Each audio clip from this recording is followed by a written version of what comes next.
nothing left to lose now. Everything to prove now. Long as I'm alive, I'ma fight back. My fire never cools down. You're fanning the flame that's inside me, and I'ma let it consume me entirely. Got me feeling fearless, unbreakable spirit. You remember the wrath when I lead. I came too far to give up. I will never bow down. I'm about to catch fire. Yeah, I'm about to catch fire. I'm about to set free. I'm about to set free. I'm about to catch fire. Yeah, I'm about to catch fire. Get ready for the new me. Get ready for the new me. Let's go. Try to hold me down and I go higher. Try to put me out and I burn wilder.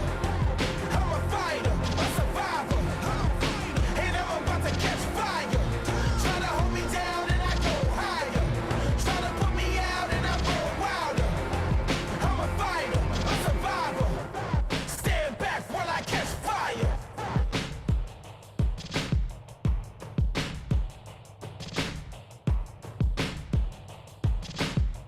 It's a new day, it's a new me. Better make way, I'ma break free. Burn the roof down, let the flame breathe. This is my moment, gotta believe. It's a new day, it's a new me. Better make way, I'ma break free. I've been silencing the rage, trying to make peace. About to let it blaze, turn up the heat. I'm about to catch fire. Yeah, I'm about to catch fire. I'm about to set free. I'm about to set free. I'm about to catch fire. Yeah, I'm about to catch fire. Get ready for the new me. Get ready for the new me. Come on, come on. Try to hold me down and I go higher. Try to put me out and I burn wilder. I'm a fighter, a survivor, and I'm about to catch fire. Try to hold me down and I go higher. Try to put me out and I burn wilder. I'm a fighter, a survivor. Stand back while I catch fire. Stand back while I catch fire. Stand back while I catch fire. Let's go, let's go. Stand back while I catch fire.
Welcome back, everyone, to the Perfect World Asia League 2020, the Summer Asia RMR event brought to you by PGL. And we are finally, after 15 days of group stage of 3 best-of-3s a day, waking up at 6 a.m., we finally move it into the playoffs so we can see which team will be taking home the lion's share of those points to see who potentially will get themselves one step closer into the next major. Now, of course, if you guys missed out on everything happening within the group stage, you're lucky. Once again, you called it. We have another recap for you to get you caught up on the playoffs today.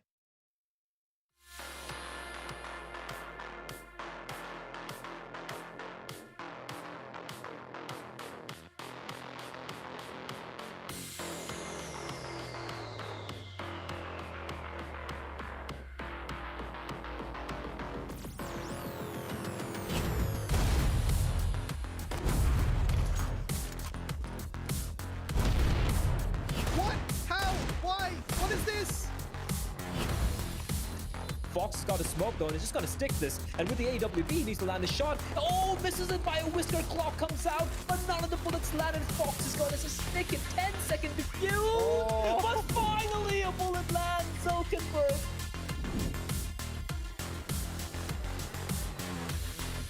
Tight, does he go for the BM?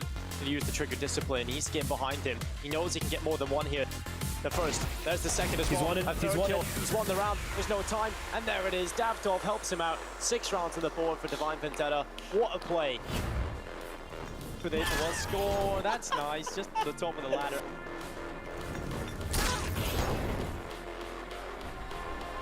Oh, collateral kill, full blinded. That's exactly what you want to see if you're Cabal.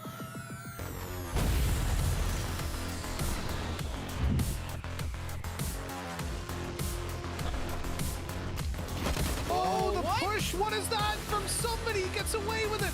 No. He's gone. He's taking 20 damage. How does that happen? Dan King, he gets them both on a collateral. The round still won't go their way, but that's one hell of a punishment. Oh my god, I didn't even notice that coming. Has just been assassinated and left dead on the floor.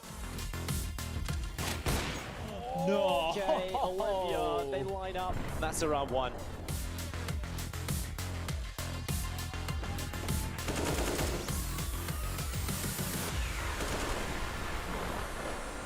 Molly did keep the player back. He was being flanked out, but just dodged the shots, and Dobu, a 4K as he stays alive against all odds.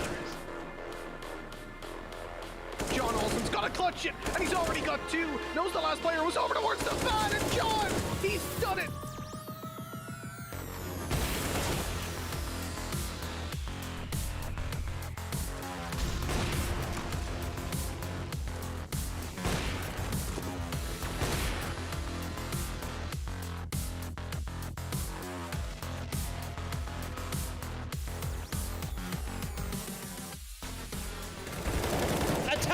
He's gonna find 4. What an absolute god!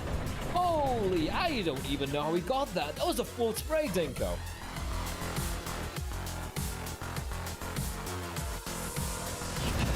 What? What? He's a madman. What are you? What is going on? Gotta love those videos from PGN. That's got to get you ramped up and ready to go into our playoffs, our first day of the 3. And I am, well, kind of your host, kind of your commentator. I'm pretty much doing everything here on the show, not except production. I was going to say I was, but I don't need Sebastian, our producer, kicking my butt. But I have 3 lovely people to join me on the broadcast as well, because I can't do it myself. And off to my side, we're going to have someone who truly is perfectly average height. We got Haka coming in, we got Bleh, and of course we have Dinko in the end. First of all, let's talk to you, Haka, as you were just joining us. How you doing, man? I'm doing good. There's like no pressure on me because I'm replacing Mitch, so I can't really do worse. So that means you have even more pressure. Oh no. And he's already done better than Mitch has throughout the entire 3 weeks. Fantastic job. This is why you get paid the bit. Yeah, that is true. Let's not talk about that. I have PTSD from it. Dinko, you're looking, you know what? We're matching. You're a little bit more vibrant than I am, but, you know, same colored shirt. How you doing?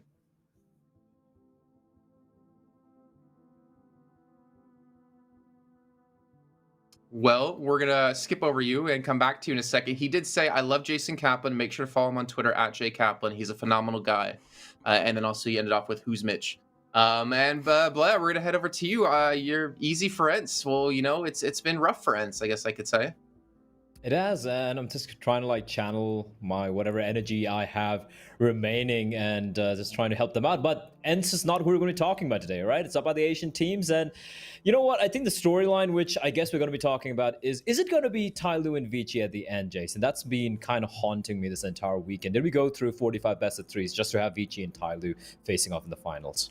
Yeah, and actually, I want to take a look like straight into our results from the group stage. You can see where all the teams did really end up across the board, because we had some results become really questionable, especially for a certain team. Tiger not really having that dominant performance we expected coming into this event here, or maybe didn't expect. Maybe that's exactly how we expected them to play, considering how things did end up in the Road to Rio RMR event. But you are seeing teams like D13, Lucid Dream, Divine Vendetta, you know, it's kind of squeaking through at the end. Maybe not so much D13.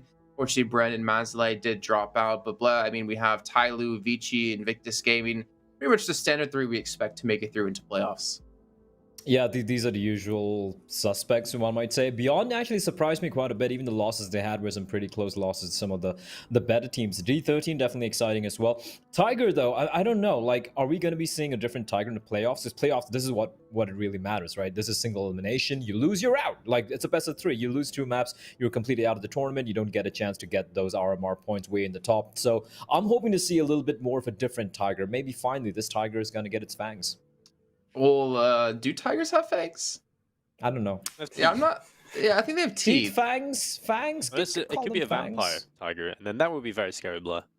But what do you call tiger's teeth? Like tiger teeth? Tiger teeth? Yeah, there's literally a skin called tiger tooth, right? Yeah. Oh, fair enough. Damn it. That's all his knowledge of animals. There you go, all from CSGO. I'm bad with animals, man. Well, it's fine. It's fine. We're not here to talk about animals, right? We're here to talk about some Counter-Strike. Let's take a look at our playoff brackets. You guys at home get an idea of how things did shape up. And of course, Invictus Gaming up against D13 off the bat here. But Dingo, I'll let you run through the rest. There's definitely one match that kind of stands out to me. Yeah, I think going through things, I think Tyler should have an easy time taking on Divine Vendetta. I think versus Beyond is probably going to be the best game on paper, I think, in terms of being close. Beyond, the issue I have with them is they never really beat any top teams throughout the group stage. They just kind of floated through beating the teams they should. So that would be a first sort of test immediately into the playoffs. Vici versus Lucid Dream. Now, we have had some rumors floating around with this Lucid Dream, or not so much rumors, but they have their organs departed. So a lot of question marks beside this team in terms of what they'll be able to do against Vici. I mean, I wouldn't really favor them against Vici anyways, so it's almost like a formality at this point. But that'll be interesting to see how that one plays out. You know, am I the only one that's kind of tilted that they are continuing to play in the tournament and didn't give the spot over to Mazalai and Bren? I mean, hey, when it's the same outcome. I mean, it doesn't really matter. They both lose anyway, so. Damn. Okay. Damn. You know, but it's true. It's true. It's true. Like, no one's beating Vici from those spots, so. Okay, well, at least you're honest about it. Let's take a look at the schedule, though, so we can see which 4 games. That's right, I said 4 games are coming up today. Oh, okay, we're looking at that schedule instead. We're going to look at how things have played out over these last 3 weeks. You had obviously the qualifiers coming through where we saw our last 2 teams, Bren and Invictus, join into the fray. But now we can see here at 7 a.m., we're going to be starting off with Invictus up against D13, moving on to Vici, Lucid Dream. And 1 p.m., Tyler up against Divine Vendetta. And ending things out with Tiger up against Beyond Esports at around 4 p.m. I believe there'll be a slightly accelerated schedule if we're continuing over what we've done before. It won't be exactly necessarily, fully moved up, but maybe half an hour to 45 minutes depending. But Haka, coming into this one, what's the game you're really looking forward to seeing here? Oh, I think that Tiger versus Beyond game should be the most exciting, just based on where the teams finished, because I think these other games should be fairly one-sided based on what we've seen from these teams so far. You know, you normally get a couple of teams pretty far ahead in the Asian region, but just in general, obviously I haven't been here in the previous weeks, so I'm excited to see exactly what each team has to offer. I've been trying to catch up with what I can. I've been trying to see what these teams have brought so far, but heading into playoffs, I want to see them hit an even higher peak than they did back in those group stages. Well, I can tell you this, you're doing better than Mitch because you haven't pulled a Mitch just yet. We'll see if that changes throughout the next 3 days. But we have some lovely graphics actually to show you provided by PGL around some statistics. And the first one's going to be off about the first kill capitalization. Now, what this means is how often they get the first kill, or they win the first battle, or get the first kill, and then win the round they're off of it. And already off the bat, Blay, you're going to see Ty Lu just so far beyond ahead of everyone else. Yeah, that's kind of insane, isn't it? Like, firstly, they have the highest first kills per round, and then, of course, it converts like crazy as well. Tiger and Vici, I think Vici is the biggest problem. They don't have necessarily the highest kills, but if you look at the way they're able to convert quite a few of them, I think that's pretty impressive. And the rest of them kind of middle of the pack. I feel like Divine Vendetta, I'm a little surprised they're kind of low there. They're pretty good at converting some of those getting some of those first kills, but it looks like at least the conversion rate is pretty good, which is impressive. And you can clearly see we're most of them just above the rest. D13 being down there, that's very surprising for me. I mean, Bren, Lucid, and Mazel I kind of expected, but D13 being down there when it comes to kind of not just the first kills, but also converting the round after getting the first kill, that at least caught me off guard. What about Beyond Esports here, Dinko? Because this is a team who less than half the time gets the first kill. However, they are more consistent in winning the rounds when they get the kill than a lot of teams out here. They're actually like number 3 overall.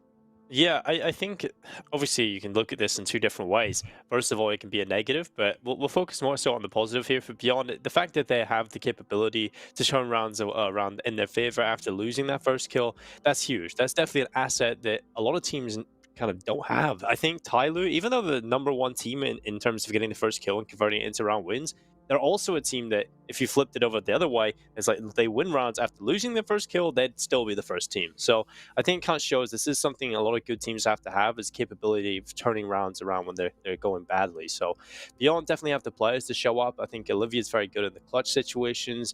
We have definitely got a very solid team across the board in terms of individuals for Beyond. So when they lose a player in the opening round, they still got these individuals you can rely upon. And I think obviously that's going to change a little bit going into the playoffs. You can't really be affording to do that, especially against the better teams like Tiger.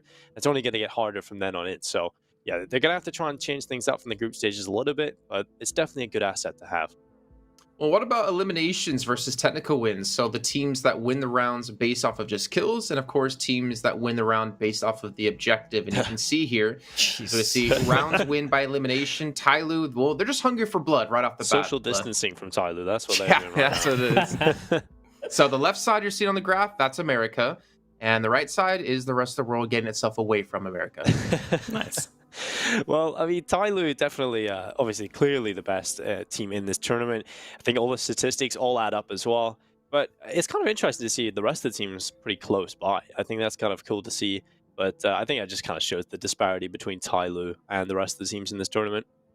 That's just so weird. They're like kind of like the middle point here. I mean, for Tyloo in particular, the fact is you look at Vici and Tiger, like they really play out, bomb, play out the afterplan situation, play out the defuses for the retakes. But Tyloo, I think this just kind of shows for us, Haka, like how dominating of a team Tyloo has been in this tournament.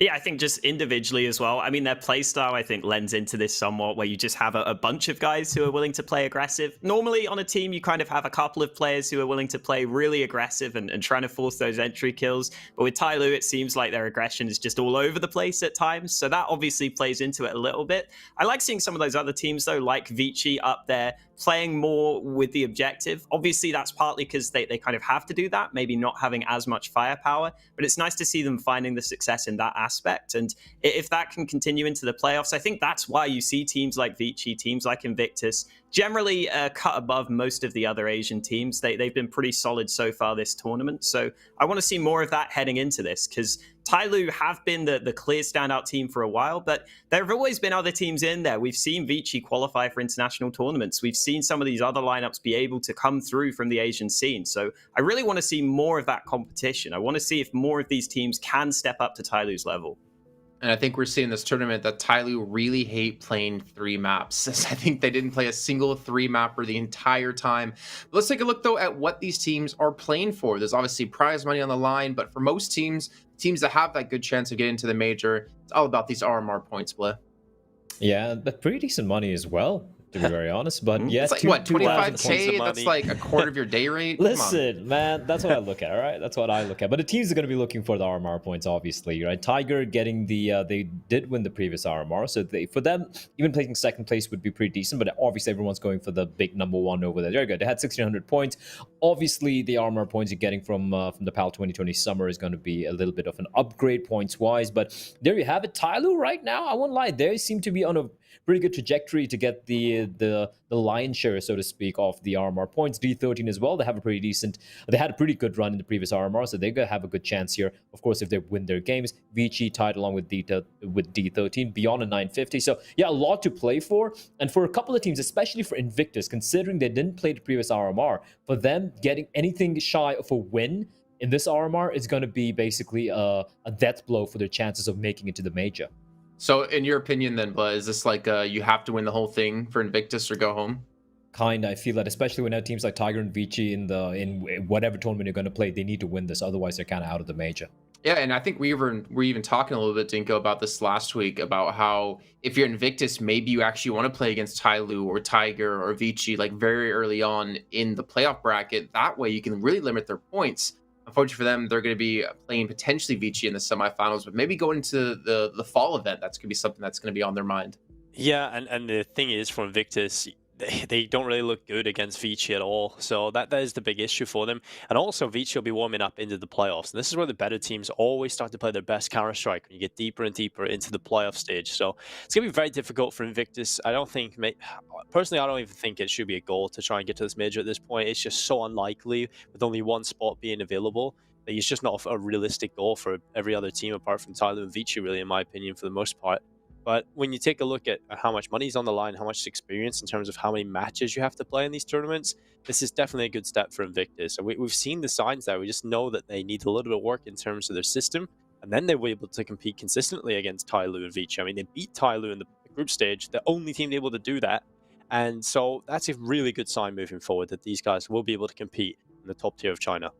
Well, let's start to take a look at Invictus then a little bit more, since they're going to be in our first match as they meet up against D13. This team has some all-star players flying: Viva, Zhao Sage, Oi, and Destroyer. And I'm going to go to you first, Haka, to talk about this team. Who's kind of really impressed you over the course of the event? And more importantly, who do you think's the person to watch out for going into this series? I mean, I feel like Flying has been the clear standout player on this team. Just stats-wise, he's been by far the best player. But I've been liking Zhao Sage playing pretty aggressive on this team, and a lot of the times opening up rounds for them. I think those two work pretty well together, so I'm excited to see both of those guys coming into this. I think the one thing that Vici may be missing at times is I find that they don't really have a clear AWPer who's able to take over games, which you really like to have on a team. Destroyer has some games where he plays pretty well, but for the most part, he's not going to be that AWPer who's always topping the charts, and that's the one thing that's maybe slightly missing for them. But their riflers in Zhao Sage and Flying have been very impressive, so I'm looking for those guys to really get aggressive, get a lot of early action, and then from there they should be able to close out rounds.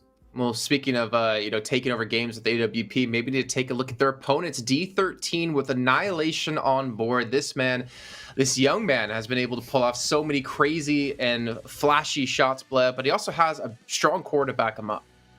It does. Like, you're looking at, obviously, not just Annihilation. You have to look at score as well. You got to look at rate. The three young musketeers, I like to call them. And, of course, you can't forget Tamir as well, the in-game leader, the veteran who has been very instrumental in them winning some of the games where, to be very honest, they had no business winning. I feel, in all honesty, though, this might be the end of the road for these guys. They had a very good run in the previous RMR. They even beat Tyloo in the previous RMR. But heading into this one against Invictus, who, as a team, they just look like a better team overall. And unfortunately for D13, as much as I love watching them, this could be the end here for them, Jason. Yeah, let's actually take a look at the maps as well coming into this series. It'll be a best of 3, and I believe we're going to be seeing, of course, it's Train. D13 going to be letting that one go into this one. We see Mirage as our second choice. And Nuke, do you have any thoughts on this, Dinko, coming into this best of 3 series? Well, obviously, Train is the map pick of D13, but you have to remember back to when these guys last played in the group stages. It was a hellish experience for D13. They were up, destroying them on Train. They had such a good scoreline. It was 16-9, and then they choked completely, and Invictus came back into things. So, yeah, this team have a lot of work to do in terms of closing out games, but I hope that they figured out what they did wrong in the group stages, and coming into the playoffs, they'll have a different face. I think Mirage for Invictus, this is a map they're very comfortable on. We've seen them look good. D13 can play it, but they haven't looked that convincing for me. So this definitely should be an Invictus map. And then Nuke, well,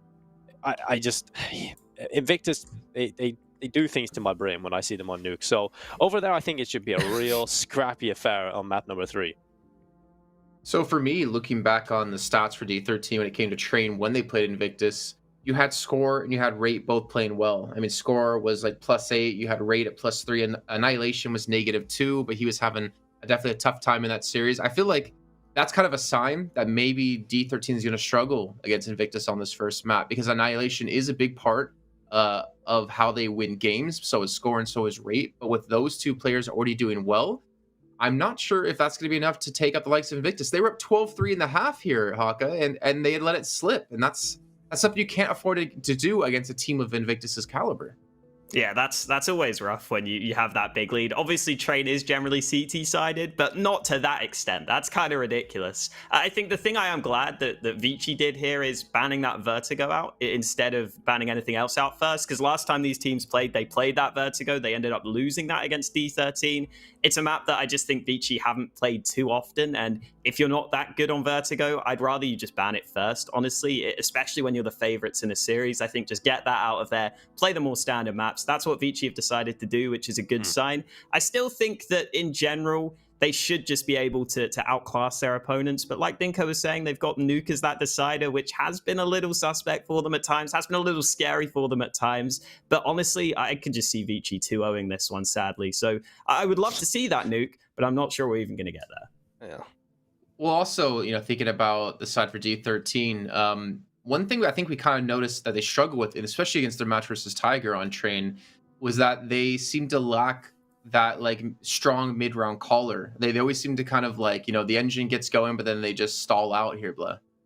Yeah, I think that's a problem with D13, and the good thing to see is when they win, it's just them getting off to a great start and just kind of getting this momentum train and just winning the games all out, right? I've rarely seen games where they've been able to come back, especially against a higher tier opponent. And if that train is anything to go by, even if they have a very good start, sometimes they seem to run out of ideas. Like you said, they seem to forget the mid-round calls, but like mid-game calling, and they don't seem to be able to adapt when your opponent's not really giving you much space to work with. And for players like Annihilation, Score, these are the guys who thrive of getting these opening multi-kill rounds, right? Just opening up bomb sites and winning those rounds. And a map like Train, if you're not allowed to get out towards an outer bomb site, like towards outer yard, maybe towards pop dot control, Ivy control, which a team like Invictus, Tyler, even Vici won't allow, you're going to be very suffocated. And they don't really seem to have an answer for that, which is something which is worrying for me. And honestly, I don't think they've really had that much time to work on it, especially coming to today's game. Well, speaking of room to breathe, and obviously Train being a Opera's paradise, we're going to take a look at our two Operas here between Destroyer from Invictus Gaming up against Annihilation from D13, and this should be heavily skewed, I would say, in Annihilation's favor. Then again, I feel like Destroyer in general he's been playing better, but look at the stats, they're pretty damn even across the board. But I think one thing that we're gonna have to talk about here, Dinko, is that Destroyer isn't even close to as flashy as Annihilation can be, and I always feel like Annihilation has a chance to win a round even in a 1-on-3 with an op.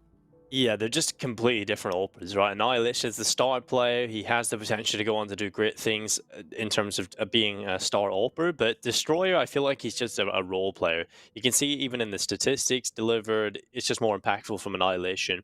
He can turn rounds around on his own. This D13 system is built around him. If they can afford an op, they'll put pistols on him. They'll set him up. They'll boost him into positions. He is the most pivotal player in this team, alongside Score, but more so the system that they base their play around is around Annihilation, whereas Destroyer is very much just kind of a role player. You'll see him sit back with the open, more of a turret style on the CT side and do a lot of work there. He sometimes has these flashy rounds. He has potential to show up with the op, but for the most part, he'll just be getting 1 or 2 kills here and there. So I think he's just a very traditional role style op where you're going to see him in the turret positions, whereas Annihilation, he's the star player in terms of this team. So I don't think we'll be seeing a very fair comparison in terms of the head-to-head between the Operas, because Annihilation is just 2 steps above Destroyer.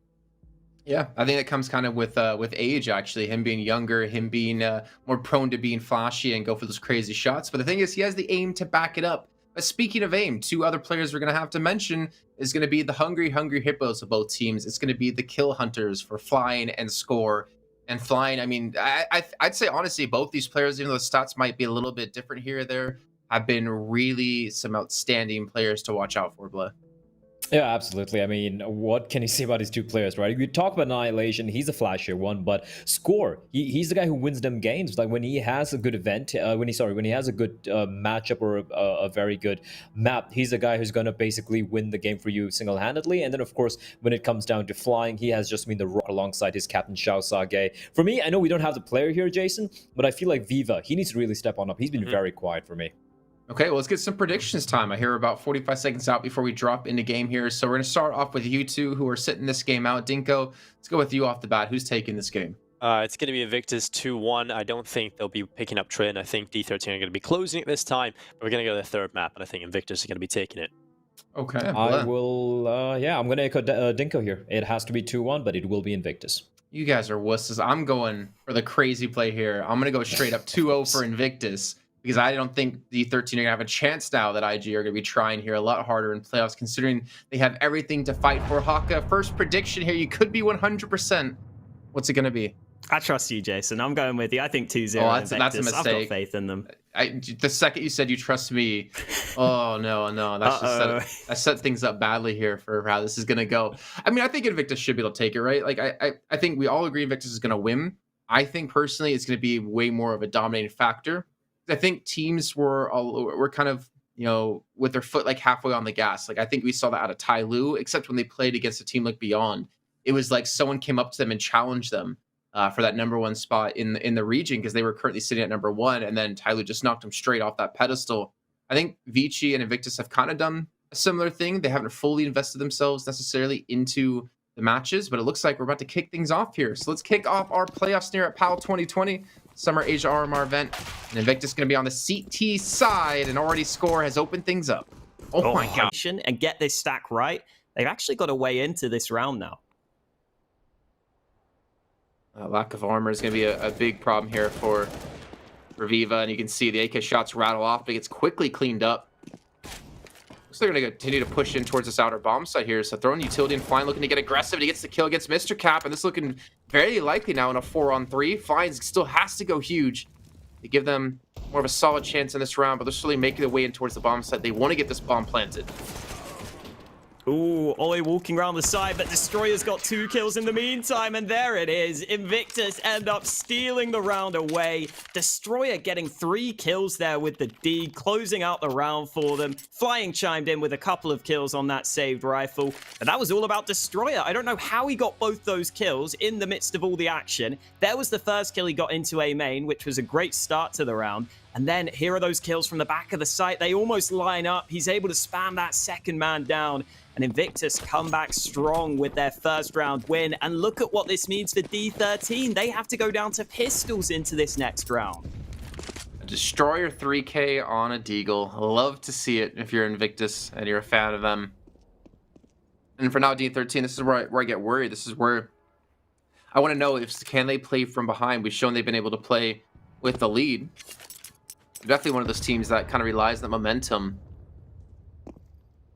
I obviously find this to be very hard for them to win this round. I mean, you have some Deagles in there. You have a P250 in there. We saw what Score could do with it, though he's not going to be the one carrying it. Annihilation's just going to be looking for a peek here. But if you're Invictus, you know, you get a clean round under your belts. You start to save up some money. Destroyer's already on 4K.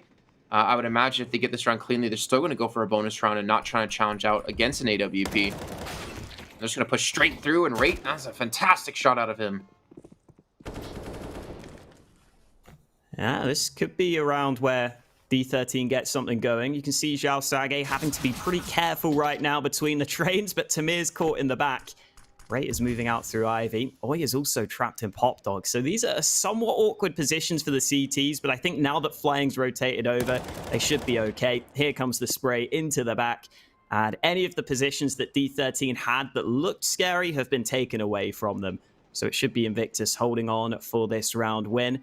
And as much as D13 got that good start, got a couple of round wins early, you're right, Jason. It's a bit of a shame now that they're going to have to kind of fight from the back foot here. They will get a buy into this next round, but the CTs are going to have built up some money now. They're going to have the chance to get the AWP. They're going to have the chance to get a good buy across the board. And that means that if Invictus can start winning rounds, they could go on that win streak similar to the last time these teams played, which has got to be a scary sign if you're a D13 fan. 100%. And the thing is for Invictus, they lose one player, right? But that's not really a big deal because that player had a Galil. So if anything, they actually come back with a better buy in this round anyways. And they're not up against the Op for Annihilation. So maybe this is a show of growth within the team. Maybe they're not trying to rely on his Op to be the thing to open up these sites. And again, I do worry because he is a phenomenal opper.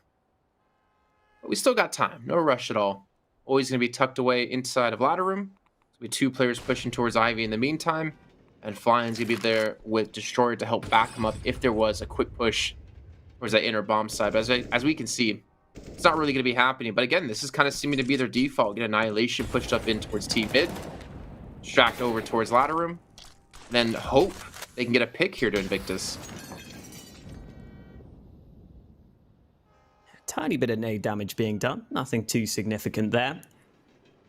2 players pushed in Pop Dog. This is a position that Invictus are liking to take control of in these early rounds. It's always good to have that in your favor as well. It can give you another angle to fight from this A site. It can give the T's another angle they have to be aware of, which makes it pretty difficult for them. You can already see, though, the D13 players have got a couple of nades in their hands. 3 smokes being lined up right now. So it looks like a set play being lined up onto this A site. That Molotov could slow things down, though. D13 are going to have to push through these nades. Oh no, the smoke, the flashes, the Molotov, they've just been dwindled away. Tamir's gonna get the 1 kill, Annihilation's gonna get out, but always already flanking him from behind, and Zhao Sage shuts them down on sight. And so does Destroyer. Now Score's left alone against 4. He'll get the first kill, but that's gonna be it. And Invictus in the first gun round up against D13, take it again. Pretty damn cleanly. Only lose out on 2 players, and Destroyers on 10k money. That is nice. Yeah, he's buying it up straight away. He's not wasting any time. He knows what he wants, and he's going to go ahead and buy it. This is just really good utility timing from Invictus, though. They've held so many nades late into this round. They've got the mollies, they've got the smokes. It makes it really difficult for D13 to do anything here. Just that one smoke in A main causes all sorts of problems. You see that D13 are not comfortable fighting that whatsoever.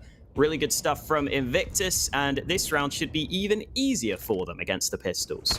I feel like there was a massive lack of like flashbangs to even get in towards outer. Like, you see them face on towards the bomb tray, no flash. You see them come out of T main, no flash. I know there were ones thrown in earlier on, but they weren't able to capitalize off because I think they were slowed down by the smoke and that Molotov being placed so late. But like I said, this should be an easier round than last time here. I don't think we've seen D13 clutch out too many rounds with just the Deagles. And of course, just as I say that, Score's gonna get a kill. But that's only the 1 kill, and I don't know if they're in a position to even rescue that weapon. No, not at all. Yeah, it's still not looking great here for the T's. Oh, this is Destroyer, an awkward please. fight. Yeah, that was a struggle for both players. Finally, though, Invictus landing some clean shots to close out the round. And you can see the money just across the board is very strong for Invictus now. If they want a double AWP setup, that's something they can absolutely go for. If they want to just stick with the 1 sniper, that's fine too. They've got plenty of options here. We also see Zhao Sage picking up the orb, which you don't see too often, but I think on train, that scope at long range and those angles between the trains can be pretty powerful. So I don't mind seeing that come out.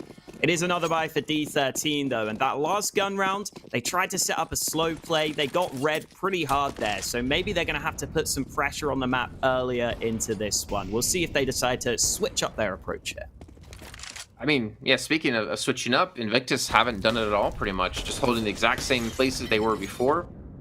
We're also 7 rounds in and have yet to see an op out of D13, and I do worry if we're going to see it. And if we do, if it gets shut down right away, maybe the confidence of Annihilation might be shot as well. So they will try to push Oi out of position.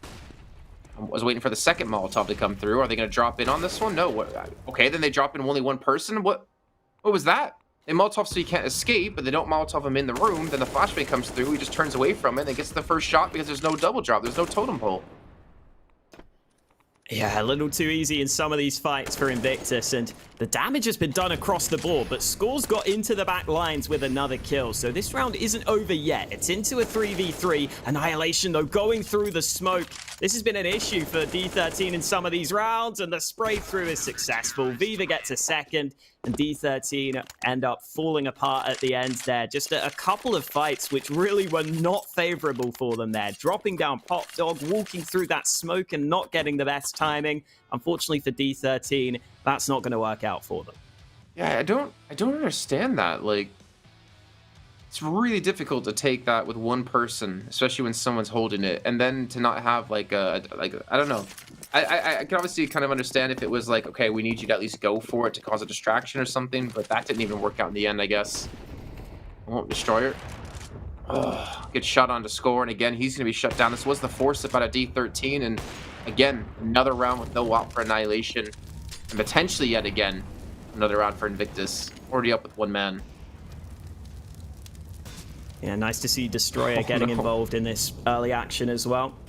Now that he's got the AWP in his hands, he's having a lot of impact, and Flying is in a position that they're not going to expect. He's completely caught them out in from the flank. This is Invictus just showing their confidence individually. They're just winning all these fights, and this was a buy for D13, which really has netted them nothing. They've lost almost every fight. Mr. Cap is just left alone with the Galil, and we really are just seeing the difference in individual skill shine through right now. Destroyer closes it out, a 6-2 lead for Invictus Gaming. It is all going great for them in these gun rounds. This is kind of what I was talking about before for Invictus, is that I feel like they're going to come into this one looking like a completely different team than what we saw in the group stage. Like, this is their time. They need to win basically this whole event or get like second place to have a chance into the fall event as well, the fall RMR event. And even then, that's going to be extremely difficult. They kind of have to hope that, you know, maybe Tyloo get knocked out somewhere. Maybe Vici, well, they'll have a chance to knock out Vici when they play him later on. But they have to hope for some stroke of luck. And I honestly feel like if they can do decently well here, they have to almost meet Tyloo or Vici or one of those top 2 contenders early on in the playoffs to have that chance to get through into the event. And it would be cool because it would be nice to see, you know, another team have a chance at the major. Tyloo, unfortunately, hasn't really performed as well as I know Bled would hope. I remember he did an interview, I think it was with Cisco to Asia, it's like yesterday that was released, talking about how it just needs one team to break through to galvanize the region as a whole, like MIBR did. Well, yeah, SK did, I guess, technically, or Luminosity did technically with Brazil. But here we go, the push it towards the inner bomb site. Flying's going to be waiting for this one. This will spray onto 2. He's going to lose his AK. It has his teammates here, and more importantly, the bomb has yet to be planted. And I don't think it really will be unless they get the kills. It's left right all alone. Ooh, jump round to try and isolate this man, but Oi is there to lock it down. 3 kills for him. Just everyone getting involved on the Invictus side. No one really falling behind for them. They're all chiming in with their kills. And yeah, I think like you were saying, it would be nice to see another Asian team maybe get up there and really break out from this region. Because, I mean, we did see Tiger end up winning that first event, which we were talking about. It would have been cool to see if they can keep that up into this one. So far, it's not been quite as strong for them here, at least in the regular season of this. But maybe heading into the playoffs, they can step it up. Who knows? We'll wait and see. Right now, though, it is Invictus and D13 that we've got our eyes firmly focused on. And once again, Oi goes straight back into Pop Dog. This has been a position that D13 have not been able to deny Invictus from taking. And Oi can probably hear at least a couple of steps. Nade coming down towards him does a little bit of damage. But it looks like D13 are all setting themselves up towards this B side of the map. Well, Viva's getting aggressive towards Ivy, so he's going to spot that no one's there. Maybe they're going to rotate another player in to help defend this. Again, do you really need another player when you have flying? We'll see. Sure, going to be watching upper with the op. 10 rounds in now, and still no op picked up for Annihilation. Now the Molotov's being thrown in. Destroyer's been denied an angle here, even a flashbang trying to push him off this position. With the first player's going to drop down the ladder, and Destroyer misses the shot. Oh, he's going to fall. Flying's going to be still alive on site, though. He's only able to get himself the 1 kill.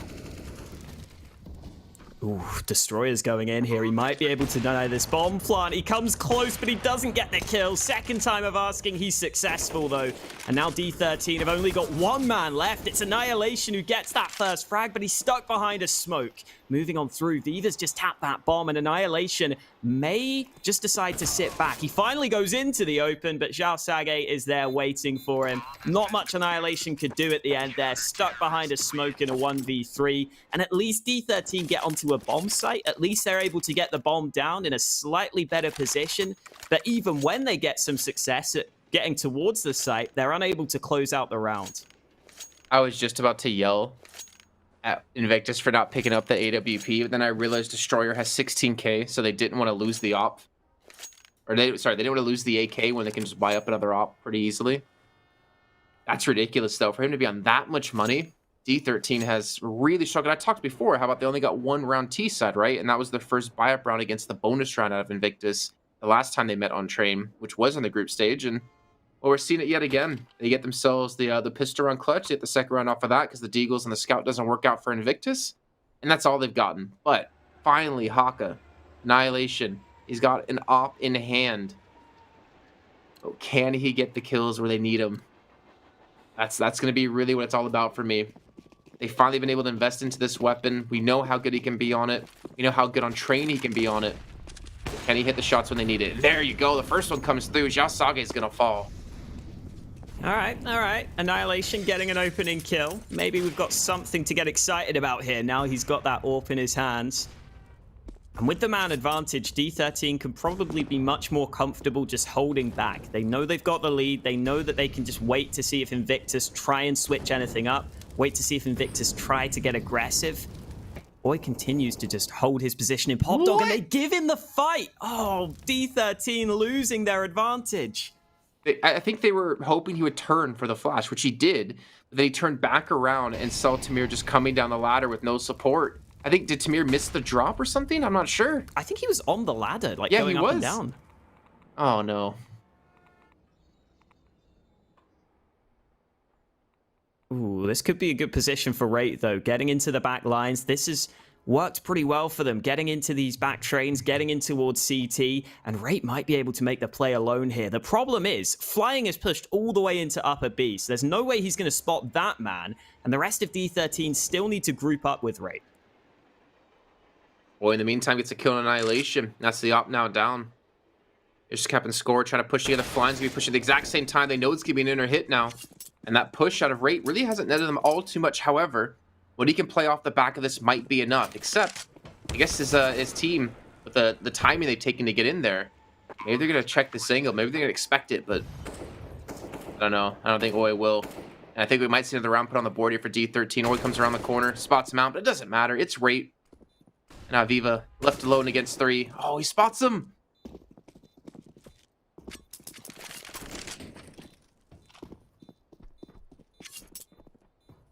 Yeah, not looking good here at the end. That was an awkward round across the board, though, in all honesty. I think Flying just getting aggressive at B was the difference there. If he'd have just held back, he might have just been able to get that 1 or 2 kills that he needed to give his team a good chance. But he tried to take matters into his own hands. You can understand why he went for the aggressive play, because it's been working for them so far, but not working out this time. D13, though, getting that round win. They also get to save the AWP, which is important for them, because Annihilation, this pick so quick, and if he can continue to do that, that's what D13 are probably going to need to win some of these rounds. And then their score, just cutting off that rotation. The body goes tumbling back down the ladder. D13 finally getting a gun round on the board. It's been a long time coming, Jason. It has, but again, now my question is going to go back to, can they chain these together? Can they pick up some more rounds on this T side? Annihilation. Again, he's looking to be one of the big entry fraggers for the team, but now look at this. Viva. Just pushing out, flashbang to come through. No one's there really to be blinded up, though. Instead, just going to go for the smoke and then continue to hold this angle. The Destroyer's going to be set up nicely. I'll actually force him off the angle completely back.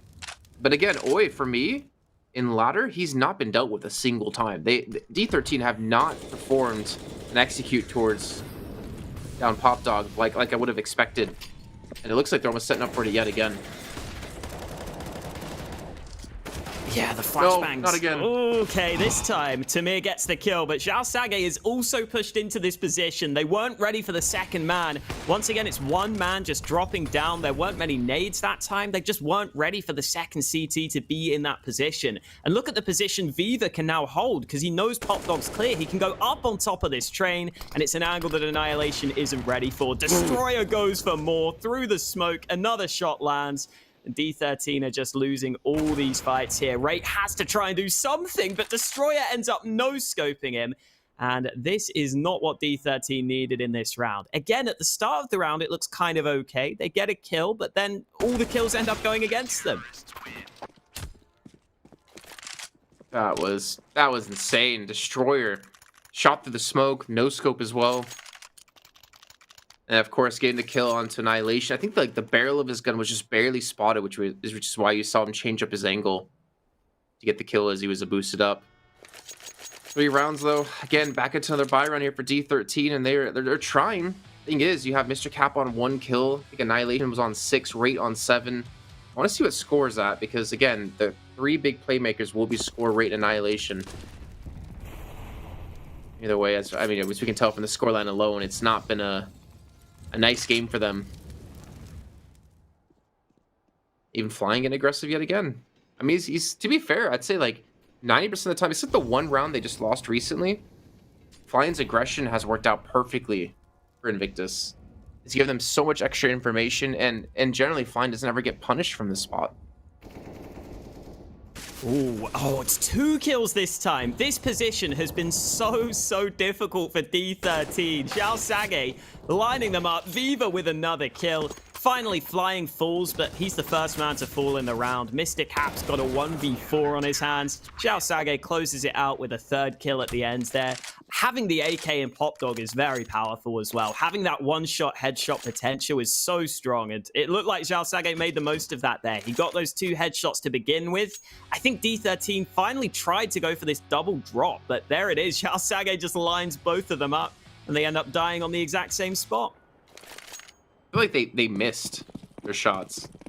Because they were down for like a decent amount of time. I guess maybe the guy on top of the totem pole. Not sure. I mean, obviously some great shots from Xiao Sage. I don't want to take that away from him in any way. And now going to round 14, the penultimate round of the half. We're seeing Mac 10s come in for D13. 3 of them, a Galil, an AK. Maybe some frustration. Now Destroyers even switch things up. Usually it's Flying the one to get aggressive, but I haven't seen an op or upper B a single time until this round. And they immediately start to back off. You can see Annihilation. She's like, "No, I'm good. I don't want to go that way." Yeah, with a Mac 10, let's look elsewhere, is his answer. Xiao Sage is playing a similar position. This is a round where I wouldn't mind the Mac 10s trying to fly down Pop Dog, because if they can get that kill onto Xiao Sage, that would be another AK recovered. That could make a big difference. But right now, they're not trying to go for that drop just yet. It looks like they're lining up some nades to help them out. Molotov will keep Xiao Sage locked in. He's actually taking damage. He's burned down to 20. Xiao Sage might be in trouble. There it is. Annihilation gets the kill he was looking for. And another kill elsewhere. Both Mac 10s chiming in this round. And D13 might be able to come away with this one. Oh, has one of their... Okay. Have they got all their players still? I think we're good.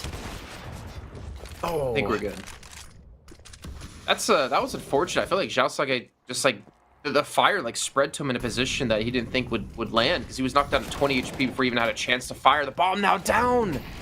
Oh no, 20 seconds left to go, and that's an incendiary to come down as well. On top of this, there's just gonna be no time to work with here. You have to rush outer. Annihilation's gonna drop straight through. He gets the kill, but he doesn't have the bomb. That's it. As long as Invictus don't lose all their members, that's gonna be another round. That's gonna be 11 built up. Oh, well, Rate wins that first fight. I don't think he has time here. 3 seconds left. There's no time. Destroyer can just stay alive, and he can just knife whatever the hell he wants. He's won the round just by surviving. 11-3 for Invictus. It was looking better for D13 in that round as well. They got a couple of kills with those Mac 10s, but the bomb was alone in Pop Dog. As soon as that gets dropped, it's just so much time going against them. D13 really have to try and force the issue. And into the last round of the half, Invictus even going for a double AWP setup now. They've had money this entire CT side. Why not go for the 2 snipers? Whereas D13 at least have full rifles this time. They're missing some nades, though. We'll see if they can try and make the most of this last round here, though, because 3 rounds is not ideal for them. And Flying's aggression continues to work out for him. I don't know how he's playing this position so well. I guess more importantly, how D13 are punishing this. No refrag coming through. That wasn't too crazy of an angle for Flying to be holding either. And again, unfortunately, another round that Annihilation is not going to have an op to use. 2 rounds out of the 15 in the first half on T side. That's unfortunate. Not even Viva, as we finally see the double out setup coming for Invictus, gets them another kill. 5 on 3. Mr. Cap will respawn, a much needed kill. It's 3rd of the half. Will it really be enough? It's maybe enforcing a rotation. You saw Xiao Sage looking to maybe head towards the inner bomb site. There's still time left, and well, the bomb still going to be back towards T-spawn.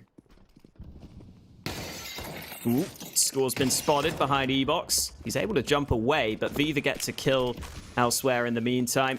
Not many nades left here for D13 either. Just the 1 flashbang. That Molotov will go to the back of the bomb site, but it's really about landing the shots, which will not be happening for them. Invictus close out the half with a 12-3 scoreline, and as you can see on the scoreboard, that was after they lost the pistol round. So that was just pure domination in the gun rounds from Invictus. They were looking very comfortable here on Train.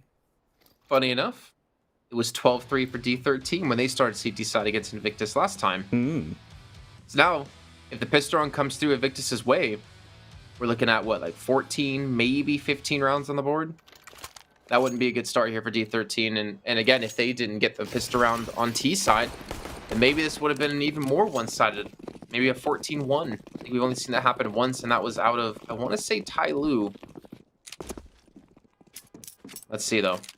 Big round here for D13. Rate pushes up and immediately gets goosed. He has no chance for the shot. Yeah, that's rough. Barely gets to even see his opponents before he's dealt with. But for Invictus, they've got the 2 smokes. They've got a really good chance to, at a minimum, get the bomb planted here, which would already give them a bunch of extra money. Score's going to try and play aggressive, play past the smokes, but I don't know if he's going to be able to get too many kills from this position. The aggression against flying now has been spotted. Score trapped in the open. There's no way he's fighting his way out of that one. And Invictus are in prime position to take this pistol. I just love the way they played that out.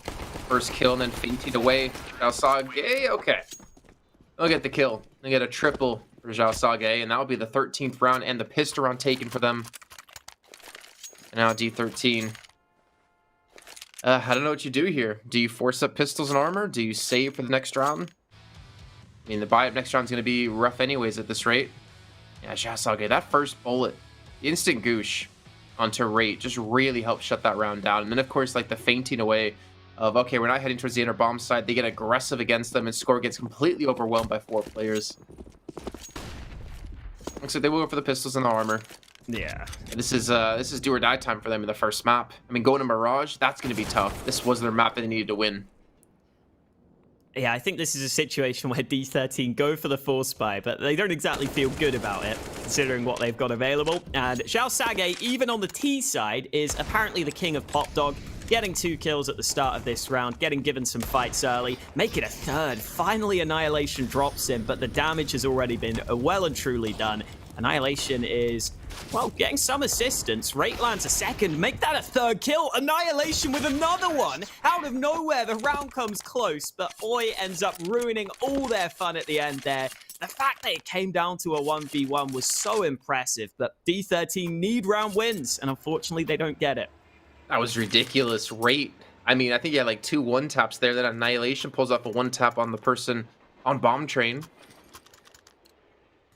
It's just not enough in the end, and it's kind of a shame too, because I was really excited for you to see D13 Hawk on this map and see the flashy plays Annihilation can pull off and what we've been really enjoying over these last 3 weeks, but they've just not shown up in this map so far. I'm not going to count them out, because again, they had a 12-3 on their CT half last time they met, but I feel like it wasn't nearly as one-sided of a game as we're seeing now.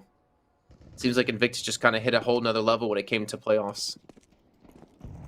I do like that Annihilation has just decided to save some money here. He's like, screw it. I want to have the AWP at least once in this half. I'm going to try and save for it.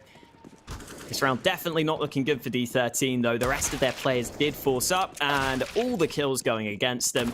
We're barely even able to keep track of the action. It's just so fast from Invictus. All these kills coming in, and it is 15-3 for them. Annihilation will be picking up the AWP, but that's about all D13 have to work with in this round. Our poor observers are like, guys, please, just give us a chance to catch up. Well done though on the play here. Good, like the assistance out of flying. All their shots were landing. I mean, Score did hit a couple of scout shots. I think they hit like 2 of them on Zhao Sage and Oi. I don't know if they expect the op. Annihilation's been gifted a chance, but Viva takes down Tamir off the bat. Already a 5-on-4.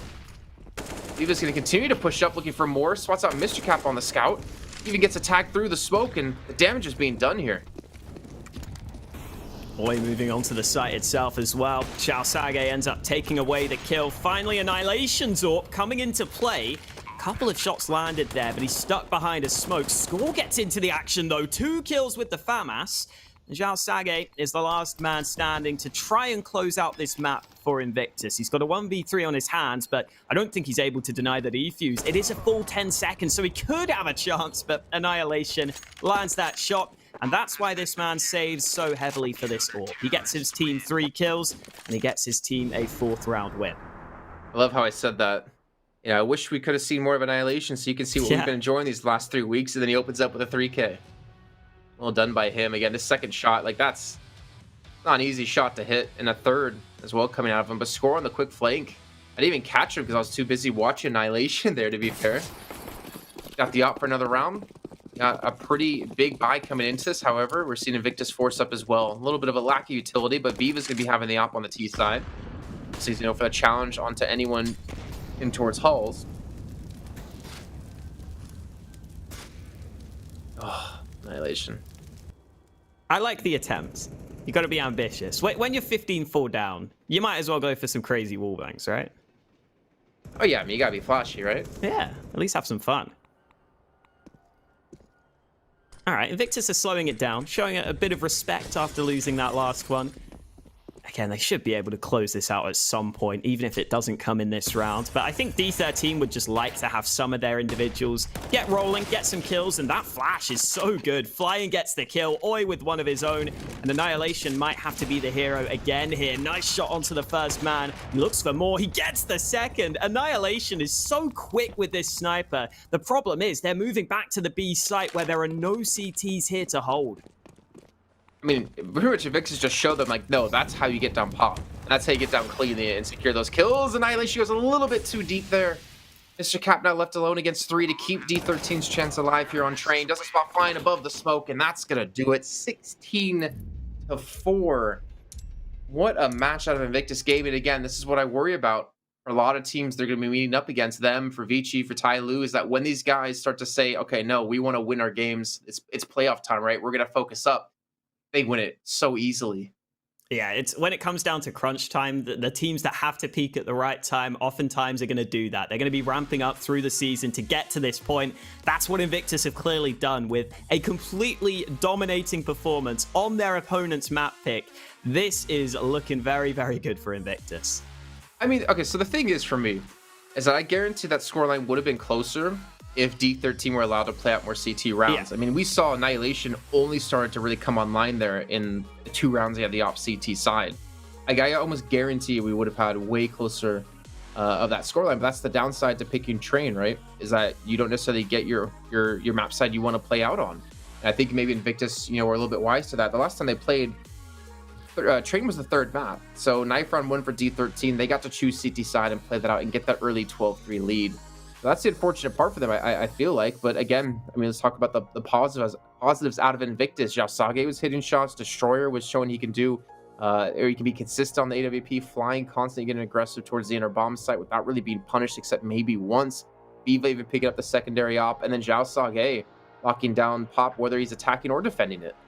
Yeah, I think seeing Destroyer get involved was really good for me, because even though he's not the star of the team, whenever you're playing CT side of train, your AWPer is going to have to play well. And he did. You see at the end there, he's actually at the end, or at the top, sorry, of the average damage per round. Not quite top fragging, because Xiao Sage was just doing everything, it felt like, in Pop Dog, but it's still a really nice sign to see for Invictus, Destroyer having one of these games where he does play well. I guess for D13, the nice thing about Mirage is it's a much more balanced map, I suppose, so it doesn't matter what side they start on. They should be able to hopefully get some more rounds on the board, but I'm really clutching at straws here, Jason, to find a positive for D13 right now. Oh, and considering Mirage is going to be a good map as well, 80% win rate for Invictus, 25% for D13, and let's just, you know, get you guys all, give you a little appetizer coming up to what we have. We have Invictus beating Beyond, beating D13 16-6, Lucid Dream, Mazalai, Vici. They only lost once over the course of this event. Actually, sorry, yeah, they only lost once. Oh, yeah, over the course of this event, that was to Tiger, and that was a 14-16. Like, that's how dominant they can be. They beat Vici 16-13, and I find it hard to find a way that D13 are going to have a chance when it comes to this map. But if they have anything secret up their sleeve, they have to use it now, because this is not a time to be dropping out. You know what the one upside for us is, Jason, is that our predictions are looking pretty good right now. Right? Aren't Bled and Dinko feeling like idiots? I'm sure they are. We'll hear what they're going to say after the series is done, and we'll be heading to a short break for now. And when we come back, we'll be kicking off Mirage here in our first day of playoffs.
Mirage 地图往事。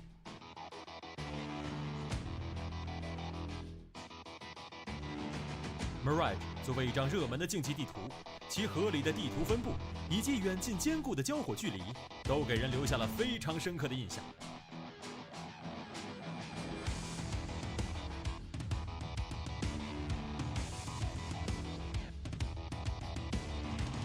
A1 是双方的主要交火点之一，当时仍效力于 Liquid 战队的 Simple 在这里上演了一招天外飞仙，乌克兰剑圣的名号就此得来。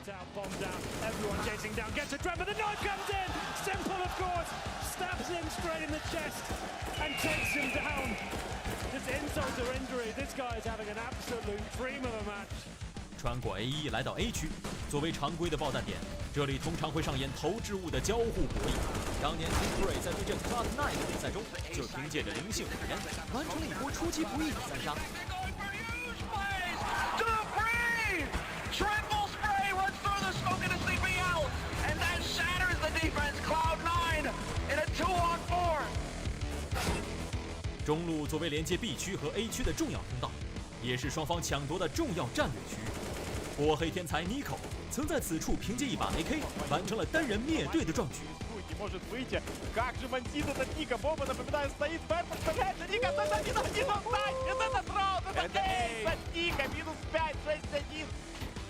当然 ，Mirage 地图最为人津津乐道的操作，当属冷神在白车的跳狙。2016年哥伦布 Major 半决赛时 ，Colt 凭借一杆跳狙，奇迹般的完成4杀，强行将比赛拖入加时后翻盘，自此封神，也在 B 区面包车旁留下了专属彩蛋。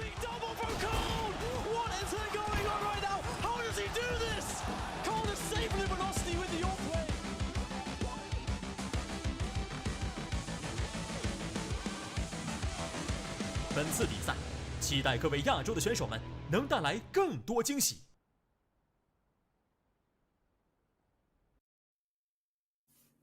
Well, I do apologize if you guys blinked. You might have missed our first map of the day here of our first series of the day. Invictus up against D13, and Train was so one-sided that I don't even really talk about it too much, because now we're going on to Mirage, where Invictus do have an 80% win rate up against, I believe, the 25% win rate for D13. Haka, I find it really hard to come up with a way in my head of how D13 can come back, other than maybe they specifically practice for this map and they have something to throw out there.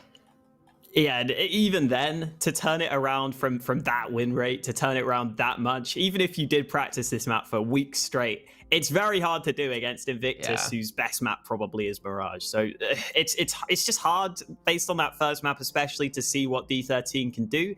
I guess we'll be looking at Annihilation, though. Hopefully he can get the AWP out earlier. Hopefully he can have some more impact earlier into the game. Because Mirage is a map where you can definitely AWP on both sides much more easily. The problem is, if they can't win the pistol or get some early money, then it might take some time before he gets that into his hands. And I think that for me, it's like... look at the group play. D13 have been like fighting tooth and nail for their victories and like fighting hard in every match. You look at Invictus, like there was always a whole nother level they could move into. Like there's a whole nother gear they could shift into when it comes to playoffs. And I feel like teams like D13, Divine Vendetta, Lucid Dream, that's obviously going to be an oddity in this one. They don't have that extra gear to switch into. Whereas Tyloo, Vici, and Invictus all do. So I don't really know what's going to happen for those teams as we move into playoffs when teams start taking the matches more seriously, since they're not really concerned about seeding as much. And I think we're going to see it yet again here. Invictus, if they continue the pace they just showed us, I find it hard to see D13 to win this. Maybe Annihilation can do something. Then again, we saw him only get the op two times on T side. No, don't go. No, come back. We're lonely. We're lonely back here. Oh. Well, the players aren't lonely, luckily. They've got all their teammates with them. But yeah, like you were saying, I mean, Invictus were the only team to beat Tyloo in the regular season, right? That's already just a sign of the level they can play to. That was a headache, because Tyloo loses to Invictus, but Tyloo beat Vici, and Vici beat Invictus. Ooh. So everyone beat each... Like, it was... I don't even understand how that works out. Well, as long as you understand how this one's going to work out, Jason, that's all we ask from you. At least for now. We've got more games coming up later. Here we go, though. Bush coming into the B bomb site. Looks like the smokes are landing where they want them to, but Tamir is not landing any shots. Rate is still alive here, though, and he's got his teammates rotating over to help him. They don't clear him, but Rate is missing some shots. He finally connects. It's into a 1v1. Viva going up against Annihilation, and Viva is just holding back. He's not going to go for any plays just yet. Annihilation moving in from this other side. Viva finally spots him out. Damage being done both ways. Annihilation looking to see if he can land these final couple of shots that he needs. He sneaks round, but he gets dinked, and Viva ends up winning it. Even though he was lower on health, he comes away with the round. Please tell me we have that from his point of view. Because if he doesn't get that instant goosh onto Annihilation, I feel like they lose that round, 100%. I mean, they didn't check up all the quarters on the side either. I like the way Jasagi actually jumped out of this one, by the way. He kind of threw Tamir's aim completely off. Let's see this real quick. Rate goes for the peak. Viva clutches that out. Viva's left on the one-on-one, and yeah, that flick. That saves the round 100% for him. Well done. And Invictus again, they're going to take the pistol round where they unfortunately failed to on train. Now they have the buy up here, and they have to respect this because you can see Score pushed an underpass. He's got the Deagle Destroyer, maybe looking to get in behind him. Yeah, he's going to fall. That's unfortunate times off the bat here for them in this round. The Deagle's going to be recovered from Destroyer. And now it's going to be the 5-on-4. That nade. Nah, it's not going to catch anyone. Yeah, look like it bounced back there, unfortunately, but not a problem for Invictus, who already have that man advantage. Oh, Destroyer going for even more aggression. Mr. Cap's able to catch him out, but it costs him a lot of health. He's down to 6 HP there. Tamir losing out over on the other side of the map. A couple of kills in this one for D13, but both of the surviving players are very low on health. So at this point, I wouldn't be surprised if the save is the main aim for them, especially with Rate picking up that AK. That would be a very valuable gun to save into this next round.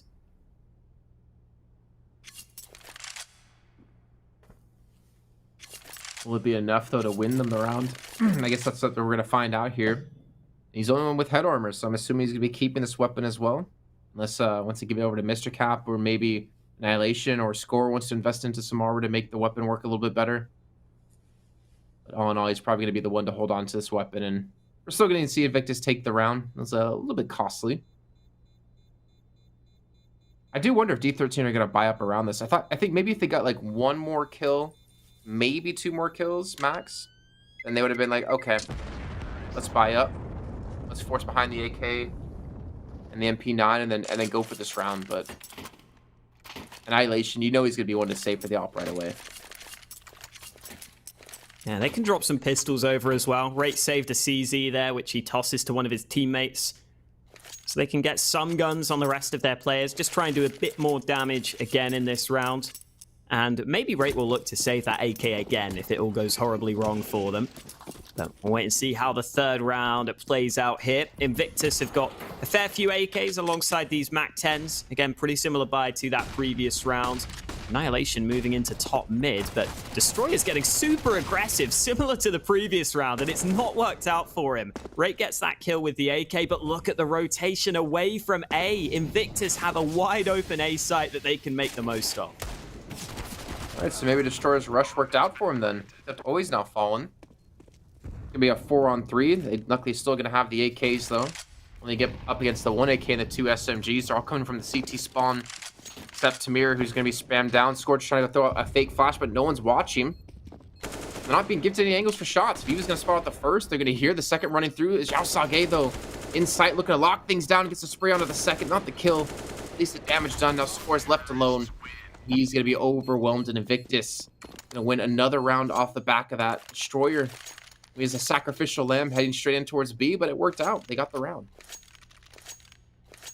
Yeah, losing that MAC-10 was never going to be a big problem. Just about did enough to draw all of the rotations away. But here comes that AWP for Annihilation. We've seen his fast trigger. We've seen his fast shots.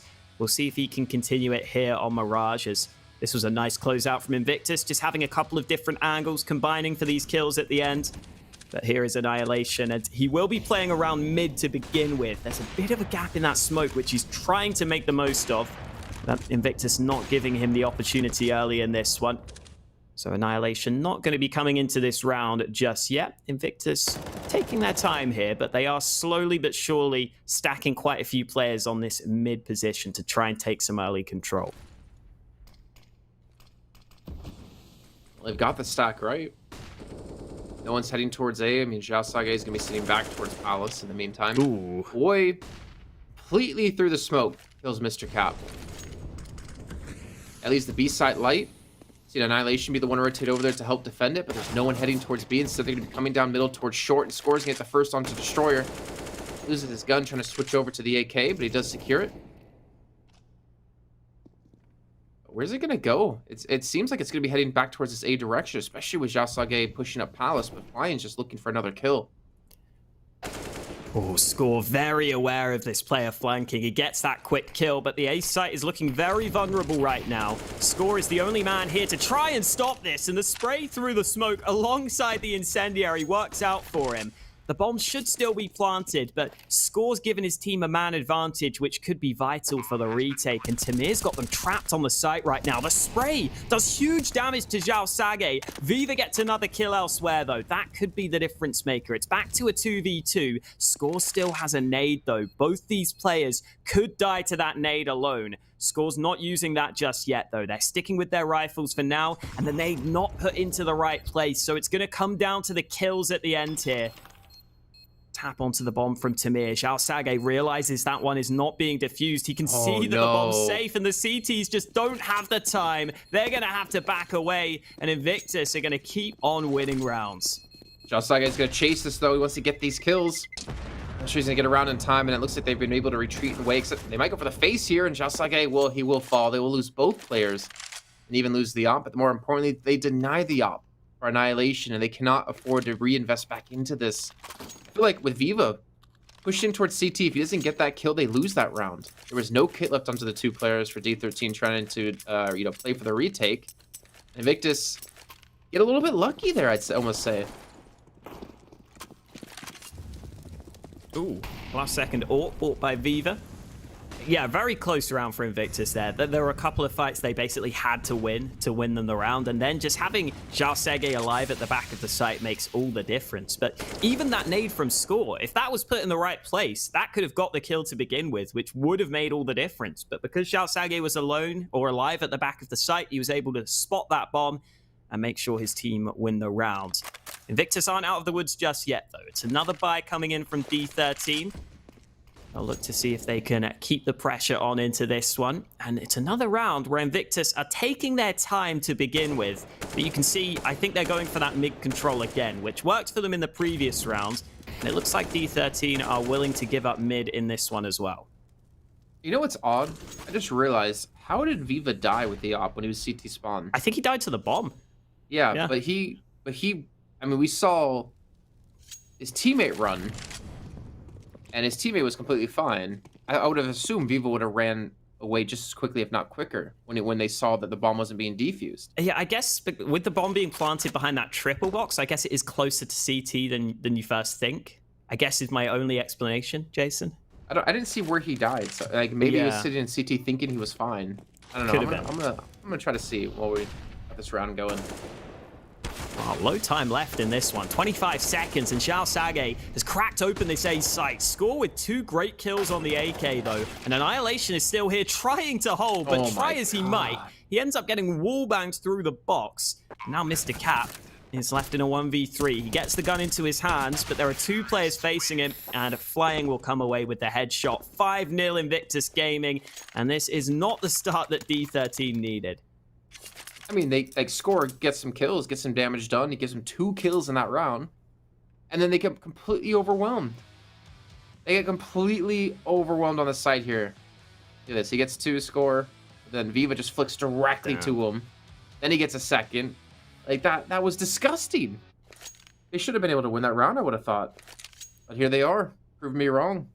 They got money for an op if they technically won it. Oh, it looks like we're just going to see the pistols bought up here. And Invictus 5-0. They're out for blood. I think they're out for getting through to the next round and just closing out their first day of work pretty quickly. Yeah, pretty rough for D13 to have basically everyone on the right site and then to just lose the fight so badly. Especially, like you said, Score took quite a lot of attention there in that sandwich position, right? He drew the AWP over to his spot. He was hoping his teammates could help him out from the back lines, but just doesn't end up happening. And now D13 are down to a low buy. Invictus trying to, I think, make a statement here that they are here to play in the playoffs, and they are doing a good job at that right now with this 5-0 lead early in this game. Destroyer's been making a couple of crazy plays. I'm glad he slowed it down. Can confirm how Viva died. Okay. So he ran back through to T-spawn. Like, he ran across the site to get in towards A ramp. Because obviously they didn't see the second player, right? And he didn't want to die to give them the op. Because if he pushed out to CT further, then he might have fallen from that. So he pushes in towards A ramp and then dies from the bomb. Ah, that makes sense. Ooh. Oh, Destroyer, you're just talking about him. Yeah, that's 2 quick kills. It's getting a bit crazy. This time he's got his teammates backing him up though. So even if he didn't get those kills, he would have been fine. And looking good for Invictus to win this round, perhaps without taking any casualties. Xiaosage landing another shot. Again, just individually, you're seeing these Invictus players landing these kills so quickly. I think that's been the biggest difference. It's just how fast Invictus are on some of these kills. It's just not been something that D13 have been able to handle.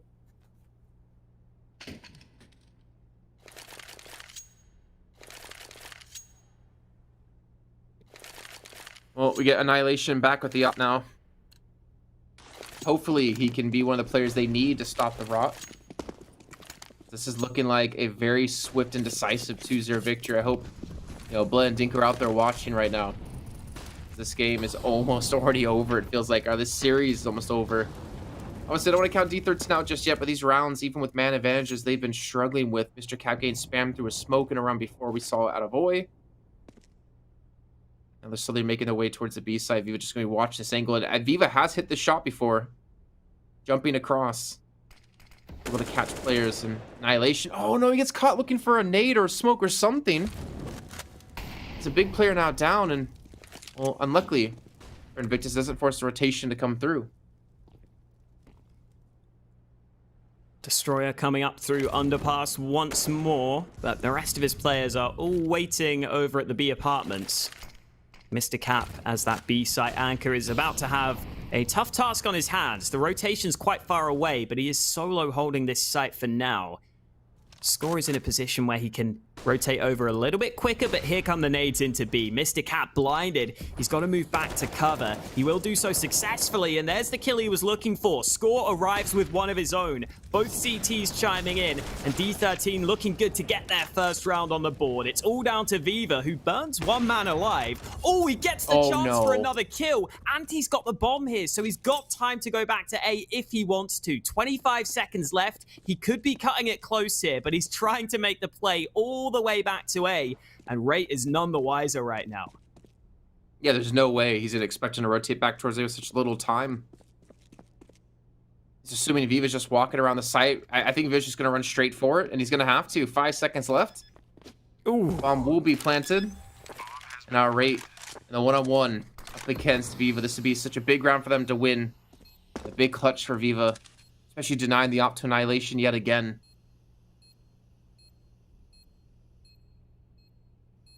He has no kit.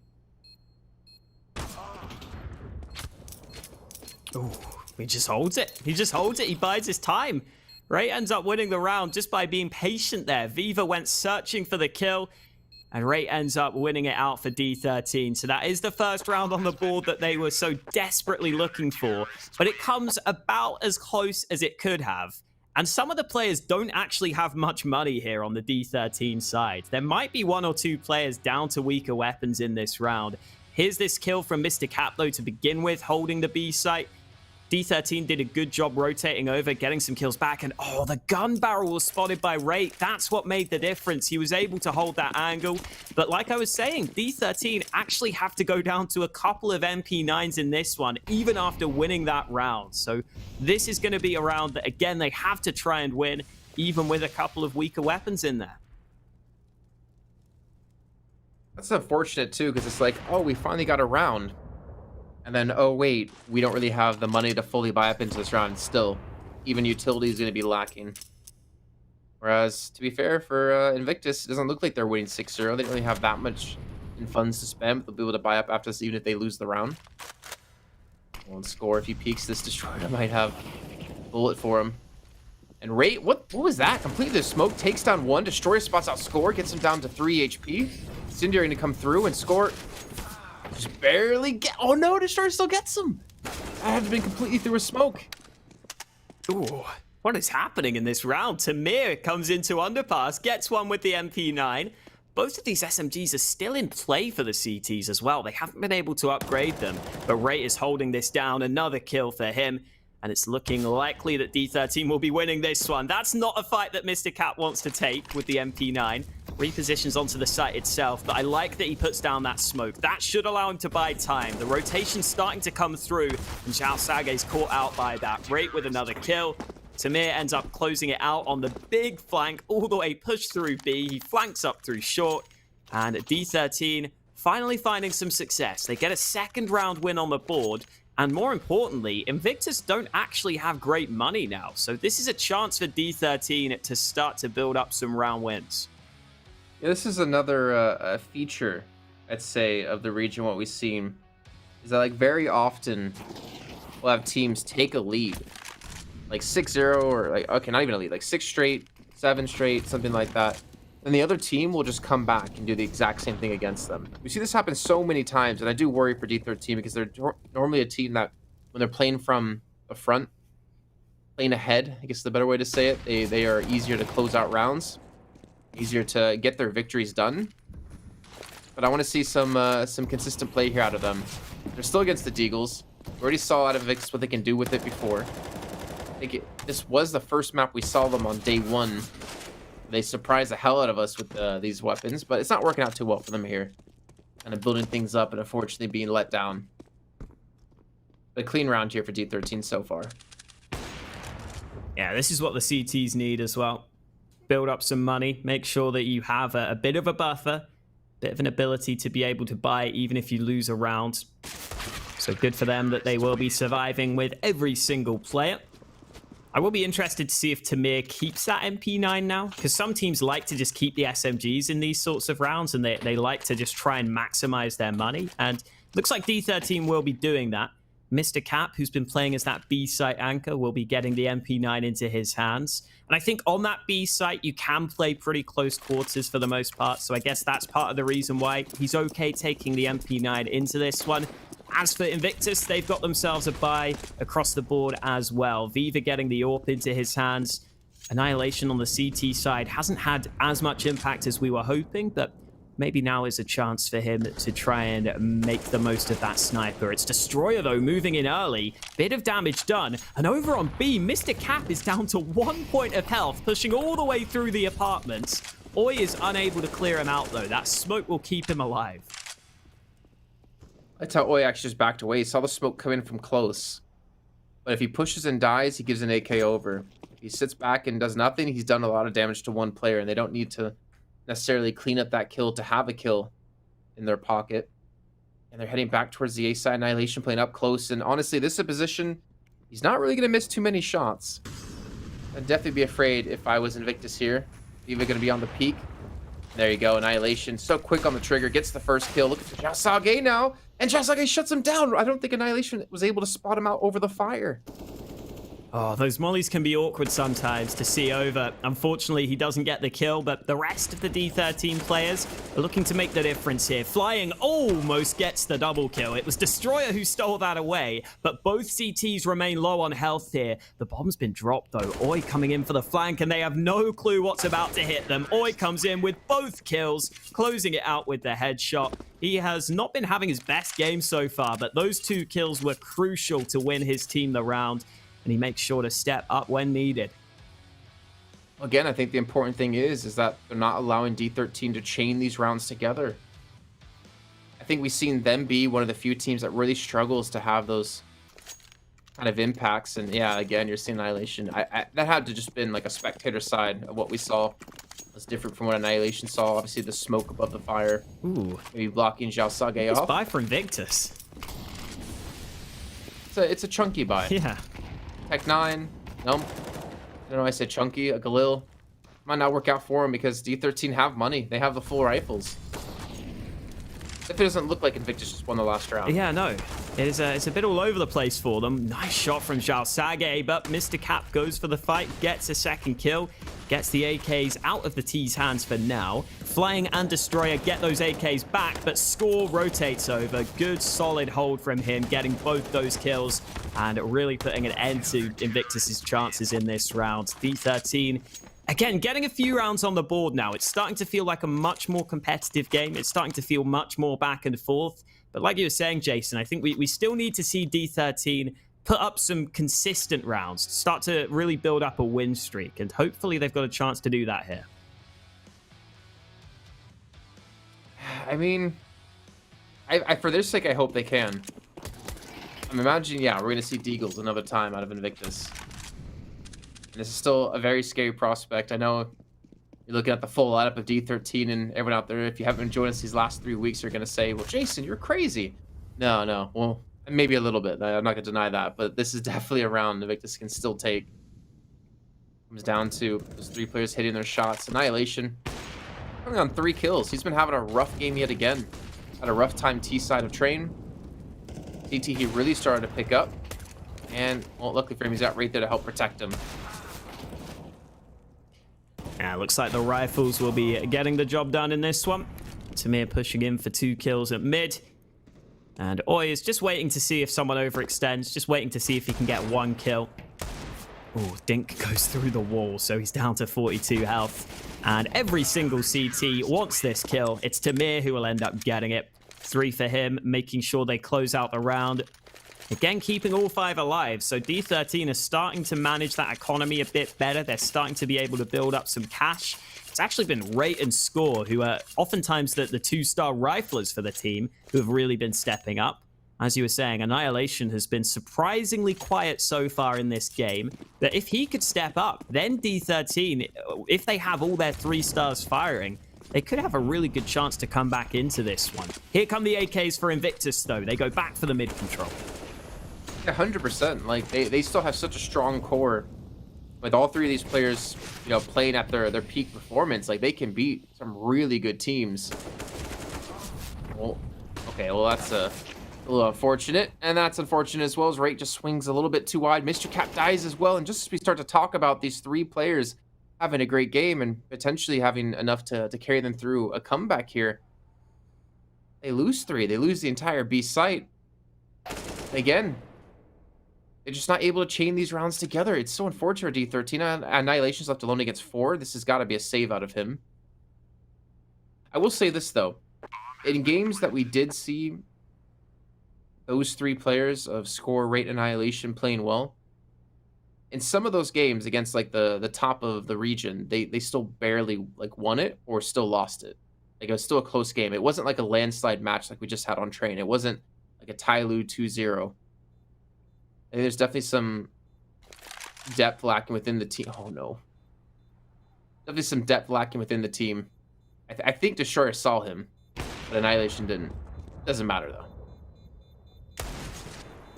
Yeah, it would be nice for Annihilation to save this orb and to land some shots at the end here. Build some confidence for himself. Viva pushing in from this side. Oh, Annihilation. You got to be careful, buddy. Jumps into safety. He gets away with the orb. And the rest of the team will certainly be able to buy around him. Yeah, again, I think that the problem, as you said, for D13 is even if they have some of their star players showing up, even if they have some of their players really stepping up, oftentimes it doesn't feel like it's enough for them. It feels like they don't have enough across the entirety of the team. You can't just rely on a couple of players to carry you through in every single game. And Annihilation has been having a quieter one this time out, but maybe this is a chance for him to do something. Oh, the aggression into underpass. He's really trying to make sure that mid is clear right now, but it's the A play they need to watch out for. Rate currently solo holding this A site. Oh, there's the first kill. Even while blinded up, but Destroyer will be here. A little bit too much presence out of the T side for him to defend. Obviously, just good play for the retake here. Annihilation just looking for a pixel to be gifted to him. And the utility, it's not really much left. 2 flashes left for Invictus to hold on to the site. On the retake, we have a plethora to use. Destroyer not in a great position. Flying gets tagged up. He does get 2 kills though in the meantime. What? He got tagged through the wall by Annihilation. He gets 2 kills in towards CT, turns around, gets a kill on Annihilation, and gets himself a 3K. That just won him the round. Scorer can even escape with a SOP? I don't think so. Oh man, Flying. We talked about him before. That was a hell of a shot. Oh, just in general, Invictus are landing some insane shots throughout Mirage so far. Just how quick they are with these kills is what's ridiculous to me. There's the first spray from Destroyer. Here's Flying, though. Quick headshot on the first. They line up for him. They weren't ready for it. And then, oh, he has to transfer that spray as well. Just great shots from Invictus across the board. That has really been the difference maker, which has given them the lead so far on Mirage. 9-5 in their favor, and D13 are on their last legs in this last buy on the first half. It's only really Annihilation's AWP that they have to work with, and Tamir takes some early damage. That shot from Viva landing through the wall. You know what makes this more scary? When they played this map last time, D13 got 1 round T side, and Invictus got 14. Ooh. That's not a good look. They got 5 rounds last time CT side. And then obviously it was over when things swapped over. So, pretty similar to what we had before. Yeah, at least they're consistent, Jason. Yeah. That's true. that's some sort of an upside, being consistent. I think losing is unfortunately the big difference maker here. Yeah, it's like me in matchmaking. I just consistently lose. It's great. I mean, you couldn't be as bad as Mitch. I mean, if I have to hear one more day about his rating versus Dinko, I'm gonna. The thing is, Mitch thinks he's good as well. That's the problem. If he just owns that he was bad, he'll be fine. Well, he's got to have something going for him in his life. True. It's gonna be the Mag 7 score looking to defend the site. Annihilation with the op, and actually he was able to sneak around towards the side. The problem is Viva's still watching. Annihilation's gonna get a kill. Raid's gonna be swinging in from behind, Flying. Now down to the 2-on-2. There's a realistic chance they can win this round. Fortunate part is Raid can't recover a weapon. Raid's actually gone all the way back round to Kitchens. They're trying to catch him out with both players coming in. Annihilation lands the shot, and it's up to Viva in the 1v2. He's looking for this first kill. He knows where the man is coming from. Oh, that shot nearly landing through the wall there, but Viva stays alive. Misses again. The tap to the bomb. Viva's got to go into the open, but he decides to play the time, and this is not looking good for D13. Viva is playing this to perfection. The Tech-9 comes out on top. 10-5 for Invictus Gaming. It comes close at the end there, but it's just been Invictus winning out the majority of these rounds. Oh man, that was, I mean, Annihilation was in such a rough spot. Either had to stick it or try to go for the challenge. He had no kit anyway, so as long as Viva just hid, he was actually, it didn't even matter if he hid, he was going to win the round. The bomb was going to go off. What a great little flick out of him. We don't really talk about Viva and his op too much, but he does have a hell of a good op. You see him picking up the secondary for his team, and we saw a little bit on Train, him on the solo op. Let's see now. 10-5, a must-win pissed around here for D13. Again, they won 1 round on T-side the last time they met. We'll see if they can maybe change how that's going to work this time, and completely overwhelming Oi. That's the good start they needed. Yeah, Oi looked committed to trying to push into the apartments there, but he might have been better going for a jiggle peek to begin with, because he just went into the open, got overwhelmed. Tamir gets another kill, and looking at good for D13 in this one. Xiao Sage landing a shot on the edge of this smoke, so Invictus still have a slither of hope here. Scores in on the flank, though. Easy kill for him. And Invictus are falling like flies at the end of this one. Just Viva remaining, and they will all gang up on him at the end there. D13 picking up that all-important pistol round to keep themselves in this game. And maybe this will be the start of a better T side for them. They've got to hope so. I wanted to actually check if the 1 round they won was a pistol round on that Mirage match. And it was not. Oh. No, it was actually gun rounds. Okay. Well, Invictus have gone for the Force. We talked about consistency. That's a little bit inconsistent for them this time. Yeah, but they have Force, like you said, and they got Deagles. I know I said it many times, and I'll keep saying it until, well, they become consistent at losing rounds they buy Deagles. D13 are going to have to respect this and be very careful. Looks like they are respecting it right now. They're holding back. They're waiting to see if Invictus will give anything away early into this one.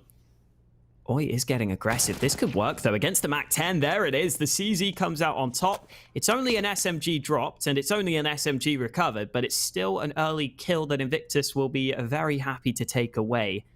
And Score has got to be a little bit careful here at mid. He is alone in this position with this AK. So if he were to go down, that could be a real issue for this D13 side. But the Mongolians will be grouping back up and seeing if they can make this A play work. It's all about Viva. Oh, Score. Okay, there we go. Viva's still alive, though, on Sandwich. Unfortunately, takes the battle in towards Palace, gives his position up. He's going to die. Now a 3-on-4. Flying's got the Deagle, and he's been hot so far on this map. Trying to make it costly for D13, and well, Xiao Sage hits the first. An AK rescued. Flying's going to push in. That's another kill. And Xiao Sage gets himself the double. Again, 3 kills coming through. Not too bad of a round here for Invictus. Wouldn't be surprised to see them force up yet again, but I think they're going to play the safe route this time. Or not. Oh, wait, just went straight to the CZ.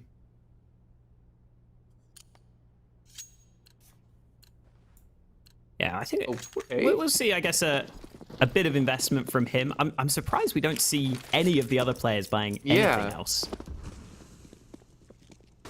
Okay. Like, if anything, I'd almost prefer Oi to drop a Deeg to his teammate rather than buying the Kevlar at this point. But hey, well, okay, we've got a Zeus kill. There we go. Clearly they did buy something else. We just didn't see it. The Zeus coming into play early. And I guess Invictus are really just hoping to get 1 or 2 kills in this round, so that's not a bad start for them. Noi did push into underpass actually from the B site, so he's getting a lot of information. He picks up a gun. Spots out Tamir, who's gonna be shot from the back. Short on the other side of the smoke. He's got 2 players here, and he's gonna come around the corner, and that's gonna be a clean kill with the P2K. Again, costly for the T side. Score, they're looking to make some of that money back. Ooh, long spray from the MAC-10, but it somehow works. He nearly gets the second. It's into the 1v1. Viva only has the USP for now, but he knows that if he goes back round, there will be guns available for him. And that is the idea that he's going to go for. It's a Zeus that he's just picked up. The bomb's being planted. Viva still wants a gun. Finally gets a MAC-10. Not exactly the best weapon, but he's sticking with the USP here, and he's not going to win it. Annihilation has been quick on the AWP. This time he's quick on the AK, but that round came way too close for comfort. And that was what, an investment of Kevlar, CZ, and a Zeus. Or maybe 2 Zeuses. Or is that Zeus side? Yeah, I was gonna say, I don't know. I don't know. We had this talk with Mitch and Famus. Yeah, the plural of Famus is Famus. So Yeah. I'm assuming the plural of Zeus is Zeus. Zeus's. No, I think it's Zeus's. I don't know. I don't know. I don't miss Mitch enough to ask him, so. Exactly. Well, they're grouping up for an A hit, an A execution. There we go. Thrown in. Flying just going to back away. Play for the retake here. You've almost being gifted a shot and actually just spam straight through the smoke. It's scored on a 56 HP. The bomb slowly going to make its way through and towards the site, so we will be playing for post plant. And look how much utility left Invictus have. This is ridiculous. They've baited out nothing on the D13 side. They're going to have everything to use on this. And even a long rotate out of Oi. Yeah, that big flank coming through, and Oi's already putting it to use. He's got that first kill. Viva lining up these nades, but the aggression from D13 will work out for them. They'll cut off those nades before they can be used, and Xiao Sage not ready for that close angle. He backs straight up into the open arms of Ray. All the kills coming in, and just like that, D13 win the round. I don't really know what just happened, Jason, but I know that D13 won the round. That's the most important thing. So Oi goes back to T-spawn, catches... I think it was Score trying to go in towards middle because it was planted for short. He gets the kill. But then Blinds was trying to set up a Molotov. He gets killed as the player comes around the corner, pushes the smoke at the right time. And then there was another player. Oi right there trying to set up another flashbang to throw in. And he gets caught out with a nade in hand. There's some missed timings, unfortunately, for Invictus. But Good on D13 to clutch that out. Big round taken for them. And now Invictus going to be back on force up with the Deagles. Yeah, and D13 are going right back to it. The A play worked for them last time. It might not this time. Viva with 2 headshots on the Deeg. Unfortunately, he has gone down in the meantime, but Xiao Sage lands one of his own. There was a gap on the back of that smoke, which he was able to utilize. The bomb not planted. Xiao Sage has a chance here. 1v1, but he's unable to win it. Annihilation has to clutch it out again in one of these rounds. D13 just about holding on, but it's back to a 10-10 scoreline, and so far, D13 have been able to win these T rounds, even if they've come close. Remember what I said about the Deagles? Yeah. All they had were Deagles and a CZ, and they hit the shots when they needed it. That was close enough. I mean, Annihilation was 1 hit. 1 hit. And that would have been the round for Invictus. But here we go. Back into the buy. Destroyer on the AWP. Folks already coming in towards the A site right off the bat here, trying to maybe force this utility out. They're picking up the pace here. Viva is completely caught with a flashbang. Score gets the kill off of this, and he's not stopping. They charge straight into the A site. And we're going to get into a post-plant situation yet again. Yeah, this time with an early kill for D13 as well. And this boost is going to work out. Nice shot from Destroyer. Good idea from Invictus to be able to avoid that utility. But again, it's just all the kills. A flurry of frags for D13. They don't even care to play the post plant. They just take all the fights. They win them out once again. And this has been a complete turnaround where D13 are now the ones winning the majority of these fights. I don't even know what to say. I don't know what's going on. When they get the kills, they're just all within a few seconds of each other. I swear observers are just yelling at this match. Oh, they got the pistols and Kevlar yet again. They've come close a couple of times, and they've definitely been getting a lot more kills on CT side than we saw D13. These rounds have been so close so many times. Just missing that final kill. They've got aggressive everywhere. They got aggressive towards Palace, towards A ramp. They have a 3-man stack towards B. Looks like they might rotate some players back and go for the gamble here. As you can see, already Destroyer in towards CT spawn.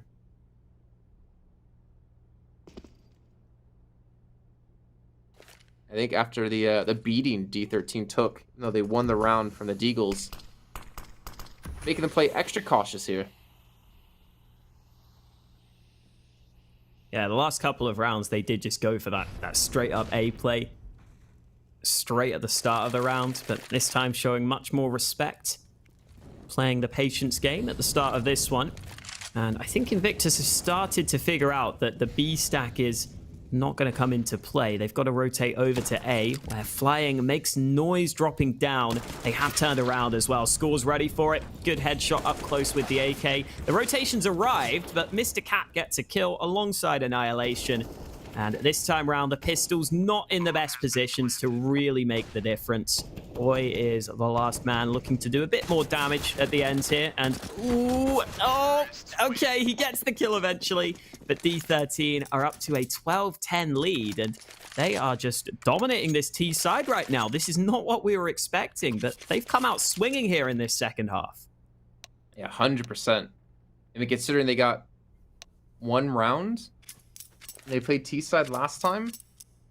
Now they've had quite a few. Well, they've had, what, 7? Yeah, they've won every T round, right? I think so. Yeah, I think so. Yeah, because Invictus had 10 rounds. That you could do math, Jason. That would be true. This has been tough. Again, these rounds have been close. But Invictus are just not able to cross that line. And I want to see if D13 can keep this pace up. I mean, we still have a 3rd map to come potentially then over onto Nuke.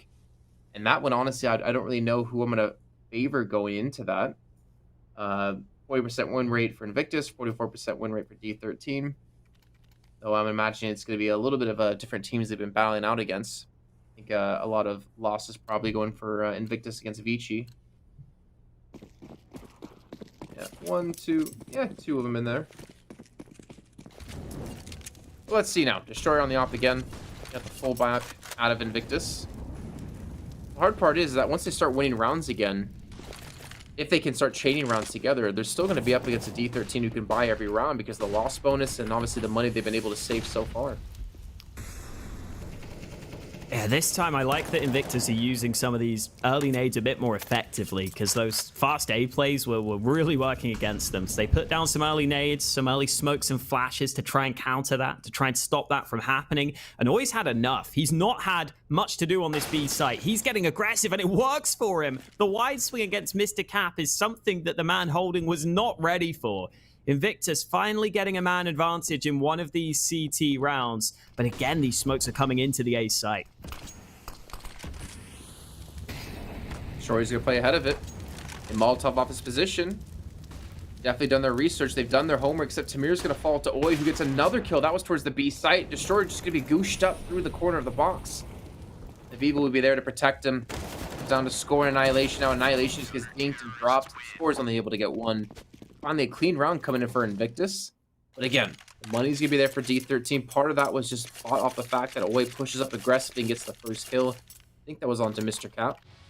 And even gets a second thereafter onto Tamir.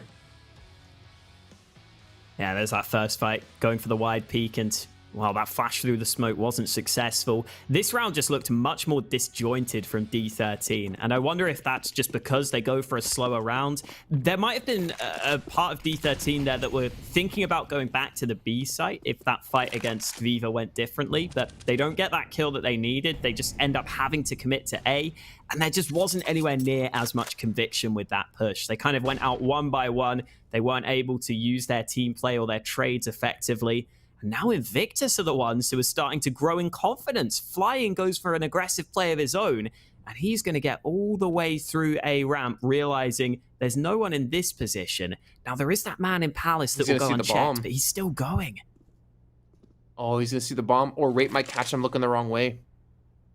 Rate's going to come around the corner. Flying. Can he get down in time? No. He turns around in the nick of time and spots him out. Smoke going to come in to try to buy some time. They're all going to be closing on top of him. He still gets the one kill. How does he get away with this? How has he not been dropped? Annihilation. He has the up in hand, but Flying just trades positions and gets out. What? The great escape of Flying. He's just running around the map. He doesn't care. Always like, wait a minute. I hear some footsteps. Wait, that's you? That's ridiculous. Like, is this Formula 1 or what? Like, he's just done a lap of the whole map. Literally. Oh, my goodness. He gets away with it. Fair play to Flying. He is a crazier man than I am. And now he'll come back to the A site to help the defense. 2 HP, though. That's going to be tough. Destroyer, they're just Molotoving him every single time. They've been doing a really good job of just making him have to change up angles that he doesn't want to be playing from. And finds another kill. With the 2 health, he secures a second 3-on-2 and score. I don't know how you fight out of this one. He's going to fall, but Annihilation will still be here. Now, Oi on 2 HP. Annihilation's not going to be looking up, but he swings up the nick of time. He gets the kill. How? How do they win that? Oh, he has to just snap up with a Tech 9. He goes down so low, but it's another 1v1, won by Annihilation. He's been winning the clutches for his team. It's come down to him in a couple of these rounds, and he comes out on top for his squad. It ends up being close on the time here on this A site, but Annihilation gets that first. There's the second. 10 seconds left on the clock here without the bomb being planted, and he just goes for the fight with the Tech 9. Oi was already low on health. These rounds have been coming down to the wire, but D13 keep on winning them. And look at the money for both teams now. Whoever loses this is going to have a rough time into the next one. Both teams already having some weaker weapons in there as well. This is just a complete brawl right now between these two teams to try and get this map. I really feel like it's been the adjustment of D13 to just always have a Molotov ready for Destroyer. Plays towards triple stack, it's Molotov. Plays towards ticket, gets Molotov. He just can't get comfortable on the site with an op. Even takes the 1v1 against Annihilation, loses that battle. It's been really tough for him and so far in this game. Well, D13, they're on the precipice here. Take us to a third map. Definitely not out of their reach, and always got to be careful because Annihilation's going to be watching this angle. Have John Saga there to back him up. Yeah, Rate's going to be watching their back. Expecting someone to get aggressive, which as we can see, someone will be. It's going to be a Destroyer. Yeah, I guess Destroyer's had enough of getting Molotoved on the bomb site. He's like, screw this, I'm just going to push through, get the information, and the information is very valuable. They've got 3 CTs stacked on this B site. D13, though, still have plenty of time left. They're looking to move back around, but Destroyer is moving all the way in on this flank. He'll start to realize that there's no one here. He'll start to realize D13 is still stacked in the apartments. And here's the fight he's looking for. Wow, Ray is the man who reacts first, though. He gets that initial kill. And now D13 might just try and double back here. They realize that there's probably a B stack in play, so they're going to try and see if they can move all the way back to the A site. But look at both teams moving across the map. Both teams are rotating over to A right now. Oh, Ray's gonna be spotted. Viva gets the kill. Flying was there to help out. Xiao Sage with the Yogs able to get the first kill into Annihilation. Flying gonna peek a little bit wide here. Ooh. Gets the double spray down as well, and that's gonna be a quick nail in the coffin here. D13 Invictus take the round. He talked about money before here, Haka. Scores on 4K, Annihilation on 3.3, and Invictus, this should be a 13th round. Ideally, they can close this out. But Destroyer, I mean, it sucks he fell there on the flank. That was a hell of a shot out of rate. But at least gave him so much information to always have the stack at the right place. Yeah, that's what made the difference. Just allowing that rotate to come in really helped them out. You can see Xiao Sage is here first, then Flying lines them up. And D13 just took their third tactical timeout. They've only got one more remaining. As, oh, hello. Very nice. He's known as the photographer, apparently, Jason. I want to give you the chance because Dinko has utterly failed all of us. All right. Name the drone that comes in and brings these stats for us. Oh, name the drone. You name. Oh, so I'll tell you what Dinko came up with. And he didn't even come up with this. That's the worst part. Is I just said it, and he's like, "Yeah, that's fine." All right. Droney McDrone face. Oh, that's terrible. Right? And Dinko went along with it. So you have a round. You have till the end of this map to decide. Oh man, that's a lot of pressure.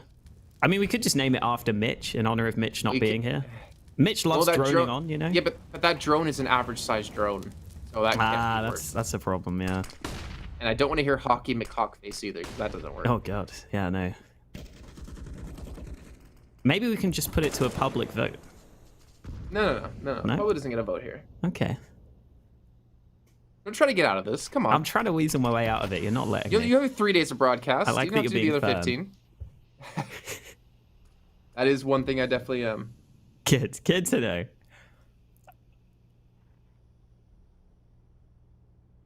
Score's just chilling behind this smoke. He's safe for now. Once that smoke fades, though, he'll have to turn around and be aware that Viva may be here. And Viva, holding this angle, could have the advantage. There it is. He spots him early. Damage being done. And finally, Viva wins the fight. He will break the vent to get himself away safely. And that's the real man that they needed on the D13 side gone. The man that's got 30 kills is out of this round, and it's just up to the rest of the Pistols to do what they can. Oh, Destroyer, that was a little close. Getting a little bit of a haircut there. Going for the repeat yet again, and... Okay, if Annihilation got that kill on a Flying, I would have screamed so loud, waking everyone up in this hotel, but they will close it out. Invictus will get the 13th on the board, and they should be rescuing the op. Flying's going to secure that. And again, D13, the money's still not there because of the investment from the last round. They're taking their last time out of the map. This is not good. This is putting Invictus potentially to 14. Yeah, they really were just relying on Score to win that first fight, I think, to try and be able to have him get into the back lines with that AK. As soon as he loses it, you can just see the rest of them having to do whatever they can, having to try and desperately win some fights that were never going to be too favorable for them. And there's our unnamed drone, again, back in the action. Can I just call him Dave? Dave the drone. Yeah, good old Double D. Exactly. Can we just replace Dinko with you? Viva is also known as Toasty McToaster. Okay. Oh no, production, please. Yeah, is that Dinko in production doing that? Oh God. No, because it would have been Joni Mc... yeah, no, yeah. Well, they're going for the full save, just the Glocks. It's looking like Invictus will be able to get themselves to 14 bar some apocalyptic event occurring on the server.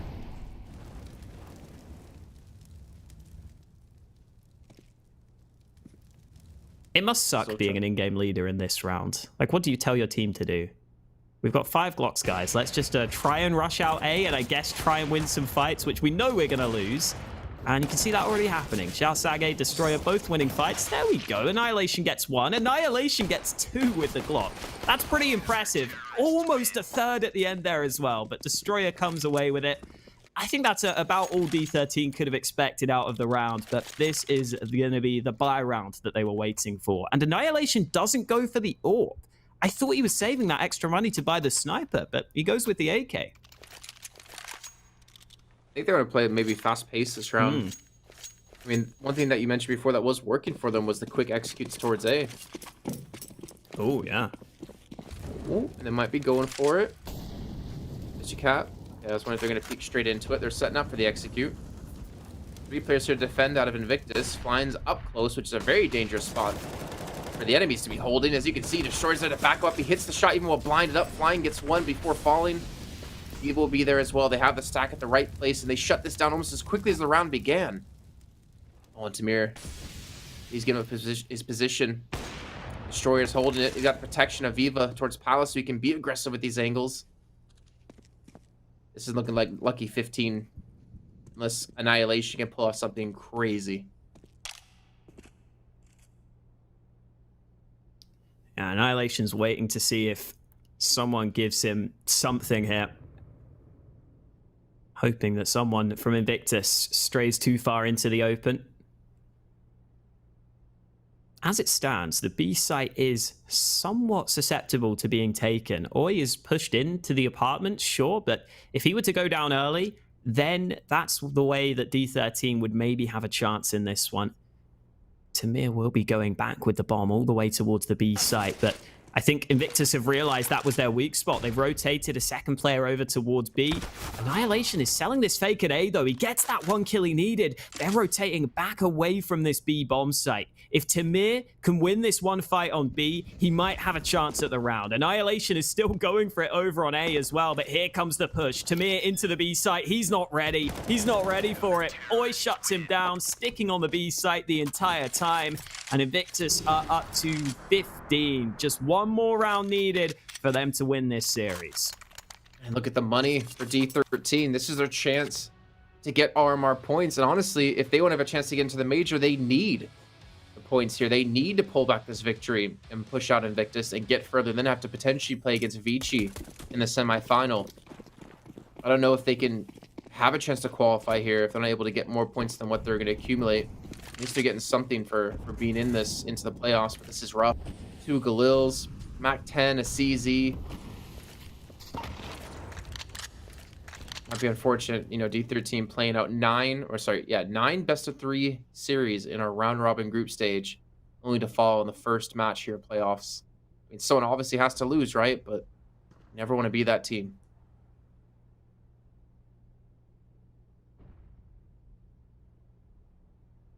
Yeah, very important round for them here. After all of those days of hard work in the group stage, they've got to win this one to keep themselves in the tournament. Score is holding this big off angle. There's no way Flying expects this. Nice shot from Score with the Galil. Gets that initial kill. And finally, the aggression from Invictus has been countered early into one of these rounds. Beaver spots the man in connector. He's almost caught from the other side, though. Down low on health. And Score gets another kill through for D13. Make that 2 onto the A bomb site. Score is making the difference for his squad right here, right now. It's Invictus who will have to try and save their guns into the next. And D13 are not going to go down without a fight in these last 2 rounds. 33 kills for Score now, by the way. What a beast. Yeah, we talked about him. They've been flying, being the big playmakers for their teams. We're seeing exactly why. Triple kill for Score in a position with just a Galil. Keep their hopes alive. I mean, there's still technically a third VAP to come if they can pull this one back, but it would be an overtime if they're able to do it. And money, well, I mean, Viva has 5k. Jasage has 5k, so they can drop.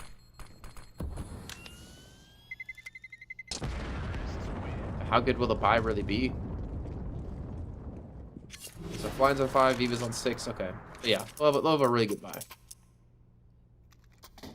Yeah, it should be fine for them. Viva dropping that AWP over to Destroyer. The gun's coming through slowly but surely. I think Viva must have something. I don't know if it's a rifle though. Oh, it is. There you go. They have got the full rifles out, so they've been able to scrape it together at the cost of missing some nades.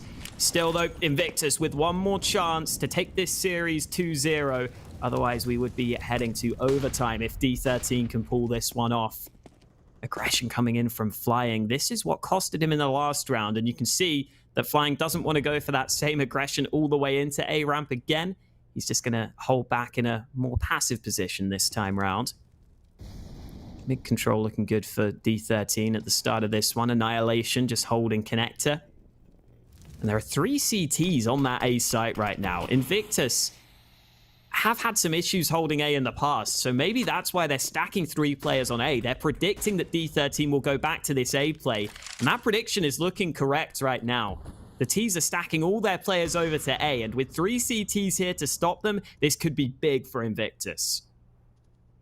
I think Viva's getting a little antsy here. You can see him wanting to push in towards Palace. Amir's been able to sneak through the smoke, though. He's gotten straight in towards jungle. I don't think they're going to expect this. I think Jasage might be watching the angle. Oh, he spots him out. The flank's not going to work out. That might be the hopes here now of D13. Fortunately, coming to a close. Viva gets gooshed up. He's going to be pushed in from ramp at the same time. Flying's going to be there to help protect him. And Flying gets the first kill. And that's going to be Viva to chime in like that. They shut it down with the collateral onto Destroyer. And Invictus will close it out 16-14. They'll get the 2-0, and they'll advance now through to the semifinals.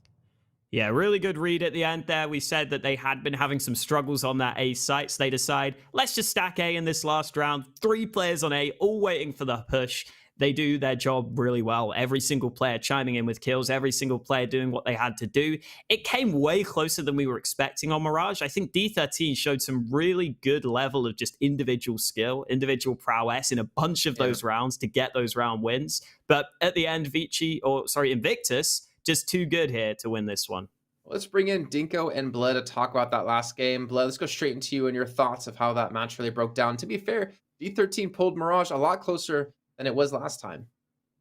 Yeah, and it was again the trio of Score, Raid, Annihilation stepping up, right? I gotta feel bad for Score, man. 33 kills in a losing effort. It's gotta suck. Annihilation as well. He had a very slow start on both the maps, but then he won 3 clutches, keeping them in the game. How many rounds came down to the wire? I don't even know. And I felt like Invictus, and this is something we see from Invictus and many other teams, Jason, even Tyloo for that matter. You have a big lead, and then you kind of choke it away. That CD side was very uninspired coming out from them, a complete 180 from what we saw from them on Train. And that's going to be a little bit of a worrying sign, but all in all, I think the better team came through. And even when the trio stepped up for D13 Invictus, well, they were just a better team. Playoff roster has shown up, and I hear myself.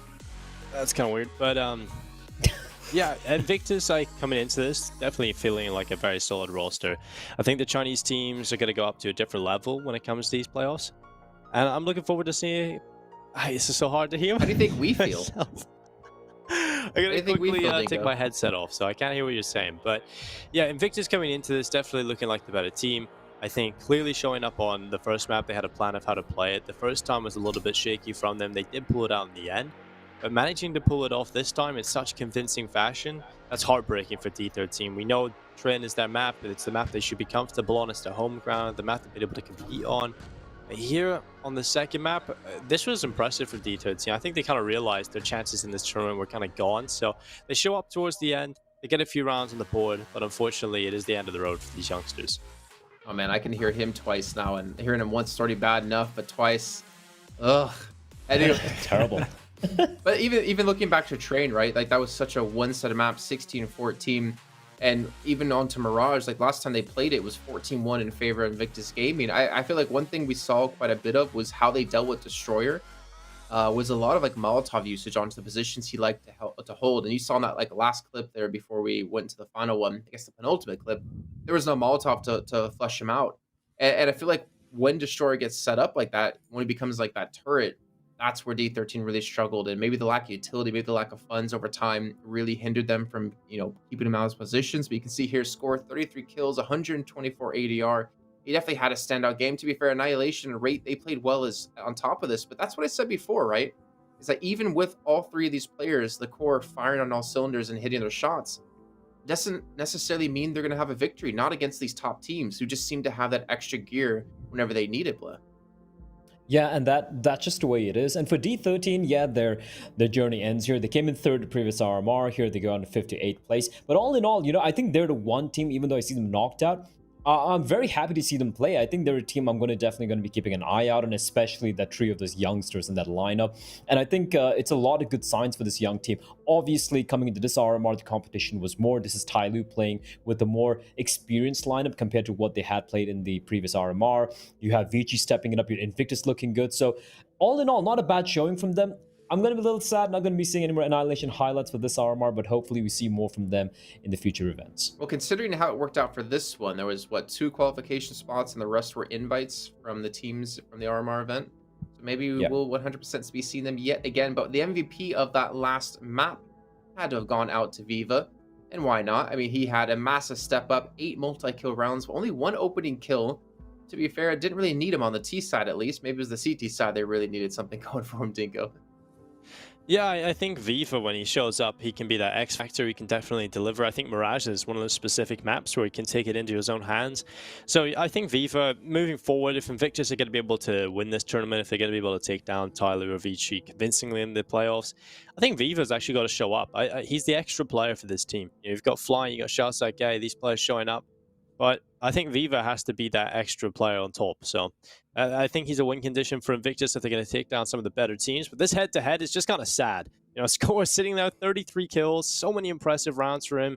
Won the equal in the direct duels against Viva. But I think Score is definitely a player to keep an eye on alongside Annihilation, right? We talk about Score. I think he kind of goes under the radar sometimes. And it's a little strange because he is so impactful so consistently. But because he's not as flashy or it doesn't show up at a lot of the clutches exactly like how Annihilation does, I think we kind of talk about Annihilation a lot more. But Score, I think he's the most talented player all round on this team. He's got the deeper skill set. So I'm looking forward to seeing Score in the future. I think going into these next tournaments, him and Annihilation, they're the good pieces to work with. I think D13 will need a little bit of work in terms of whether or not this is the final roster that can take down some of the better teams. I don't think so, but you've got the 2 pieces at least to work with. All right, well, that is our first preseason. What? That's weird. First playoff match now done. Our first best of 3 of the day. We still have 3 more to come up later on. We have about a 20-minute break, about 15-20 minutes before we get underway now with our second game. It's going to be Vici up against Lucid Dream, and you're not going to want to miss this. Coming up next, Vici Gaming versus Lucid Dream.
Walking slowly, running home. I will follow you alone.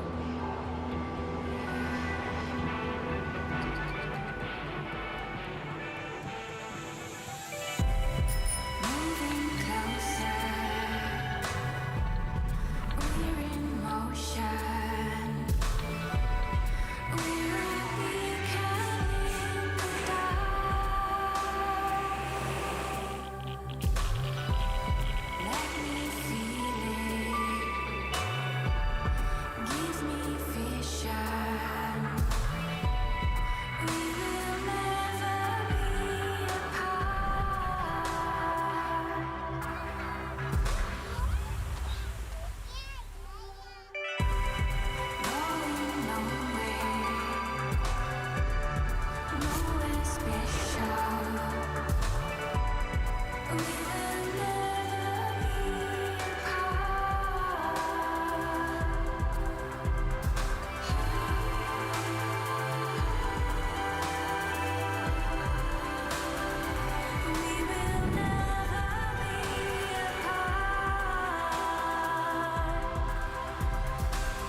Welcome back, everyone, to PAL 2020, the Summer Asia RMR event brought to you by PGL. And you're probably sitting at home wondering, well, Jason, what happened? I thought we were into a first best of 3 series. Why is it already done? Why are we already heading to a second game? Why isn't the game on? I'll tell you what, the first game was very, very fast. And I do have 3 people, lovely people, I have to say. Definitely all of average height, except maybe one of them under me here currently. At Jubleb. As we move now through into our second series, Vici up against Lucid Dreams. Let's start things off. You know, already said your name. Let's just go straight to you here. How do you think this series is going to go? I thought you'd be above average height, Jason. I'm average height. Are you? Okay, cool. Yeah. Well, anyway, coming 6'6", to this matchup. average. All right, perfectly average, as you are in all aspects. But when it comes to Lucid Dream, I feel like, okay, this is the matchup, right? Here's a team. Let's get real here. They're a team who either their org dropped them or the team is broken up. Whatever is happening is, you know, the org, they don't really represent the org anymore. And with that in mind, coming to this match, it's kind of disappointing. You've already qualified for the playoffs. Why not, you know, stick together or at least have your org support you for the end of it? I don't know whose decision that was, the players or the org themselves, but coming to this matchup, they're going to be a little deflated, right? And that too, coming up against Vici, it's going to be a hard ask, but at least if I'm them, I want to go out with the last hurrah. I just want to give a fight to what some people would say are the other favorites in this tournament, Vici Gaming, who are going to be coming in looking very confident at the moment. I mean, okay, so on the note of them, let's be fair to them, if I'm not mistaken. They did lose 3 players. They had like 1,100 points built up. Mm-hmm. Okay, good. Just want to get confirmation on that. Ooh. They had 1,100 points built up. But because 2 of them retired and one of them decided to take a step back from competitive CS, they lost everything. And then going into playoffs, they definitely didn't look like the best team here, Dinko. And do you realistically think beating Vici would be on the table? Absolutely not. Even if they were all playing well, even if every single player in this team was hitting their peak, it still wouldn't be enough to beat Vici. I just think Lucid Dream just don't have the skill to keep up with the Vici roster, especially being a new team, right? They don't have any system built up to go up against Vici. Although, to be fair to them, we've got to highlight their players. 789, he's had a pretty good performance into this tournament. If Lucid Dream were to take a map, then he's got to be the player that shows up alongside PTC, I feel. We know John Olsen is always consistent, but we need to talk about the players that don't always show up, they can deliver a lot of impact for Lucid Dream. And that is PTC and it is 789. I think we can always rely on John Olsen. We talk about him on the bomb sides getting 1 or 2 kills each time. But this Lucid Dream roster, they have a couple of individuals. It's just not enough to go up against Vici, I don't think. And especially with the current mindset of the team, who knows? But then again, pressure's off. Kind of maybe just performance like last hurrah. Let's go and take down Vici and just disappear. I mean, that's maybe the scary thing for them, Haka. The fact is they got nothing to lose right now, so they can play extra loose and maybe catch Vici off guard. Yeah, that's true. And like Ninko was kind of alluding to there, their best rated player in the tournament has been their AWPer PTC. Both these teams actually have their AWPer as their best rated player, so that could be a fun matchup to watch for. At the same time, though, Kaza over on the Vici side of things should be just brutalizing PTC for the most part, in all honesty. Yeah, it's hard to find those positives. I think just the firepower is the biggest issue, as they were pointing out there, because at least in that D13 game, we saw some of the D13 players have those promising rounds, have those rounds where they just stepped up individually and won it for their team. I don't think we see that anywhere near as often for Lucid Dream, and because, like you were saying, we have those issues with the roster already, we don't think there's going to be that solid system in place, so it's really hard to find where they're going to get their success from. Let's take a look at their opponents then. Let's take a look at Vici and dive into the team. As you mentioned, Kaze probably going to be one of their biggest standout players, though he did have his worst map, what was it, in the last 2 years or 5 years, Blood? I think it was like 5 years. I think it was against Tiger, which is insane. Listen, here's the thing. If Vici somehow even drop a map here, I'm going to ask a lot of questions of this team. I think they should be kind of thanking the stars. They've been actually having a pretty good run so far, right? They lost only to Tyloo, where they got just completely crapped on, and Tyloo's just been on a tear right now. And they lost to Tiger. Apart from that, they've had a pretty comfortable run. Yeah, dropping a few maps here and there to teams they should be losing to. Like, I think they dropped a map to Divine Vendetta earlier, to Beyond as well. And then they had an easy final matchup. They didn't even have to play against Marzalai, where Marzalai unfortunately couldn't play the final game.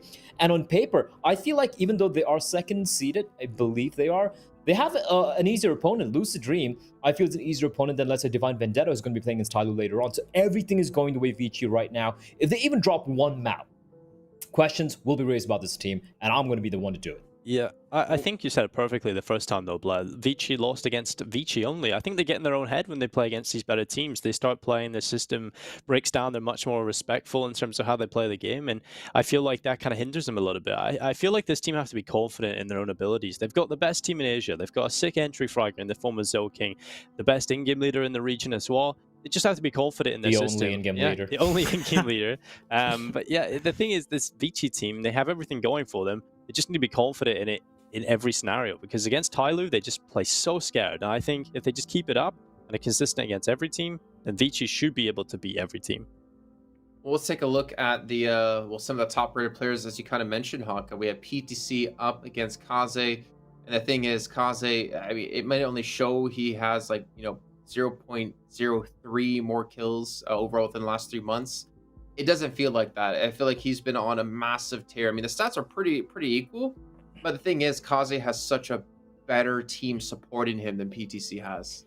Yeah, I'm really surprised that the damage is so even between them. But you can see, especially in terms of AWP kills at the bottom there, that's a pretty big difference between these two guys. Kaza, very, very flashy AWPer at times, very, very good with that sniper. PTC is definitely able to have some of those rounds, but nowhere near as consistently as Kaza. And I guess one of the other things is there's kind of less kills to go around on the Vici team, because they have so many good players, because you can have Zoking just entry and win a round. You can have Jam Young play really well and have his own games as well. So that's probably part of the reason why the stats aren't quite as crazily one-sided as you might expect them to be. And just in general, even if we look at some of the best players on this Lucid Dream team and say, okay, maybe they can have good games, maybe they can keep up with some of the Vici players, even then, just the strength stacked throughout the entire Vici squad is probably the biggest problem, because it's very rare for Vici not to have a game where quite a few of their players show up and have big performances. Well, I think a lot of it might come to maps. Well, if I'm honest, I don't think it really come down to the maps they're going to be playing on here. I feel like Vici in general should be the better team, especially with Lucid Dream unfortunately seeming to, well, as we don't know, disband or maybe look for new org or whatever. We're going to be going into, okay, well, whoever, was that you, Haka? That was not me. That was me. That's Blood. Okay, Blood, go ahead then. Yeah, I mean, do you think you'd be used to it? Listen, I'm just clinging on to my final strand of sanity, and Lucid Dream just picked Train. That makes no sense. Jason. Just makes no sense. They've played it twice with this lineup. They've lost both the games. They're picking against Vici, who like picking Train.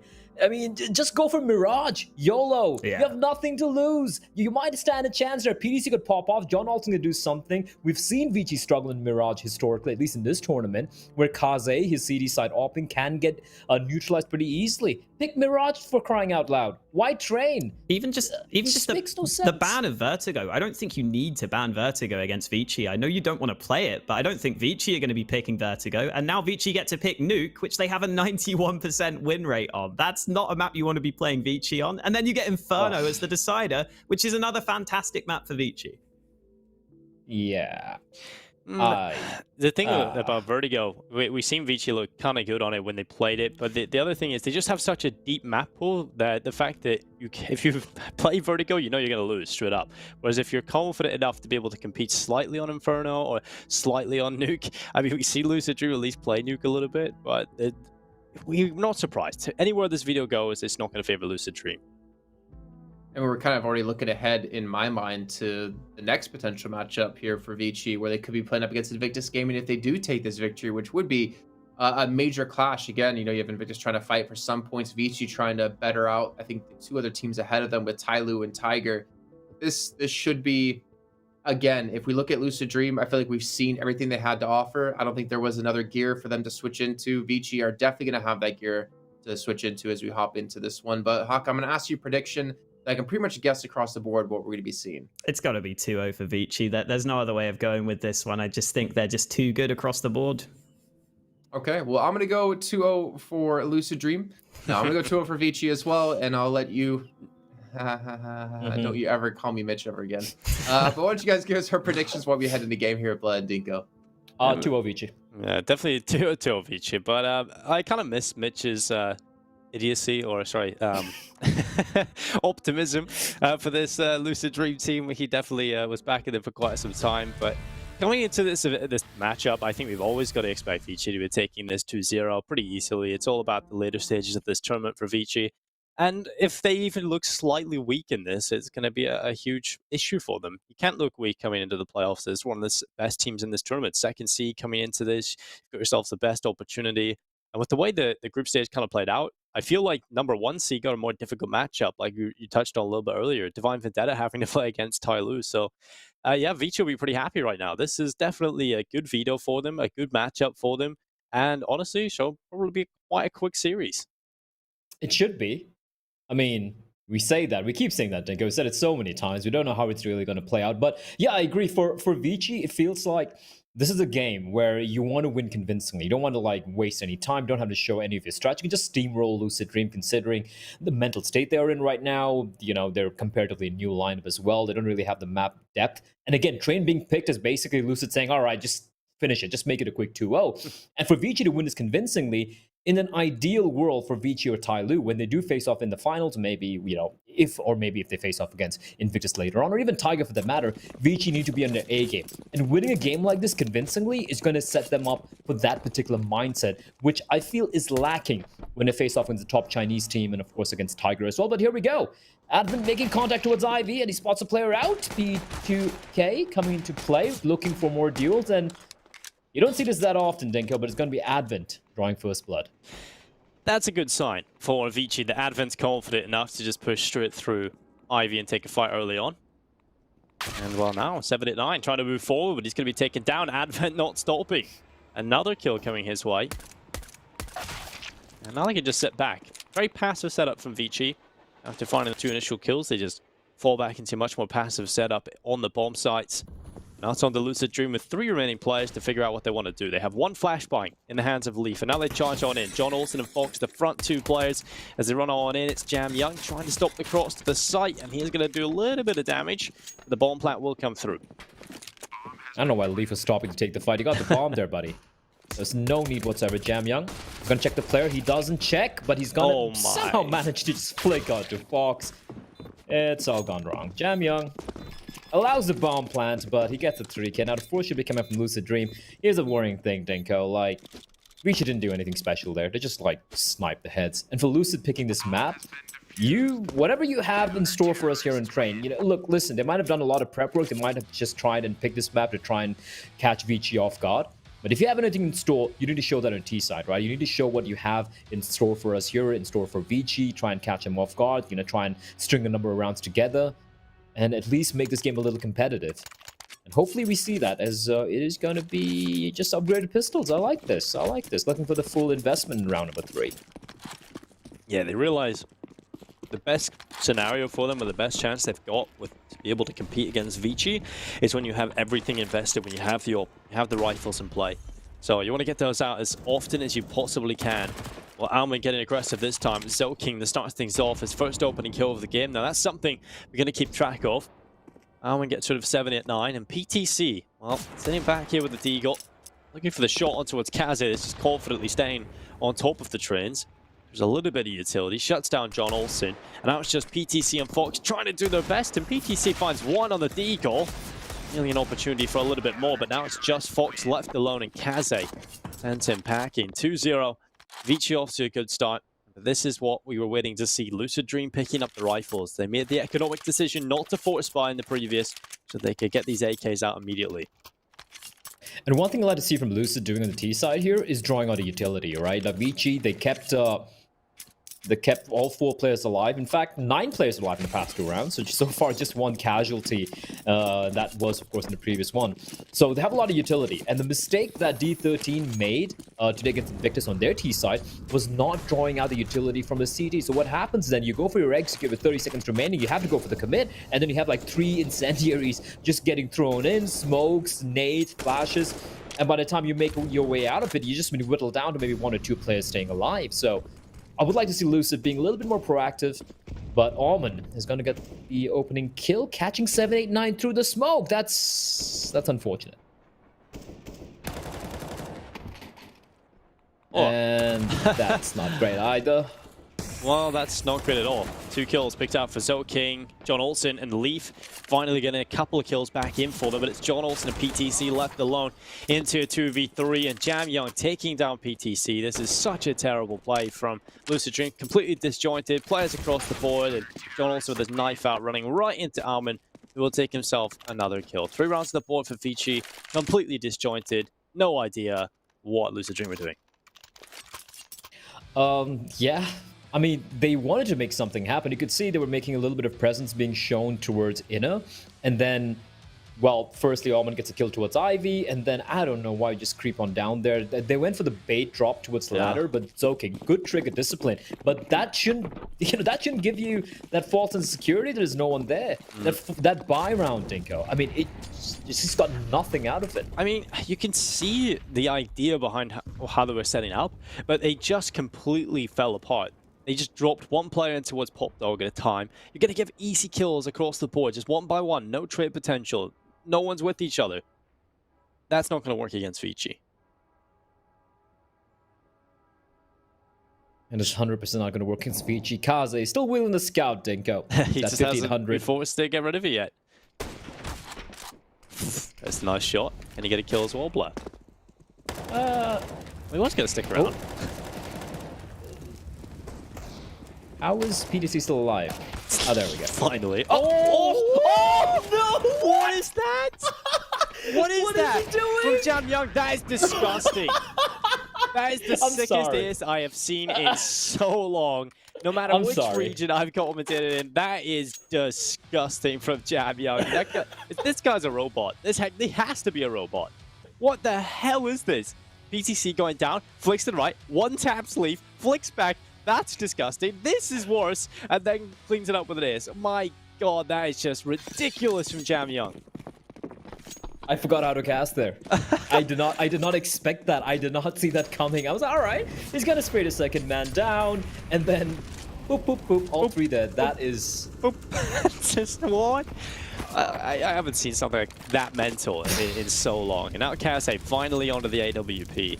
They haven't forced him off the scout, he just got a little bit bored. So, I'll take the op. And now Zoking down and towards Pop Dog. Lucid Dream have just been violated. I think that is a very apt word to use here. They have been completely dismantled. And yeah, it was an eco ace, but my word, that was impressive. And that's one. Oh, he's using the smoke. Is Zoking climbing up in the smoke? Of course he is. That would be the worst way for that to go. Well, a little bit unfortunate. Lucid Dream not off to the happiest of starts, that's for sure. But PTC can turn things around. Smoke goes down in front of his face. Almond around the corner. That smoke is going to cause a couple of issues. So now the play from Lucid Dream in towards the A-bomb starting via T-Con, starting to come through. It's Advent that sits back, just lightly winning by with his M4. 789 getting boosted up onto the blue train, and PTC has rotated over from Ivy back to T-Con, and 789, he's walking over, he'll finally find something, and a couple of kills come in here for Lucid Dream. So 4 versus 3, a man advantage in play for the T side, and the bomb plant coming through. The spray from Jam Young nearly doing enough damage to bring down Leaf. There's still a man advantage intact for the T side. Leaf, position compromised, and now they know where both the CTs are. PTC is going to find Kaze. That's a huge deal to win.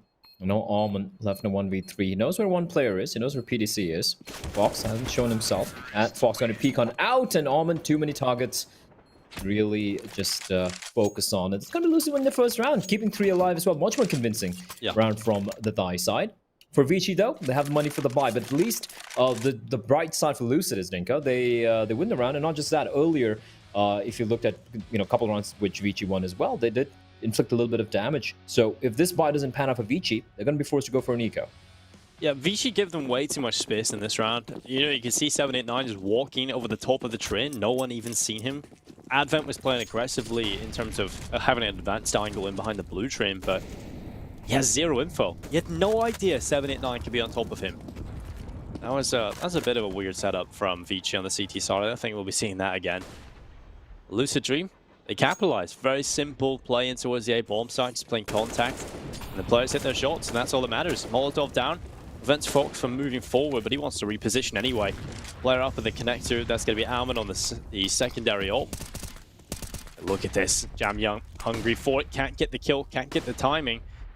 And now Jam Young's just going to stay on the side, but Fox is just wrapped around the back like a magician, pops up behind him, and now might just find Almond, but Almond spots him, takes him away. We're back into a 4 versus 4. Oh, how's he still alive? I don't know. Zoking's going to fall, though, and it's 1 by 1.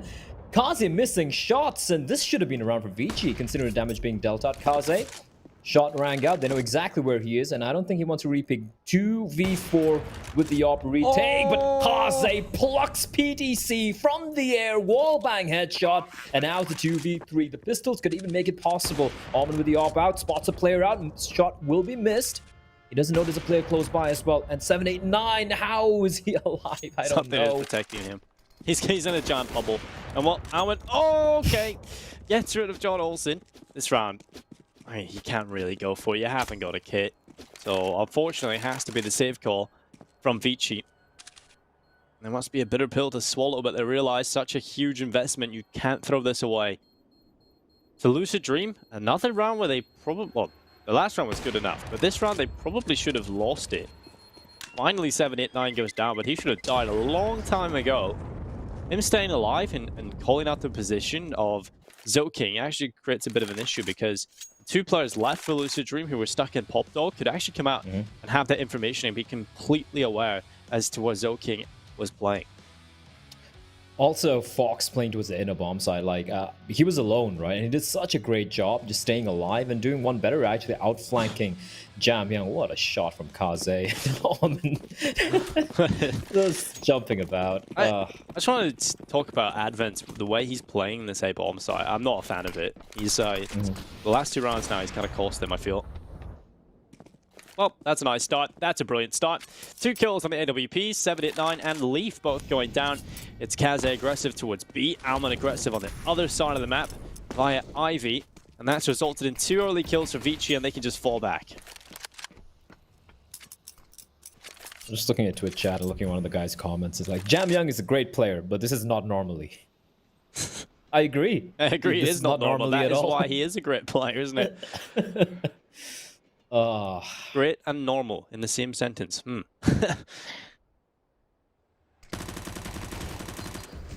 Well, Oh. I'm young. Another one. Just keep feeding him. Go on. Feed the beast. And what? He's actually got his food fight back. And what? It's PTC. He's going to be there with the AWP. And now Kaze towards the back lines. The ball plant will at least come through here for Lucid Dream. So some extra cash to work with into the next round. It's all about the damage they can inflict. And it's not looking like that is going to happen. As 2 kills come in from both Kaze and Alman. That's a good round from the double op setup. I don't know what Lucid were doing. I mean, fine, they lost the first 2 players, and then heading towards the lower, like, what was that? Like, just kind of semi-jiggle peeking the op, not expecting the aggression from the second, third, not going for the immediate trade. I mean, you're already a man down. I mean, 2 men down. You need to be a little bit more assertive in the way you're approaching it. And this is a round where they had an opportunity, Dinko, to just break the economy. I mean, look at this. So slow to try and get the trade, or even if they're trying to get the trade. And that was a round where they had an opportunity to just break the money for Vici. Instead, they allowed them back into the game. And now 5-2. Lucid with their own buy, not that great. AK's pretty good bit of utility. Leaf should be buying up some extra utility as well. It just has a deagle though, apart from that. No, he's not. He's not buying extra utility, Dinko. Why has he done that? He's got $1,400. A smoke, a Molotov, a flash. Hello, Leaf? What are you saving for? Maybe he just doesn't have faith in his teammates, Blur. Maybe he can take a rifle off of their dead body. God damn it, Purple. Hey, did you see the CSGO tweet yesterday? They said Purple was the best player or something. Definitely not. I agree. They said something on Mirage as well, didn't they? They said it was the best map. I agree. Yeah. Well, Zoking gets aggressive. It's going to be pushing forward. John Olsen going down, and Zoking, he gets one before he goes down in reply. Now Kaze and Alman again stepping up. This double op setup is so difficult to deal with, and this is better from Advent. Positions in behind the sandwich smoke. Knowing players, when they're desperate, love to walk through the smoke. He's completely ready for it. And now PTC goes down as well. 6-2, and that's another convincing round from Vici. Advent just threw away his gun before he picked up the op. Why have you done that, Well, Advent? Whoops. Press E. When you know that you don't have enough time, just run up to and press E so you don't risk losing your rifle while not picking up the gun you were trying to pick up. So that's one of those things that you definitely know that you've immediately messed up, but you can't help your brain from doing it. It's like when you're in a sort of bad mindset and you're playing a game of Counter-Strike and you decide, oh, well, I'm going to push B every round. I know I shouldn't do it. I've got killed 4 times in a row.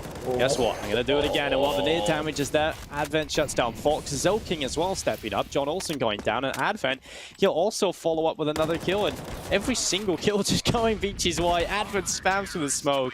789 desperately trying to do something. But the Tech-9's only good for 1. It's another round picked up for Vici. And finally the buy back into the hands of Lucid Dream. it's their map pick. It's Lucid's map pick, and I'm not really convinced with what we've seen so far. They might have probably, they might put up a hell of a CD side, but this is not the old train. A 12-3 half on the CD side earlier, that used to suffice. That's not going to be the case anymore. Not even in Asian CS, where things can be a little different from other regional Counter-Strike. But here comes the hit towards upper. This is much faster from the CTs, but they're from the T's rather, 4 CDs waiting for them. It's gonna be Kaze, double kill, Zoking finds 789, Molotov keeping Fox at bay, not able to go for the immediate trade, and again, they're getting stopped right in the tracks, Dinko. Well, Zoking, another headshot, and Jam Young follows up as well. A full buy round, dispelled like it was a measly eco. And Vici have already won the half by a minimum of 1. And probably going to be a little bit more, but I think it's fair to say.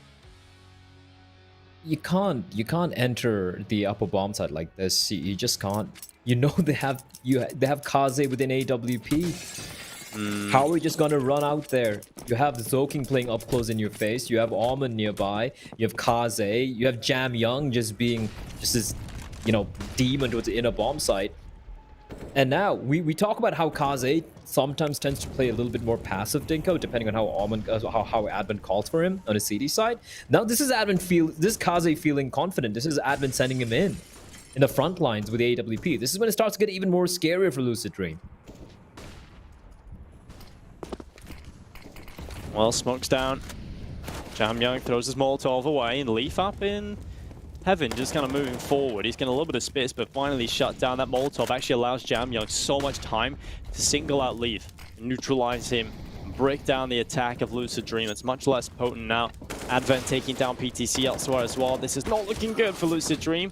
Fox will fight back though, and John Olsen getting a kill. Suddenly, it's winnable here for Lucid Dream. A 3 versus 3 is John Olsen trying to make the difference again, but he's finally gotten rid of. And now it's Fox and 789 left into a 2 versus 3. Fox will be looking down at the bottom of the oil train, hoping that he's not spotted by the player in upper, and that's exactly what's going to work out for him. He takes down Advent, but Zokin gets the info. Looks over the top, shuts him down, and leaves 789 into a 1 versus 2 post-plant. Player's pretty close to the bomb site right now. My feed has frozen, Blair. Don't know if it's the same for you.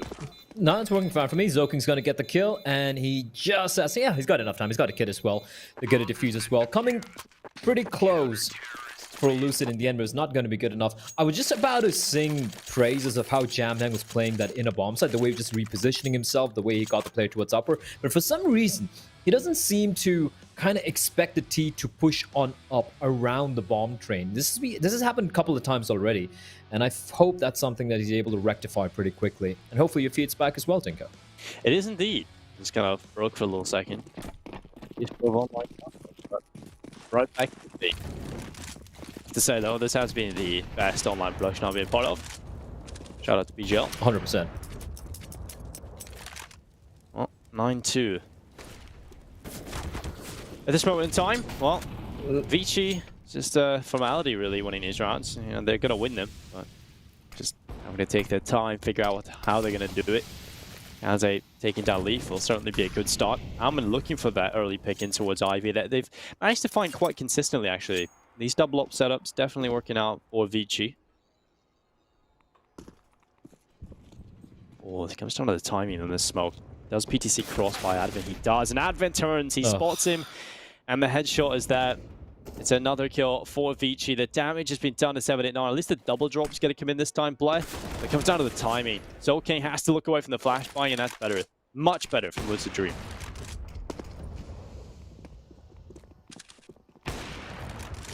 Yeah, but this guy is still alive, Almond. He knows where Fox is, but Fox can't cross on over because Advent's there, marking Almond's flag. And Fox going to win the duel. That is huge.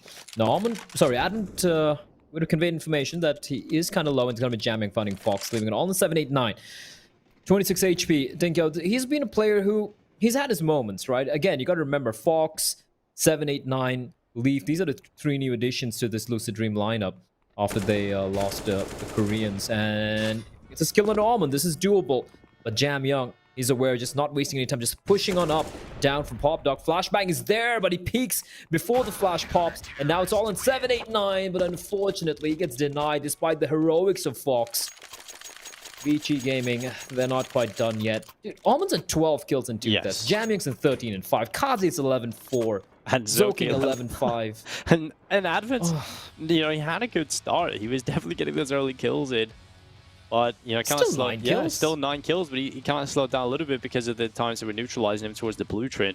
But they've completely changed up their system. Once they lost those first 2 rounds, Blood, they immediately pull out the double up setup, and they haven't lost a round since. So this is ridiculous. And Kaze again, another opening kill, 7-9 going down. They're giving these ops easy pickings time and time again.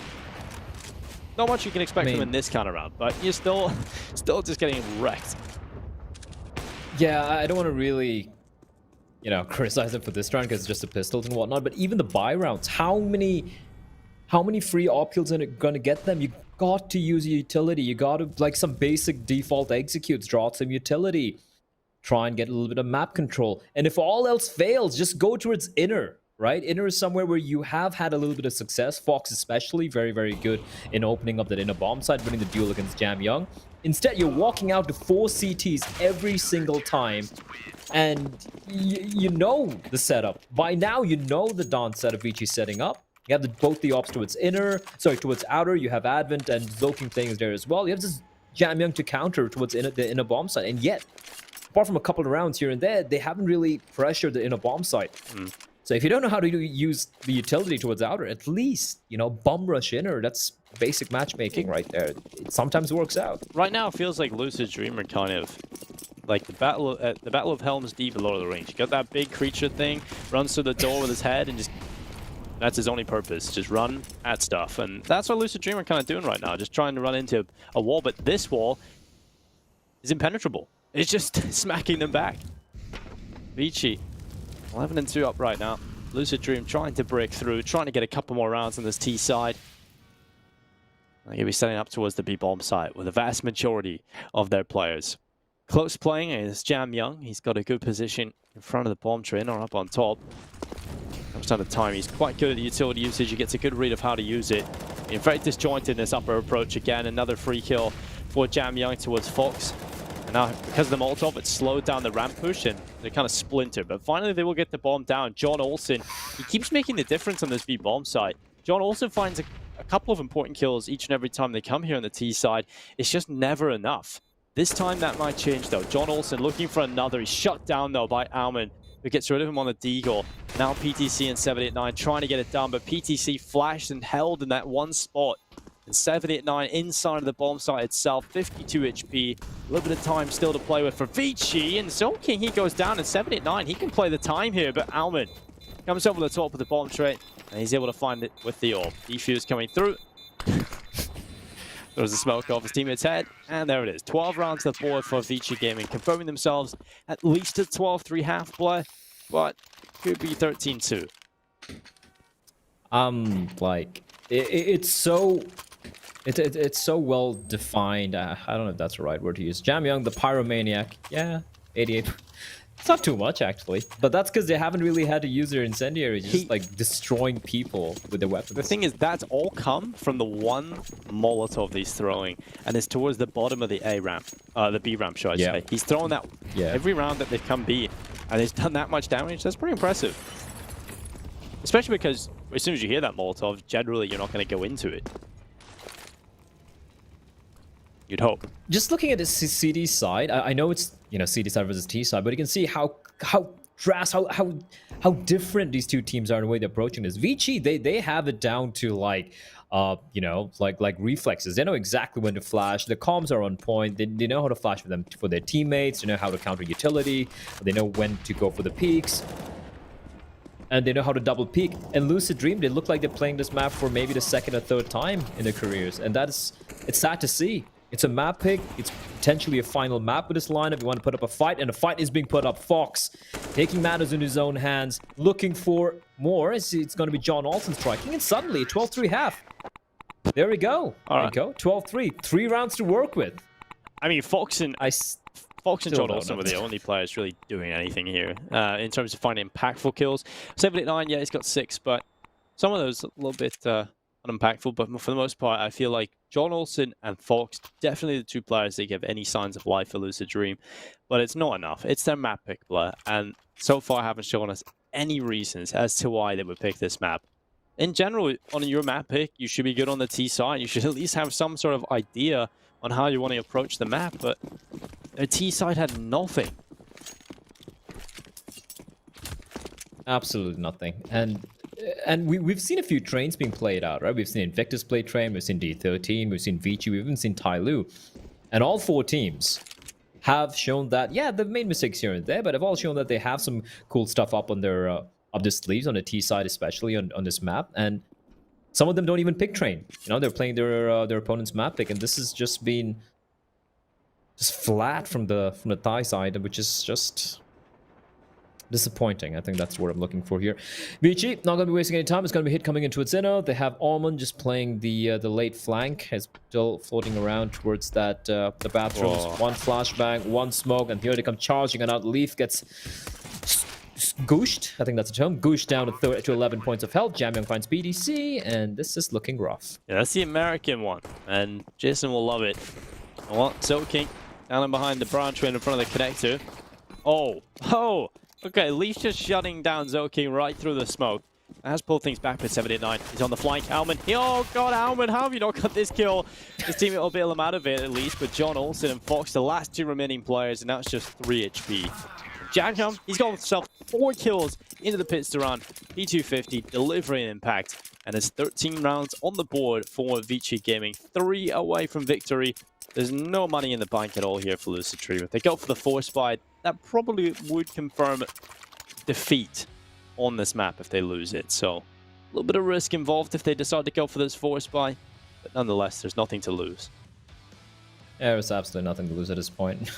Jam Young, I just want to point out, like, if you look at all the 10 players in the server right now, he has the shortest pro career so far, right? He was a nobody. He was unknown. He was just a pug star in China, playing in their version of FPL. And then he gets spotted out by Big Brain Advent. It's like, I can work with this kid. And what a find. And I gotta say, despite having such less experience, he's been phenomenal. The timing is brilliant. But Advent's like, all right, I'm just gonna drop down and leave.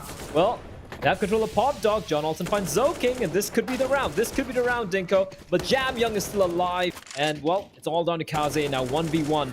And unfortunately, John Olsen just has the USP. That could have been the round, but Kaze, he shuts it down. It was USPs or 1CZ, Blair. How did it even come that close? I think that's Vici kind of respecting, well, not so much respecting, but coming up with a strat in every round. They overplayed that a little bit. You know, you don't need to be going for the smoke execute so early into that round, knowing that you're going up against the pistols, because they are going to get aggressive. And that's the exact playstyle that counters the structure. You know, if you're setting up 2 smoke in the brown holes and no one's watching for that aggression from B, that's just not going to work out. So I think they could have held on a little bit earlier on, but luckily they evaded danger.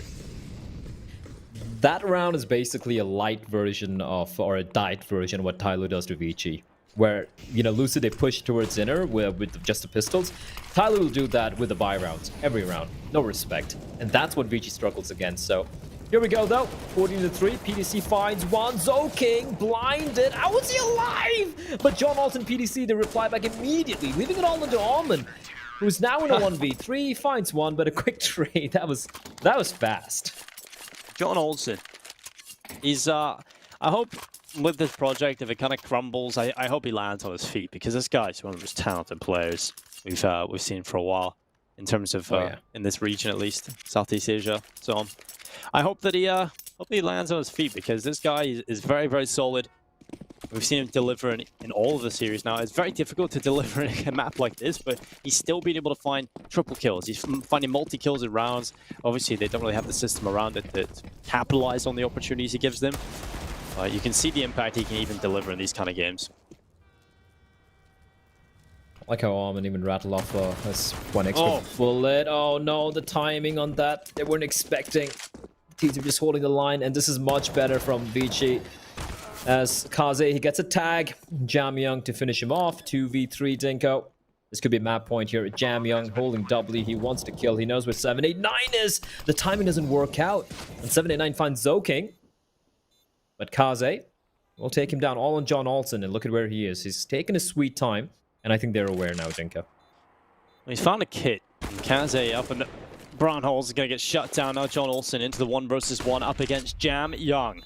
It has been incredible so far on Trin. The bomb is planted for him, but the smoke goes down. That'll cause a couple of issues. Now John Olsen, instead of tapping, instead of playing for it, he's just going to go into the open, tries to play in front of the smoke, trying to catch Jam Young rapid around, but now he needs to get on the defuse immediately. In the spray, it's going to come through. Jam Young finds the headshot, and Vici, even though they get off to a bad start, they still recover the round. And I do want to point out Leaf's aggression there. It's not really needed into the brown holes. You've got that opening kill. You don't need to re-aggress. I mean, you've got the info. The brown holes aren't occupied at the moment. There's no need to go around the corner. But then again, you see a world in which he gets at least one there. So it's just kind of unfortunate. I guess they're kind of mentally checked out, but one person who has been mentally checked in this entire event, and even going back a few months, has been... I just want to keep singing the praises of Jam Young, because for such a young player, especially in the pro scene, there are certain decisions being made. Like I think the best example would be Robs, right? Coming from just a pug, just playing FPL, playing just pugs, and the decision making coming out from not just the aim, the decision making from him is so solid, which usually comes from someone having played at tier 2 level or even tier 1 level for a few months or even a year, and he has that even having such minimal pro experience, which is so very impressive coming out from a young player like him. And I can clearly see now why Advent picked this player up. But right now, this buy is doing a lot of damage onto Vici. It's a 4v4, health advantage for the CTs, but Jam Young has gotten control of this inner bomb site, and he's going to be hearing everyone. Smoke deployed towards Cons. He's got an AK-47. He's pushing on up. That's a nice nade. But it's all going to come down to Kazi and Jam Young to hold onto this bomb fence, to have the better weaponry. And Jam Young, there we go, finds PDC, and already this retake's looking nigh impossible. Well, right through Jam Young trying to get away, but it's Almond, Advent, and Kaze that clean up the last 3 kills, and it's 16-4. Vici taking the first map in very quick and dominant fashion. A couple of rounds being found by Lucid Dream, but nonetheless, it's kind of the performance we expected.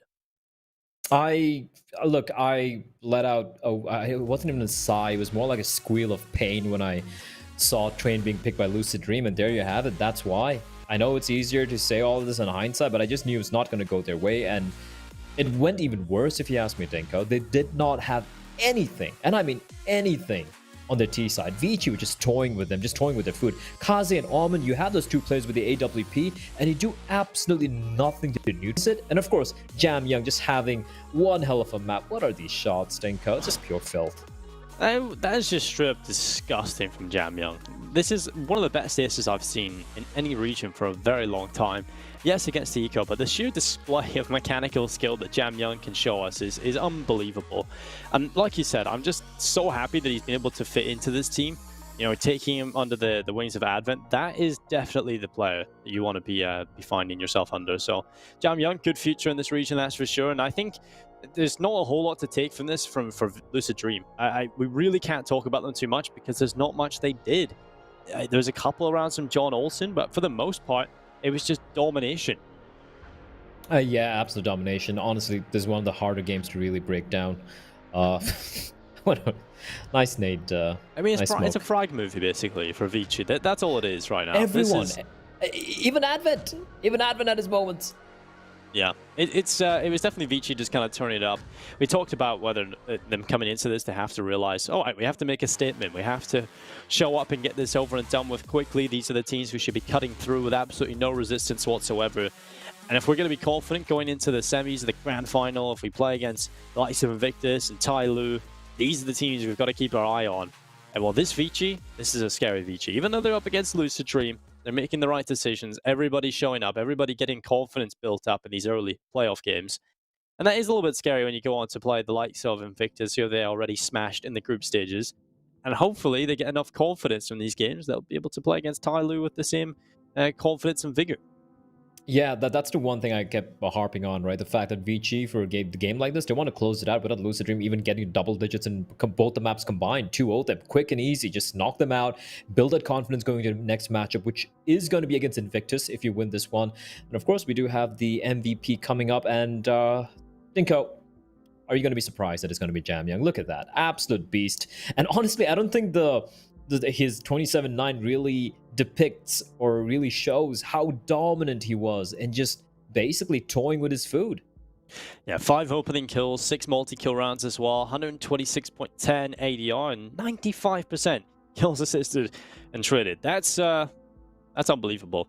That's really sick statistics from Jam Young. I mean, there wasn't too many rounds lost, so obviously it's easier to get those statistics looking solid, but he just made all the right decisions pretty much all of the time, and we'll see if he can continue that as he go into the second map. It's time for a short break, but we'll be right back to see if Lucid Dream can bounce back.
Nuke 地图往事。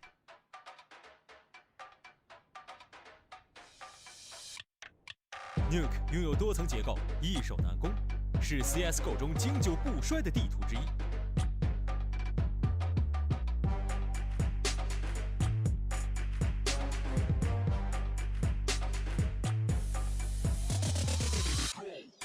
外场向来都是狙击手们对决的舞台。在2015年群星赛上 ，Simple 用一杆轻狙以一记匪夷所思的穿墙爆头，震惊了现场及屏幕前的每一位观众。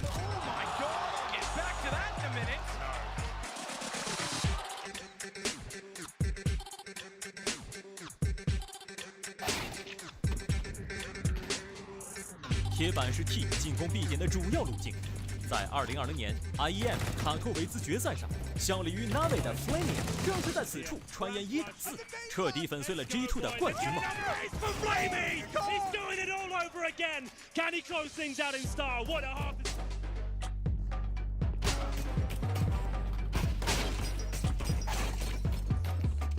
来到 B 区包点，这里4通8达，战斗往往在入口处就已经结束。K1是外场进入 B 区的路线 ，Forest 曾在这里以1敌5，凭借个人实力逐个击破，拯救了队伍。那一刻的他，是所有人心目中的英雄。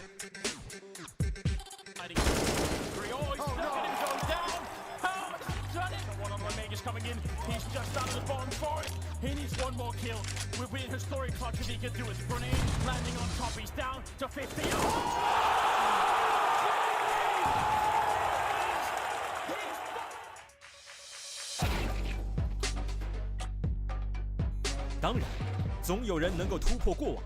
2018年 IEM 芝加哥的比赛里，九爷忍者附体，轻松躲过T方5人的搜索，成功潜入包点并拆包成功，兵不血刃地赢得了比赛，完成了另一种形式的1打5。这就是竞技，永远充满了奇迹。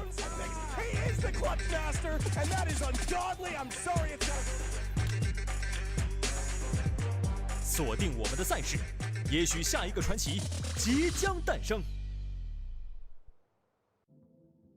Well, welcome back, ladies and gentlemen, to PAL 2020 Summer. It's time to get the playoffs underway. We've already had a couple of games play out already. We've had our first match and then our first map of this series, and it's all been very quick. I think this is exactly what you kind of have to expect in the first step of playoffs, with the best seeds, top-seeded teams are playing against the lowest seeds.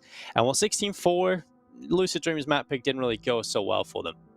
Yeah, and this is what happens when you reach a playoff stages. You see playoff Vici coming into play. You see playoffs Invictus coming into play. You're going to see playoff Tyloo later on. That scares me, Dinko. Like, what is playoff Tyloo going to look like, considering they've dropped 2 maps in the entire group stage? But that's later on. Of course, we are now into Nuke, which is Vici's playground. And considering it's their map pick, and considering how Train went, if I'm Lucid, I don't even know how to approach this. I don't think you can approach it. That's the issue. Lucid Dream have looked so terrible at times on this map, and I think that's a real bad way of putting it, but the rotations are not looking good. The rotations are awful, in fact. The communication isn't on point. A lot of mistakes being made. I mean, they are able to make Nuke competitive against some of the weaker mid-table teams, but against Vici, the best team on this map in the region, it just isn't going to work. You're going to have to know how to rotate. You're going to have to know how to execute towards outside. And they just don't really know how to do that too well. So unfortunately, especially with the current situation and sort of the mentality, I'm sure, within the team, worsened by the fact that they just got beat 16-4 on their own map pick, coming into Nuke, I just do not see a world in which Lucid Dream even make this close. I just don't know how to look at it, right? I mean, it is obviously, you need context. You have context that when it comes to Lucid Dream, that as an org, that this lineup, this is probably its final game and maybe even its potential final map they're going to be playing here. And looking at Nuke, how many times have you seen teams on the T side have these massive gaps in the smoke where even Mitch would fit through, and you're just getting slaughtered through the gap? And then you look at VG, how they play the T side is a complete 180. They look so much better. And here we go. PDC, nice shot there. Jamyoung's going to fall, and PDC, there we go. Much better. Lucid looking like they want to take the fight here. PDC just tapping them away. That is a way to start the round. That is a way to start the map. And we actually, I know it's a little early, Dinko, but we might have a map in our hands. Maybe not I mean, that's a map. That's certainly a good showing to start off things on the CT side, just cleaning up the pistol round, especially because in both pistol rounds, they have been destroyed by Jam Young back-to-back on Trin. So I guess a little bit of fight back in Lucid Dream. Nice to see. And while Vici haven't gone for the force buy just yet, I don't think we will be seeing it. A tactical timeout being pulled out immediately? Now that is interesting from Vici. I like that. Advent, you know, we talk about Big Brain Advent, but I think he's been putting in some hours in the good old deathmatch as well. He's been getting some kills pretty regularly, pretty consistently, and he's been one of the weak points when it comes to your fragging department for Vici, I've noticed.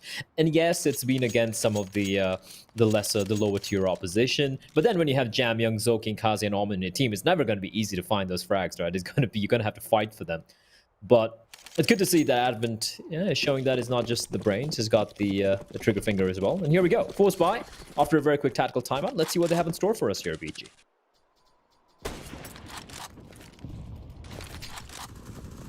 Oh. That's not ideal. That's a lot of damage being done. Oh, another shot. Doking just dropping to his death. PTC shuts down Jam Young. That's a nice shot. And, well, not really worked out here for Vici, has it? Force buy's gone. Doesn't work at all. Zoking drops his own death. That's job done. It's on the Almond to see how much damage he can do.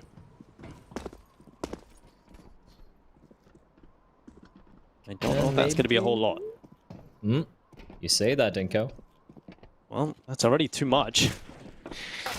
Let's see if he gets more here. He's under pressure. Finally, PTC arrives to shut him down. That was a little scary, I have to say. But nonetheless, 2-0 from Lucid Dream. They get rid of the force buy, and now they should be going on a bit of a tear because isn't a whole lot to play with at all for Vici. But here we get to see... Oh, no. So he actually gets slowed in the air and just kind of mid-jump. And that just slows him too much to not carry the momentum through and hits the deck. Now, at least he didn't give the kill on over to the CT side. It was more of a suicide. Yeah, assisted suicide. We do have the eco now finally, but there is a drop on down. 789. He knows his player across. Oh, Jam Young gets a dink, but doesn't quite get the kill at that range. The blocks really not going to do much, and this should be the round here. I don't see anything Zoking's going to be able to do. Flawless start from Lucid Dream, and so far pretty much a flawless start coming out from the Thai side on Vici's map pick. So already they're 1 round shy of tying up their the total runs they got on train. So yeah, looking good. I mean, that's either a positive or a negative, depending on which way you look at it, but in this case, certainly a positive if they want to stay alive in this series, or at least make it competitive here. You have already highlighted the fact that it is a very difficult scenario to compete against Vici on this map. But Lucid Dream so far so good, and moving into this first gun round, we get to see if this is the Lucid Dream that will be showing up on Nuke. It's Leaf. A confident angle in towards the ramp room. Will Vici be ready for it? The answer is no from Zoking, but Jam Young able to reply. That Molotov prevents Fox from getting involved and prevents him from being able to reply with a kill. Now that means that Vici can just run straight in towards the lower bomb site. The Camp 789 ready. It's been smoked on off though. It's not going to open the door. Oh, a little too late and a little off target as well. So bomb down. Now Advent's down to 12 HP. However, Kaze, Almond, and Jam Young, all full HP. They got the AKs. They even have a smoke. And Almond, well, there we go. Almond and Kaze, they strike simultaneously. And now it's a 4v2. PDC with the scout. He was good earlier, but this might be a little bit too much to ask of him. He's got a deagle out. It's a bit of damage, and he just should be falling on back here. There's no point really going for this. There's no need to give away your weapons. He's looking away the wrong time. And Almond, he threads the needle and finds 2 kills. Almost lining them up, in fact. I actually lined them up. And both of them were in events when he dropped down Dinka. Not expecting Almond with a very, very late flank. And that's a way for Vici to bounce back. They lose just to 1 man. And that is going to be the first round for the Chinese-Malaysian mix. How are they not... how are they not ready for that? How?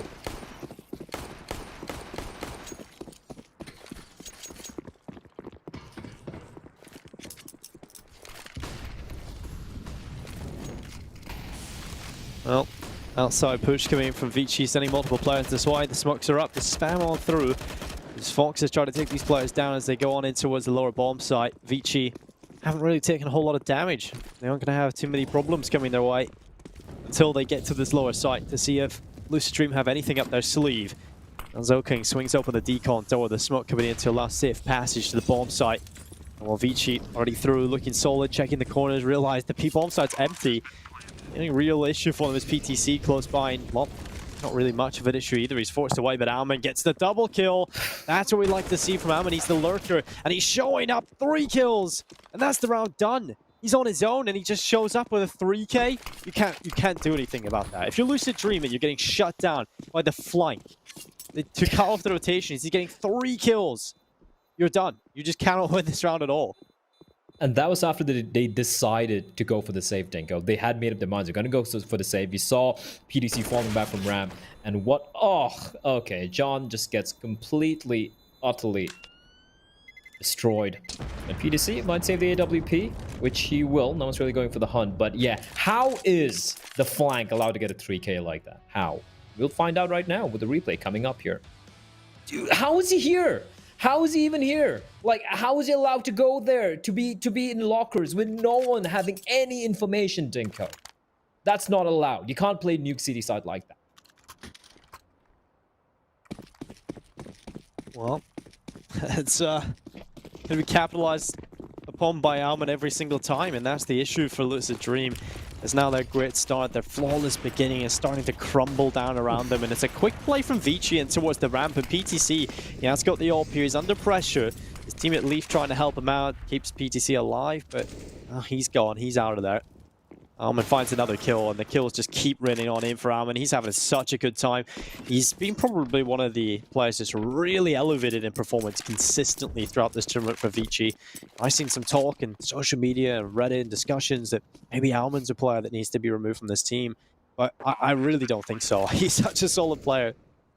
I think he's really proven that throughout this tournament.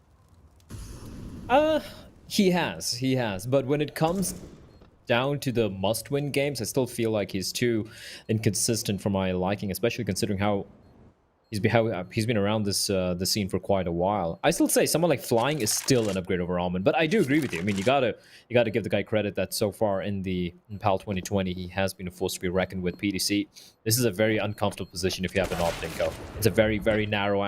It's always hard to aim up. It's always hard to aim vertically, especially when you have a scope rifle, and that was the AWP taken away from the CD side. Now, yes, they can go for the buy, Dinko, but no AWP for PDC this time around, and with that, Vici have tied things up, and the money is looking ridiculous. The past couple of rounds, I think they lost 1 player. That's it. 11 kills for Alman, and the rest of his team have a combined total of 4 kills. What?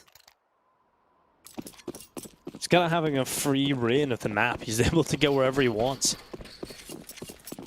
And that's the issue for Lucid Dream, is the fact they can't shut down any of the space they're giving Vici.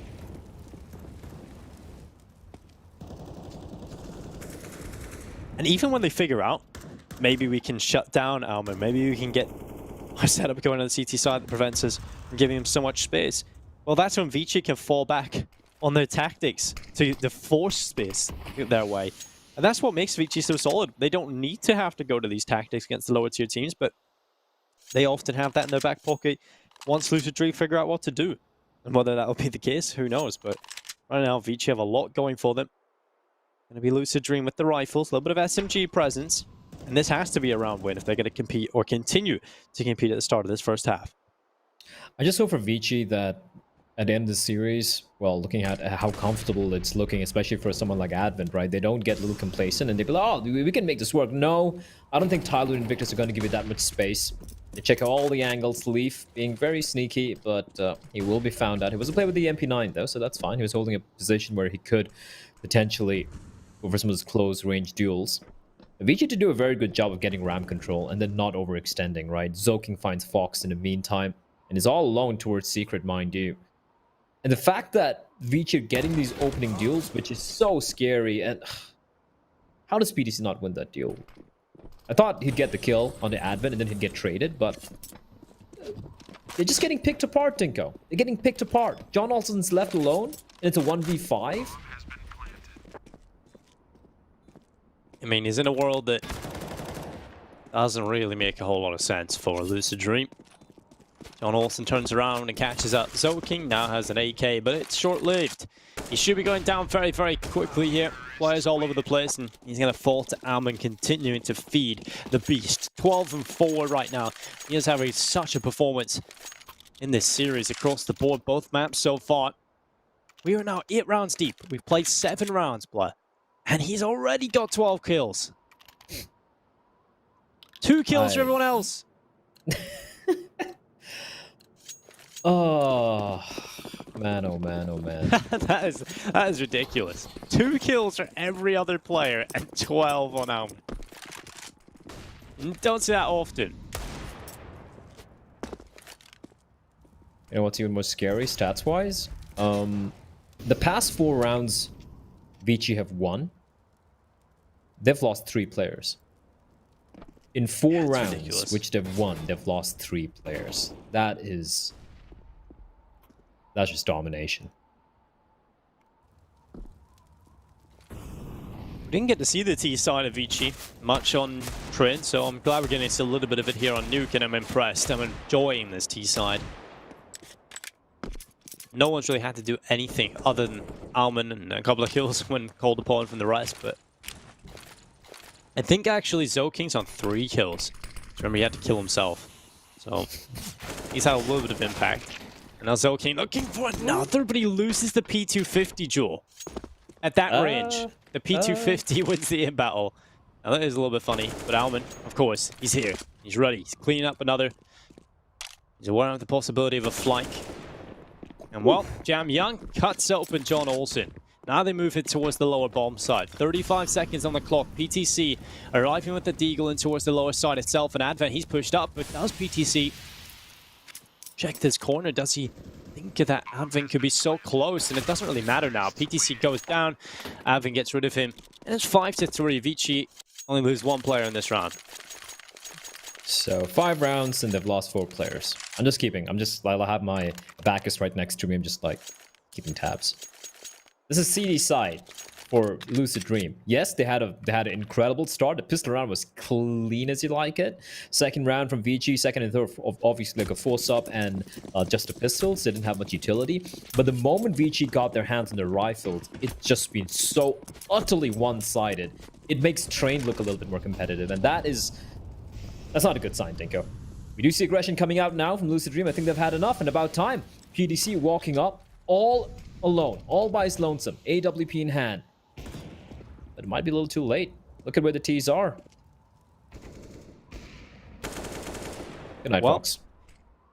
Goodbye. Zoking getting rid of him, and now 7 at 9 playing in towards Heaven.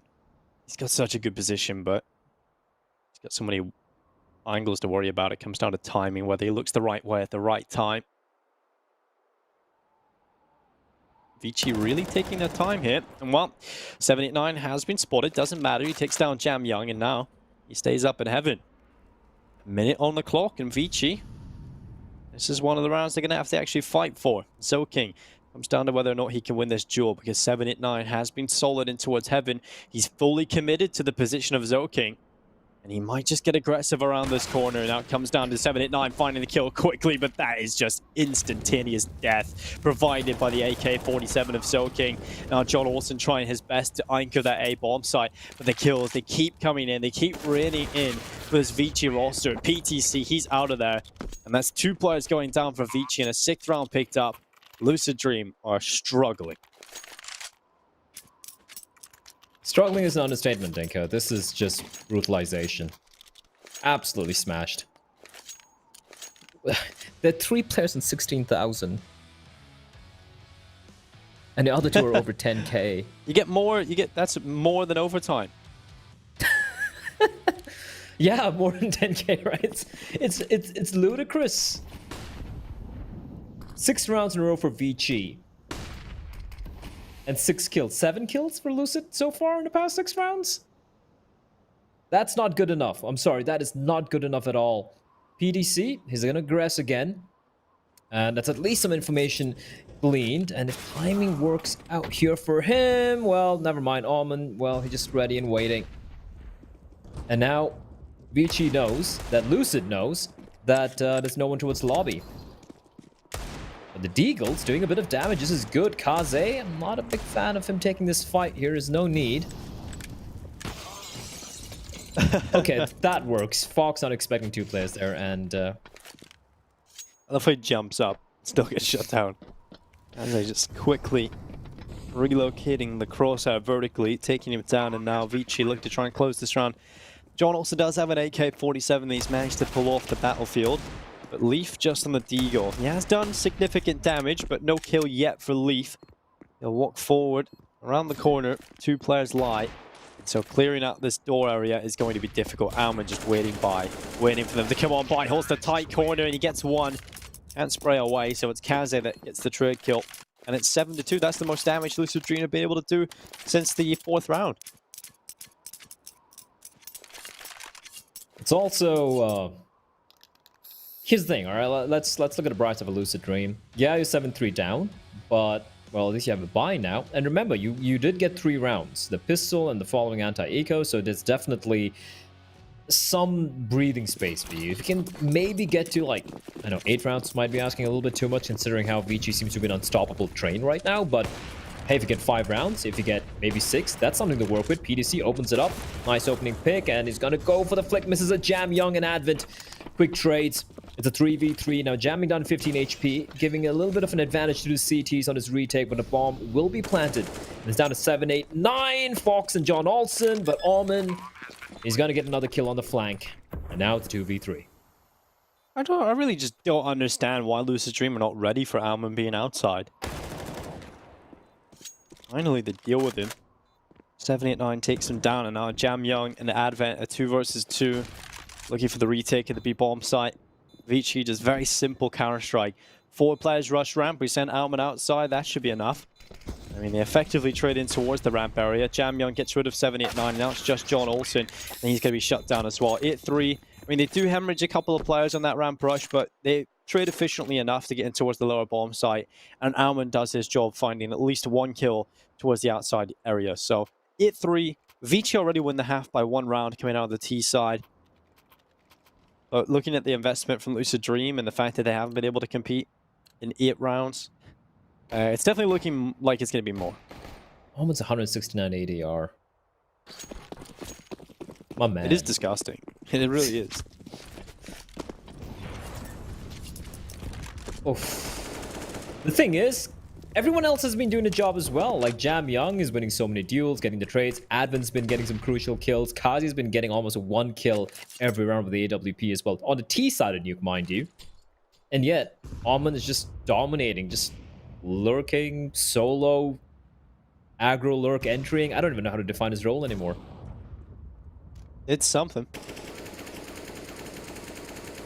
Here's a nice AK skin. That is very flaw. I think the Asian players have some of the best skins in the scene. Oh yeah. Oh yeah. Have you seen a scout? Have you seen the scout in the hands of PDC, the one with the eyeball sticking out? That's my favorite. One of my favorite skins of all time. Cool. The glove combo as well here. It's definitely fashionable. Oh yeah, like you should see some of the players. Like everything is color coded. It's like it's got themed and everything, and they care about the fashion, Dinko. If only some of the other teams cared more about winning games as well, as much as you do care about the skins. I feel like Asian CS would be a much better space here. Oh, well, Fox gets rid of Zo King. John Olsen just descends into the hut and takes himself 1 away. Alman just gets absolutely dismantled. Now the AK is in his hands, but Jam Young never really seems to let up. He's always focused. He's always honed in these rounds, and that's something that is so impressive from Jam Young and admirable as well. He'll never zone out. Even if it gets against the pistols, he still takes the round incredibly seriously, makes the right decisions, and he's pulled Vici out of a lot of holes, I feel like, especially in train. There was just a couple of scenarios where they could have crumbled in towards the A bomb site, but Jam Young gets a huge amount of kills.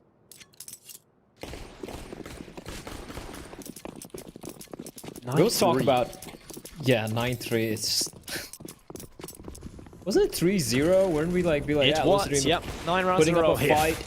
Oh no! Another opening kill. Does he have? I don't know. I mean, in the previous round, he just opens the door and takes the kill towards Mini. This round, he gets it towards Ramp. I mean, anywhere Kaze goes, it's death for Lucid Dream. Okay, I'm just looking at the stats right now. Kazi's only had 2 opening kills so far. That was his second. Yeah, that's the only ones I remember, Cole. For the most part, actually, he's been... haven't really been using him as the key to open up the rounds. He's kind of been very simple rushes towards the ramp or contact plays towards outside a lot of the rounds. So now they've actually started to use Kaze as the player to open things up. And I think Vici are kind of just keeping their game interesting, adapting on the fly, changing things up, keeping Lucid Dream guessing. And that's going to cause issues because Lucid Dream, we know they're a team without much experience in terms of playing with this roster. So figuring out how you're going to play against Vici on the fly in the T side, that ain't going to happen. It just isn't. So I like this from Vici. They're keeping things different. And it's exciting to watch. It is definitely exciting, but not if you're a Lucid Dream fan. Fox spots a player, spots 2 of them out. I like this from him. Patience, but he had a little bit of a tiny window there, Dinko, to maybe get 2 kills. But jamming him down, that's a big win. And he's going to find another one. That's great. That's great from Fox. Neutralizing the man advantage and actually snatching it back for his team. Advent spots out a player. He knows where one of them is. John Olsen. And Advent slowly sneaking up here. He might actually get the kill here. Doesn't know which direction John Olsen's going to be looking towards. The timing is absolutely atrocious, but a flash comes in. 5 seconds, there's no time remaining. It's a 1v1. Kaze looking desperately for PDC. I don't even know why PDC climbs up the ladder. It's just not worth it. And there you have it. They have broken the streak, Dinko, and they get to 4 rounds. Yeah, and I think that's just a big swing. The time was a little bit too low there for Vici. Avent had to get that kill. He plants in front of the bomb site, and because of that, the player from the squeaky door can run in front of him. Obviously, you don't want to plant below heaven because you have no cover from your teammate. Just a little bit unfortunate they couldn't get that kill, and the player just sprinting in to try and deny the bomb plant. So that's a fantastic job done by Lucid Dream towards the end of the round. Although, it did take a huge hero play. That multi-kill from Fox is the reason they won that round. And you can't really rely upon that every single time. So now this is an opportunity for Lucid Dream to potentially get the last 2 remaining rounds of this half. Look at the rotation taking place, mind you. I think 3 players already towards ramp. Also want to point out, we had Droney McDrone face come up and call Almond the utility file. I'm going to call it the Grim Reaper, at least for this map. It's just an unstoppable. Again, look at his position. Look at the amount of information he's just gleaning for his team as his lower bomb side will be taken by Vici. No reply, but PDC finds a kill. That's good. But Almond, again, 2 kills on the lurk, on the flank. Zoking finds PDC. Almond will finally be put to rest. But this is the work done here, as it's all in Fox now in a 1v3. He was a hero the previous round, but this might be a little bit too much to ask of the man. How does Almond get so many multi-kills on the flank? I don't know. It's unbelievable. It really is. They're just not ready for him. He's in the shadows. He just strikes and takes them down. And Jam Young with another. I mean, Jam Young's scoreline right now, 9-6. It's respectable. But when you compare it to Almond, it's just nothing. 21-9. Like, what? What is that? That's what a lot of players will finish on if they've had a good game. And he's just showing up. And Zoking, a little bit of a whiff spray towards the end here, so Advent has to save him, and at least that happens for him.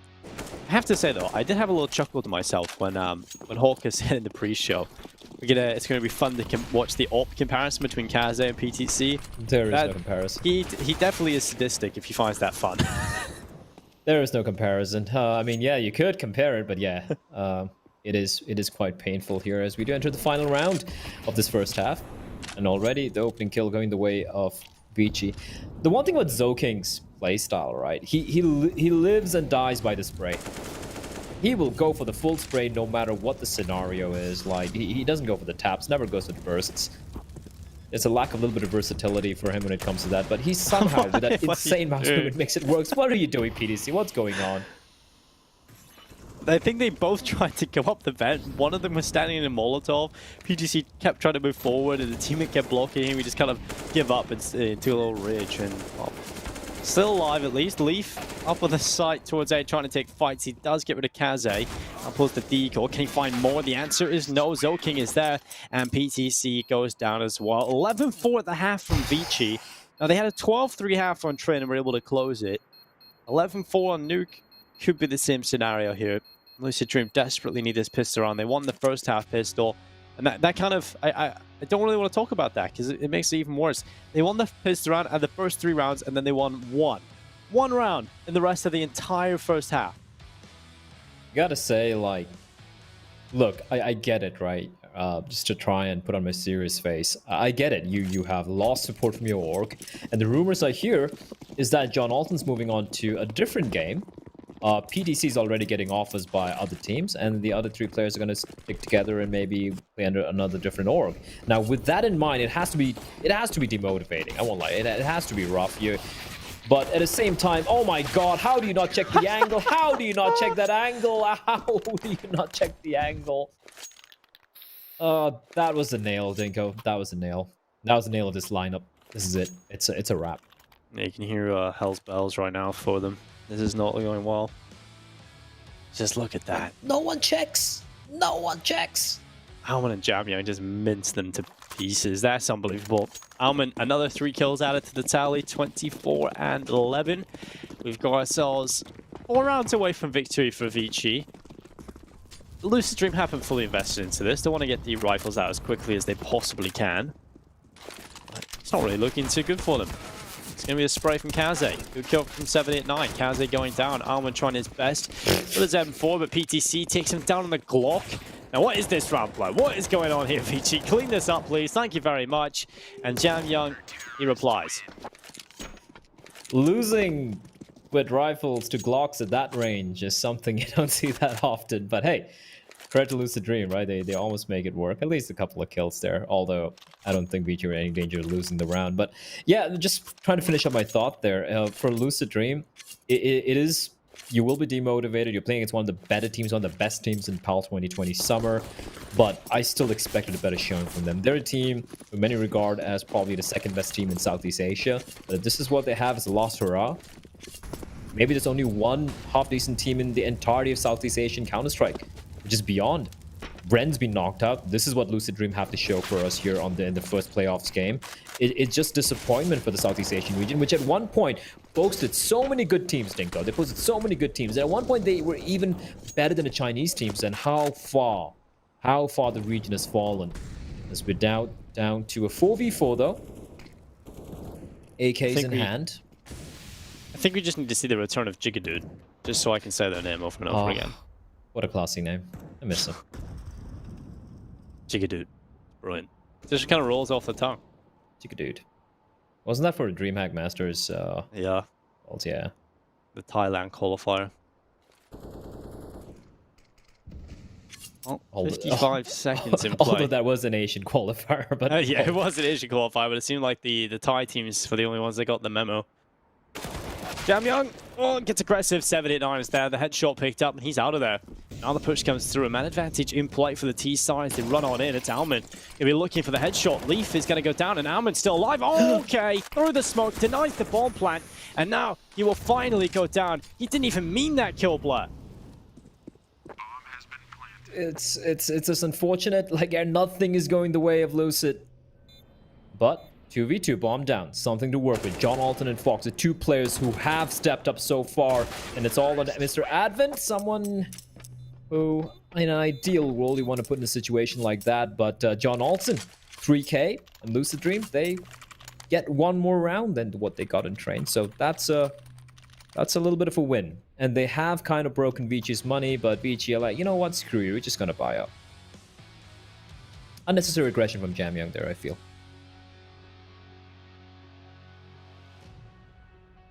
Yeah, that's something we don't usually say about Jam Young. He's generally, especially in this series, made the right decisions.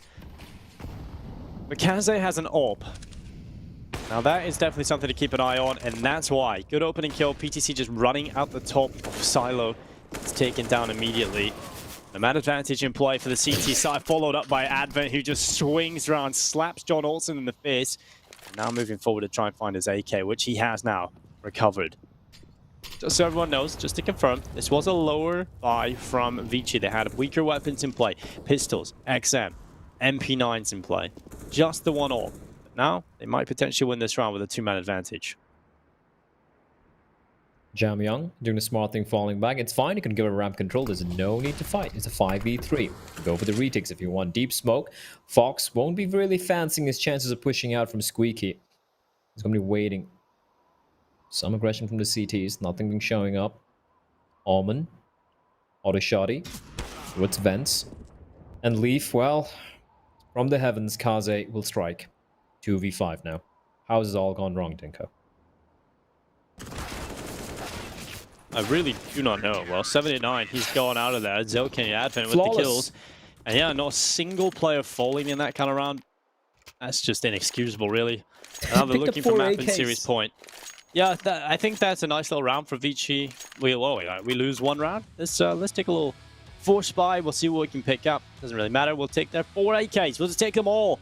What is going on? This is ridiculous. Vici, now they've got the economic advantage alongside obviously a huge lead. So this should be them taking it over the line. Should be 15-5. That's map and series point. And Lucid Dream, probably one more round left in them here in this tournament. Or in this current form. That was basically an Amazon delivery service for AK-47s. There we go. At least got the bomb down, Dinko, but I don't really fancy the chances there. John Alton going to be sneaking in from behind. He does find a kill. AK picked up. But now they're going to be a couple of CDs looking his direction. And 2 of them, in fact. Jam Young finds a frag. EDC left alone. They know exactly where he is. There's enough time to go for the defuse. He's going to come and try and make a little bit of a nuisance, but there's nowhere he's going to prevent that. The bomb wasn't even planted for him. At least get the bomb down, but honestly, very, very small consolation. 15-5. Vici, they're about to win this series, Dinko, without allowing Lucid Dream to get double digits in both maps combined.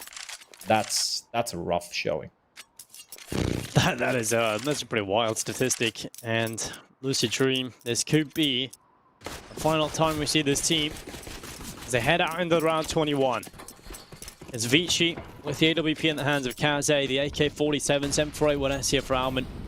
The smoke's up towards outside with the utility being bombarded over the top. I'll come back out of their spots. And now they can just sit back.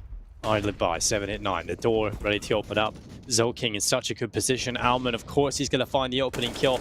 Leaf gets rid of him, but there's the follow-up kill. 789 swings the door open, and Zoking's there for the headshot.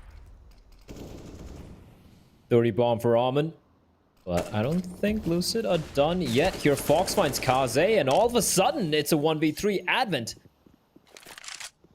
Mr. In-game leader with that magnificent brain encased in that skull of his left in a 1v3, and he finds one. He's down to 19 HP. He's gonna be going for the long route. This is an interesting decision from him.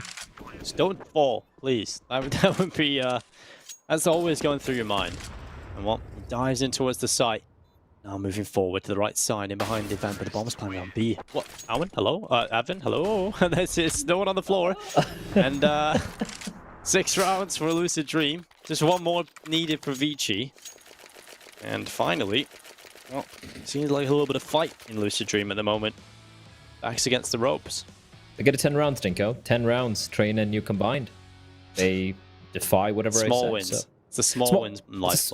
It is a small wins in life, I agree. That is something which we got to look forward to. In this day and age, finally, Lucid Dream, they have a better buy than Vici for a change. Actually, no, they had a better buy earlier, which they lost. And Kaze with AWP, PDC not expecting Almond to push into the smoke. Are they going to lose like this again? Yes, they're going to lose the SMGs, aren't they? It's a 2v4. 7, 8, 9 and Leaf left to deny what is looking like the inevitable. And the last rights, Dinko, I guess you can read them. Well, this round is not going to be the round they wanted to close on, but there it is. 16-6.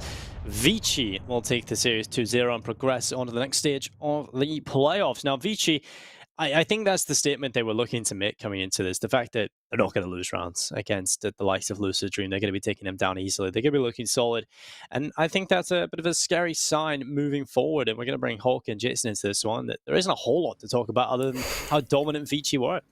I like how Jason looks like he hasn't even really managed to get a proper little bit of shut-eye in. Maybe take a little bit of a break, a little bit of a nap, Jason. But Vici says no.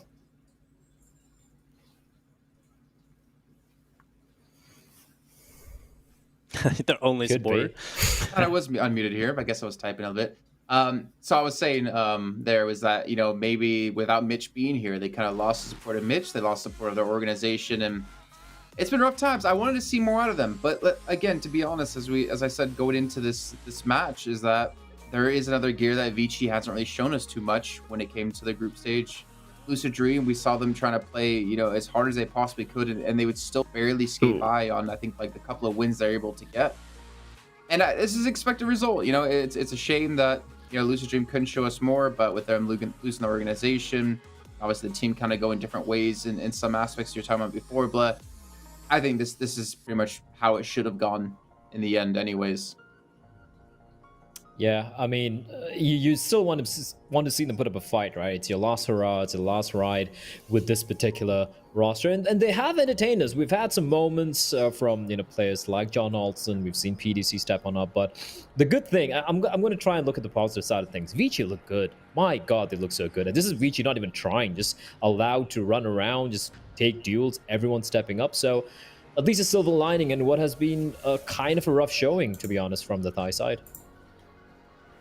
Yeah, I mean, Vici, like, they're just Vici, right? Kaze, Jam Young, like, it's just going to be their game. And the thing is, for Vici at least, they have to look forward to the next match, right? Because they have Invictus next. This is going to be a tough match for them. They have beat them before in the group stage, but that's like a match to decide if Vici can kind of, well, let's just say this. If Vici get the victory in the semifinals, then I think they're on a good track to take themselves through into potentially the spot in the fall RMR event.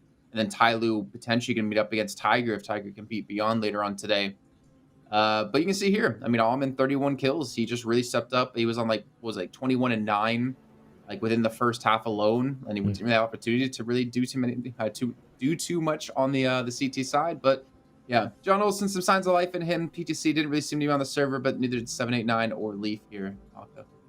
Yeah, I mean, for Lucid Dream, there wasn't too much to write home about. Over on the Vici side, though, I was just really impressed that Alman over at Yard just seemed to get into those spots the whole time. Like you said, on that T side, he was always getting into play at Yard. He was always sometimes playing aggressive, sometimes playing more of an almost lurk late round role. He was basically doing it all for his team. You can see there 5 opening kills, 10 multi-round kills. He was unbelievably good in that first half. He was a big reason why they won basically every gun rounds that they had on Nuke. And even back on the first map, back on Train, he played pretty well as well. He was helping out with that secondary AWPing duties in some of the rounds. So great series from him. And he's one of the players that sometimes flies under the radar slightly for this Vici squad when you have guys like Kaza landing those flashy AWP shots, when you have guys like Jam Young playing really well. But Alman had an incredible game here.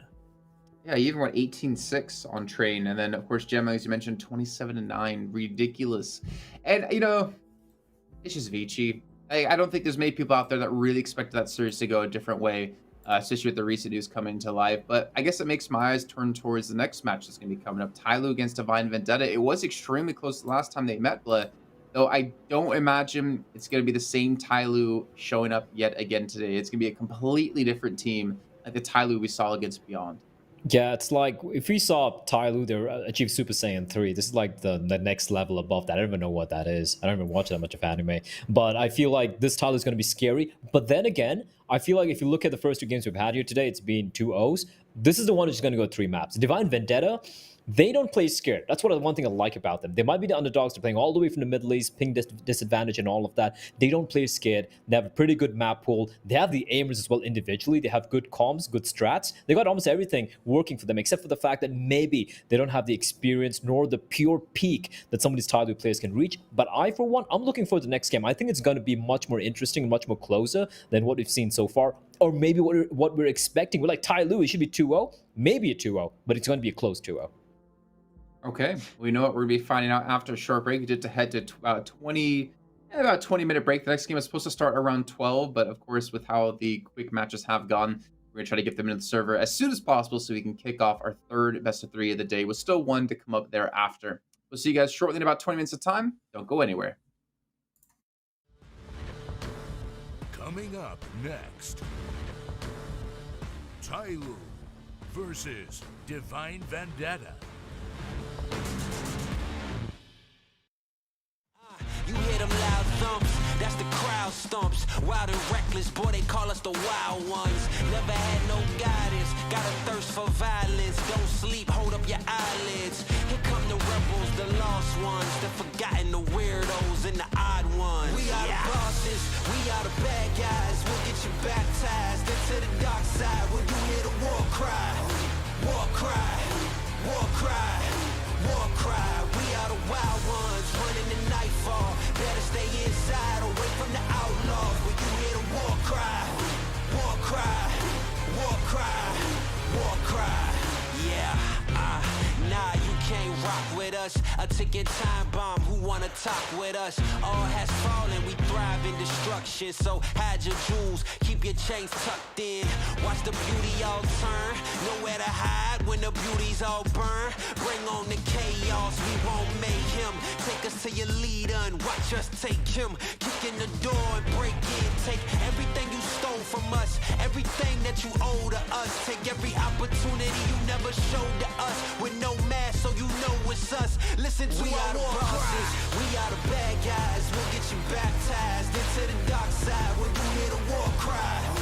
War cry, war cry, war cry. We are the wild ones, running the nightfall. Better stay inside, away from the outlaws. When you hear the war cry, war cry, war cry, war cry. War paint on our faces, battle of the ages. We ain't the safest, we was locked in cages. You tried your best to erase us, now you gotta face us. Nobody can save us, we wild and dangerous. Nobody can tame us, who's sparking the flames up? You can go and blame us.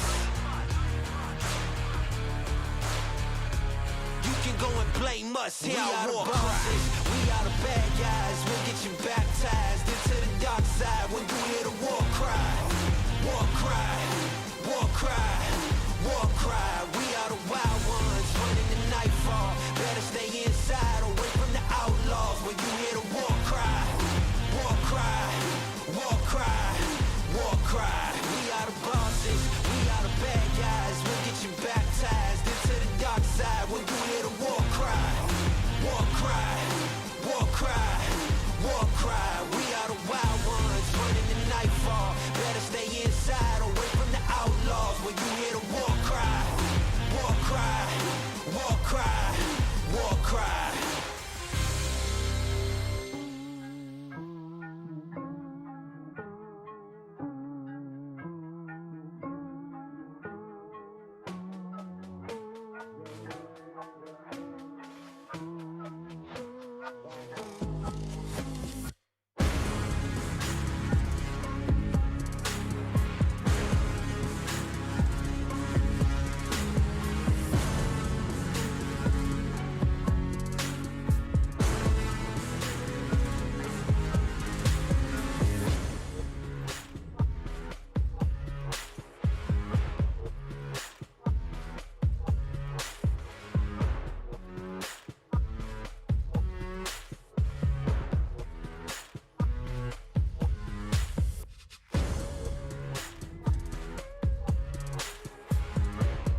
It's a new day, it's a new me. Better make way, I'ma break free. Burn the roof down, let the flame breathe. This is my moment, gotta believe. It's a new day, it's a new me. Better make way, I'ma break free. I've been silencing the rage, trying to make peace. About to let it blaze, turn up the heat. I'm about to catch fire. Yeah, I'm about to catch fire. I'm about to set free. I'm about to set free. I'm about to catch fire. Yeah, I'm about to catch fire. Get ready for the new me. Get ready for the new me. Come on, come on. Try to hold me down and I go higher. Try to put me out and I burn wilder. I'm a fighter, a survivor, and I'm about to catch fire. Try to hold me down and I go higher. Try to put me out and I burn wilder. I'm a fighter, a survivor. Stand back while I catch fire. Stand back while I catch fire. Stand back while I catch fire. Let's go, let's go.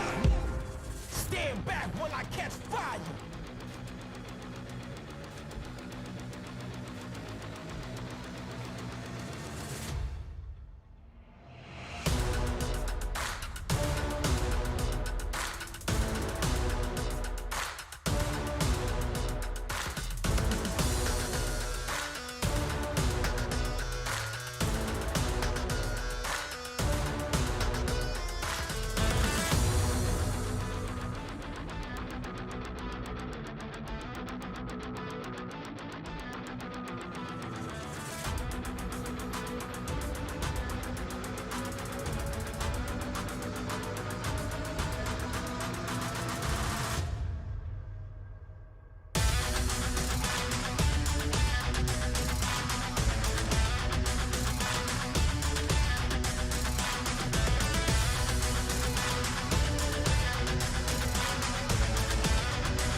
Nobody can stop this.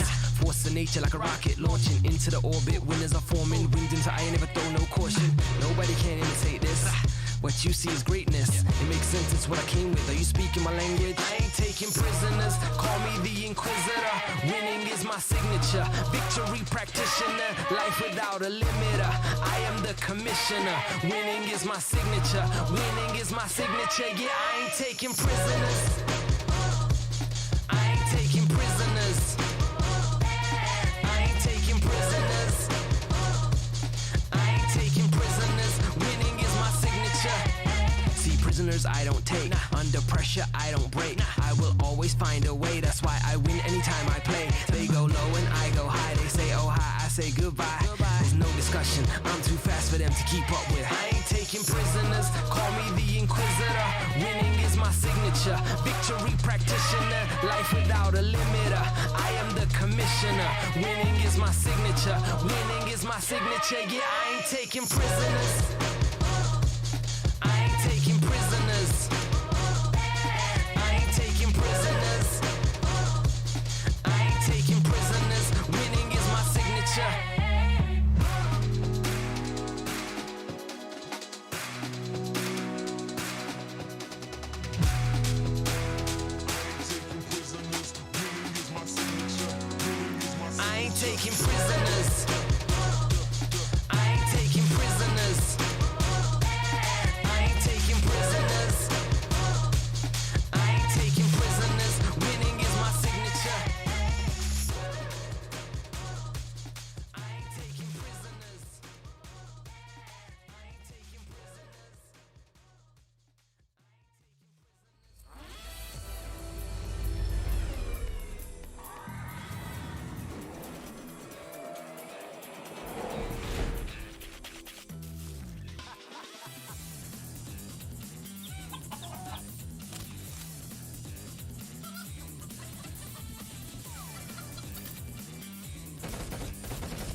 And we're back now with our third game of the day. This is PAL 2020, the Summer Asian RMR event, and this is brought to you by PGL. And I'm Jason Kaplan, and I have some gentlemen around me to help me make this show work just the way it does. We've got perfectly average height Haka.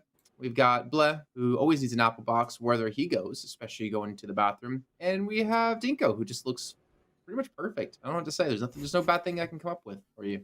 Thank you very much, Jason. I appreciate that. I enjoy this. Except that you're bad at naming things. I had you in the first half there. You were terrible at naming things. I loved Haka's name, Dave Dave Drone. the Drone. I mean, I did come up with that, and apparently it was a bad idea, according to I don't Mitch. believe that you came up with that. And I also came up with just calling it a drone. Yeah. Clearly unimaginative, unoriginal, and has no imagination whatsoever. Exactly. Maybe that's your downsides. But hey, you know what? You look handsome, so I don't think anyone cares. Moving into our next game here. It's gonna be Tyloo up against Divine Vendetta. Don't worry, Blay. You'll get your day one day. One day. You might not be alive for it anymore, but I'll say something positive about you. So let's just start by talking about Tyloo. I guess we just go straight into it here. This team, hands down, best in the region. Hands down, some of the best players in the region as well. And honestly, I find it hard. I know you were saying before the break here, Blood, that it could go 3 maps. Well, they haven't dropped a map a single time. Well, they haven't gone beyond a 2-0 or 0-2 a single time within the group stage here. And Haka, I think you should pretty much just agree with me here because you have to cast with me, so you better agree with me that Tyloo should be the hardest team, definitely, in this whole bracket. Yeah, man. Luckily, you haven't dropped any like nuclear takes yet. Luckily, you haven't predicted any crazy things because Dust 2's a good map. I mean, to play or to watch. Actually, you know what? I don't like playing or watching. Krieg was Dust 2. perfectly balanced before they nerfed it. I mean, I always play with Jason. the Krieg, so I used to play with it back in like 2015. So you know, I was ahead of the curve. Yeah, I understand. Yeah. It's just mainly I'm the a cool scope kid. because he's incapable of aiming. Exactly. Okay, well, you know, Dinko, don't make me have me bring up the stat Mitch always pulls up against you as well. Okay, but let's talk about Tyloo a little bit. I mean, this team, they have another gear. They have 2 other gears they could hit when they need to, when they want to. I think is probably the appropriate way to say it, because this team didn't look like the Tyloo we expected until they played against Beyond the group stage, until their #1 position was challenged, and then they just straight up just slapped them in the face and knocked them off the server. 16 maps in a row. They've won. That's a ridiculous stat, right? They lost to Invictus in the opening series, and we're like, okay, Tyloo, they look a little rough around the edges here, but 16 maps in a row, you can't not just say that they're the best team by far, right? Sure, a few of those maps a little closer here and there, but it's in the group stage. Now this is playoffs Tyloo.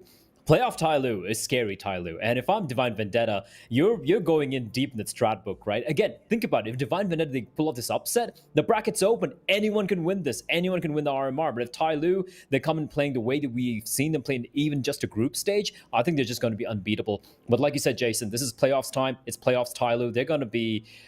I don't want to use the word impossible, but I think in this particular context, I guess the word is apt. They will be almost impossible to beat.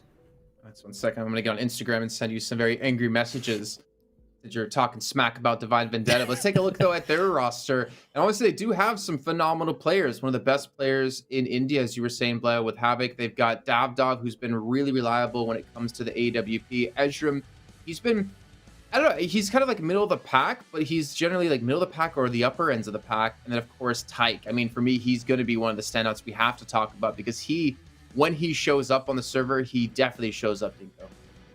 Yeah, I think this team, we always talk about the fact they have so much depth in terms of the individuals that can show up. On week 1, it was all Pokemon and Havoc. And then week 2, we started to see the emergence of Davdov and then Tyke towards the end of that week. And now we've got everybody kind of showing up. I mean, Ezram is the player that kind of brings the experience and the cool head to the team. He's kind of that consistent player that will just kind of do his role and provide a lot in that respect. But for this team, in terms of firepower, they've got so much of it. Pokemon loves to get involved in those opening duels. We actually seen him throughout the first couple of weeks get involved in so many of them. But towards the end of the group stages, we actually started to see Pokemon become a little bit more passive and get involved in a lot of the late rounds. And that's when he was delivering a lot more impact. So I'm kind of hoping to see if we can see that kind of Pokemon come in against Tyloo. I really feel like they're going to have the best roster. They need to figure stuff out. And the main issue I have with Divine Vendetta is, what is their mentality going to be at? Because they had 2 series where they could have taken down some of the best teams in the tournament. They were 1 round away from beating Vici and went on to choke that. their mentality has to be all over the place right now. So coming into the playoffs, coming at the last team, bottom of the barrel, that's definitely not what I would have predicted for Divine Vendetta based on their performance. Yeah, they've had definitely some signs of life within the team. In my head, it's still going to ring true of like Tyloo, when they come to playoffs, they're going to come to play. And I guess that obviously would be shown when we get into the first map. But I believe we're going to have a comparison. I'm not sure exactly who it will be off the top of my head between these two teams in terms of like individual players. You can obviously look at Dan King. You can look at Davdov as the Oppers potentially. I mean, it's pretty much just anyone's book here. Actually, going to be Attacker and Tyke, and that's not too bad of a comparison here. You know, because obviously kind of like the big fraggers and obviously the people who can carry a lot of weight. But I still have to say this with a caveat, though, Haka, is that these stats are going to be against different teams because it's all within the last 3 months. There's going to be a lot more difficult teams played by Tyloo. Yeah, for sure. And I think one of the nice things about Divine Vendetta is, you know, they don't have a really clear standout player who's way above the rest of the pack, but they don't have someone who falls really far behind either, which I think is a big issue for a lot of these Asian teams. They oftentimes have 1 or 2 players who are normally going to be at the bottom. Divine Vendetta seem to switch it up much more, so it can be more of a team effort. But as you said, just against the teams that Tyloo have been playing, they've shown their individual prowess across the board. I mean, you could have basically picked anybody on this Tyloo team to match up against any of the Divine Vendetta players because they're all really good fraggers in their own right. And that's what makes them so difficult to play against for a lot of these Asian teams. Because if you don't have all your individuals showing up against Tyloo, you're going to struggle to win those individual battles. And this sunlight is really annoying me. I don't know where it's coming from, but it's like right in my eye. It's really annoying. Millions of miles away, I believe, is where that light comes from. Thank you. Just to hit you straight on the face and annoy you. So, you know, screw you, son, for being such a jerk. Let's take a look, though, at the map vetoes, actually, to see what maps will be played here in this series. And it looks like we're going to have Tyloo choosing Mirage, Divine Vendetta choosing Train, and Inferno as our third map. So it's pretty much the exact same maps as last time, just a slightly different order here, Blair. Yeah, I like how for Divine Vendetta, they have a deceptively deep map pool, actually, right? You have Nuke being banned up by Tyloo, that's expected. Vertigo, Divine Vendetta don't really like playing it, and Tyloo have won almost every one of their games there. Mirage from Tyloo makes sense, probably the best team in Mirage right now, you know, since Beyond have been struggling there. Train. We've seen Divine Vendetta play Train only once in the past 3 months. It was against D13, who they smashed 16-7. That was so impressive from them. And then we later on saw them play Overpass as well. I forgot against who it was, but they won that map. So they've only played Train and Overpass 1 times each, and both the times they've won. So Tyloo banning it out in the second phase makes sense. Inferno being kind of like a middle of the pack map, although you have to give the edge to Tyloo, who looks so damn good in Inferno. But this Train pick from Divine Vendetta, I wouldn't be surprised. I wouldn't be surprised if they somehow take it because Tyloo, they look good. They rely on just being up in your face on Train. But the thing with Divine Vendetta is they have the right protocols. They have the right defaults to kind of counter that sort of aggression. And they, of course, have the players as well. So, yeah, if I look at the map pool, yes, it is going to definitely favor Tyloo. But I do see a world where Divine Vendetta can definitely put up a fight, at least on one map. You know what's rough to me is the fact that Tyloo will always ban Nuke. And Divine Vendetta have been playing a ton of Nuke over the course of this entire group stage. And that's obviously like a bad way to start off your series, I guess. The fact that you're not going to get one of the maps that you're feeling very confident on. We saw Davdov again having like so many strong games on Nuke, typically going to be one of the top fraggers. But then just looking at like the map stats, for instance, I mean, Tyloo, 87% win rate on Mirage compared to 50% for Divine Vendetta. And then they choose a map that technically is Tyloo's worst map if we were to not allow Nuke into this, since they haven't really played it. They've played it 8 times, they've won it 50% of the time, and that's their worst win rate. That kind of says something about the pedigree here, Haka, of Tyloo. Yeah, definitely. I think the fact that Divine Vendetta have at least got one map where I feel like they've got a chance, or at least can try and take us to a third even, I think that's honestly a pretty good sign for them, even to get to that point in the veto, because then maybe if you can win Train, who knows, you can just come up with some big performances on that last map and maybe give yourselves a chance. It's still obviously stacked against them, but I think they've given themselves at least some sort of chance to win the series, which is, I think, all you can really hope for when you're the 8th seed coming against the 1st seed. So yeah, it's going to be a stretch, obviously, but it's not one of the vetoes like in that Vici game earlier where I didn't really see a way for Lucid Dream to win. There is maybe a way for them to win this game on the Divine Vendetta side of things. It's just a very, very, very long shot. I mean, you could have added in probably 6 more berries, and I would still agree with you. We have a kind of a team comparison, though, between these two teams. of Tyloo up against Divine Vendetta. Ooh. Now, it's a lot of colors. It's a lot of numbers, but this is basically head-to-head. So you can see green's going to be between Summer and Havoc. Red's going to be between somebody and Davdov. Blue, Attacker Pokemon. Yellow, Danking Ezreal. And pink, Slowly, and Tyke. You can kind of get the comparison across the board between kills, first kills, grenades, op kills, and alert kills. Maybe op kills is something we should focus on. You got Danking Points. I mean, I'm not really a big fan of how this is organized necessarily, because it should be like Danking up against Davdov, most likely. You compare like the op kills for the two, but you can still see here like the big portion. Actually, sorry, I'm stupid. Just ignore me. You can see though, Tyloo 0.71 op kills. That's over for Danking. On the side, 0.78 for Davdov. So to me, this kind of says that Davdov relies on the op a bit more than Danking does. I'm not sure how you feel about that necessarily, Blair. Yeah, it makes sense, but then again, it depends on how teams play, right? For me personally, the two stats which I want to really highlight would be firstly the lure kills. I wonder how that's calculated, right? Like, how do you calculate the lure kills? I'm really want to know how PGL's done that. But also, if you look at the first column, like the kills, look at how equal it is for both the teams. Look at how evenly distributed it is for each and every one of the members. The only one kind of falling off a little bit is Slowly for the side of Tyloo, with just a 0.18, kind of acceptable. But we've seen how good Slowly has been as well. So I think that just shows how both the teams, it's not about one or two star players really popping off like we see for the side of, let's say, Beyond, for that matter. If you look at VG, where you have Kaze and Mr. Jam Young being the star players, for example, and again for D13 as well. So I do feel like if you look at the stats over here, it does kind of, it's pretty even for both the teams. And the one standout stat here, Mr. Summer. He's the in-game leader. He was once upon a time the star player from the Chinese region. And right now, I think he's feeling very comfortable kind of playing the support role. And look at the amount of utility grenade usage this guy has compared to anyone else in his team. Yeah, 0.28 compared to, well, the 0.21, I guess, of his counterpart here. Well, not even necessarily his counterpart, but compared to like Havoc, who's been supporting the team quite a bit. The thing is, I feel like if we, okay, because this is a percentage, right? It equals up to 1.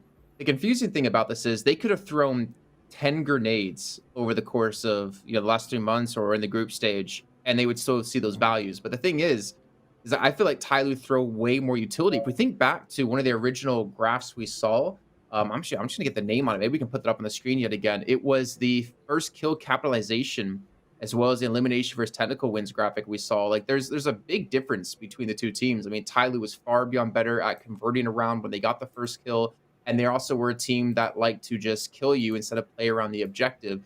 So I feel like they've used like way more utility that you can see the capitalize on the first kill thing. And if we compare them up against Divine Vendetta, when I can find them, there it is. It's just pretty much smack on the line.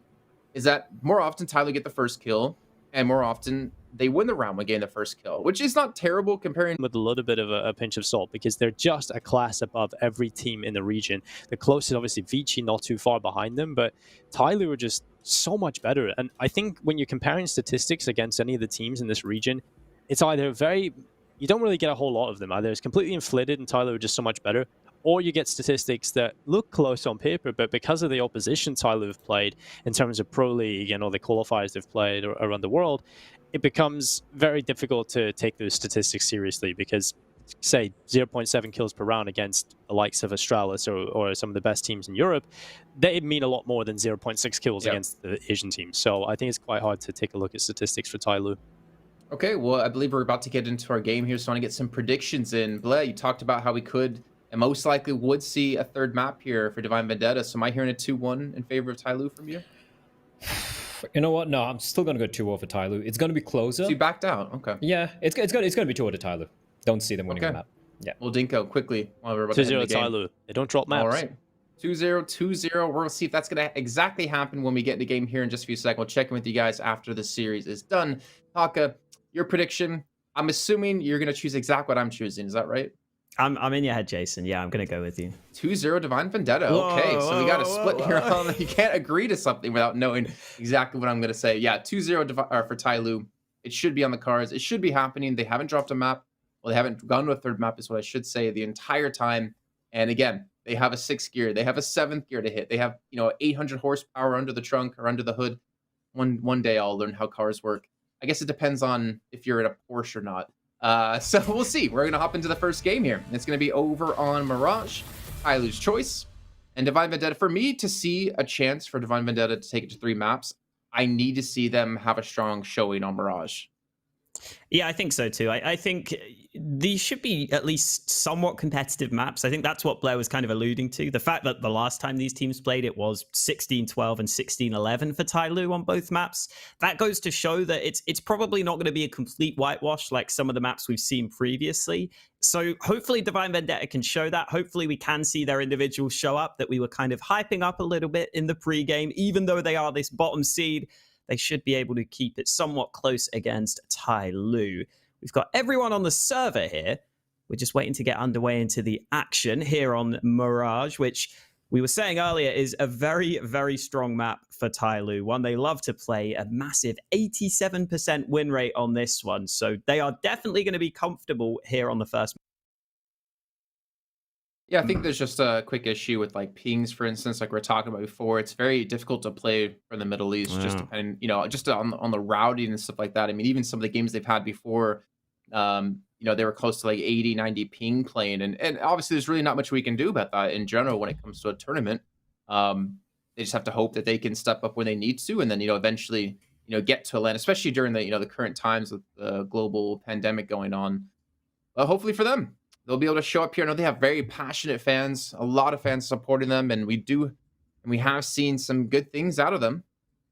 We've seen that they can compete against some of the best. I mean, it was 16-10, 16-11 against Tyloo last time? 16-11, 16-12. Yeah, so 16-12 on Inferno, 16-11 on Mirage. There's definitely the potential. But let's see, as we're hopping straight into this, Tyloo going to be attacking here on the T side. Divine Vendetta going to be defending. It looks like they're going to want to barrel in towards this B side with a smoke and a flash. But there is going to be a stack here, Haka. Yeah, quite a few CTs ready.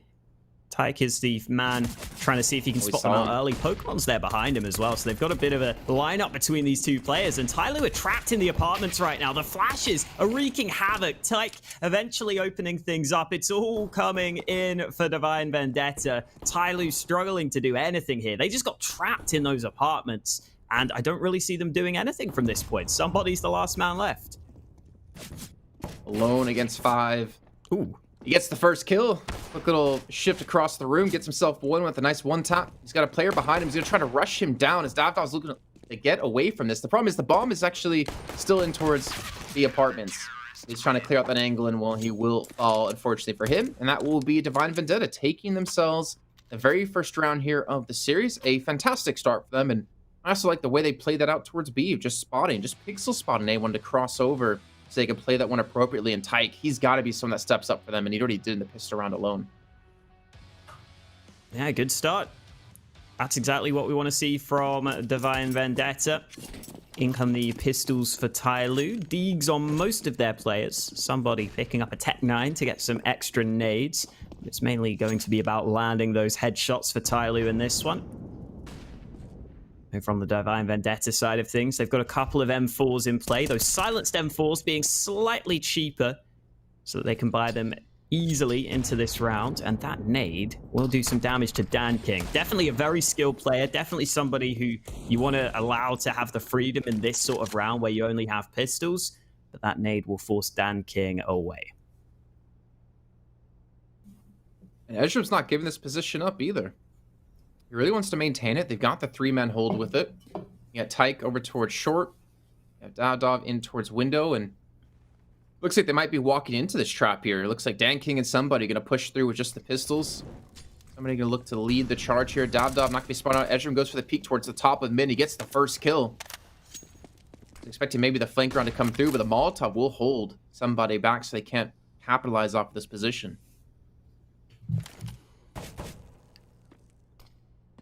Summer looking for this angle onto the A site, but Divine Vendetta are playing this pretty safe. Other than that aggression at mid earlier, now they're just holding back, and they know that Tyloo don't have much time left, so they can afford to just hold back, set up some crossfires, set up some team play.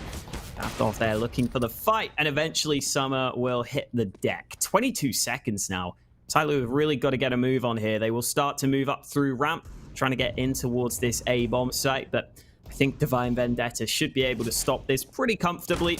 Somebody moving in through connector gets caught in the back. The rotation is arriving. There's basically no time left, and there's basically no chance for Tyloo here. Davdov closes it out with the triple kill, and Divine Vendetta keep all 5 alive as well. That's going to do wonders for their economy. Yeah, super clean. They've had 1 death in the first 2 rounds. And obviously coming through the pistol round, but this is good. This is good. This is a really good sign out of them. Obviously, I want to see how it comes into like the gun rounds coming through, but Davdov already off to a good start, 5-0. Really good positioning. Him and Ezram working well together in middle, and I like how they're not afraid. This is something Blair was talking about. They're just not afraid to play anyone. They'll take the fight directly to them. They'll show them no extra respect that they would show any other team. I don't want to say they play with no respect, because they obviously do. But they're definitely not going to, you know, get in their own heads of, oh, this is Tyloo. This is going to be a tough game. I don't know if we can beat them. It's going to be a quick push out of Palace, though, as the players are waiting for this. 1 kill will come in out of Dan King. Molotov's going to delay them from coming out of Palace. Somebody's left to himself in towards Sandwich. And that's going to leave Dan King slowly alone here up against the 4. And this should be another round for Divine Vendetta. Not quite the same play of Deagles with like Invictus do for Tyloo. Yeah, not at the start of Mirage at least. Maybe later on, we'll see, because we know Tyloo are a very skilled team across the board, but it has been a slow start for them. And if there was a way in which I could see Divine Vendetta having a chance here on Mirage, it would have to be just a really slow start from the individuals of Tyloo. So this is hopefully a positive sign for Divine Vendetta, who, to their credit, are landing their shots, are getting these kills pretty quickly. I think once we get into the first gun round, that will be the real litmus test to me to see if Tyloo are going to have a slow start, or if once they get the rifles out, they'll be able to up their game. Slowly is really teasing us here. He's got like 4 CTs watching this angle. He keeps on just sliding back and forth. Now he's stuck behind the smoke, so we'll be waiting a little bit longer. Just live it up to his name. Yeah. Playing this round out slowly. Then he pushes in, and now he's dead. Okay, so that round is over. Rounds off to a flying start here. But here we go, right? This is what I wanted to see. Going into the gun round. Well, let's see if Havoc actually invests up, or Pokemon. I guess they're going to play out a little bit of a bonus round. Havoc did upgrade. But they have to be able to contest against Tyloo. And the flurry of shots and strategies that might be coming their way here on this map. There's so many individually skilled players on the Tyloo side that's really hard to pinpoint someone who might be the one to shut you down and really cause you a nuisance. Cause you a nuisance? Really be a nuisance. And look at this. The pace has already been picked up off the bat. Tyloo immediately going for that middle control, and they've been gifted it completely. Davdov here has had a shot onto Dan King. So it looks like he wants to go in towards window. So this is going to be tough with 3 players towards B out of Divine Vendetta. They're completely split down the middle. Yeah, Tyloo taking this mid control early is definitely nice for them. This boost would be a way for Divine Vendetta to try and get some control back, but they've got to be aware that there are players in window, there are players in ladder room already, and Attacker spots him, but Tyke wins the fight. Great job from Tyke. Oh, somebody is so fast on that kill, though. He gets dinked and then replies with the AK headshot, and now Tyke has to do even more on the B-bomb site. He's left alone. Bomb is dropped, but there's a player coming in behind him, and he's got to be careful. There's a player so close on the site. Tyke somehow still surviving. Finally, he's dealt with, and Davdov has got 3 players against him. He seems aware the flank is here. Dan King's made some noise, but at the same time, there are also 2 players on the site that he's got to be scared of. And now that that bomb's getting planted, well, he nearly gets the kill onto Summer, but he's unable to deny that from happening. And he's still locked in from all sides here. This is so tough for Davdov. He's still just looking for a way. There's the turnaround. Almost the chance for the second. And there it is. Second shot lands from Davdov. And it's into the 1 versus 1 against Slowly. He has no clue where this last man is, but he's playing the guessing game. And he might play the guessing game correctly. Slowly's playing at bench right now. Almost gets it, but Slowly secures the round for Tyloo. But that came way closer than it should have for Tyloo there.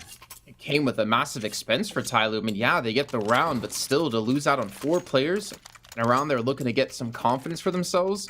And Davdov is going to be gifted over another op yet again. Pokemon donating that over to him. Really rough times, and Davdov has showed up to play. That's great to see. I already mentioned before, and he was 5-0. Can they keep that pace? We already talked about somebody and being so quick, a little flick over.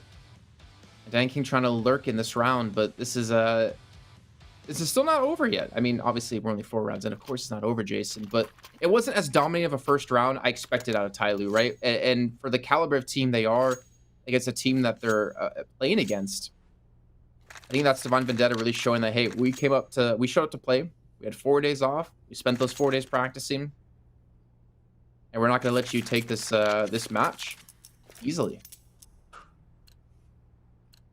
Yeah, you can already see a couple of Mac 10s into this round for Tyloo. You talked about the cost of that previous round with those kills at the end there. It really has borne out into this round, but look at what Tyloo are going to do here. They've got everyone on the B side of the map. This looks like it could be a fast B play. Somebody looked ready to pull the trigger, but maybe he's decided to slow down, and these counter nades could be everything. The molly's coming through, but somebody's already running out towards the site. He gets that kill up close. I barely even saw that. And oh, it's the nade from Danking that gets the second kill. Both entries onto the B site. That's not a good look for the CTs.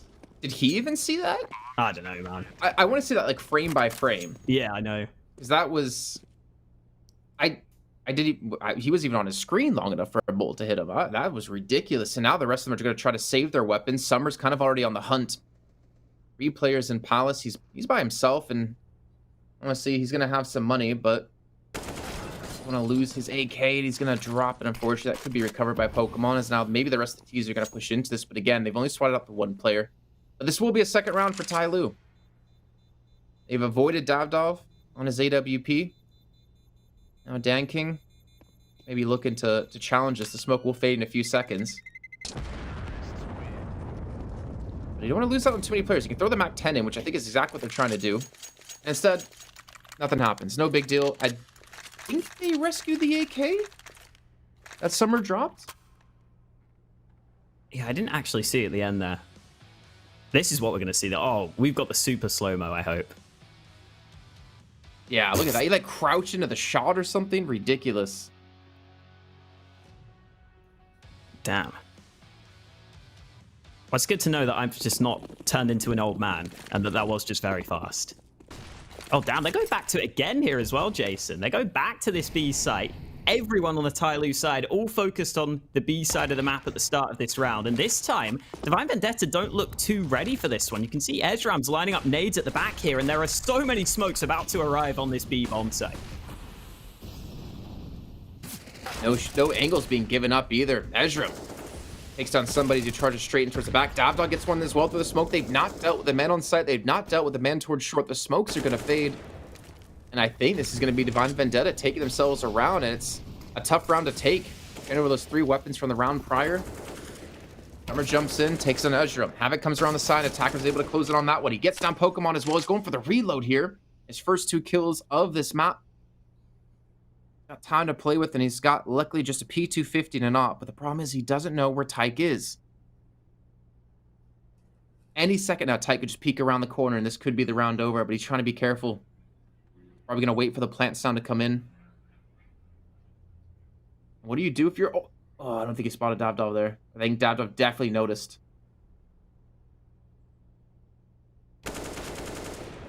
Ooh, there's the spray onto the first man. And now Attacker is only against this P250 of Tyke in the 1 versus 1. Attacker going for the fake plant, trying to bait him out. Oh, no, he doesn't realize Tyke's playing from kitchen. He didn't know where Tyke was coming from, and he turns his back at just the wrong time. Tyke, with only the P250, comes away with it. And Tyloo there nearly coming back into the rounds. It was so close at the end there. It wasn't looking good for them to begin with. And I want to see, yeah, there was a slight gap over that smoke, which is what Davdov got the vision through. That's what allowed this to come into this position in the first place. But then Attacker really tried his damnedest to win that 1v4. Unfortunately, just couldn't get the right read at the end there. But it's still full buys for both teams into this next round. Oh, man. Again, this is like kind of aggression. You see Tyloo try to push out in towards middle like they've done before, but they don't have the 4 players there this time. The Attacker's been able to respond, but Ezram again. Talked about how good individually all the players are on Divine Vendetta, and I think he showed us exactly why. Well, they expect Slowly to be here. There's no one really watching the angle. You can see Davdov playing passive. 2 players towards B playing passive, and even Ezra now, who's gone back in through window and towards CT spawns playing passive. So a lot of ground going to be given up to Tyloo. Problem is, they just don't have the smokes to make anything happen off of this. See how safe the CTs are playing here. They know they've got the man advantage, and especially the players on the A site realize that their teammates are pushing through B, so they can afford to sit back, and they can perhaps afford to play for the retake once those teammates start rotating over. The problem could be that Slowly's pushed into jungle. I thought for a second he was going to go for a flank all the way through CT there, but the bomb plant is really taking its time here for Tyloo. That's allowing these CTs to arrive. That's allowing them to rotate, and Slowly has to hold. He only gets 1 kill. Nice trade from Tyke. Still decent positions for Tyloo to try and watch this bomb from, though. And considering Summer's not going to have any pressure, Dan King, all he needs to do is get the information, but you can see he's not sure of the angles they could be coming from. Well, he's sure of the angles they could be coming from, but not exactly where they'll be. Summer, great position out of him, gets the 1, and now they're going to know exactly where the last player is going to be. He's going to try to rotate around. Bomb is being stuck. 2 seconds left to go. He needs to peek up into this one. He spots the diffuser, but he's still going to be able to pull off a time and get the kill on top of that. Divine Vendetta, they pull the round back. Get themselves up 5-2, and more importantly, Davdov gets that final kill, so he doesn't lose the AWP because money is still tight on their side. Very close round. Yeah, Davdov's still landing shots as well, even after he defuses. There's that earlier kill from Ezram. I think that was just a double dink that landed. He definitely did well in this round, and you see towards the end here, Divine Vendetta do a pretty good job at sticking together, working as a squad, making sure they always have 2 players ready to fight their opponents. And even though Davdov's teammate couldn't be the bodyguard, couldn't keep him safe, he just about bought enough time to allow that defuse to happen. So it is Divine Vendetta up to an early 5-2 lead. And I think this is what we were talking about on the desk, is that if Tyloo just go for their crazy aggressive playstyle, Divine Vendetta have the players who can stop those individual plays from happening. And we've seen now a couple of rounds where Tyloo lose some of the early fights. They have to fight from a tough position, and Divine Vendetta are able to just use some basic teamwork and some good individuals to win these rounds. These are really good signs at the start of this one for the Divine Vendetta guys. Well, moving on to T side, though, I do have to kind of wonder how that would go for them. I'm going to check out Mirage. They went 9-6 CT side. And then T side, they got 2 rounds. Yeah. And Tyloo got 10. So T side's definitely going to be the worry for me. They definitely seem to be a team that performs better on CT side. I'd say CT side in general across most of the maps they seem to perform better on, which is really weird. Because I feel like T side is generally the harder side to play. Or sorry, the easier side to play. Because of the fact that you're all grouped up, you're pushing together. There's no like retaking synergy needed. You're not really split up, 3-2 or 2-1-2 anywhere around the map. You play together. But definitely seem to be a stronger CT team. And they've given up complete control of middle yet again. Like, look at this presence. There's no one here. You got Davdov and Havoc playing towards B. The rest of the team playing... Uh-oh. I think Sully falling right there might have just gotten it in their own heads. No one would have heard that on the CT side. They're going to push up through. Ike just playing secret. Playing a little bit hidden here. Pokemon's already been spotted out, so his position is going to be given up. Trying to use the smoke to buy him some time. He's already been spammed out on, and somehow he's able to survive for a decent amount of time. But Tyke, will he be noticed? Well, now he's going to be attacker. He's going to be dropped. Tyke comes around the corner and gets a second. The MP9 doing wonders. And now he's got the silenced weapon if he wants to be a sneaky boy. Indeed, there's a 3rd and a 4th. Tyke is absolutely annihilating them in this round. It's all up to Dan King to do what he can. But he needs 3 more kills at the end here, and he's not got the time to do it. In fact, he might die after time. Oh, Dan King, you've got to be careful here with the money. He gets that kill he needed. He just about survives and saves the AK into the next round. That's all about Tyke, though, just popping off from the back of that A site there. That MP9 being sneaky. Tyloo weren't ready for that position, and then he's able to upgrade his gun as well. This is so well played. Yeah, and that was a big force about a Tyloo, too. I mean, you had a Galil, you had a Deagle in there. It wasn't necessarily like a full big commitment out of them. I mean, it was a big commitment out of them. They just didn't have the weaponry to support what they wanted to do, and they might crash in towards the B site. Seems to be their only success so far. Flashes have already gone through, but they've been held back. Maybe trying to bait up the utility and then do it yet again. I do like this play. Kind of like go for a rush towards the site, get their utility out, then fade away for another like 30-40 seconds to make the other team think they're rotating towards another site, and then just crash it yet again. Because they have the smoke set up. You can see Dan King and Attacker are both going to be sitting on theirs. Slowly even's got one in his hand. If Davdov can rotate in quick enough, I feel like they could shut this down. But this is going to be tough. Shots are going to have to be hit. Havoc playing up close on the site, and they go before the smokes have bloomed. That allows Tyke to get 2 kills from short before those smokes land. And these flashes are not doing enough onto these CTs, unfortunately. They're still able to get just enough vision. Nicely done by Divine Vendetta to land their shots, but it looked like the timing was just slightly off there from Tyloo. They pushed just 1 or 2 seconds too soon before those smokes had really bloomed. And that's what allowed Tyke and Havoc to be able to get those kills on the B-bomb site. And speaking of Tyke, he's up to 14 kills now. He's had a fantastic start to Mirage. Again, that's a player that we didn't really see in the first week of group play. But like ever since week 2, he's definitely rose to the occasion. That's something we talked about a lot when it comes to tournaments, especially extended tournaments like this. You never want to be a team or even an individual that peaks too early in the tournament where you have your best performances in the very beginning. You want to continue to grow in, to the whole tournament. That way you get better and better as the games get harder and harder. And Tyke, well, he'll get the first one. That's going to be Dan King falling. Hookman will die at the exact same time, however. And Ezram again, another player we've been talking a little bit about. Towards Connector, he's really been locking down that control, but it's allowed Attacker to get through. Ooh. Okay. That was sick. Yeah. Ezram has been getting quite a few kills with that silenced M4. He seems to be able to control that really effectively on these tight angles as well. Excellent work. Now it is Tyloo who have to come back from a 2 versus 3. Somebody and Summer grouping back up towards this B site. We said earlier, this is where they've had some success previously. This time they don't have the same amount of nades, but they do only have 1 man against them. Unfortunately, that 1 man is Tyke, who's been having such a great game so far. And as long as he only gets 1 kill even, that could be enough for his team. He hears the steps now. Tyke is aware, but he doesn't get the kill he needed. Somebody wins that first fight, and now they can get this bomb down onto B. Now playing for the after plant. The op, not the best weapon of choice here. Havoc's going to have to get this first kill at least to give him a chance. Summer off to the side. And now Davdov, he's just looked to save. I mean, he's got 5k, yes. Would be a big round if you could win this out, but it's just going to be a tough ask. Plus, you're also potentially giving over an op to Dan King. There we go. First shot. Come around the corner. Summer's actually in the kitchen. Oh, he almost hits the quick scope. If he pulled it off, he would have been a legend. I didn't think he would go for it either. I mean, I guess he must have been feeling it. He's up to 10 kills, but that's another round for Tyloo. Yeah, and the problem is that now, I mean, Davdov can still afford the ult, but it's his teammates that are going to suffer for that. You can already see Pokemon there bought an MP9 before the end. This fight from somebody was really important. As soon as he wins that, Tyloo are in such a good spot to try and win the round. And even though Davdov had the right idea, he wasn't able to connect.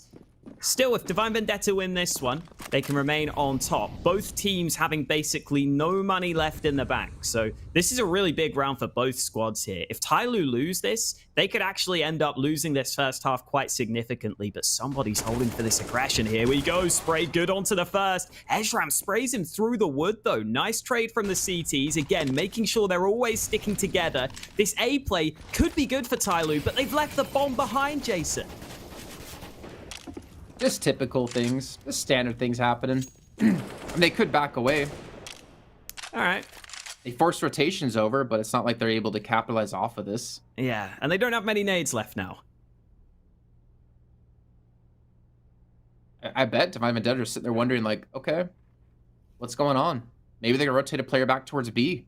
They haven't pushed out for information. I think that's Ezram who's doing that now, but that's over towards middle. But they only have 1 smoke left here for Tyloo. So where did they throw it down is my question. Maybe block off CT. Flashbang coming in. Ezram's going to be going on the rotate behind them. Looks like they do know it's heading towards the safe side. And as time ticks away, it just gets Ezram a step closer every second to being the linchpin in this round. And here we go. Are they going to go for the push in now? The smoke goes down. Maybe trying to plant within this. Luckily, there's no one towards jungle or connector, though, so it should be an easy plan. Oh, that flank from Ezram is arriving slowly but surely, and I'm not sure they're ready for it. Attacker currently has his back turned. He looks this way. Oh, Ezram's not ready for it. Attacker just runs him down. And now Divine Vendetta have got to start to get these kills on the retake, and it's not happening for them. The molly will force Tyloo away. Havoc gets 1 kill, but that bomb is planted pretty open. The smoke will help them, though. They can maybe try and get on the bomb. They can maybe try and cause some chaos. There's the tap. What? Attacker just one-tapped him through the smoke. That's unbelievable. And now Davdov decides he wants to try and get the hell out of there, but Attacker gets another man through the smoke. I want to see that one-tap again, though. That was ridiculous. Just attackery things. Smokes, what are those? He's got the Zipnix config, you know? Got things all ready to go for him, but still ridiculous stuff. I mean, we talked about Attacker, right? We compared him and Tyke, I believe, at the top of the match, and for good reason. Yeah, just casual. I think maybe I had to do with, like, Summer calling it out. Summer was in towards connector to give the information, but then again, there was a smoke there, right? So... But 7-4. Divine Vendetta still with the lead. I want to see more of them. The problem is they don't have the weapons this round. They only have the Deagle and a flash for Ezreal. I mean, it was 9-6 last time. And their T side was kind of horrendous thereafter.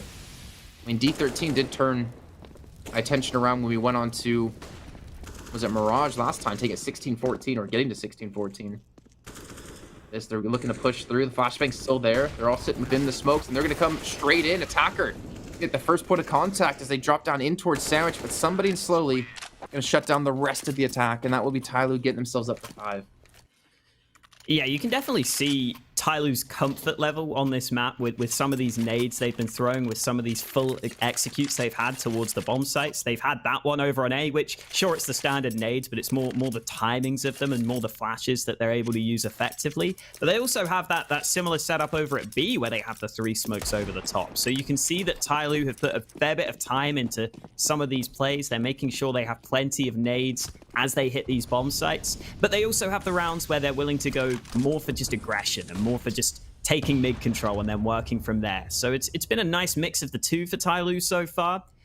I'll be hoping that they can get their 6th round into this one. Divine Vendetta went for a bit of early aggression here. You can see Pokemon's pushed into A ramp, so he will sit in that position while the rest of his team hold back on their sides of the map. Attacker waiting in underpass as well, but Divine Vendetta not giving him the fight. Oh, as soon as I say that, Ezram just drops down and Attacker was not ready for it. Good kill from Ezram. Again, his play at mid has been very effective so far. Even his flank, I mean, it's a shame that Attacker was at 2 rounds before, caught him out on it, but we've seen him play middle, holding towards the short side on the ramp, looking straight towards underpass. He's had the back of his teammates. This time he won't have it. As just kind of by himself, really hoping that no one's going to be pushing single, and he's lucky no one will be doing that. It's just somebody coming through underpass, which he's already aiming down perfectly on. Oh my, how does somebody get that kill, honestly? I think Ezreal even spotted like the barrel of his gun before he even came around the corner. Now Pokemon, he's going to be in for a rough time, still turned, and he's going to be seen by the edge of the smoke. Ooh, you barely even get to see Summer there. Davdov is not going to be happy with that one, but his teammates still have a chance. Tyke with a kill on the edge of the smoke maybe keeps it somewhat doable. Still 3 Tyloo players remaining though, and they are pretty heavily focused on CT spawn right now. Molotov goes down from Danking. That forces them to just hold back. You can see Havoc there taking a bit of damage from the molly even, and I don't think they're going to be winning this. Danking with another quick kill, and Tyke might think about backing off at this point. Time is probably too far gone. He's hanging around here. There's the first kill he was looking for. Looks for a second, but slowly wins that fight. And Tyloo are starting to get warm now. After a bit of a slow start, they're getting some rounds on the board. Well, they got their 6, right? That's what they got last time against Divine Vendetta when they started off on the T side. Yeah, that shot at somebody, but I think more importantly was it Summer pushing towards sight. Like, I mean, the thing is, they got burned there once, right? That was Tyke holding that position before with the MP9, and then well, not the exact same position, but right next to it. And then it cost them a round. This time, they're like, no. We're not giving you that chance. We're taking away any hope in this round. And now, what do Divine Vendetta have to spend? Some pistols. It's doable, but as you said, Tyloo's starting up slow, but this train is slowly picking up speed as we advance through these rounds. We hit 1 stop next. What was I gonna say? We hit one stop next. Next. I don't know. I don't even know how to say the words anymore. We keep going through the stops, getting towards this final destination. There you go. Which obviously is getting to the semifinals. I got there eventually. It's still early for me. It's 11:50 a.m. You know, I'm normally waking up. Yeah, technically still the morning. So you can just say, you can blame it on that. Yeah, exactly. Yeah. I mean, even like 2 p.m. is the morning for my old schedule. True. I will say this, though. The best thing about doing this event, or one of the best things about doing this event, is it's like completely fixed my terrible sleep schedule that I had before this of waking up at like 3 a.m. or 3 p.m. Yeah, it forces you to get onto a reasonable sleeping pattern. It's good. But for you, I mean, you're normally waking up at 4 a.m. you said, or something like that, right? Mine's been all over the place. But you know what? I'm here now, Jason. That's the main thing that matters. Unfortunately, Divine Vendetta are not in this round, apparently, because they've just been swept under the rug. They only got a single kill there, and that means it's all tied up heading into the last round of the half. Davdov's got that AWP out again. That's definitely something to get excited about for Divine Vendetta, but for Tyloo, it's not been necessarily any of their players individually stepping up across the board. It's just been all of them having a pretty solid time of things. All of them have contributed to get to this point, and now they've got the chance to try and end up winning this first half, which would be a pretty impressive comeback from them. Seen him Davdov do this before in some other matches. Ooh. The Molotov and the nade on top of him, 16 HP. And he's going to run away with just a parting gift of no health. Ezram's still going to be holding a connector, which he's been doing a great job, honestly. 11 kills, but he's been really locking down that position for his team. Davdov's going to get the first thing on towards Palace. Summer's going to respawn with his own AWP. Switching back over to the AK thereafter, though. And Ezram again. Really an immovable object, Tyloo. There's no one else coming from middle. So they can at least focus all their attention over towards the safe side, but Attacker slowly made his way forward. I'm not sure if they're going to expect him to be up this close already. Yeah, that CT smoke is obscuring the vision, but Attacker will go into the open. And oh, 2 fights won in quick succession for Tyloo. Pokemon trying to lock this down. He gets a dink onto Summer, but Summer replies with the AWP shot. And Tyloo end up winning 6 rounds in a row to close out the half to give themselves the slight lead heading into their CT side. They'll be very happy with that comeback. They'll be happy that they're in a position where they're the ones who are currently on top. Again, though, Divine Vendetta have definitely shown us signs of life. They've definitely shown us an ability to just hold on just an individual basis, which is good. But we've got to see if that continues into the T side, because as you were saying earlier, Jason, this is where Divine Vendetta have had some struggles in the past on this very map against Tyloo. I mean, this is maybe a sign of, I think, their kind of weakness on T sides of maps. I wonder what they've been able to prove in the 4 days, though. They've had time. They've had the ability to watch countless, VODs of Tyloo. Looks like they might be able to sneak in towards this B site. Tyke actually almost has an opportunity to push in towards Kitchen right now. That's going to be Summer, who's backed away from it completely. Oh no. Gets caught looking the wrong way. Attacker gets the kill. Early man advantage, but they're going to push straight in towards B now, Haka.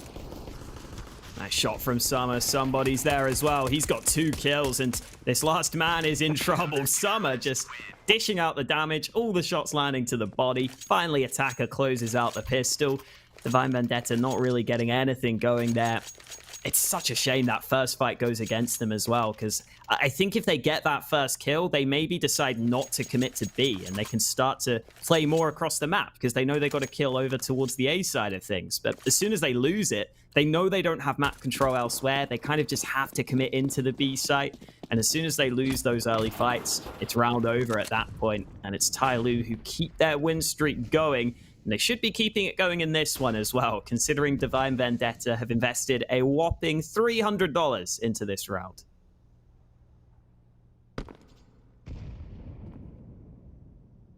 I do kind of fear for Divine Vendetta.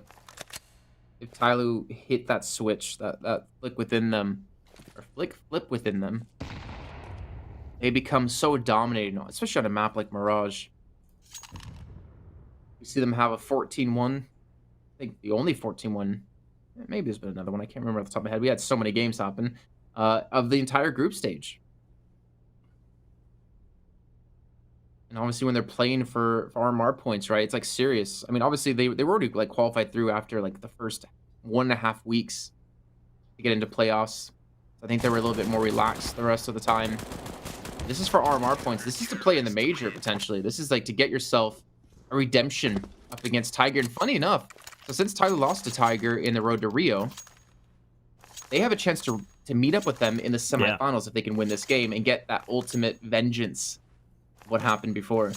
Yeah, that would make a big difference as well, because if you knock Tiger out in that semi-final, they're going to get even less points, right? So you've got a chance to really build up a bit of a lead there to be able to come back into it. So well, on top of that too, because the events are weighted more heavily the later on in the year they actually are going to get more points for winning than Tiger got for winning Road to Rio.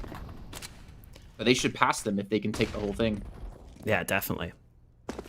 Good opportunity for Tyloo to do just that. Maybe an opportunity for Divine Vendetta into this round, though, because they've got full AKs, and Tyloo only have the one M4 on their side of things. They've got a few FAMASs in there as well, though. Or, I forgot FAMAS, not FAMASs, Jason, as Mitch always likes to tell me. Mitch always likes being right. That's the thing. He's not with right very often. I know. But when he is, he just doesn't let it go, and he always brings that, like, one little piece of information, that one little nugget of knowledge he knows into the mix. Yeah, there's not many nuggets in that brain of Mitch. No. Oh, perfect average height, 1 standard deviation, blah, blah, blah, blah, blah. Statistics. And then he can't even add, you know, numbers when we're talking about how many rounds a team needs to win, so I don't know. Poor guy's not even here to defend himself. I know, we're still just ragging on him.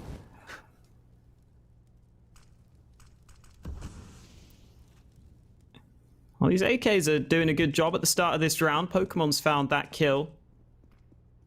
Time is ticking here for Divine Vendetta, though. There's only 30 seconds left on the clock. And look at this rotation from Tyloo. Everyone is arriving on the B site, and they're arriving just in time. Problem is, they're not winning any fights. It's only DanKing left alive here. Even though they had everyone on the correct side of the map, DanKing gets the one kill, but he's going to get ganged up on at the end there. Good read from Tyloo, but the AKs just win way too many of those fights. I mean, it was a good round by Divine Vendetta, but we also have to take that with a grain of salt, right? Like, that was also a bonus round out of Tyloo. They had 1 and 4, like you said. Here, though. What's up? Look at their buy here, though. It's actually not that great here either. Yeah, no, they're gonna force it up again. And I mean, now that you have DanKing on the op, I wouldn't count them really out in this round. I mean, you got Summer still on the M4. You still have 2 FAMAS. If they can do it again, if Divine Vendetta take this round, then it's like, okay, all right, we're onto something here, and they can definitely do better than they did previously. I think I said it was like, 2 rounds they got on the T side up against them. This time looking to obviously do better with the 4 days off.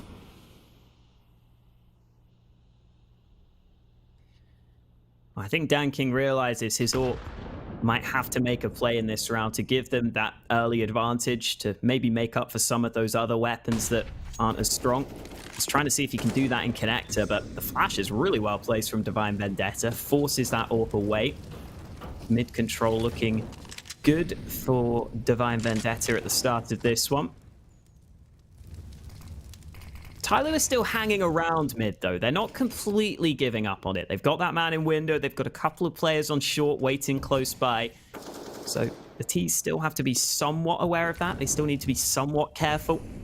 Then comes that Molotov from Tyke. Ezram looks like he might move into that position, but slowly he's ready for it. The MP9 getting that kill up close. And again, it's another slow round from Divine Vendetta. A little over 30 seconds left on the clock, and Tyke finally gets their first kill of the round.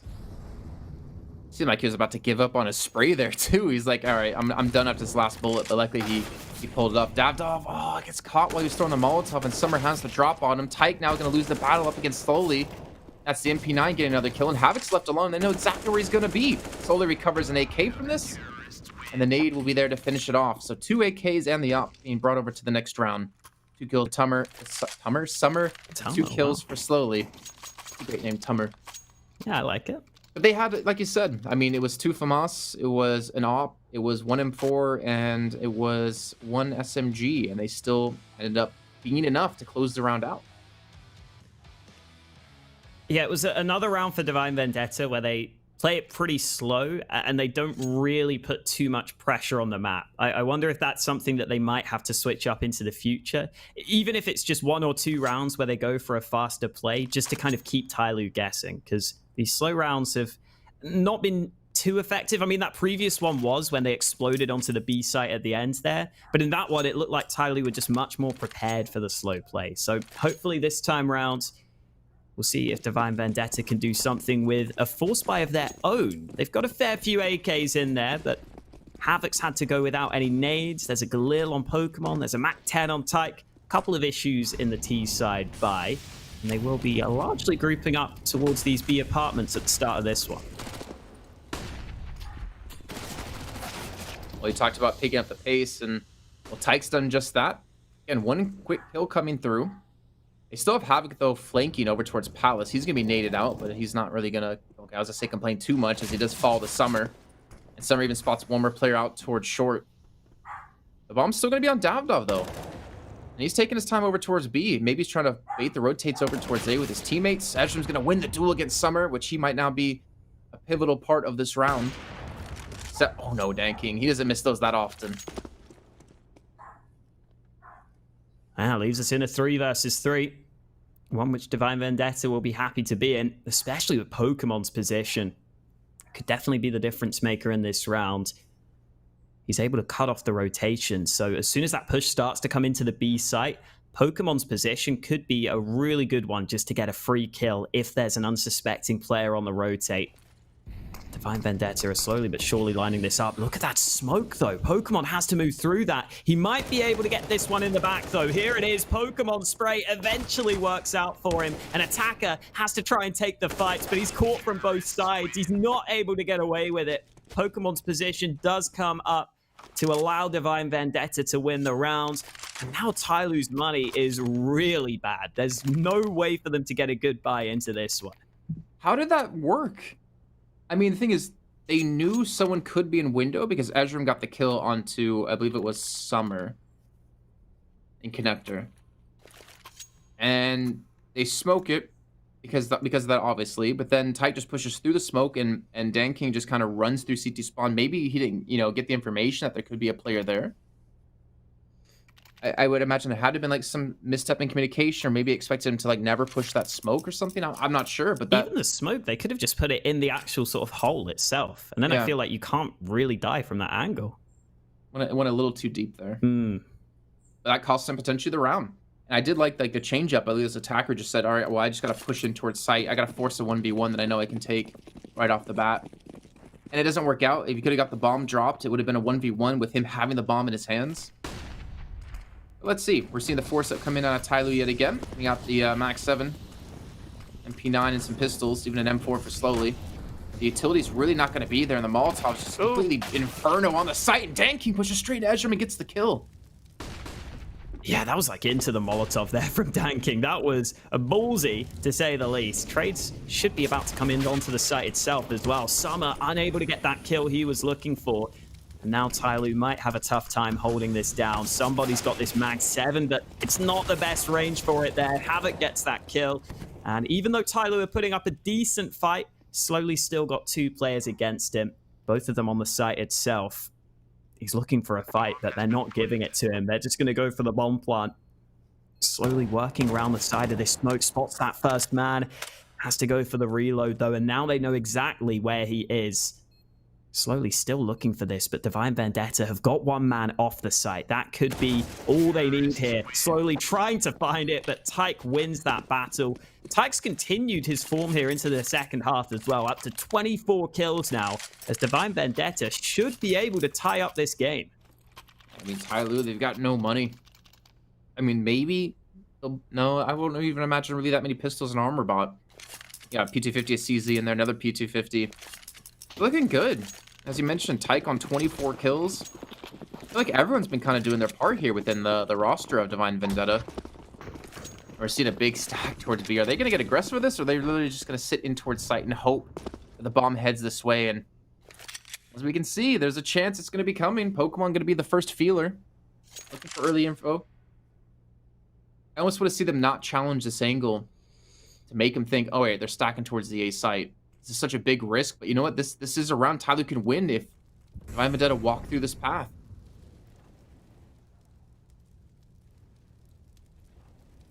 Would have been nice if Slowly had a gun there to be boosted up with, maybe a Deeg to try and get a longer range headshot. Oh, that Molotov is so well placed. Somebody forced away from the angle. This B-stack, as you said, could still be slightly scary for Divine Vendetta, but they've actually called it off. Smart decision here by the T's. They've realized that there may be a stack on towards that B site, so they decide to run back around, and Ezram was waiting the entire time. He's able to cut off the rotate. They should get onto the A site first here. They're going to arrive before Tyloo can arrive on the rotation, so really nice read here from Divine Vendetta, and it should give them the round. At this point, I don't see how Tyloo win this. I don't see it either. You got the AKs. They've got the distance. I feel so bad for Slowly there, by the way. Because he's watched that angle, right? He was boosted up, checking for his Delpan the entire time. And once they start pushing towards B, he turns his attention towards apartments. And that's when Ezram gets in that corner. He never expects them to be there once they try to push in towards middle, contest the rotation back towards A. Okay, well, Summer will get a kill. Maybe they can rescue that weapon. See if the bomb gods are kind. Ooh, attacker wanted it. But he didn't get it. No. That's a shame as well, because even after saving in the previous round, Tyloo's money is still very much on the edge. They can buy rifles, but they're missing some nades. Somebody's had to go down to a FAMAS just so that he can get that one defuse kit for the team. And this is getting into dangerous territory here for Tyloo. We didn't expect this first map to really be that close with how good Tyloo have been on Mirage. But Divine Vendetta got off to a great start. Now they've started to turn it round on the T side as well. And this is a pretty important round here in this game for both these teams, especially for Tyloo. They've got their rifles into this round. And they've got a couple of players rotated over to B right now. Pretty heavy B setup for the Tyloo side so far in this one. You can see Danking is even thinking about rotating a fourth player over to B. They are really certain it's going to be a B play right now. And they might be right in their read. Divine Vendetta, though, are not pulling the trigger yet. They themselves are happy to just take their time in this round, and they're going back to their slow playstyle, which has been pretty effective so far. I really wonder if they're going to start to execute towards B and then back away like last time. Because the stack is going to be here. 3 players. Dan King can rotate in very quickly. This time somebody's going to have the smoke to prevent himself from being Molotov'd out, and Slowly is going to be there. This time with a gun. He gets himself 2 kills. Somebody's just going to spray down the first. The bomb's in their hands. And now Davdov left alone against 4. Maybe he can get a kill onto somebody. Got the AK and he's got somebody watching the angle. Oh, no. Just dink, dink, dink. That's the AK's picked up. Well, one of them. And there you go. Tyloo bounced back, and well, Divine Vendetta, they're going to have themselves a buy up here. However, got a bomb plant and them, I guess, taking the round convincingly, or convincingly enough to get enough kills. And I think we're going to see Tyloo potentially get to 14 off of this. Yeah, this is where it gets down to crunch time, and this is where Divine Vendetta might not have the same level of experience as some of these Tyloo players who have played in some really, really big tournaments, who have been in some big moments themselves.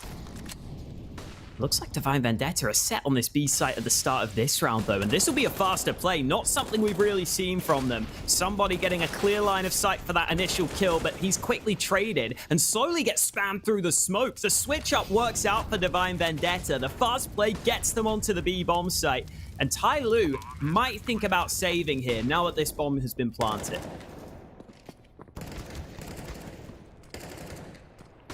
It's taken away. Spam coming through. Summer's been dropped to 8 HP. I mean, you can see Pokemon still on 24 tucked away on the site, but they have so many angles covered off here. If you're Tyloo, you just think about saving now.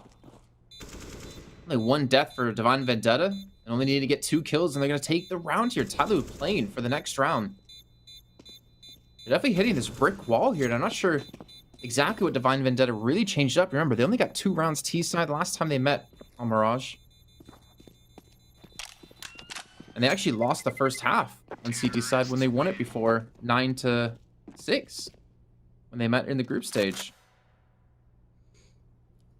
Yeah, I love that switch up of pace as well. I was a bit worried that Divine Vendetta might start to fall back into these slow rounds over and over again, but they decide, you know what, let's just take the fights. Let's just take a faster round onto this B site. They were confident that their play could work for them as long as they got some early kills, and that's exactly what ends up happening. So really nice decision there from Divine Vendetta. Sometimes the underdogs can get a little scared at this point in the game when it does get down to crunch time, when it comes down to these close moments of the game.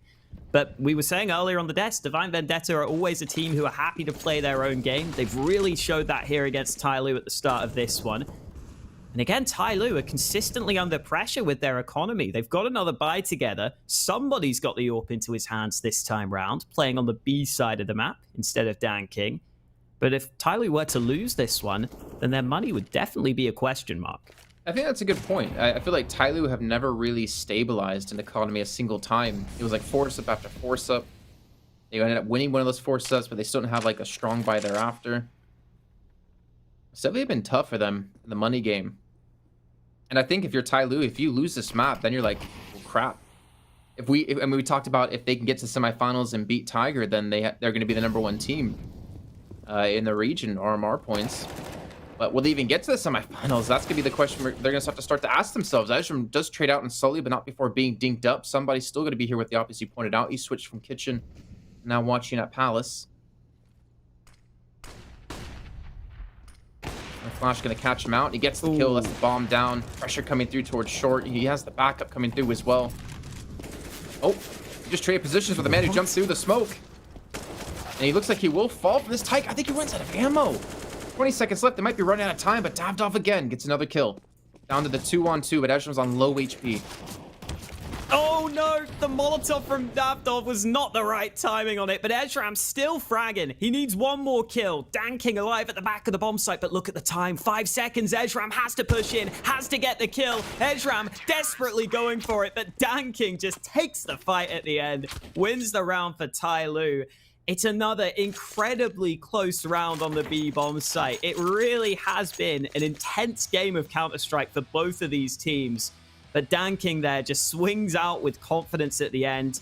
This bomb getting dropped from somebody was so helpful, but then it just descended into madness at one point here on the B bomb site. Eventually, Dan King wins this fight at the end, gives Tyloo the lead, at least for now. And Divine Vendetta do have a bit of a decision to make here. We were talking about Tyloo's economy being a bit of an issue for them. This time it's the T's who have got a decision to make. And, well, they've made up their minds. They're going for the buy. Yeah, there seems to be a little bit of a tech pause going on right now. Okay, it looks like that's been sorted out. But they're gonna force him into this Davdov. Trying to play off the back of the SOP. I mean, I'm assuming Pokemon's gonna be buying up as well. Okay, so we got the AK, Mac 10, a Galil. The Ezram's gonna drop over as he has the Deagle. They're gonna go for it. What's Havoc doing? Where's the good look? There it is. This is risky. And the economy is not that bad out of Tyloo. And again, their utility is a little bit light. They do have one FAMAS. But it's not like a round that you have even close to a similar buy. I guess it comes down to Davdov in particular to hit some shots, and he's playing super far back towards the B site, over towards the underpass stairs. And they're hoping that Tyloo are gonna get aggressive against them, but as we've seen, Tyloo have been just playing so passive in all of these rounds. If anything, Tyloo has been using the passiveness as well out of Divine Vendetta to go for these stacks on towards these sites. A little bit of a gamble sometimes. They're not gifting them an angle to fight from. Yeah, especially at mid. They've been super safe. Oftentimes not really fighting for mid at all. But it's been working out pretty well for them in some of these rounds.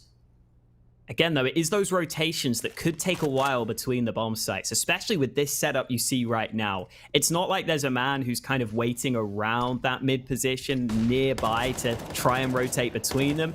And here comes a smoke into the B bomb site. Somebody just gets run over. Great shot from Pokemon. The AK opens up the round with 2 kills onto B. Dan King with a great shot, but I don't think it's going to matter. The B site's been lost, and Tyloo realize they can't win this. They have to try and save what they can because their money still isn't great, and this game just keeps on giving. I like how Dan King, he hits that shot, but even before then, everyone was backing away already. I mean, it was a great wide swing. So, what was it? Somebody got completely flashed up. A perfect flash onto short. He gets a run over. And then Sully goes for the wide peek in towards sight. But there's 2 players there already. And Pokemon gets the double kill they needed. To tie things up at 13 apiece. And honestly, like, I thought this was going to be such a one-sided map. We have Train to come up next, which is Divine Vendetta's choice. If it's anything like this map, we're definitely going to have a game on our hands here. Oh. Okay. Yeah, we won't talk about that, Ezram. Don't worry about it. We definitely won't mention that you died to the bomb. Oh wait, I just did. It's all good though. They've got money. If it was Mitch, he would have sat there for 5 minutes talking about it. Oh, of course. It's fine though. Look, they're getting a buy still. And it's actually Tyloo who, again, you said earlier, it just feels like Tyloo never have that comfort level where they can get away with losing a round and still have a good buy. Even with some saved guns here, they've got an MP9, a Mag 7 in there. It's just been uncomfortable for them throughout the game, which is obviously a credit to Divine Vendetta, who have fought really hard to get to this point. It's another chance for them to take the lead. Definitely a buy that Tyloo can work with, especially having AWP of Dan King, who has maybe been a bit quieter than we'd expect so far this game. Currently at the bottom of the team. Maybe this is his moment to step up. His time to shine here ahead of round 27. We are going pretty long in this one. Both teams fighting hard on this first map. This Divine Vendetta who have the better buy ahead of this round as Dan King gets dangerously close to a shot through the smoke. I think you just saw Ezra jumping up to spot the window. Jeez. And Dan King was ready. Attacker's going to join in as well, so I'll shut down the entire underpass push coming through. Oh gosh, I feel bad for anyone trying to push straight into somebody with a Mag 7. I have to ask you, what's your favorite shotgun? The auto shotty is always my favorite. I don't like you anymore. What? Come on, man. What, do you prefer the Mag 7? It's a shotgun. It's not meant to be an automatic weapon. Yeah, but the Mag 7, like so many times I'll hit a guy for 90 in one, and I'm just like, oh my god. Just get good, man. Clearly that's the answer. It's Mag 7 or Nova. I'm going to say Nova just because of my Left 4 Dead roots. The fun thing about the Nova is you can get some like really long-range dinks with it sometimes that people get so mad at. It's surprisingly okay at like medium range, which I enjoy. Oh, Dan King gets a kill. I think that was over towards Palace. Somebody's giving his position up. Gonna look to back away. He's got Slowly there to protect him. And no, Davdov with the op. I think he needs to try to save it. 20 seconds left. Looks like he will be gifted an opportunity to do so, though Sully's gonna be rushing straight up towards middle. Davdov's gonna have some company coming in from underpass. No. Yes, Summer's coming. And this would be huge to take away, because this gets you to 14. They have no money.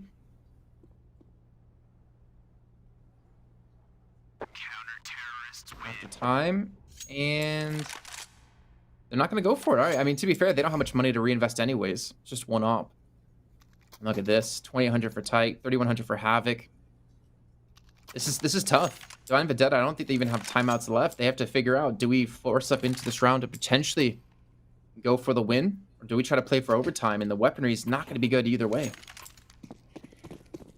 Yeah, their loss bonus was only at $1,900, I think it said there. So even though some of these players are keeping some money, I don't know if that's going to be enough for them. Maybe if they get the bomb plant, then they could be able to buy into the next. But they'll be going for the round win, and they won't be going too well for them at the start of this one. Davdol's lost out early. At least that can be recovered by a teammate. Ezram will get that into his hands. But Dan King's going for more aggression. This is what we like to see from Dan King. Definitely someone who's been an exciting prospect from the region for a while. He's finally come on to Tyloo. He's finally showing up here in this round with 2 early kills. And this should lead to a round win for Tyloo from here. Another kill from somebody pretty much puts the icing on the cake. The AWP of Edram will look for this fight back, but he's having to push here with the sniper. It's not great for him. Good shot from Edram, but he won't get anything else out of it. Tyloo up to 15, and even though this game has come close, it looks like Divine Vendetta may just fall at the final hurdle. Unfortunate, too. I feel like they've had such a such a good game. Again, like, I can't really knock anyone on their side. Everyone's had their own moments. Ezreal on CT side and Connector was doing great work. When you think it back to Tyke on the A site with the MP9, able to get like a triple kill in one of the rounds. Pokemon, I mean, I had this little double kill entry on towards the B site on T side, you know, about 4 rounds ago.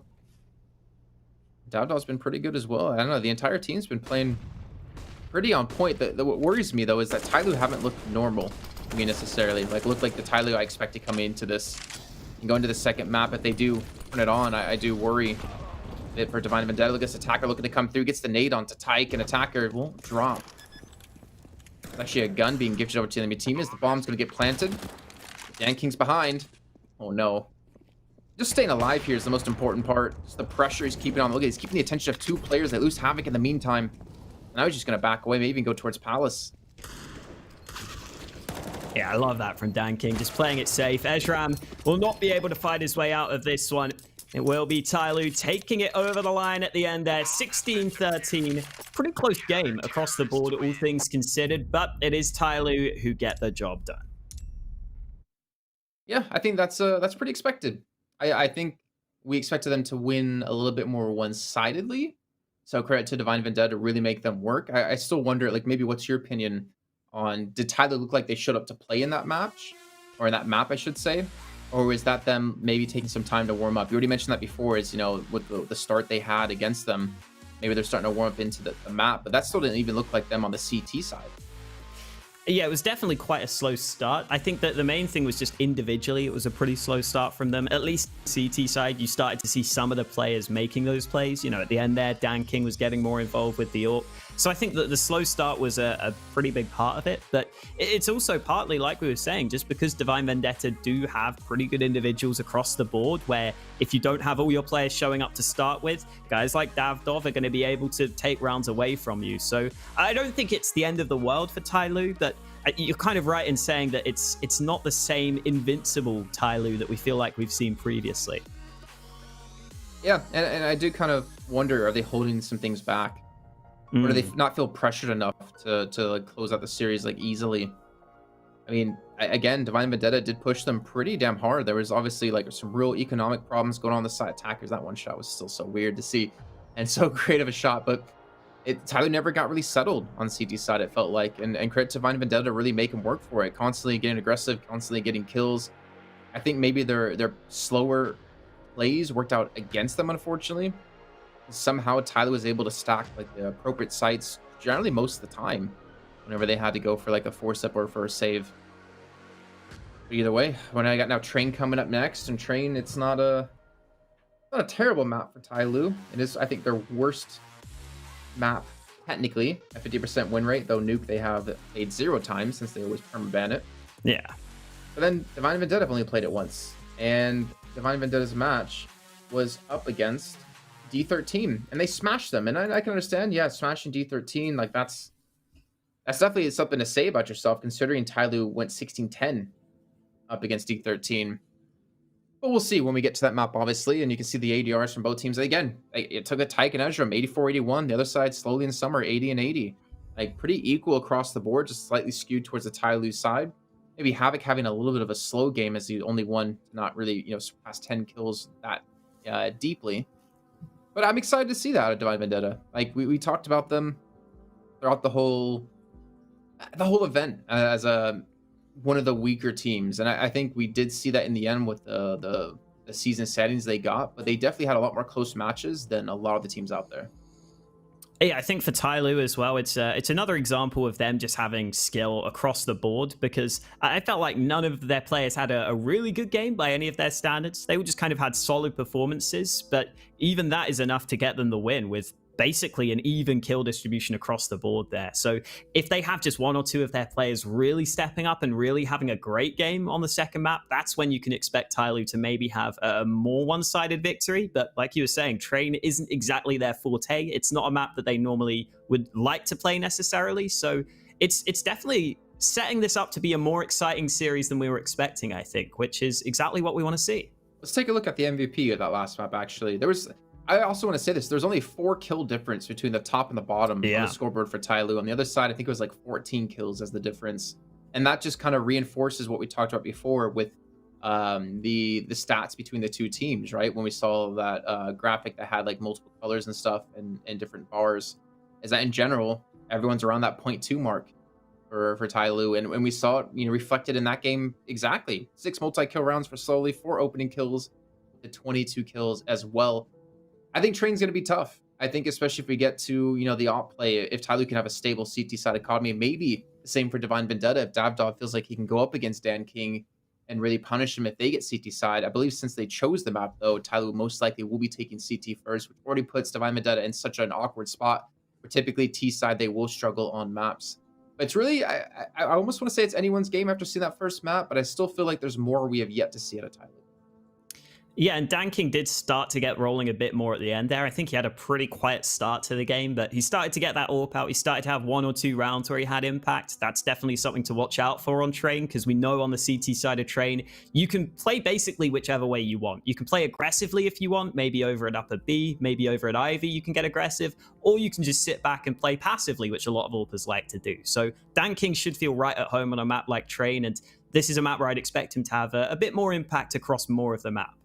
All right, well, we will head to a short break before we get underway with that second map of Train. It will be between Divine Vendetta and Tyloo as we continue through our marathon day of 4 best of 3s. We'll see you guys after about a 5-minute break here for map 2.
Train 地图往事。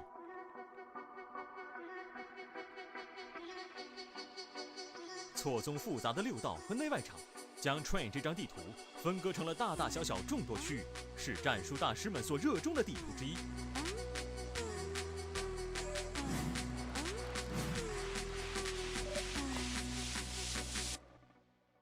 2015年的 DreamHack， 大表哥 Arrogant 围绕着 A 点，凭借冷静的操作，完成了一波令人叹为观止的1v5，天马行空的打法思路，证明 CSGO 是靠脑子才能玩的游戏。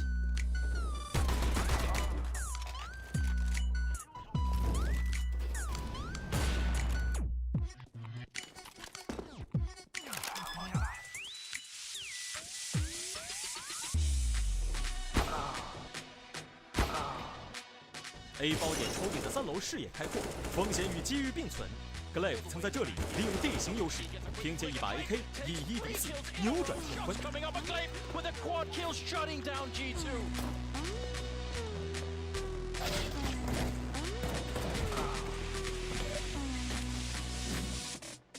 B 点高低坡的地形给了双方充分的战术选择空间。2017年 PGL 克拉科夫 Major 中就先有 ZN 离台前配合队友顺闪1v4刷屏。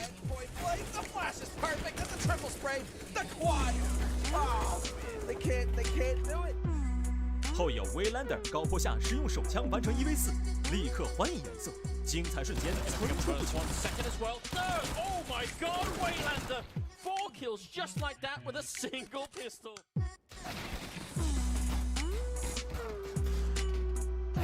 战术向来为人津津乐道，本次亚洲的选手们又将上演怎样的龙争虎斗？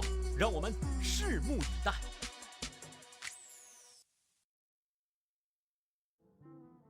Well, we're back here with the Perfect World Asia League Summer 2020 as we get through now into our second map of our third series of the day. We still have another series to come up after this. That's going to be between Tiger and Beyond. And we'll see if Tiger can maybe make a repeat performance into the finals, if they can take their first quarterfinal today.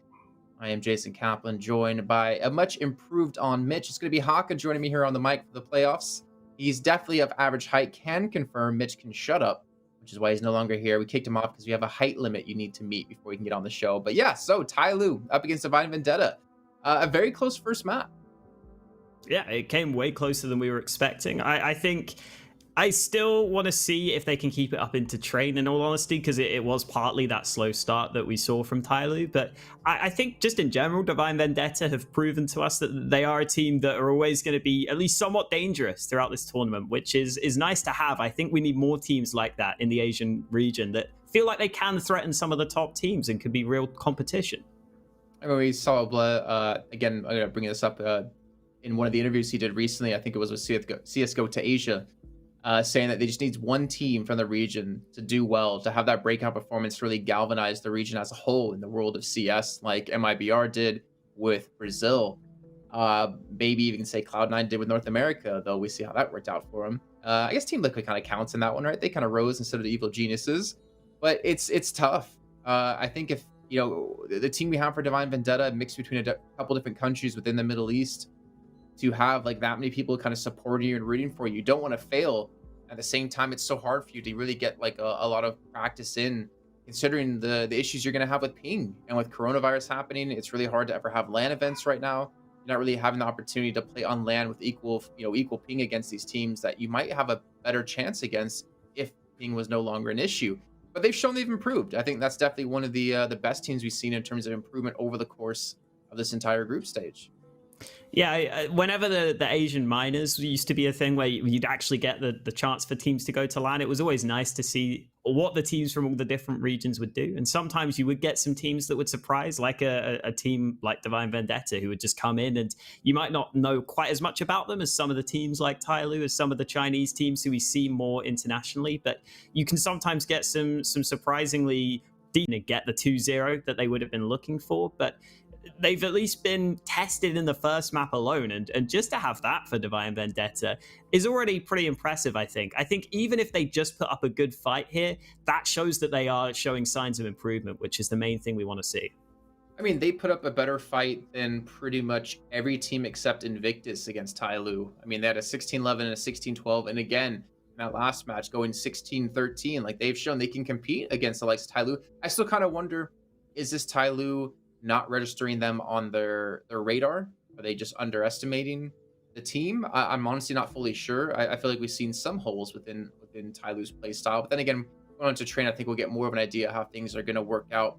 Like before I said, we were going to have another series. We're still waiting for some players to connect to the server at the moment. It's going to be Tiger up against Beyond, and I'm curious about your thoughts on that matchup in particular, because Tiger have not looked like the Tiger we saw on the road to Rio. Beyond, I'd say in the first time we saw them, the very first match, they looked like the most complete team we've seen in terms of flashing each other and working well together, though that has kind of slipped a little bit as we've gone on through the weeks. Yeah, I'm hoping that Tiger can get back to that level that we saw at the last event where they were even able to beat Tyloo at the end. It has been a bit rough for them, and it's kind of been surprising to me that they haven't been able to be one of those teams who's competing right at the top, because I'd have thought they would have just the skill to be able to do that. Some of their players are really impressive. The fact that they were able to win the first time round and just a lot of the times have those star players step up was really cool to see. But yeah, they have slipped a little bit, it seems. I'm hoping that they can just ramp it up into the playoffs, but they definitely lost some games they probably shouldn't have in that first region. I still think they should be able to beat Beyond at least, and then hopefully get into that rematch against Tyloo, who we're assuming will probably win this one. That's the matchup I'd really love to see, but yeah, it's still been a bit underwhelming from Tiger, and I don't really know what's gone wrong for them, because it feels like their players are still playing pretty well for the most part. It's just for some reason they're not getting the same level of results. Now, I know you weren't here during the group stage, but we kind of fiddled with the idea of what if we had D13 with Rate, Annihilation, and Score, and a couple of members from Tiger, maybe like Eric has to help lead the team, like bring in a lot of experience, especially international experience, to help really mold these young players into a formidable force. I think we're still even wondering, is Tiger, or should the Tiger be considered the #1 team in Mongolia right now? I think we kind of came to the conclusion that maybe D13 should be taking the reins from them. Azalea definitely not going to be the #2 team within the region. But here we go. It looks like we are loading in onto train. Do apologize for the quick delays. I think we're almost ready to go. I'm assuming everyone's going to be on the server. Oh, I can see no one's in spawn. There we go. Yeah. Round has restarted. We're going to say hi to them as they're going to look to start things up here and get ready with this next match.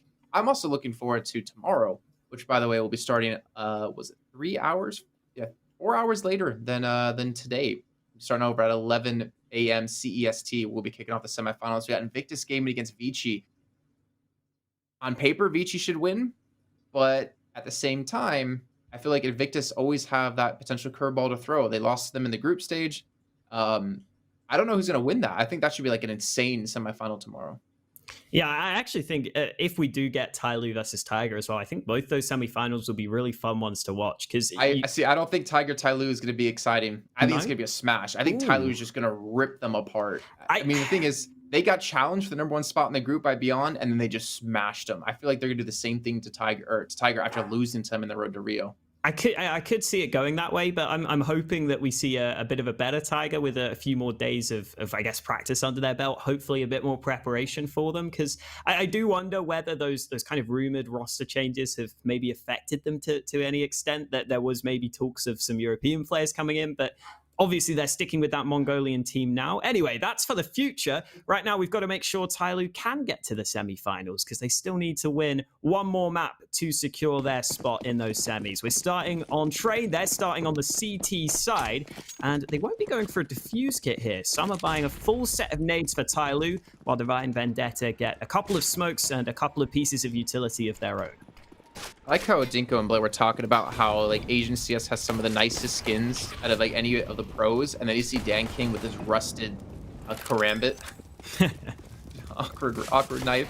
Looks like the bomb was trying to go down here, so we have the first kills coming the way here of Tyloo, only losing attacker at the moment, as Havoc now is going to be live against 3. He has to get the ace to pull this off, and he gets a 3rd kill.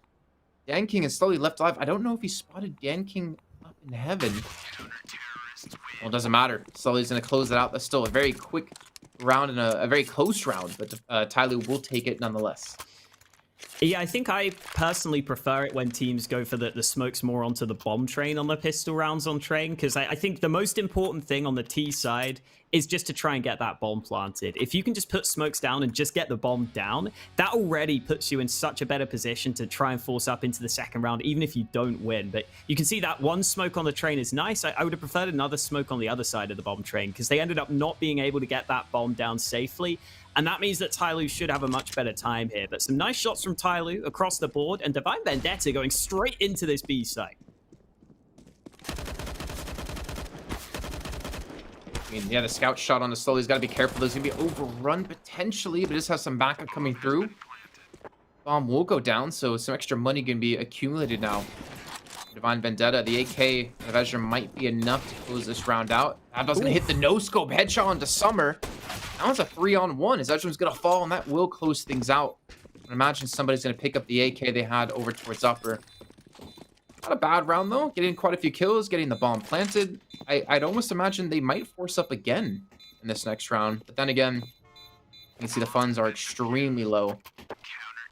And I imagine we're going to see Tyloo on a pretty strong buy either way.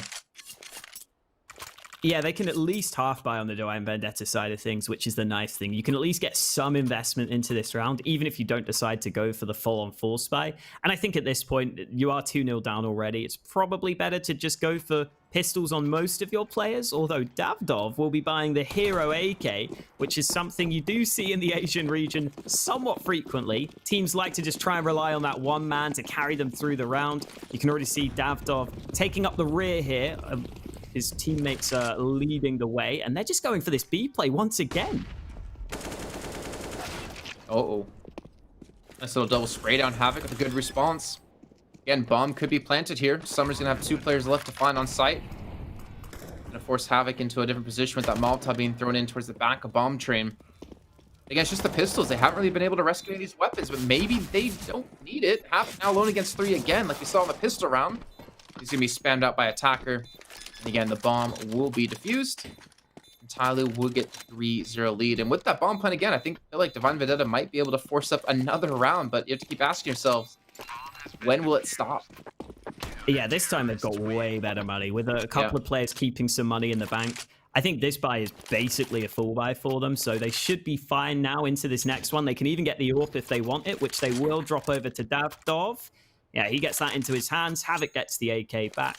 So pretty good for Divine Vendetta. I am slightly surprised that Tyloo didn't play with nades ready on that B site there. I'd have thought they'd had a molly ready in case that B rush was coming again. I thought they might just jiggle peek the ramp and then just try and put that incendiary down to slow down the fast play, but they weren't ready for it. They got caught out again. They conceded the bomb plant. And now Divine Vendetta have got basically a full buy into this round, and that all in the hands of Davdov has already got them the early advantage. He's going for these wall bangs as well. Nearly shot his teammate there, but it is a clean 5v4 for Divine Vendetta to work with.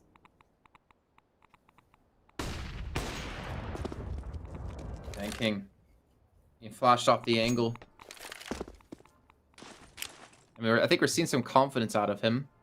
Definitely saw it when he got going with AWP on Mirage. I think it's slowly pushed up Halls again, so he's gotten a lot of information. He's given them a lot of extra info. You can see attacker watching towards Pop at the same time. I think Divine Vendetta need to be careful here. Yes, they have the man advantage, but they have no info over towards the B side, and Slowly's going to actually push up on this one. Yeah, that helps Tyloo out so much, considering they're a man down. To be able to stack with 3 players on A confidently is a really valuable piece of information to have here, especially as the time starts to tick away. Divine Vendetta continuing this slow playstyle here on trade. 30 seconds left on the clock before they begin to move into the A side of things. Havoc currently with the bomb in his back pocket, but it's Dan King who's playing around these angles. He's not ready for Davdov, though. Pokemon gets one of his own. The trades continue onto the bomb site, though. Somebody coming back with 2 kills, and now the time is really an issue. Slowly could come in on the flank here. He could deny the bomb plant. They have no clue where he is. Slowly ready to do this. First kill is good. He tucks into cover, tries to survive. 1 second left, and Davdov gets it. It's a no-scope at the end to win Divine Vendetta the round. Oh man, if you shoot Davdov earlier on, maybe that would have been enough. You wanted to go for the planter, it was a smart play, but Davdov's rushing through in the last second. What a clutch out of him. And again, we talked about him being such a strong opper. Coming up big when they need, and he definitely did in that round. That's unfortunate for Tyloo as well. They had so much information in that round. They knew where they were coming from. They had the push in towards halls. They knew the B site was clear. Ooh, Dan King. Alright, well, Tyke's not going to run into that angle. Hiding behind the smoke. He actually might push back into it either way. Davdov's going to almost go for the hard scope around the corner in towards the inner bomb site. Slow's going to be playing up close with the Deagle. They're going to rush straight in towards B.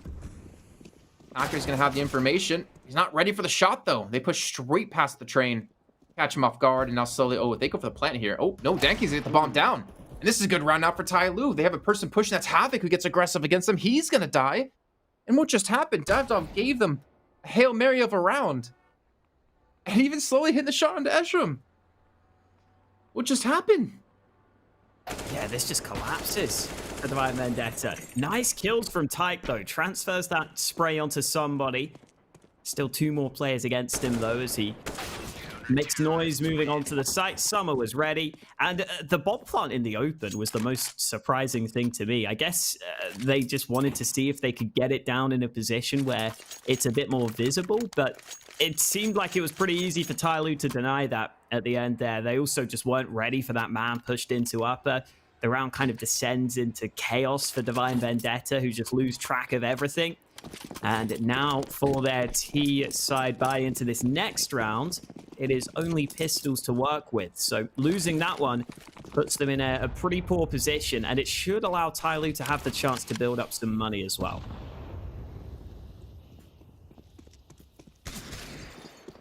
Oh, somebody can hear it. And it's not going to matter. He's going to fall. Tries to play around the edge, and I can respect it. It makes sense. Dan King's still there waiting. That's going to be a great kill coming through in Summer as well. They really stacked up towards Ivy. Big stack towards the outer bomb side, and with just the Deagle and the P250, they're looking to maybe try to get the bomb down, but that looks like a window that's been shut for them. I don't think Davdov's gonna have a chance. If he gets tagged up, I think that was through a wall, or maybe just got legged. Doesn't matter. Tyloo get the round. 5-1 now. And Davdov could buy the AWP into this one, but it would be without the armor, so I don't think that's something he's likely to go for in this one. Looks like it'll be AKs across the board for Divine Vendetta. Good start for Tyloo, though. 5-1 lead here on Train. This is much more like what we wanted to see from them. It seems like some of their players have started to show up individually, slowly, having 10 kills at the start of this game. Dan King started to get involved with the AWP as well. All positive signs for Tyloo. And it is 4 AKs bought so far. I assume Havoc will follow suit, and we should be getting full rifles for Divine Vendetta. I also wonder whether Tyloo have just started to figure out Divine Vendetta slightly with these slow plays that are coming through in most of the gun rounds. It seems like Tyloo are starting to catch on to that a bit more now. And now that we're into another gun round, we'll see if we are in for more of the same as we head into round 7.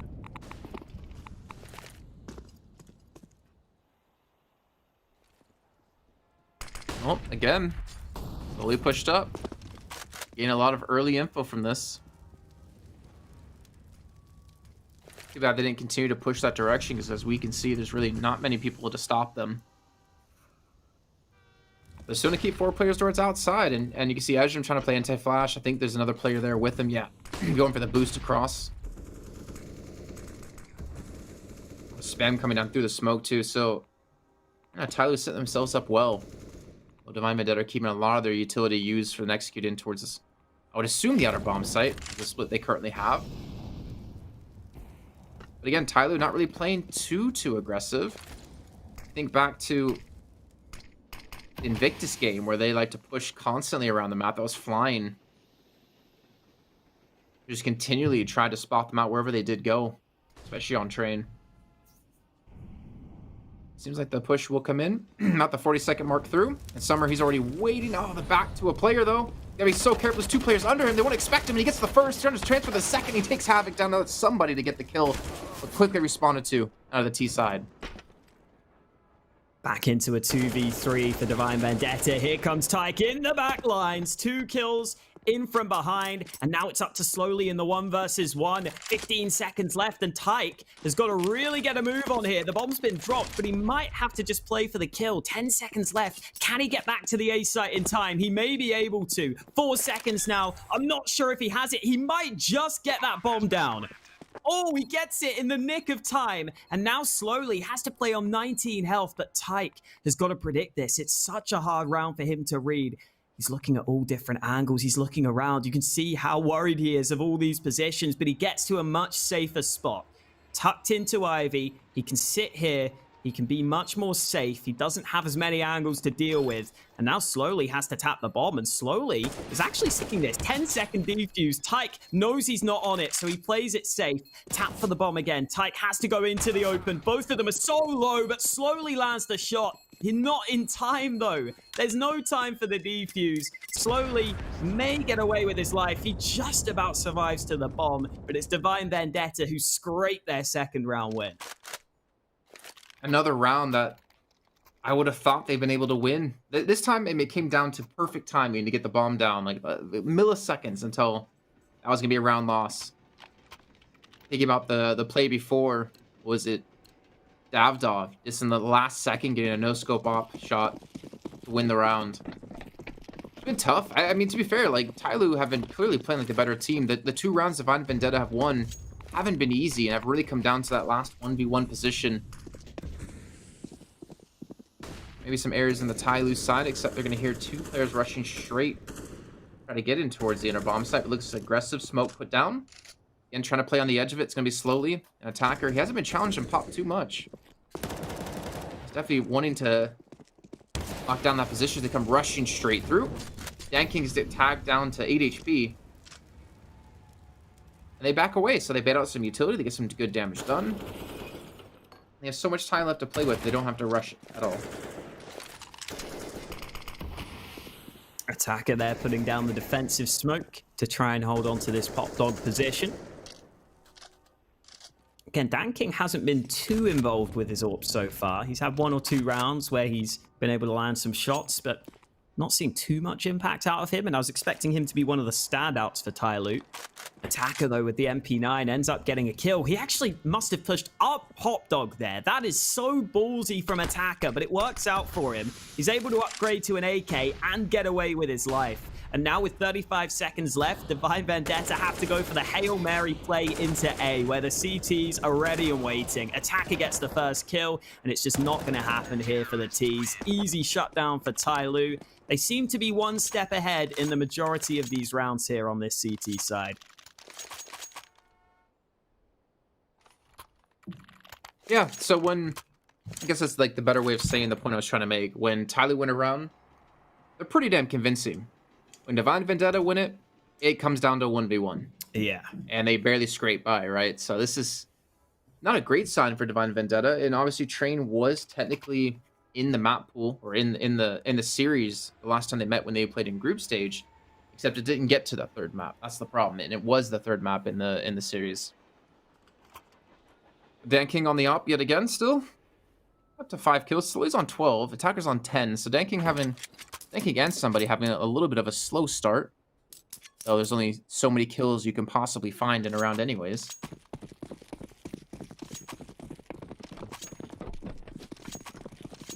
I don't know how Divine Vendetta is gonna really like change up their fate here. Change up how these rounds have gone. And they got the pistols. Maybe they're gonna rush in towards the inner bomb site. And well, yep, you're rushing straight into Slowly. And the flashbang's perfect. To be fair, they get the kill. They get the AK, and they should be able to get a bomb plant. This is gonna be tough for the retake.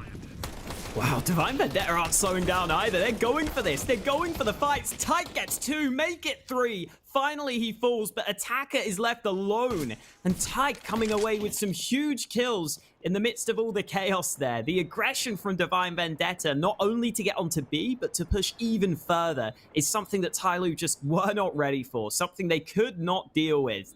And they tried to use the early nades this time round, but it still didn't deny this push.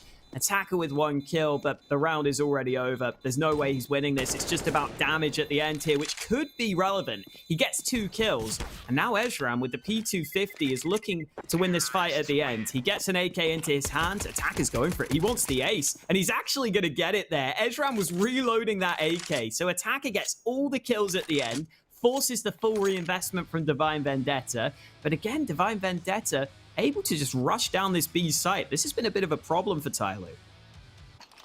I really liked that flashbang. Like, the one they threw to catch him out, I think there's an attacker on the site, was phenomenal. Like, he had such a good angle on everything, and was it slowly or attacker? I don't remember now off the top of my head. I think it was slowly, but I'm not 100% slowly. sure. Either way, it was perfect. Caught him out completely. They were looking to rush straight through that Molotov as they even smoked it off. They catch him completely blind. Tyke gets the AK and gets himself 3 kills. Like, that's the power of Tyke. That's what he can do if you get him a gun. That time, not really expecting Summer to be up in towards heaven. It will cost him his life, and it'll cost him Pokemon's life. So 3-on-3. Tough bounce back so far, and slowly he's gonna fall as he goes for the flank. Yeah, Summer was doing some good damage at the start of this one, but it's not been enough for Tyloo to actually have the lead. And, oh, Attacker with a rapid kill onto Ezram, but he's not ready for the second player. Davdov delays the trade kill, which is something Attacker clearly did not expect. Now it's up to Summer, who opened up the round to try and close it. He needs 2 more kills to add on to his double kill he got from Heaven earlier. Trying to see if he can sneak around and perhaps predict Divine Vendetta's positions. As it stands, the T's are somewhat spread apart, so there could in theory be a chance for Summer to isolate these fights, but now they're beginning to group up onto A, and Summer's hoping this reposition will work out for him. That bomb's about to be planted, but Summer's coming in from a completely different angle, and they might not be ready for it. The lineup almost comes in. Summer only good for 1, though. Havoc lands the long-range shot with the AK, but for a split second there, I thought he might get the double lineup.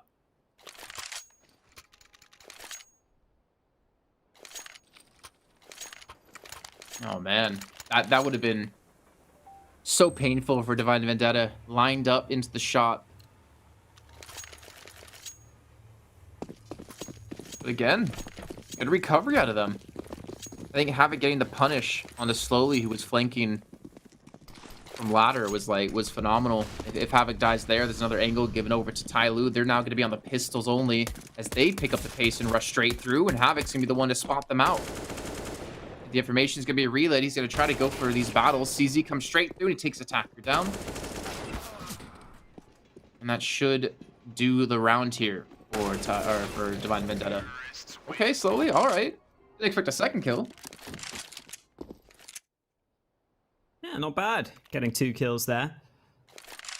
Still a situation, though, where Tyloo don't get a perfect buy. Danking's actually had to go down to the scout into this one. And you can see Havoc's been having a much better game for Divine Vendetta. I think he's already got more kills here on Train than he had throughout the entirety of Mirage. He's up to 11 frags. He's definitely stepping up in this one. Davdov's had some important rounds for his team as well. Obviously, Tyke with that big 3K got them into this position in the first place. The nades from the CTs, though, getting that opening kill. I think Danking might have landed a scout shot, which allowed that nade to get the kill. Either way, they combined for the kill between them. Tyloo get a clean and easy start to this round, but it's straight back to this B bomb site for Divine Vendetta. They're loving this B site right now, and Slowly is unable to stop them. So I'm trying to throw in the Molotov to stop them from pushing towards the connector side, but somebody's going to be there. 3 kills, the bomb's going to be down. Davdov's been dinked up. He's on 18 health. Yeah, he might be able to rescue the bomb, but he's not going to be able to stop them from aggressing onto him. And that will be another round taken for Tyloo, but that was a quick switch of pace yet again. I mean, Divine Vendetta, they've shown they can take the inner bomb site. They've been able to overpower Slowly multiple times, but this spray through out of somebody. 1, 2, and 3. I just won the round. But, I mean, at the same time, Divine Vendetta have 5 rounds already in the T side. They're obviously a stronger CT-sided team. But on Train, I don't know how well of a CT-sided team they really are. How good of a CT-sided team they really are.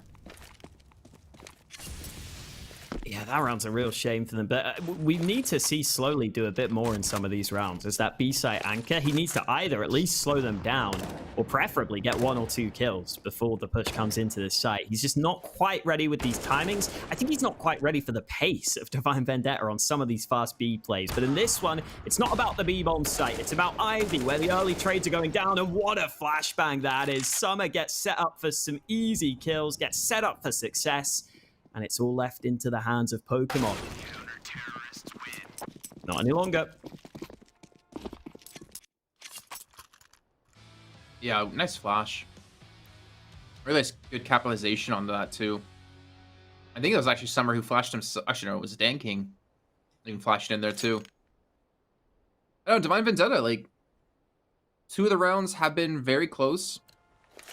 The other 3, they've been able to just completely overwhelm their opponents. Taking back to the pistol only round they had. Tyke gets a 3K with the AK that he gets. I believe that was from Slowly on the inner bomb site. And actually going to reinforce inner off the bat here. Really prevent any sort of fast, quick, aggressive play. They're only up against the pistols yet again.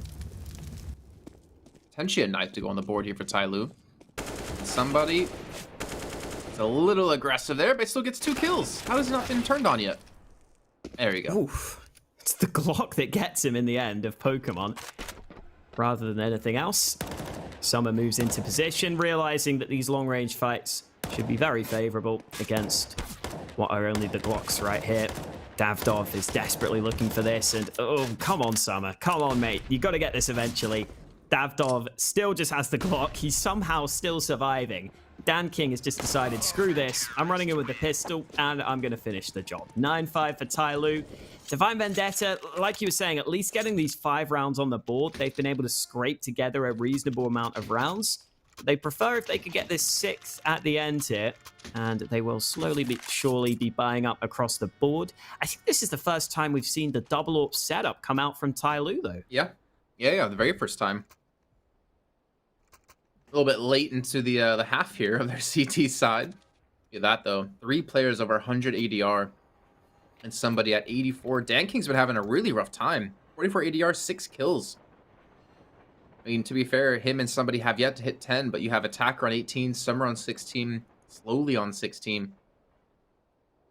And the other side, I mean, Tyke, he's had a couple of moments. Ezram's been really struggling. 3 kills. He was one of the players I was talking about a lot when we were on Mirage. It's like connector control CT side was so dominating, but I think, we've seen that Divine Vendetta are a team that struggle on T sides of maps. I think this might be doable. Like, the 5 rounds might be enough. A 6 would be ideal, I'd say, for them. Especially when it comes to the pistol run. If they lose that, then they already kind of set themselves behind. Ooh, strong setup here on the B side of the map. So many CTs here waiting, and Divine Vendetta do an okay job on the trades. They're trying to see if they can get onto this B site in time, but Havoc has got a couple of different angles to deal with, and now Pokemon is pretty far removed from the round. He's been the last man alive a couple of times for them, just away from the rest of the squad. Unfortunately, he's been left in many situations like this, where his chances of winning are slim at best, and Attacker takes him away at the end there. 10-5 for Tyloo. As you said earlier, Dan King being a bit slow on this one, but some of those other players really coming alive here on Train. I think if they get themselves a strong pistol round, and take the first 2, maybe the first 3, get themselves set up with an op, maybe a double op, because him and Davdov and Havoc can put up a decent double op setup. We see it on maps like Dust 2, where typically Havoc's the one to pick up an op over Davdov. I think then we got like a strong game on our hands. I am a little bit worried though, because Tyloo's T side, it can be really frustrating to play against. They're very willing to just flat out rush you. They're very willing to just play super slow, keep you guessing. They'll play, these defaults that if you do get aggressive, then they're gonna punish you for it. You already see here, like they have a player over towards Ivy, quite a few players over towards, well, it was Pop. They go back up, try to challenge on anyone pushing in towards Halls, and Tyke will get the first exchange, so not bad. He's somehow able to escape as well with only taking minimal damage. He's been forced completely off the upper position. And I like this. Get the man advantage and save it.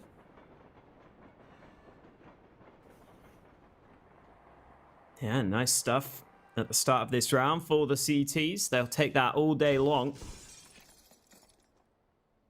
Tyloo's still making up their minds in this round. Summer's got the few pieces of utility. The smoke and the flash into this one, which might allow them to close the distance with these Glocks. Smoke has already been deployed. The flashbang's about to follow suit. And the play into A is set to come through. Slowly trying to move through Ivy, but he's quickly dealt with. And that is a quick bunch of kills for the CTs. Just denying everything from Tyloo here. Summer looking to move back to B, which might actually work for him. If he gets the timing right, he could get onto the site here. But Tyke has arrived, and Tyke will deny him. Divine Vendetta winning that CT pistol and making sure that we very well may have a game on our hands. With no bomb plant. I wonder if Tyloo force. I would imagine I'm just going to save next round. Then again, it's Tyloo, and something about that sounds really odd to say. Okay, so just some nades. And I mean, I imagine these are going to go in towards Z. Oof. It's the one CT nade that actually does all the damage. That's a shame for Tyloo. And now that respect the hustle. Yeah, you got to try something. Now that nade stack has failed, though, I'm not really sure what they can do here, to be honest.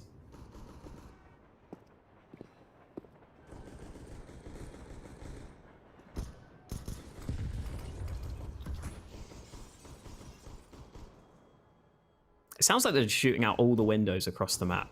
Tyloo are like, I want to at least kill something in this round, so they're all just killing windows, I guess.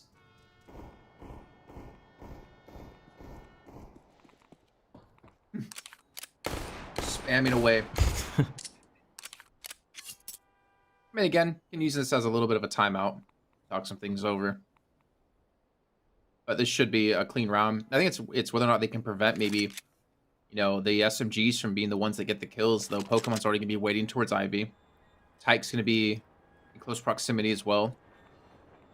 Ezreal's going to be under heaven. Actually, no, in heaven.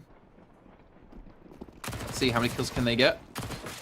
Fox rushing straight through, so many angles to cover, and well, 3 kills with SMGs. Maybe the 4th can come in a second as Dan King's left alone. He's going to have to go for the reload and rushes into CT spawn. How does he actually escape? He's going back into the fight. Divine Vendetta will close the round out. A lot of money built for the map. And here come those AKs for Tyloo. Not too many nades. Weapons in play for Divine Vendetta, though. Those 2 MP9s have been carried over into this round. And Havoc was trying to get aggressive with that MP9, but the Molotov forces him away. Somebody will have been spotted there. Smoke goes down from Havoc just to keep himself safe. Both teams holding back in their own areas of the map. Pop Dog has been taken by Tyloo as well. Although Tyke is playing up close here. He may get flashed in. There it is. The flash not good enough, though. Attacker gets the kill, but Ezram's there to follow up. Still Tyloo win out on the opening trades, though. Ezram might have something to say about that. He's going for this fight. He just wants to get this kill. Oh, it's so awkward between them, but finally Ezram gets his 2nd kill of the round, and he's going for more. Tries to see if he can do even more damage, but it's Tyloo who are getting all the kills across the map and leaving Pokemon alone. I respect the confidence. I mean, Ezreal had 3 kills in the first half. But he's definitely not playing like he only had 3 kills. You can still see, even though Pokemon's the last alive, how cautious they're being moving in through halls to get in towards this inner bomb site. I think for Tyloo right now, it's about keeping all these players alive. Making sure you maintain these 3 AKs, because you know Divine Vendetta is going to come back to next round, most likely with a bye. Of a force up, if anything. So playing it slow, playing it careful, and well, the bomb will go down, and Pokemon's immediately just going to go for the save here. Gets a nice AK as well. He is the man who is shortchanged with only $100 in the bank, so saving this AK is for himself, and it would be important to allow the buy into the next. Again, though, Tyloo just really winning fights across the map in that round. Seemed like it did just kind of come down to a bit of a scrappy one, but if Tyloo can keep on winning rounds like that, I'm sure they'll be happy. And somebody straying out alone. What? I don't even know what just happened. He seemed to spin round on the spot, but Pokemon gets that first kill. Oh, a second kill as well. That's really costly for Tyloo. Their money couldn't really afford to lose those guns at the end there. Look at their cash. They might be missing some nades in this very next round, and they definitely won't be saving any money here. So that's a bit of a risk taken at the end that might be costly for them. Yeah, I was surprised that the second player challenge. The first one I can understand. You don't know where he's defending from. But the second? I mean, obviously taking the AK away would be nice. I mean, you can see Pokemon got the Deagle in hand. He gets over the... he's got at least the utility to use behind this. Ooh, Ike. Okay, well, Tyke gets a quick little double. Very similar to Mirage. Dabdo's still on the bomb train. He's actually going to push out. Red and Dan King almost expecting to be here, but he keeps his back turned towards Connector. Now Dabdo has a chance for the 1v1 against Attacker. Well, he had a chance. That was quickly shut down on, and I believe somebody... Did he spot Havoc there? I think he might have spotted going back towards CT spawn. So the bomb's quickly going to rotate over, and this should be a bomb plant. And I think Havoc and Pokemon want to rescue those AKs they just dropped. Or collect any of the weapons they possibly can. Yeah, such a scrappy round here. I'm really surprised, especially by Dan King, just having his back turned. He is one of the players who's probably the least experienced on this Tyloo squad, so maybe that comes into play, but giving away his life a bit too easily there. And here is one of the AKs recovered by Havoc, but Pokemon's not been able to get a gun for himself, so it's up to Havoc to see what he can do here. Flashbang about to come on through. There are players in the back lines for Tyloo, though. They've got some pretty strong spots to try and watch this bomb. It's been planted in the open as well. Havoc looking for this initial fight, but somebody takes it away from him. And now Pokemon only has the dig. He's going to get on the bomb and just pray. He's just going to sit and pray, but it's not going to happen for him. Attacker comes in with the kill. Tyloo up to a 12-7 lead, and it looks like they might be taking over here on the T side. Yeah, they broke the bank out of Divine Vendetta. Timeout coming through. Last timeout again. You know, I respect that.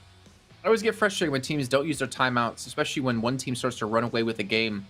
Even if it's not for you to talk things over, it's just to slow the other pace down. You know, take the momentum away, maybe freeze them out a little bit, like you see. I mean, I guess only really in like American football. Maybe in baseball you'll see that a bit. And what was his name? Dave the Drone. Yes, Dave the Drone. Coming back in, Mr. Double D himself, Mr. Worldwide. I guarantee he's a better singer than the person who says that. Probably. Definitely a better rapper. What's Mr. Worldwide been up to these days? Hopefully not making music. Hey, I'm trying to think of a Pitbull song that I like, but I don't know if I can. Because there aren't any. Yeah, that's probably the reason, Jason. Probably. I'm not saying that. I don't even know if that's really a song what Dinko just suggested to me, or he was just asking me to do something for him. Oh, this is awkward. Somebody's got two players directly to his right, and he sprams out. And, well, it just continued to be as awkward. Just the pistols coming through, and Havoc's left alone. They get 2 kills at least, keep the economy in check out of Tyloo. That's going to do it. Another round built up for Tyloo, 13-7. They are 3 rounds away from getting through into the semifinals, where they'll play against the winner of Tiger and Beyond, which will be our final best of 3 of the day. A bye comes out for Divine Vendetta, and it's really important for them now that they win this one. Davdov's got that AWP into his hands. He's been a bit quieter here. Then again, we were saying earlier, Dan King over on the Tyloo side wasn't doing too much with the sniper either, but that just means if Davdov could start to have more impact with the AWP, if he could take over, that could be a way back into this for Divine Vendetta. We'll wait and see, though, as Havoc over on the B side of things is stuck with the MP9 in this round. And Tyloo might be able to make the most of that because they are all grouping up, ready and raring to go towards this B bomb site. I assume if they are going to commit to the B play, they'll have a bunch of nades being lined up here. The problem could be that Davdov is also close by with the AWP. They've got this double stack setup to try and see if they can go for the bait and switch at upper, and this might work for them. Watch this. Somebody's going to hit this shot when he rounds the corner. Sure. He goes for it. Oh, God. Oh my God. I was right. He hit the shot. Okay. I didn't say who was on to. We're gonna take the inner bomb site. Davos just gets gooshed up. Even hits the leg shot somehow onto attacker, gets the finisher onto him as well. Looking for the second, but he won't be able to. This is a big round to lose here for Divine Vendetta. Ezreal the last alive, and he's got to save the gun. There's no point to go for this. Tyloo gonna get up to 14 now, and they are just walking away with this game. Oh, that was so unfortunate. I mean, I'm not sure how I felt about the push through the smoke with the SMG, but well, it didn't work. And not really enough damage was done for that risky of a play. Yeah, he may have been better off sitting back there at the close corner with the MP9. That could have worked for him. I guess he was just scared of ramp, though, so decided he had to try and push in. He didn't want to get isolated, and then ends up jumping into the opponents, which was never going to work. Ezram, okay, he didn't have his gun out. That was scary, but he survives at the end. Saves over the M4. And we're going to see it again here. Havoc. Oh, just wanted to jump in and have a nice friendly hug with some friends. Unfortunately, I could hear him just saying, just hear him screaming, "Wee!" Yeah, exactly. He just looked like he was having a grand old time.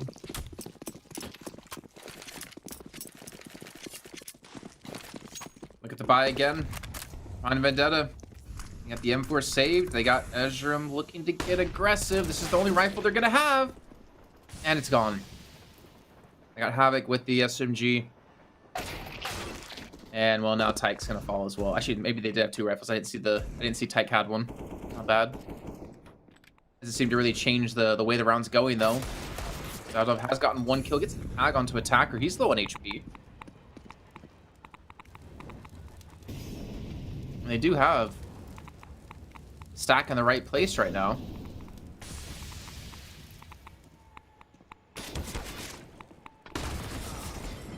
Ooh, Havoc gets naded on the site. And Pokemon has been the last man alive quite often. He is in this one as well.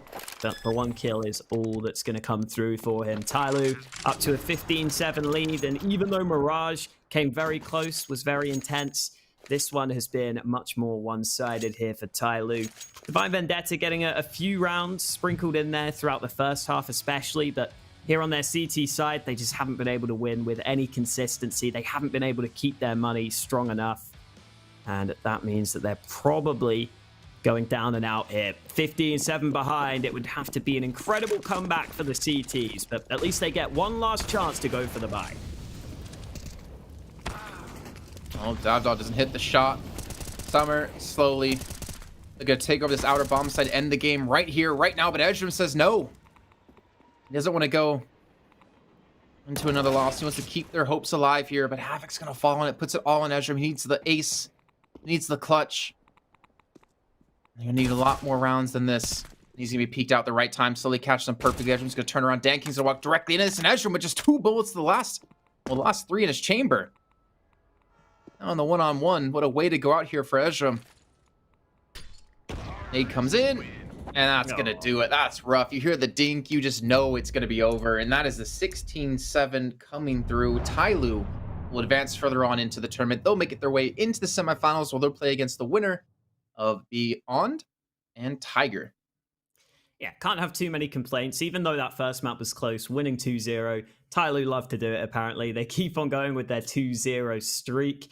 I think Mirage was definitely partly just because of that slow start, but it was definitely a map where Divine Vendetta throughout the whole thing showed that they had that competitive fire in them, had that competitive spirit in there. They were winning quite a few rounds, winning quite a few fights. So I think Divine Vendetta can leave with their heads held high here. They obviously got a really tough draw in this first quarterfinal matchup.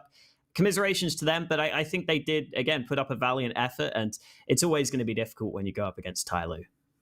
Well, I think we need to bring in our other 2 casters here to talk about the last match. I believe they're here. I'm not sure what that sound was. Okay. I thought they made some frustration out of Blether or something. What is that sound? Is there drilling going on Is again? that construction at my place now? All right, okay. I gotta mute off for a second to figure out where that's coming from. Wait, that's not from me. Why would you put the blame on me, Jason? Because it's always used. There's always someone trying to poke a hole in your ceiling, I guess. Well, let's talk about that game. Let's go. I guess start off with you, Bless, since I think Dinko doesn't have the opportunity to talk right now.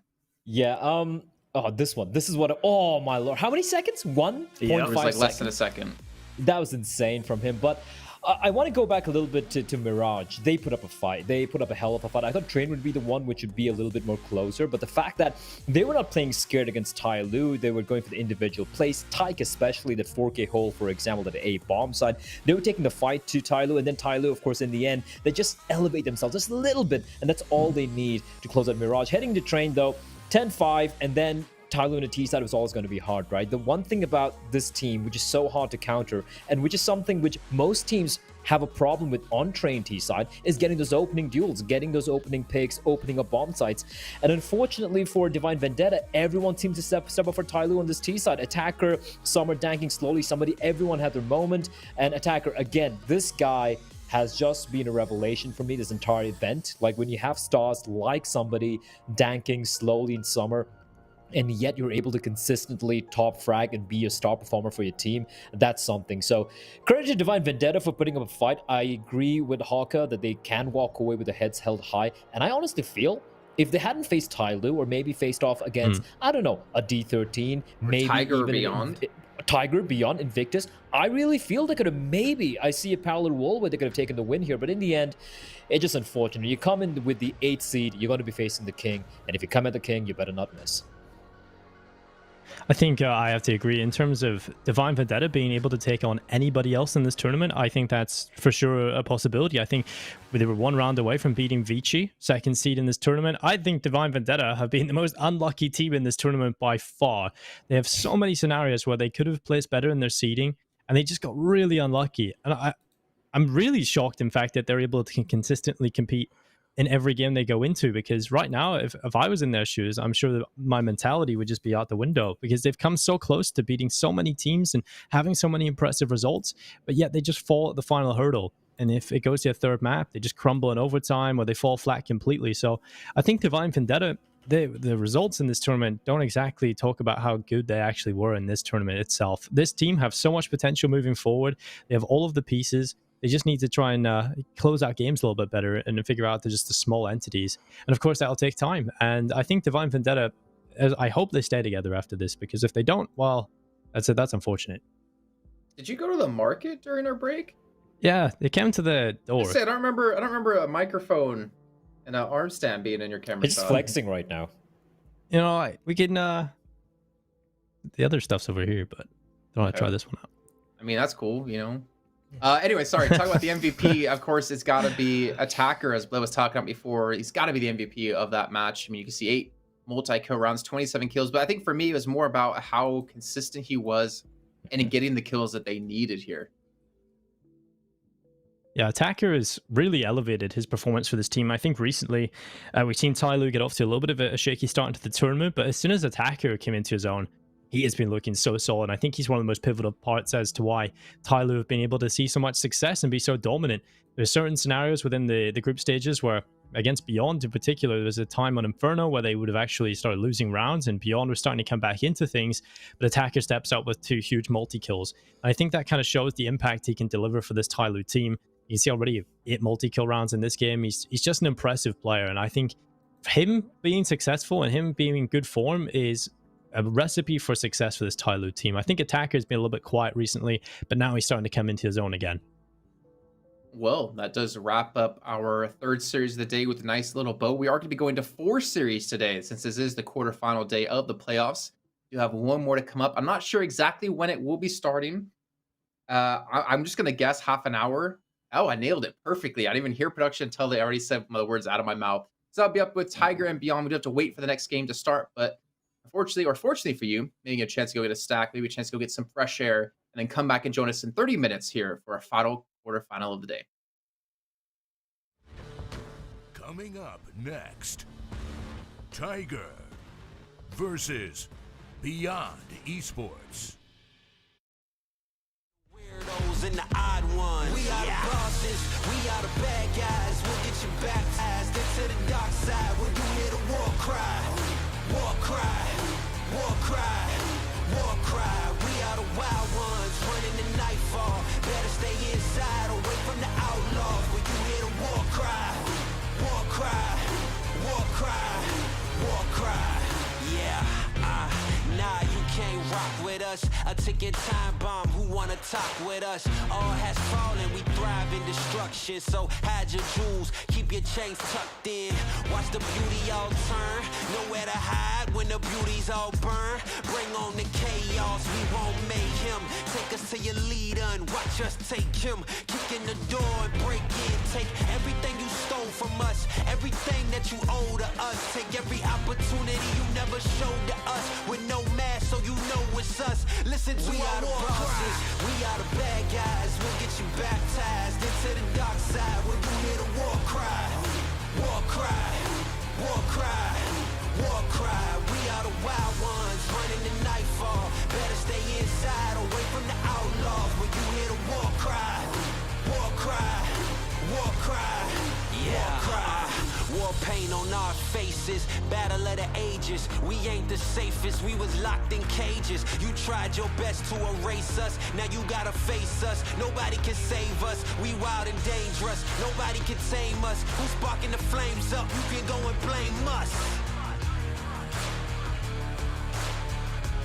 You can go and blame us. We are the bosses, we are the bad guys. We'll get you baptized into the dark side when you hear the war cry.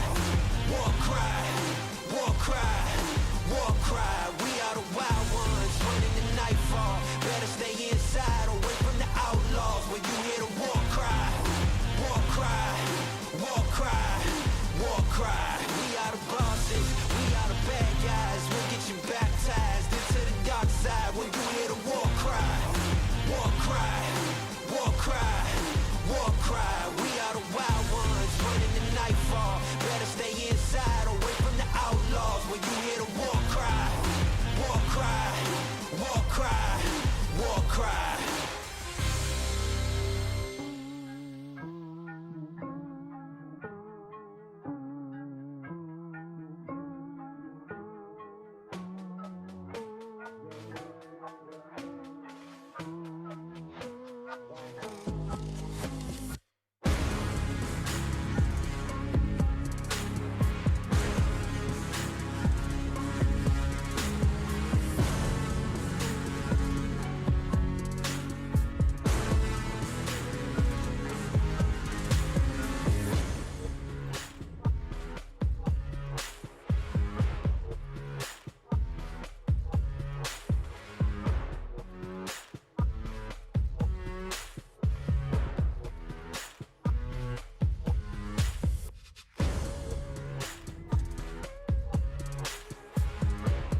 that's inside me. And I'ma let it consume me entirely. Got me feeling fearless, unbreakable spirit. You remember the wrath when I leave. I came too far to give up. I will never bow down. I'm about to catch fire. Yeah, I'm about to catch fire. I'm about to set free. I'm about to set free. I'm about to catch fire. Yeah, I'm about to catch fire. Get ready for the new me. Get ready for the new me. Let's go.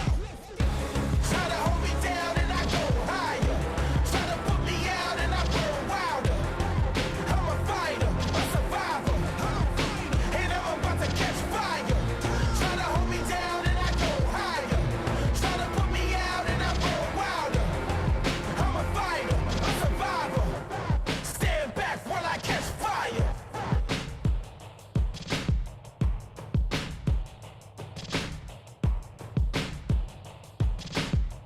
It's a new day, it's a new me.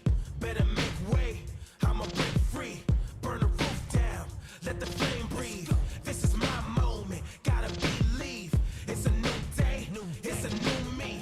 Better make way, I'ma break free. I've been silencing the rage, trying to make peace. About to let it blaze, turn up the heat. I'm about to catch fire. Yeah, I'm about to catch fire. I'm about to set free. I'm about to set free. I'm about to catch fire. Yeah, I'm about to catch fire. Get ready for the new me. Get ready for the new me. Come on, come on. Try to hold me down and I go higher. Try to put me out and I go wilder. I'm a fighter, a survivor, and I'm about to catch fire. Try to hold me down and I go higher. Try to put me out and I go wilder. I'm a fighter, a survivor. Stand back while I catch fire. Stand back while I catch fire. Stand back while I catch fire. Let's go, let's go. Stand back while I catch fire.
Nobody can stop this.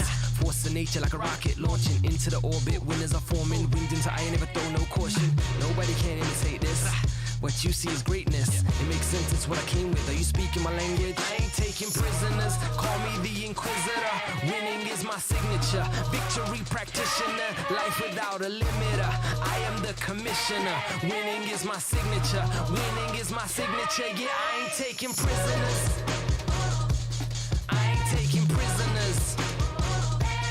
I ain't taking prisoners. I ain't taking prisoners. Winning is my signature.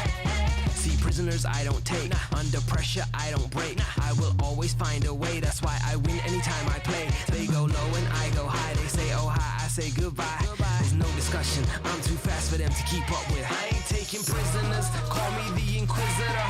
Winning is my signature. Victory practitioner. Life without a limiter. I am the commissioner. Winning is my signature. Winning is my signature. Yeah, I ain't taking prisoners. I ain't taking prisoners. I ain't taking prisoners. I ain't taking prisoners. Winning is my signature.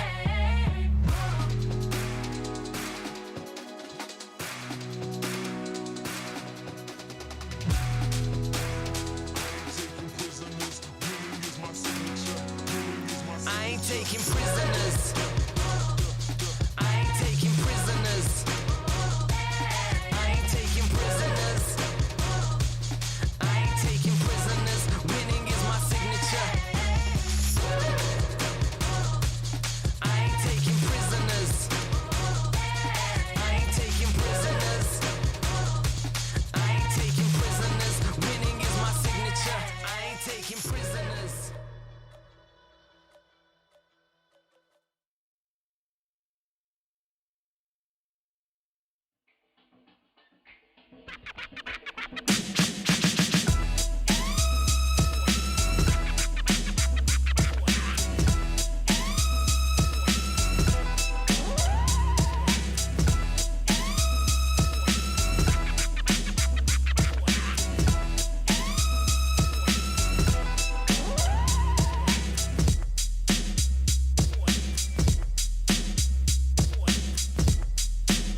Walking slowly, running home. I will follow you alone.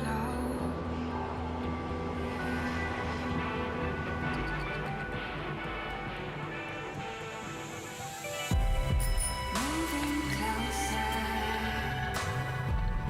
we're in motion.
Welcome back, everyone, to PAL 2020, the Summer Asia RMR event brought to you by PGL. As we stop talking about other games, start talking about the game that matters now. It's going to be Tiger up against Beyond, a battle for the last team to get through into the semifinals. I'm Jason Kaplan, joined by Haka, Bled, and Dinko, as we focus up on probably one of the closest. Don't salute. Never do that again, please. That's only Mitch. I'm just trying to do a Mitch. I'm just trying to do a Mitch. A homage to Mitch. I'm missing him a little bit. Nothing against you, Haka, but you know, just the sheer Mitchness of it all. Made us all feel very normal, and he's gone. Yeah, it's kind of like. You all right, Jason? So, anyways, back to the game. I'm not missing Mitch. I'm glad he's gone. You know, to be honest. Let's talk about. Let's talk about Tiger first, right? They are the reigning champions of the RMR events. They won the road to Rio.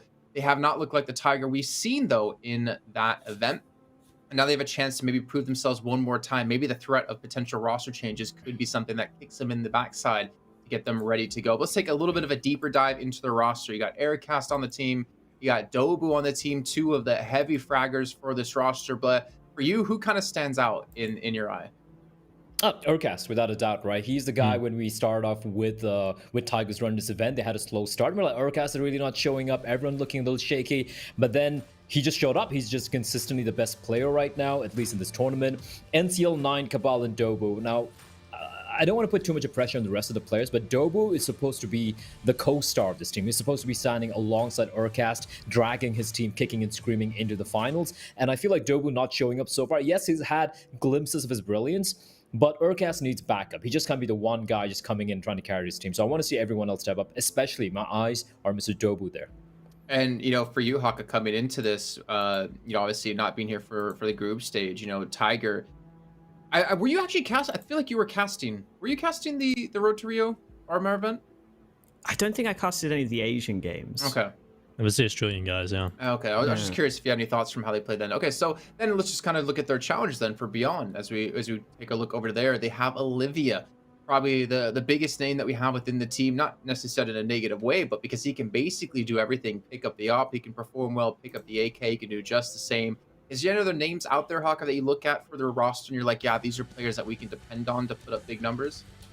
I think Olivia is normally the clear standout for them from what I've seen. I think that's also one of the differences between these teams is they do have Olivia as a really good AWPer over on the Beyond side, which is something that Tiger can sometimes lack, which is something we talked about in some of the earlier games. And then, you know, some of the other players do their job pretty well. From what I've seen, QQ God plays pretty aggressively and does a decent job in that role. Considering he has to entry quite a lot, he's putting up pretty decent numbers. But it is more about Olivia for this team from what I've seen. And just in general, I want to see what level Beyond are at coming into this, because I've definitely seen much more from the Tiger guys. I haven't seen too much from Beyond, but they seem to be a team that put up some pretty decent results from the group stage from what we saw. You know, they got a few wins on the board, and it looks like they are one of the teams that should have a decent chance here against Tyloo. It's actually, Tiger, sorry. Jesus. Yeah. I'm getting all the names wrong today. It's fine. It's fine. You know, it had a T in it. Yeah, exactly. And you can't be as bad as Mitch. It's not possible. Let's take a look, though, at two of the standout players we're expecting to have a strong game here. It's going to be Aircast up against Olivia. And like I was saying before, these are definitely two of the names we're going to have to mention. But, you know, Dinko, the stats are pretty similar across the board between the two. However, headshots and damage can be slightly skewed towards Aircast, obviously due to the fact that Olivia is going to be opting quite a bit more than Aircast. Yeah, I think Urcast plays a little bit of a different role in this team. He's very much the most experienced player in this team. He's the one they all look up to, and he's the most impactful. You know, as the top-rated player for a little while in the tournament, kind of took that top spot off Kaze for a little while.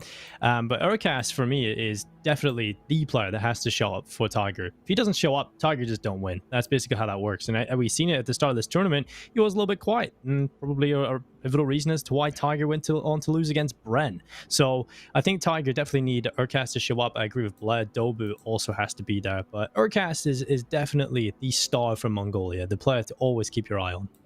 I wonder, though, is that Beyond, when we saw them, I remember mentioning this when we were doing the last match, is that this was a team that when they showed up in the very first game of PAL 2020 in the group stage, they looked like the most complete team. But Blair, I don't know if I can say that anymore after seeing them in week 3. Yeah, it's looked a little shaky for them, right? And I feel like it's more about, again, it's all about ifs and buts and what they're really thinking. They were guaranteed to go on through. They were on top of the leaderboard initially, and then they were guaranteed to make their way through to the playoffs, and then maybe, you know, hiding some strats, slacking off a little bit. I really don't want to really put any excuses to it. But then coming into this matchup against Tiger, though, I feel like this will be the most even matchup we've had all day today. And even if you know, go deeper into the playoffs, if you see this matchup in the semifinals, for example, I would still say it's going to be a very even series. Beyond, they've had this curse. They've not been able to beat a top Asian team. They're not able to take down the likes of a Tyloo, Vici, Tiger, and they've tried time and time again. Maybe today's the day. Maybe today's the day they step up and are able to break that curse, that mental barrier, and from then on, like, the world's their oyster, basically. All right, well, let's take a look at the veto, though, because I think this will heavily influence in terms of how our predictions will go. And it looks like we're going to have some Inferno, some Train, and some Nuke. And a curious thing is that Tiger the one to choose Train when they've only played it twice here, Haka? Yeah, that's a surprising choice, I think. So the picks in this one were always going to be a bit weird, just because last time these teams played, they ended up winning each other's map pick to begin with. So last time Beyond picked Mirage and ended up losing it, so they've decided to switch up their pick. Last time Tiger picked Nuke and they ended up losing that one, so they've decided to switch up their pick as well. So it's kind of gone all over the place here. But yeah, Tiger clearly struggling to find a map here that they think they're really confident on. They go for Train, which they have not played much of. And looking at I feel like Nuke is heavily going to favor Beyond. I mean, 92% win rate to the 50%. I feel like Beyond need to get to that third map though to I think have the ability to take the series. I think this is going to be a 2-1 either way. Actually, sorry, I think it's going to be a 2-1 if Beyond win. I think it's going to be a 2-0 though if Tiger win. Bled, you're kind of like, not. I agree. Oh no, no, I agree. 100%. 100% agree with you. Mainly because Mirage not getting picked there by Beyond. I still feel like Beyond are one of the strongest teams in Mirage. Yes, you lost to Tiger earlier, but that shouldn't be your mentality coming into the series. You want to play to your strengths. You want to play to you want to play in a map where you have the most experience on. And even the way you lost to Tiger, you can easily break down what went wrong. You should be able to fix that. Going into these two maps, now the train prick is surprising from Tiger. I don't know which way that's going to go. They did manage to have a very close series against D13, who are very, very good on train. So that's a good sign for them. On the other hand, it's Inferno pick. It could be very 50-50. And I agree with Jason. If it goes to Nuke, I'm going to side with Beyond. But I feel like Tiger have a very good chance of closing this out 2-0. We might see 4 2-0s happening here today. But then what would your prediction be?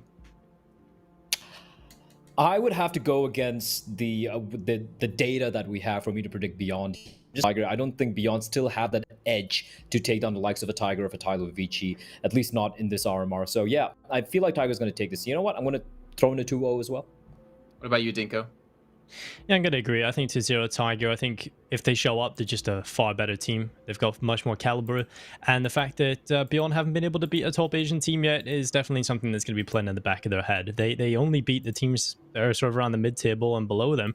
And they're quite good at that. They're really consistent at it. But when they go up against these better teams, that's where they struggle consistently. So we've got to see a different Beyond. They've got to just change everything up. And based on what we've seen, I don't think that's possible right now. Come on, Haka.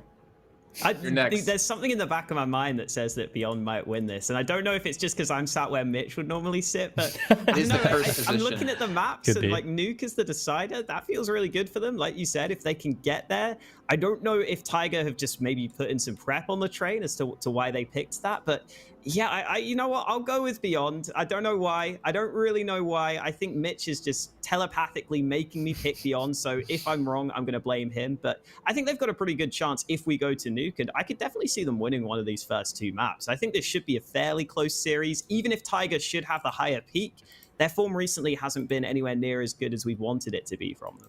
Well, I do have to say, I feel bad if Mitch has a connection with your mind and the things he potentially would do to your mind. So maybe we can start like a GoFundMe or something, or Kickstarter to help remove that from you.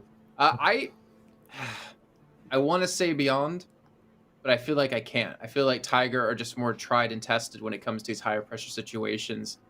I'm still not sure if it's a 2-0 or 2-1, to be honest. I feel like if Tiger win, it should be a 2-0, but I don't think it's going to be even remotely close to a 2-0. And I think we're kind of all in that same kind of mindset. From I'm hearing that we do have all the players on the server. I'm not sure exactly when it will be starting, but obviously going to try to get it going as soon as possible. But I am hearing that we can just throw it straight over to you, Bled and Dinko, while Hawk and I are going to take a quick little break and watch the match from the sidelines. So enjoy, guys. Thank you very much, Jason. Yeah, I think coming into this, this matchup is definitely the one of the day. We've waited and we've waited, and we've got the best game so far. Tiger versus Beyond, this should be the close one. I mean, this is always a difficult challenge. I don't think either of these teams will be particularly happy with the opponent they have to go up against in their opening match of the playoffs. But nonetheless, I think we've just got to favor Tiger. Playoff situation, traditionally better team than Beyond. I think based on everything and logic, we've got to go in favor of Tiger. But yeah, I agree with Hawkeye in terms of you can see a world in which Beyond win this. It isn't going to be easy, but they definitely can.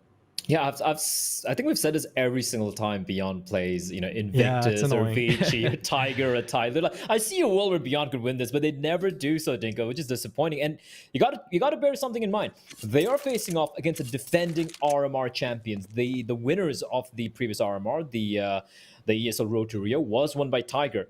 So for them to get this win, it's not just going to be massive because it's single elimination. You lose, you're out. You knock out the defending champions, and on top of that, there's got to be so much confidence being built up for this Beyond side. And I think that's one thing that they have been struggling with when it comes to this mental block, this little bit of trepidation when it comes to facing off against the top teams. But here we go. In front of the map pick from Beyond, Tigers opting to start on the CT side. They have a 4-player stack towards A, and just Urcas playing from the Coffin's position with a smoke and a flashbang. So it's kind of almost a retake setup here towards the B bomb side. And it all depends on how this duel is going to go down between Olivia and Urcas, the two stars of these two teams. Yeah, immediately going at it here. Urcast over towards the B bomb site, just kind of chilling out there. Currently a one-man setup over towards B, so they really do rely on Urcast to show up here.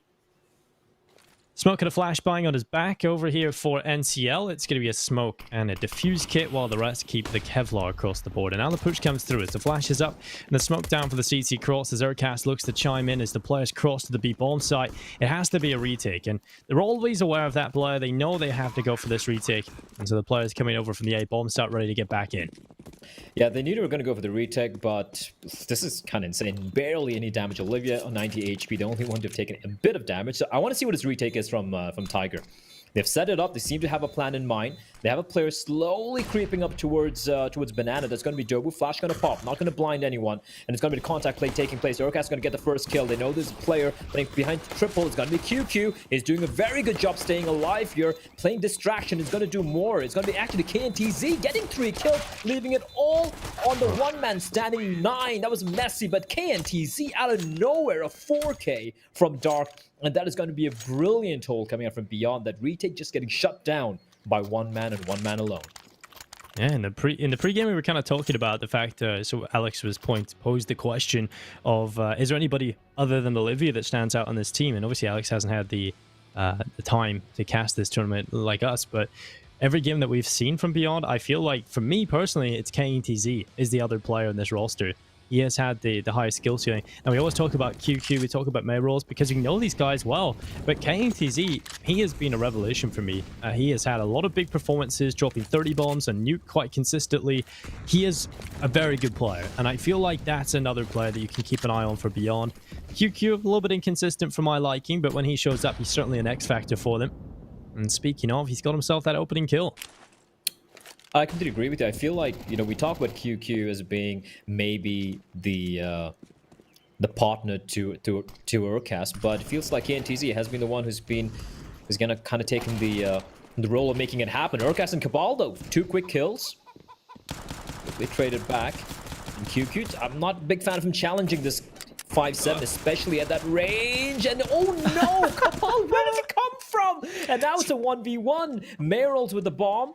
He can just run towards B and play the close plant, but instead it's looking to take the fight. I am not sure about this, but that shot was just nuts. He clears it out, but Dinka, why would he go for that? Like, I know it's a 1v1. I know the player's stuck inside a pit. Maybe he wants to challenge him before he picks up a rifle, but, you know, just legging it to the B-bomb side, getting the bomb down, playing the post plant would be the ideal decision, I guess. I completely agree, based on logic, that is the correct decision to make.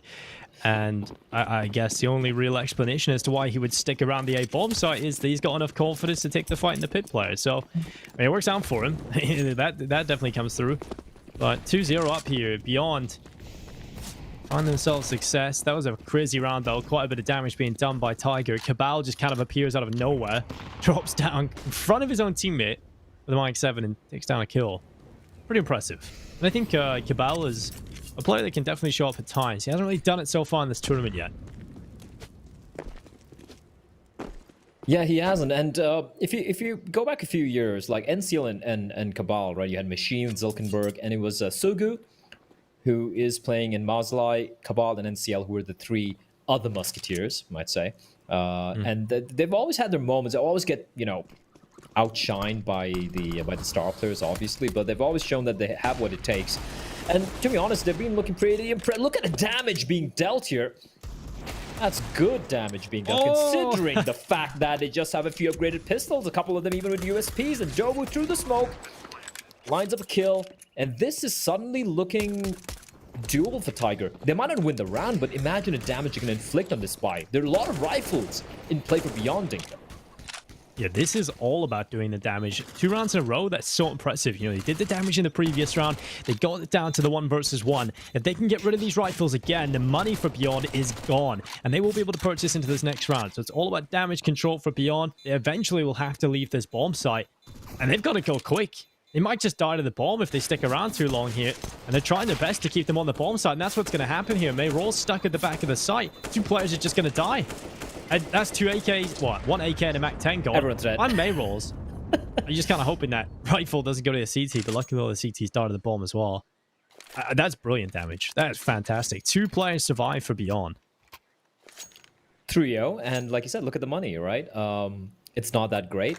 STK is going to be dropped a weapon, or well, he's just going to go for the Mac 10. Fair enough, fair play. And you have 2 players on basically no money. STK, QQ, and Olivia have a decent chunk of money. STK especially opting to go for the Mac 10, ensuring he's got a little bit more residual cash in case they do lose this round. But yeah, good damage from Tiger, and nice flick from 9. Love to see it. That is nice. I mean, that's a good opening. I think 9 is another player that, you know, can be really inconsistent for this Tiger team. We were even talking about potentially, why is Annihilation on this roster? But he has got these moments and these flares. I think he makes informed decisions most of the time. You never really see 9 making too many mistakes. He doesn't stick around after that 1 kill and potentially lose it, right? He goes away and he plays much more passively after getting that opening kill. I think he's just slightly more refined. Maybe doesn't have that raw skill like Annihilation does, but at the moment, a much more refined player. Not many people, I don't think many people have the raw skill Annihilation does, to be very honest. I'm not a big fan of this particular hole from Tiger on the B bomb side, and I don't want to see more setups like this, because we saw it in the pistol rounds, which is fair, but you don't want to have your one lone CD defender playing that angle where you can just get peeked by an AWP and get instantly taken down, and that's a B bomb side just given up. Nice Incendiary's been utilized here. 1 smoke for the T's is going to be deployed a little bit too late. MTL finds QQ. Meryl's lucky to escape with his life intact. Now it's well, hold on. Olivia replies back through the smoke, finds Urkas. I think he was trying to go for the boost. And now it's a 4v3, favoring the CTs though. But the bomb at least has been planted. It has, and one retake attempt having to come in from Tiger. They've got the man advantage, they've got the health advantage as well, and only 1 or 2 flashbangs here, so that is a bit of an issue. No kit, so they've got to move quite quickly. So Beyond still have a chance to win this round as Mayrol sits to the back of the bomb site. Olivia off to his left side. It's the first kill from Mayrol. He'll look for a little bit more, but he's overwhelmed. Cabal comes through, and Olivia on the back of the site. The time, there's 9 seconds. There's not enough time to win this. And Tiger, it kind of felt like they were half in, half out in that retake. And when you do that, you're just going to lose the round. Olivia's a god. My god. 4K for him. And that was a round that honestly should have gone the way of Tiger. 5v3. And then Olivia just somehow, I don't know, like, you know, he gets a kill through the smoke and it just kind of falls apart. Here we do see all this POV. Ah, there we go. Actually, not through the smoke. Urkas was going for the boost. And good positioning. Brilliant positioning, and again, he's just so good at these rounds. And it's not just about raw aim, like the way he approaches many of these duels, it's so much more. You can clearly see it's just a level above with the majority of the players we've seen so far in amongst all the teams who played in the PAL 2020, and which shows why even in a team like Beyond, where you have STK, Meryl's, QQ, and KNTZ, who all of them can have a very good game, why Olivia is the one player we always keep our eyes on. He just has the most potential in the team. He's just the most talented individual. And he may be quiet in a couple of series when they needed him in this tournament so far, but he can show up in the playoffs. That's all that matters. He's generally very good for the team. Oh, well, speaking of, good opening kill. NCL just going down through the smoke. I believe... I don't know. I couldn't quite remember it. It's only a second ago, plus. That's not a very good sign, but... I didn't quite notice if he touched the Molotov and then got sprayed through, or he got sprayed as he touched the Molotov. I did not notice myself. There we go. I mean, actually, no, it's not a good sign for you, Dinko. Like, it's completely. Oh, it's really not a good sign. Yeah. Yeah, because I'm old and my eyes are failing me and all that. You're still fresh. Yeah. Uh-oh. Well, it's all downhill from here. Olivia runs up through Banana. Urkas coming off the angle and going back into the B bomb site. Really gambling on it being towards A, or having quite a few players come this way, but they've actually just rotated off as QQ going through the apartments. There's 3 players. I love this from Beyond. They have all of the options open to them. They know, okay, well, if we meet any resistance on B, we can quickly go back and take this A bomb site. And they're pushing both sides, trying to figure out what's going on. And Urkas, oh, that's horrible. Thought he was shielded, but Olivia just catches him and overcommits to the bomb site. Dolby coming in with a 5-7, but they should realize this is the A bomb site. And they're going to quickly rotate, but the bomb isn't in the hands of the T's just yet. It's going to go the long way around, player.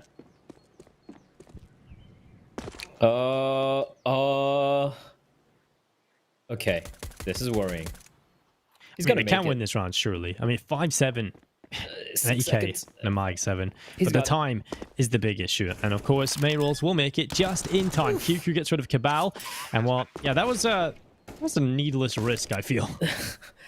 They played that round perfectly. The Beyond, like you said, right? They had so much map control. They send in the player just going for the contact play towards B, finds Urcast, spots at least 2 players towards the B bomb side. And the other 3 players, when you're going an excursion towards A like that, you want to have the bomb nearby, at least on the back of one of your players, maybe heading up towards mid. But yeah, it got a little too scary, very unnecessarily. But 5-0 for Beyond. This is the map pick from Tiger. Sorry, this is a map pick from Beyond, I'm sorry. And this is a map that Beyond, the Tiger are usually pretty comfortable on. So this is a very good start for the Thai side. And like we said, for Tiger to take the series, we want to see them win both the maps, both the first 2 maps. Because if it goes to map number 3, and I still see Train going the way of Tiger, considering what a fight they put up against D13. If it goes the way of Nuke, I'm just going to side with Beyond. I feel like they're a much better team on that map. Well, I guess it all comes down to the early signs. I never really trust Tiger on a first map, because they somehow always choke it or look rough and then go into the last 2 maps and they look fantastic. So I really feel like I'm kind of in a pickle right now, but I don't know if I should make a prediction based on map number 1, because Tiger always upset me in the next 2. So I'm just going to go and say, you know, I'm going to stick with Tiger winning the series. And I'm not going to give a straight up prediction, but right now it's not a good start for them. Feels like they haven't got going yet though. So maybe they can get going now as 9 starts things off. STK going down. Mayrolls up in the apartments. Dobu, he's going to be the player under pressure, but that's Smoke. That buys him a little bit of extra time. A little bit of a uncharacteristic mistake from STK. They're just going for a little bit of a... showing a little bit too much than he would have wanted. Giving a free kill over towards 9. And Beyond. Look at them slowly gravitating back towards B. They will have to take a little bit of time to clear a banana because they had no one there early on. But again, this whole Dinko, like, I have not been convinced with the retakes from Tiger so far. It has looked a little flat. And Beyond have been so very good in some of these post plants. And here we go. The hit's going to be coming in. And there's nothing Urcast can do. He can toss in a Molotov. He can toss in a smoke. They're just going to extinguish. He's just going to run on through. And in fact, yeah, he's going to be tossing the Molotov here. And, ooh, QQ very lucky to stay alive. Has actually done quite a bit of damage. And in fact, he burns alive. But the take's going to happen anyway. It's a 3v5. They're firmly favoring the Mongolian team. And they get the bomb down, though, Dinko. They're out of utility. Well, Urcast is having a field day right now. Another couple of kills coming his way. NCL as well, cleaning up. And that's the round 1, basically, by Urcast. Just burns away the first player. QQ going down, and this comes in for the last 2. Impressive stuff as Tiger will take their first round on the board. It takes a while, certainly does, but at least they get it under their belt. I feel like that was one of the rounds where one of the only rounds so far in Inferno, where they've actually had a full buy, where they've had everything you could want in terms of utility, the kits, the AWP, and they got the opening kill. So, I mean, that's the perfect round for Tiger, really, that they managed to close it out. We'll see if they can do it in this one as well. Beyond's money is kind of on the ropes. It always has been. They've been in a weird scenario since the start of this game. So, Beyond may have won 5 rounds in a row, but if they lose 2 now, which is 1 extra on top of the one they've already lost, they shall be looking at a low buy. And that round was basically how a round can play out in Inferno with utility and lack of utility. For Urcast, he just had Incendiary, and there you go, just pretty much won in the round with the Molotov keeping the players at bay, even taking 1 down. I think QQ died there. And for the T's, that's what happens when you have a late rotation. I don't know why 9 would just go peeking further. I mean, come on, man. Even JW would kind of stop at that point. And for the T side, they didn't have a single piece of utility remaining, not a single smoke. So the Molotov just keeping them at bay. They had everything else used up, but, well, that is the way it is sometimes. And 9. You said how his repositioning is good, Dinko. You know, he's a little bit more smart. Yeah, he's making me look like an idiot, isn't he? Don't worry, we've all been there. You never really make mistakes, do you not? It makes a terrible mistake. Well, that's unfortunate. Again, Tiger, interesting setup towards B. This time they do have a player towards the back of the bomb site in the form of Urcast. So we'll see if he can step up in the crossfire and Scott with NCL, but he's spotted. These flashbangs are so good. Mayrolls gets one. They still haven't checked the boost, and Dobu just through the smoke. It's a double kill. At NCL, they don't expect him because Dobu had already taken 2 kills. So they don't check NCL, and he'll walk away with one as well. But the denial of the bomb plat, Dobu coming in, it's just SDK left alone, and there's no time to win this round. He is stuck in the underpass with a MAC-10. It's going to be a round picked up for Tiger, and it's Dobu with a huge MVP performance in this one. How does he even get that spray? That's just as nuts. And the fact that he gets 2 kills, they don't bother checking the boost. That a 3-man side was a perfect setup. Yeah. I do have a little bit of a complaint there. How does he get 2? Like, how do you get 2? He just keeps spraying. He just keeps spraying, and they walk into his bullets. And then this 3rd kill kind of spots Olivia as the smoke's fading away. Just unreasonable. Yeah. That's a much better B hold. Much better, but again, they had 3 players, right? So that's the right read. I wasn't a fan of Urcast's position towards a pillar, because from that angle, he can only take the fight alone, right? So if you played from triple, maybe it's kind of basic if you really think about it. Like, you play towards triple, that means when you're taking the fight over there, your player towards CD spawn and boost it up can set up a crossfire with you. He can take you down. So Urcast there, he gets taken down. The trade wasn't immediate. It was Dobu just getting 2 smoke sprays. So that could have gone wrong pretty bad. There's a fast hit coming in towards mid, and QQ finding Dobu. That is so fast from the T's. Urcast does stop SDK in his tracks, but they're getting Pincer down. Look at this buy. How's this buy working out? This is falling apart here for Tiger. They're getting mowed down with pistols, MP9s, Galil, and NCL. He's nearby, and everyone's low in health, but this is almost unwinnable. They're just atrocious from Tiger. Just giving so much space for Beyond to work with. Well, it's going to be 6-2 up for Tiger, for Beyond already. Tiger not really looking too solid. He's crumbled by the wayside. But that's a round that Beyond had to win. Now they can recover this economy. Look what the CTs have got. It'll be enough to get a buy, but it's not going to be a nice looking one at all. You know, it's definitely going to have a couple of weaknesses going into this next round. This game of Counter-Strike has been scrappy so far. Beyond winning the important rounds. They're currently 6-2 up. Any more rounds that go their way, if they find a couple more, they're already in such a good position. They just need 2 more and they've won the half, and they haven't played the best Counter-Strike player. There has been a couple of rounds where they have looked good in terms of how they played their defaults, but it has been scrappy from both teams across the board, hemorrhaging far too many players in rounds they shouldn't be. But at the minute, it's Beyond. It's the better of the worst teams, really, if that makes sense. They're, a few mistakes here and there, but they're doing a fantastic job. And also, look, you know your opponents are kind of like on a rough buy, kind of like a mini, like a little bit of a half buy, maybe some SMGs and whatnot. And you kind of pincer yourselves on the bomb site. That is so messy. You're gonna get just swarmed with the MAC-10s and the pistols. And at that range, your AWP, your M4, its range, it's been completely nullified. And I'm not sure what Cabal is trying to do over there at mid.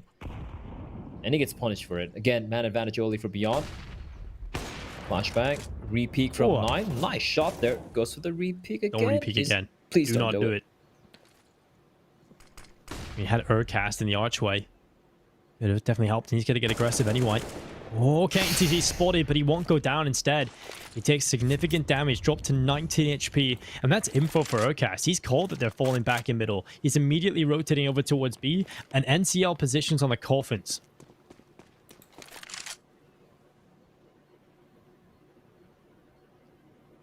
I like this from Beyond. Almost every single time they've done this, they've just headed straight back towards the B bomb site. But then the counter from Tiger, they go for the little bit of regress towards Banana, top of Banana, and now they're like, all right, okay, nothing yet, haven't seen anything yet. But this is the problem. When you're playing so very passively in the CD side, you're just giving so much space, so many options to the T's to kind of abuse. And here comes a hit. All on Mr. Dobu, M4, and he's completely, well, the flash completely avoids him. It doesn't blind him at all, and he's got to find 2. Rotation's going to be coming in, 15 seconds. They need to get the bomb down, and the call for the save has rung out. KNTZ with the AWP. He knows he's kind of low. There's not much he can do. And Tiger, they will win another round here. Again, just coming out to individual plays here, and that flashbang. I don't know if it failed or was Dobu in the right position to avoid that. I'm not too sure what happened there. I didn't quite catch it either, Blood. So let's just assume it failed. Yeah, you know, it's just assume always the negative. That's where our philosophy. Yep, amen. Well, beyond. AWP for Olivia. AKs for the rest, apart from STK, who we often see on a Mac 10. I feel like I see STK on a Mac 10 more than any rifle. And it does free you up a little bit more. He's a giver. Yeah, he likes taking one for the team. Look at that guy. Like, what a magnificent beast. It's the haircut, the mustache. Yeah.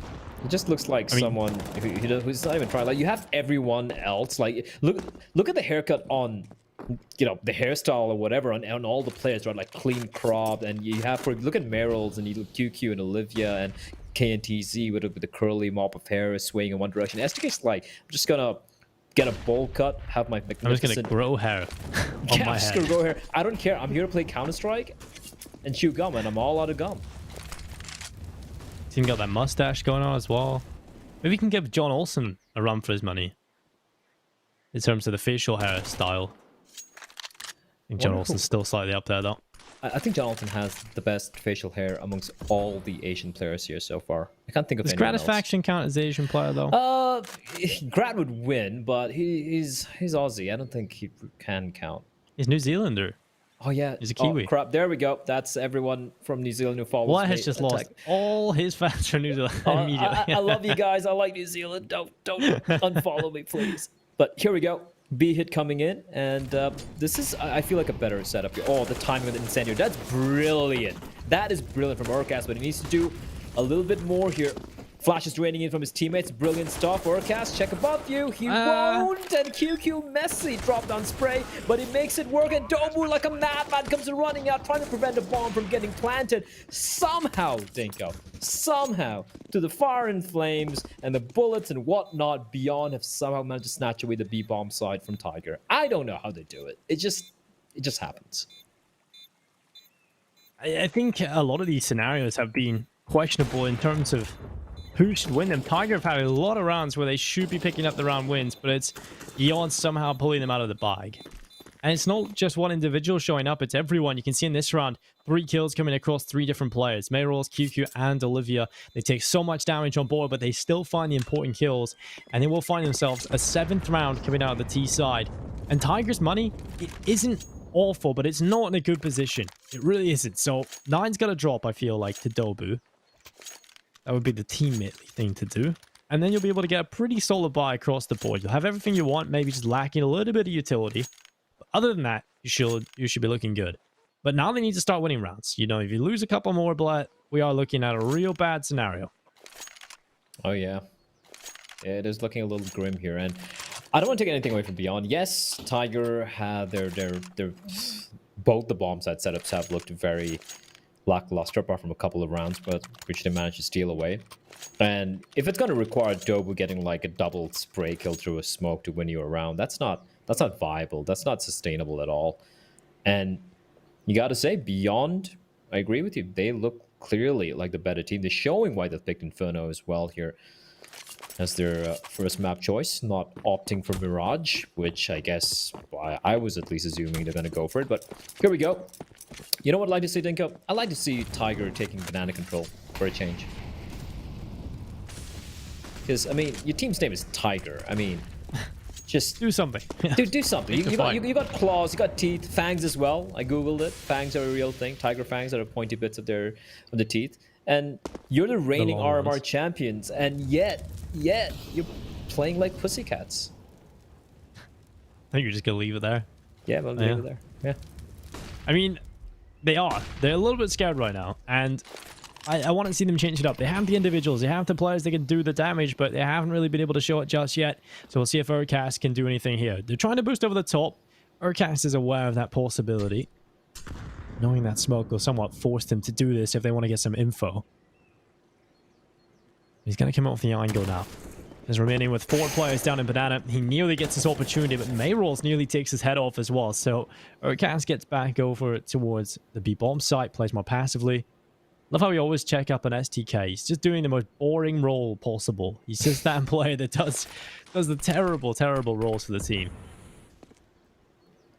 That's why you need someone like STK in your life. You know, he makes everything possible. He's the guy who's gonna make sure, you know, the dishes are done. He's gonna make sure the house is clean and everything. And you can, you know, you can actually get to work. You can get stuff done because he does all the dirty work. They need someone like that on the team. Here to go. Very late push coming towards A, and they're getting slaughtered. This is messy. This is actually messy as hell from Beyond. I mean, just getting so paranoid that, you know, the Tiger have a stack towards B, and then heading with 20 seconds remaining towards A with no utility. That's a no for me, dog. What just happened? What is this? What is this? Why is no one looking at long? That makes 0 sense. Cabal just peeks around the corner and has 3 players not looking at him. They don't have a smoke down long, blood. They have a smoke on short, but there's no smoke for long, and they're not looking at long. What is going on? Well, you know, they lose the round, and rightfully so. 9 gets the opening kill. QQ just diving into the open. It's Cabal who's had confidence. He's tasted blood, and he wants some more. They get a double kill. Olivia and STK both go down.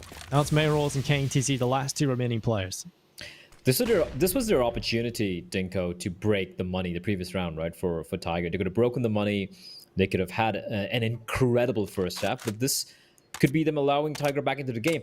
Look, still hitting that A bomb with 20 seconds remaining with no map control was still looking very rough. But like you said, why are 3 people looking into the smoke? It just makes no sense. And especially after we've been praising Beyond for having some pretty good defaults and some pretty good key setups here, it just kind of fell apart. I don't know. They pulled off a Mitch, Dinko. I love how that's just used for anything negative. It's a Mitch. I love how he's not even here. I think we've ramped up the insults to Mitch more that he's not here. He can take it. Brilliant. It is fantastic. I love it. And well, Mayrolls and KTZ, 2 versus 4, 30 seconds left on that clock. And at the moment, Beyond, well, not too many options available to them right now. It's almost inevitable that they will die. And Dobu looking down in towards short. Mayrolls has been spotted. NCL playing in Graveyard, but it's Dobu that just swings on by, taking the kill. Now KTZ, the last remaining player, stuck over towards Archway. 20 HP. He's gone. Urcats gets rid of him. A 5th round on the board for Tiger. They're starting to scrap a few together. I mean, more so because of the weaknesses, I feel like, of Beyond. And finally, that money was broken down. It's still not in a good spot right now. But Beyond have invested on KTZ. A P90 coming in play for QQ.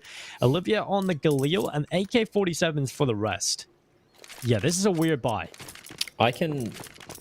But you know what? I can jive with that. Only way he would be able to beat that buy if he had a PP Bison, but then that's a real man's gun. P90 leading the way. Oh, here we go. This is a throwback. Dinko, but just gets shot. He just runs backwards. Hello. Oh well. It's like all that hype is like he runs backwards into Urcast. Well, NCL, that's huge. A huge 3K. Steps up with a FAMAS and shuts them all down, and now it's just Mayrolls left alone. An AK-47 versus 4, and Cabal, he'll get 1, but it's Mayrolls. It falls. It's 7-6 on the board, and 1 round away from tying things up. That was a full investment for Beyond, and they just get absolutely backhanded. You know, as soon as you know that P90's been picked up, you know they're rushing B. And look at this. What? The flash just came a second too late. That is horrible. The final bullet here. Oh, that was filth. That's a little lucky, but crosshair placement was there. You know what they say, you know, you gotta make your luck work for you. And he did try to go for the flick, Dinko, guys. You gotta give him that. Especially with the FAMAS as well. I mean, kudos to him for making that work.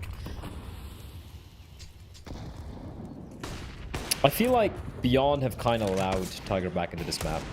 They're looking so good. Urcast, you want to fall back there, buddy. Fast pace, and Urcast peeks around the corner. That's a terrible smoke from the T's, and they need to cross on over. And Urcast, too narrow little window there. AK picked up by KTZ. The one player we talk about has been phenomenal so far for his side. two Deagles, the AK, and a couple of them actually have Kevlar, so this could work on out. And KNTZ pushing on in, finds Cabal. KNTZ finds Urcats as well, looking for more. 3K for KNTZ, and it's all on 9. He's low, and he's gonna get taken down. And 9 versus QQ now, and KNTZ, he's done all the hard work, Dinko. And QQ flanking in from behind.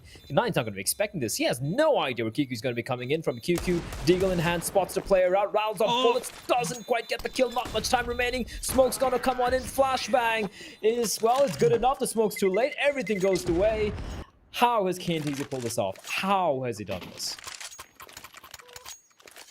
Beyond, again, another round being picked up that should have been Tigers every single day of the week, but it's KNTZ that shows up, he delivers, and it's just kill after kill, cutting through them. Olivia stood in his way, then he goes down, and he finds some more success. QQ having to pull off a messy clutch, but he makes it work in the end. He's never really under pressure there. You can see how calm and cool under pressure he was. And now Olivia looking down in towards middle. It's aggression into mid from the CT side. Has Dobby's rifle just been spotted? I think he might have been. Yeah, QQ gets rid of him. And now 9. Okay, that's a good peek down in towards mid. Just aware of Olivia's position and takes his head right off. So we're back into a 4 versus 4 immediately. Olivia caught napping there a bit. As the AWP will be tossing over to a KNTZ. I do enjoy how versatile almost each and every one of the players in Beyond are. It's not like they have these defined roles. It's like almost anyone can do anything, right? And I think that's one thing which gives them the edge over many of the other teams who are playing the PAL 2020. As Urcast, he's been having a little bit of a quiet game so far here today. Well, that is, you know, compared to Beyond, but compared to the rest of his team, he's still doing a pretty decent job. But 8-6, a 9-6 would be an incredible first half for Beyond here. T-side Inferno and all of that. But if Titan get a 7, it's them giving themselves a little bit of breathing space as they head on over to the T side. Urcat's going to be playing from the bomb side. He's managed to sneak his way in, and I don't think STK spotted him out. NCL, no one checks this. No one checks this. NCL runs out of bullets, unfortunately. Not able to continue his spray, but he's done the job. And Urcast, you need to get at least a kill there, buddy. And now it's again a 3v3. Again, heavily favoring the CTs. Look at how low the players are, QQ and KNTZ. But KNTZ with the AWP, he makes it sing, and the siren song of death. It's now a 2v3. Favoring Beyond. Urcast, if they lose this round, it's all on him right now. That's a little unfortunate. Well, 9, he's going to move forward. QQ, low HP, close by. Oh, and Meryl's goes down. It's just QQ. His little sucking side of the side. His teammates beside him, but it's QQ just spraying away, and there it is. What is going on? 4 kills picked up for QQ. Sprays wildly through the coffins towards the end of the half, and it's 9-6 for Beyond. That round was in the bag for Tiger. Urcast just needed to hide in dark. There was no need for him to peek. I don't even think they threw any utility at him. He was just in such a solid position. He leaves it and walks into the open and dies immediately without a single kill. That gives the man advantage away. That gives Beyond full control of the bomb site and loses in the round. It kind of hurts me to say, but Urcast has just made too many mistakes so far in this game. And it's not just Urcast. I feel like the setups have been very flawed. Some weird decisions being made by both sides, true. But especially when CD side, it is favoring you. You know, you have everything working for you, and somehow just... Like I said earlier, like the Tiger playing scared, they're the RMR champions, they're the defending champions. Beyond have yet to take down, this lineup are yet to take down a top tier Asian team. They haven't beaten Invictus, they haven't beaten Vici, they haven't beaten Tyloo, nor have they beaten Tiger. And ooh, Urcast, he's not having a good day here. Olivia, he doesn't need any help. He's just going to mow them down, but 9 replies back. Quick double. Now he's aware there's another player towards the B bomb side. The flashbang, of course, coming in from STK, but at least... They have neutralized the man advantage at 2 openings that Olivia gave them, and they're going to be heading back towards A, with the 2 players still waiting for them. Well, KNTZ holding on as they walk in front of him. My god, that is bad. He doesn't take a single kill. Sometimes the easiest shots to hit are the hardest, and what QQ from the pit at least stepping up. A lot of damage being done. He's going to go down to NCL's Glock. And now it's a 2 versus 2 beyond. They've got a kit in the hands of STK. He's yet really to get involved. He has been playing very quiet roles across the map. He's got 3 kills so far in Inferno. So this would be a good time to change that around. He is the player with the health, so a lot rides on him to get involved here. His teammate 15 HP making his way through the apartments. KTZ moving forward. 9. His attention's drawn. That's STK gone down, and now it's just KTZ left alone in the world. And Tiger, they will be winning this pistol round. KTZ is just too low, and the kit's too far gone now as well to try and recover it. He is going down in just a moment, surely, at this point. Stuck in the site, dancing with death. Eventually, surely, someone take him down, and there's a kill. KTZ still stays alive, and it should just be the time that ends up killing KTZ with the bomb going off. That is a messy pistol round, but it goes in favor of Tiger. That was so well played, though. That was so very well played in the end by Tiger. Oh, these openings by Olivia. But good bounce back. I have no idea how Nine's able to... Oh, that second flick was nuts. I was like, how does he get 2 kills all alone there? But yeah, Tiger, they win a must-win round. I'm glad we didn't show KTZ's POV there again, because we don't have to relive that. 3 players standing in front of him, none of them looking at him, blah. Doesn't take a single kill the entire round. Now that you gotta feel if he gets one there, that's probably the pistol round for Beyond. And while this is a big charge down and towards mid, a lot of utility being used up. NCL, he'll go down first. Olivia getting rid of him, and now they move forward. It's 9 who deals the damage in reply and gets the double kill. I mean, this is what Beyond do in pretty much every one of these rounds.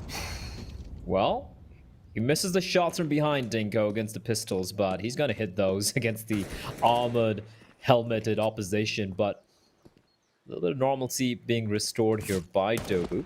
And Cabal, oh, he was trying to be sneaky, but he didn't spot it out. A USB, no way. How is this even happening? It's a 2v2. Dobu's down to 20 HP, Urcast with the Mac 10, and they're gonna just leg it to the B bomb side where they should still win this, but the amount of damage being inflicted by Beyond, that's nuts, just for the USBs.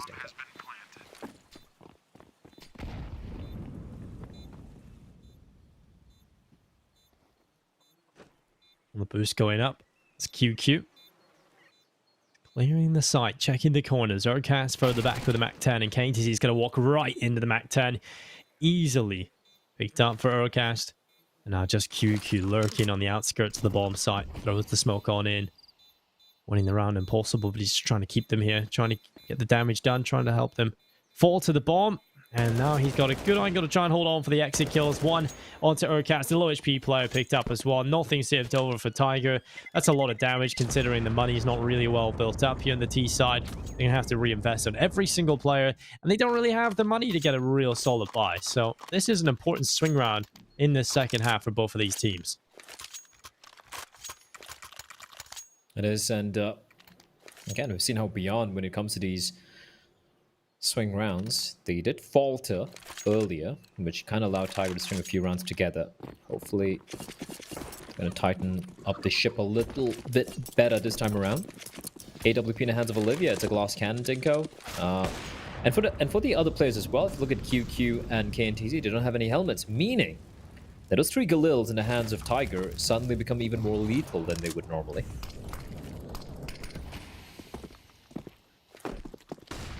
Well, May rolls just in top banana with his teammate STK. Now they'll be coming off the angle due to the flashbang that's been tossed in their direction.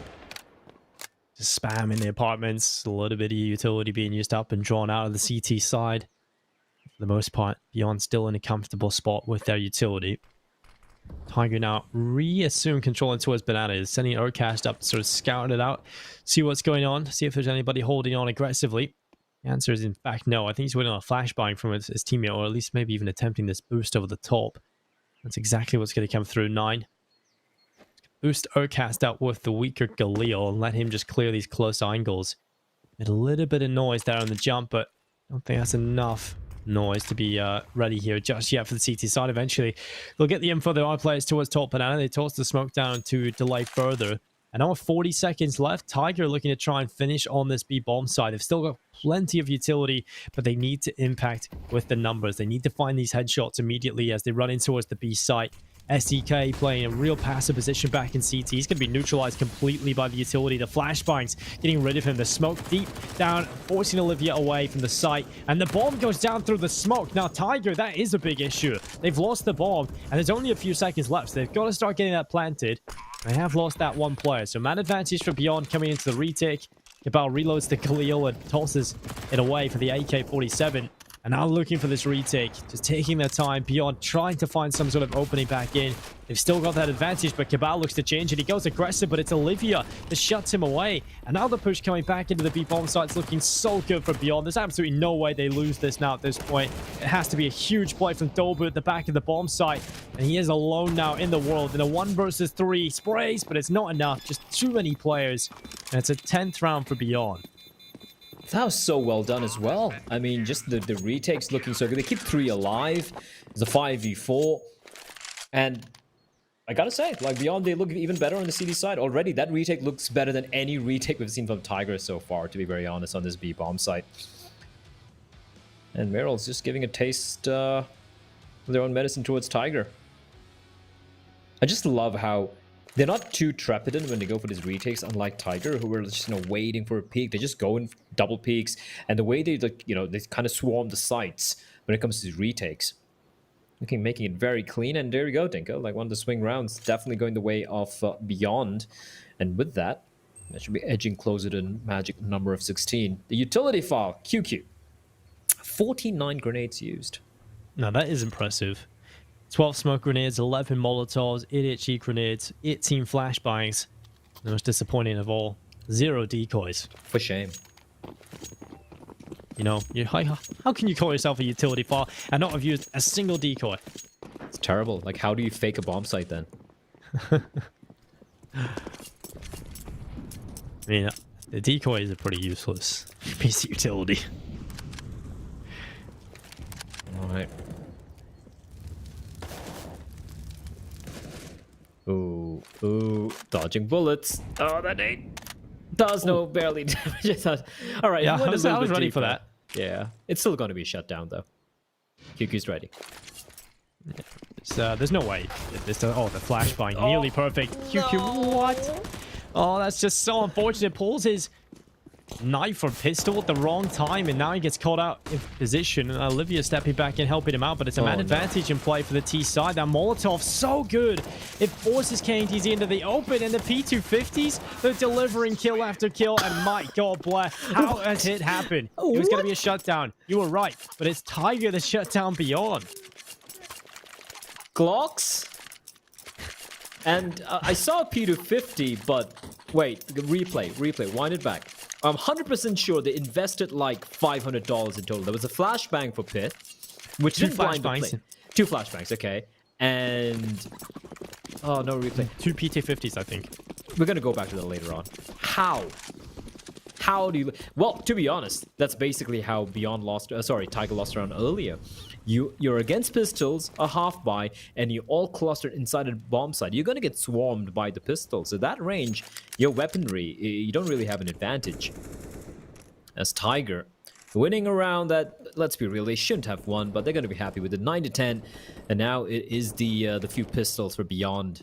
A couple of Deegs, 5-7 is CZ, no utility, and they're gonna be going for the B stack. You know what? I'm okay with that. I like them going for a little bit of a gamble here. Might as well try it. See if it works out for you. Ocast just back a banana with NCL. I love this boost over the top of this half wall. Clear out what's going on around the corners. You can actually set up quite a little utility. And when you get up on top of that half wall, you can throw deeper smokes and deeper nades in towards the coffins, and that's exactly what they've just done.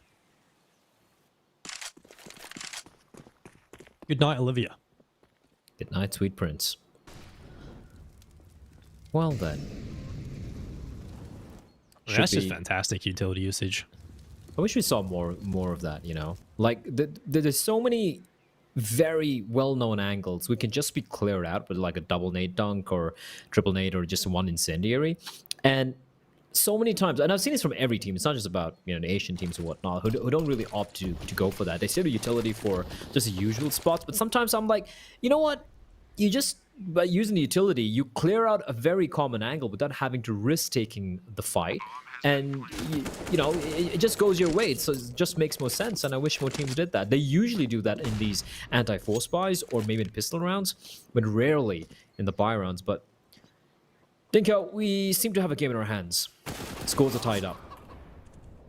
Yeah, this is good to see. This is the closest game of the day in terms of what we expected to be close.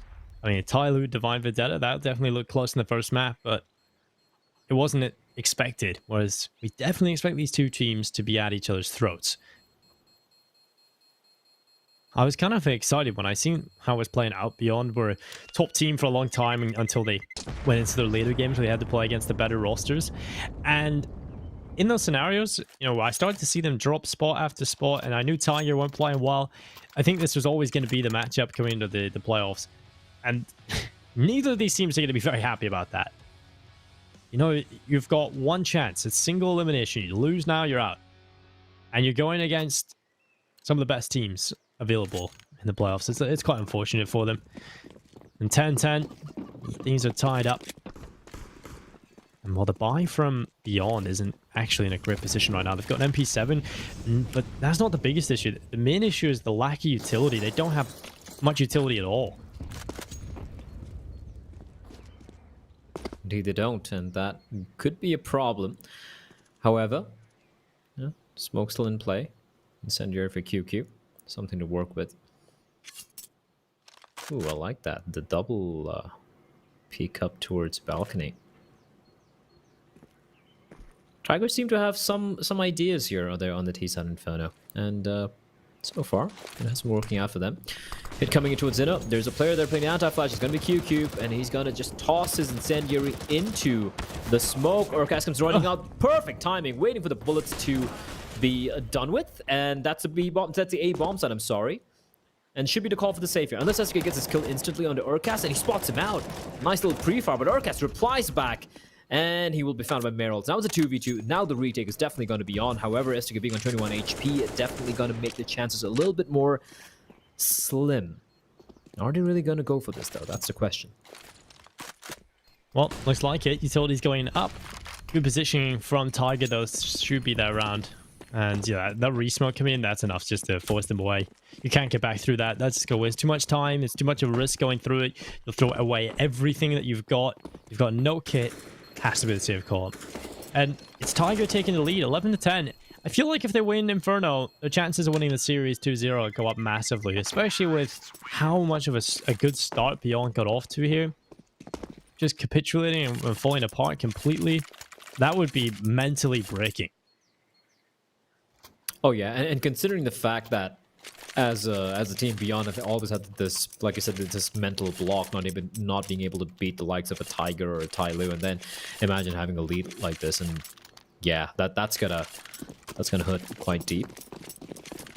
But still not there yet, Dinko. They still have some fight remaining in them. At least for this round, not looking likely, though, although we do have KNTs who's invested lightly into the MP9 and Kevlar.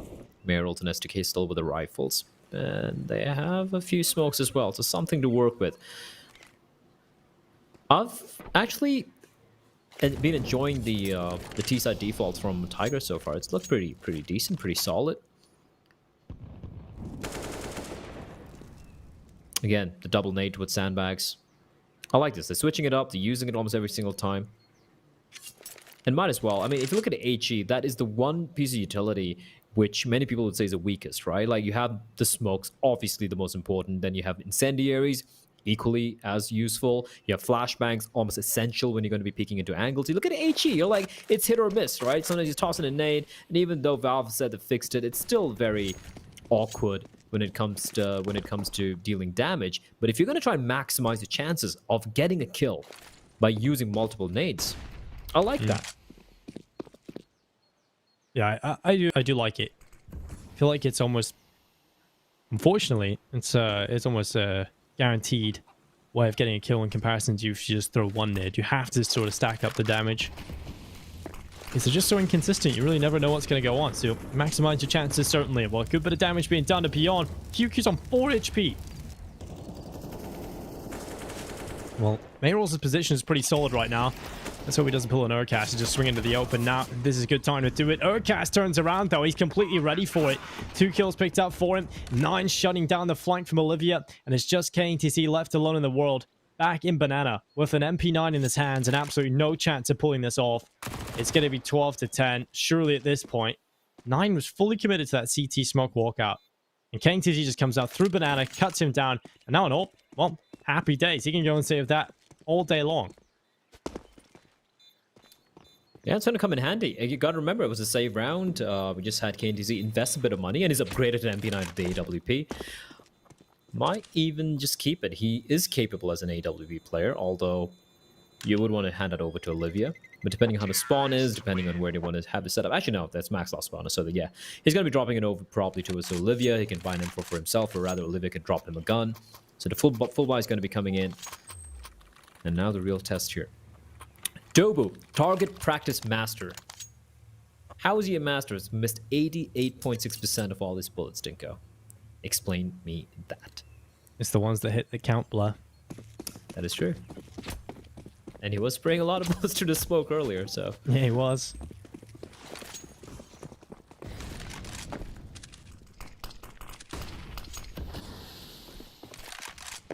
We'll see if he can keep it up, May rolls. Oh, he fails that pretty miserably. He will get naded down to 61 HP as well. He's going to keep sticking around, though. He's tenacious. He's not going to give up. He gets beat down, he'll go back up again. The story of May rolls. Oh, he's really not having a great time right now. 35 HP. Still chilling back here, 35. Let's see if he gets any reward for his valiant efforts in towards Banana. And the answer is a bullet through the brain. That is just unfortunate for Mayrolls. The re-peak not really working out for him. And a man advantage now in play for Tiger. 35 HP, like, why do you go for that? Like, you fine, even if he got a kill, which he didn't, mind you, even if he got the kill, he's gonna get traded immediately. That just... it's just weird. Just hurts me, Dinko, deep down inside. Here comes the push, though. STK is burning alive, and he's gonna get the kill, though. He's doing great work, STK. Here we go. 1-2, not able to get a third. Adobu with a quick double of his own, making it a triple overall in the round. And now once more, it's in the able hands of Olivia and KTZ to bring this one back. But considering how precarious their money is to call for the save. And Tiger, they march on, Dinko, 13-10. Feels like we're starting to get to the point where Beyond are gone. And it feels like Tiger just... maybe not the cleanest of round wins, but still rather convincing. I mean, Dobu has certainly played better in this game than he has in the previous couple of matches we've seen from them. So if he can start to warm up even more, and if Urcast shows up a little bit more, then this Tiger team, they're going to look scary going into the second map if they pick up Inferno. Because this has not been a good performance in Tiger. They got off to a really bad start, but they've warmed up into it. They're starting to look much better. And Beyond, I mean, they look brilliant. They look so good at the start of this map, and what happened? I mean, when I say that, in terms of the scoreline, they look good. We're making the right decisions on the T side, but they were hemorrhaging a lot of players. So it's not like Tiger were completely out of it in those first couple of rounds. They kind of got unlucky at times. Their economy was never really in the right place. But for the most part, they're still losing rounds. And Beyond, you've got so many opportunities presented to you. If you go on to lose this 16-10, well, that's just embarrassing, really. Oh yeah, I completely agree with you. They look so very good, and then just completely falling apart. And here's a worrying stat, right? In the second half, we've had well, let's do the math here. 1, 2, 3, 4, 5, 6, 7, 8 rounds played in the second half, right? Out of the 8 rounds, 7 have been won by Tiger, and all rounds except for 1, Tiger's got the bomb down. That is ludicrous. He's just not able to hold on to this bomb site, not able to defend it. But Olivia, finally he strikes. The AWP will sing the song of his people, finds the kill. He's going to aggress out for more. I like this. QQ pushing up as well with him. They have banana control as well, keeping the T's at bay. And Tiger finally not having the freedom to just roam around and just wrest map control away from them and just do whatever they want. So that's at least some glimmer of life here from Beyond on the CT side. But gotta say, Dink, I agree with you. They have looked extremely flat. It's a pure 180 on the CD side compared to what they showed on the T side. And in part, obviously, that's because Tiger looked much better on the T side than they did on their CT side. Again, you've got to really look at all angles on this. But dropping off this much from Beyond is kind of scary. Yeah, I got the opening kill, though. Beyond, if you remember looking back at the graph, are one of the teams that were quite good at finding their way back into rounds after losing the opening kill. But we'll see how they do it. And they've got this opening. QQ burning a little bit. He's going to eventually go down to Urcast. I like the patience from QQ. He really doesn't panic in a lot of these situations. He always tries to make the right decision at the right time. And Olivia, while he's under pressure, he's not going to get anything. It's SDK and KTC stepping up though as Urcast and Cabal get a little bit of damage done. And there it is. The cleanup for Beyond. They finally get around on the board. It's 13-11. They will get it back in their favor. The money is good for Tiger, and the buy will keep on coming. Buy will indeed keep on coming. Question is, can the rounds keep on coming? And they have won just 2 here. And this is, again, like that first half, 9-6, right? 9-6 for Beyond. And they've only been able to get 2 in reply on the CD side, the easier side at least on paper. But here we go, fast play, fast hit. STK, there's a player walking past you, but he's gonna do good. He's gonna find one, does a bit of damage as well, and QQ with a nade to finish off NCL. A little bit of a back and forth here. And Meryl's on the edge of the smoke. That is so scary. He's gonna walk on past and he reads it to perfection. Dobu caught with a bullet from the side of his head. And this is just great stuff, but Meryl just walks out right before the smoke blooms, and 9 is gonna grab the kill. Now, Tiger do have control of the bomb, but they don't have control of the round. KNTZ finding Cabal, leaving 9 alone. 1v3. And if he can find his kill into QQ, he's scoped on in. But QQ is good in these positions, but 9 gets the kill, and now he's aware. He knows where the other 2 players are. He's going to be able to get the bomb down. Maybe not. He's still looking for the rotation from CT, but both the players coming in from Banana. And whatever time he had, Dinko, to get the bomb down, it's kind of dissipated here. And this is not going to be an easy post plant. No, especially going into the coffins. Oh, God, what? He turns around, he cashes out Olivia, and now a real chance to win this round. 9 just stands behind the coffins, and he looks for a little bit more here. There's the chance, but it's KDZ. Why? Why did you have to lose that round? It was 6-9. He lose at the last second, but KTC, good round from him, a good double picked up, and 12 rounds on the board for Beyond, but 9, that could have been incredible. He was feeling it, Dinky. He was feeling it as well. Like, he was going for the aggro peak, but that shot, this is nuts. He's getting tagged. Oh, get deleted. All right. You don't really see 9 with these really, fancy plays, but it's good to see it when, it's good to know that he still has it in him. 13-12, and I agree with you, Nick. It's the closest game we've seen so far. It's so back and forth. And 9, the 30-degree window.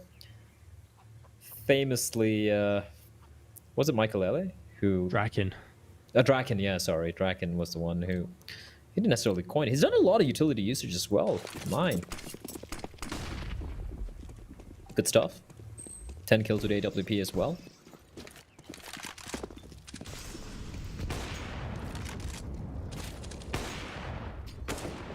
Well, Olivia looking for the head of 9. Wanted to take it off. Starting things off well, but it's not going to work out for Olivia. Going back to the bomb site itself. I mean, both of the teams right now, their economy's on the ropes. Whoever loses this will probably go on to lose the next couple of rounds. And obviously that would favor Tiger more because they would be up to map point. But Beyond desperately need back into this. They push forward. KTZ in the pit. Flashes are good. Now push from Tiger working out so far in terms of the map control to be able to gain. Good kill from Dobu. At least QQ's got 1.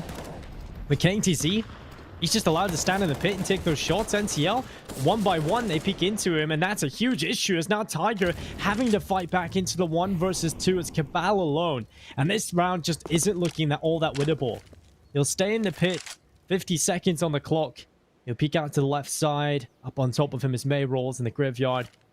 Cabal realizes the bomb is not in his hands. It has all crumbled, and I feel like it's just a little bit disjointed in that initial approach that allowed Beyond to find themselves in this position because they should have cleared that pit. They should have got rid of that player. But now Cabal handed an unfavorable task, and One player up on the right side. They're playing this one so well, so disciplined, not giving him anything. They're not even peeking for info. They're that confident in their hold at the moment. And with 20 seconds, finally journeys out of the pit, and Mayrolls will shut him down before he even gets to the first checkpoint. 13-13. That's such an important round to find for Beyond. And while Tiger, I mean, the money's actually not awful. Money's not awful at all, but yeah, that was a little bit of a, I won't say mistake per se, but a little bit of oversight from Tiger. But the way Beyond played that 1v2, that was beautiful. They gave no chance. It was zero chance of Cabal winning that one. Had no idea where Mayrolls was. Mayrolls didn't overextend. Crossbar was perfect. Cabal, he did what he could, but I don't see any player, like no player getting out there unless something truly like ridiculous happens. Here we go though. I like this investment from Tiger, Dinko. They haven't gone for the full investment. They have the AK, the Hero AK-47 with Dobu. They got Tech 9s. They have a couple of Mac 10s, decent bit of utility.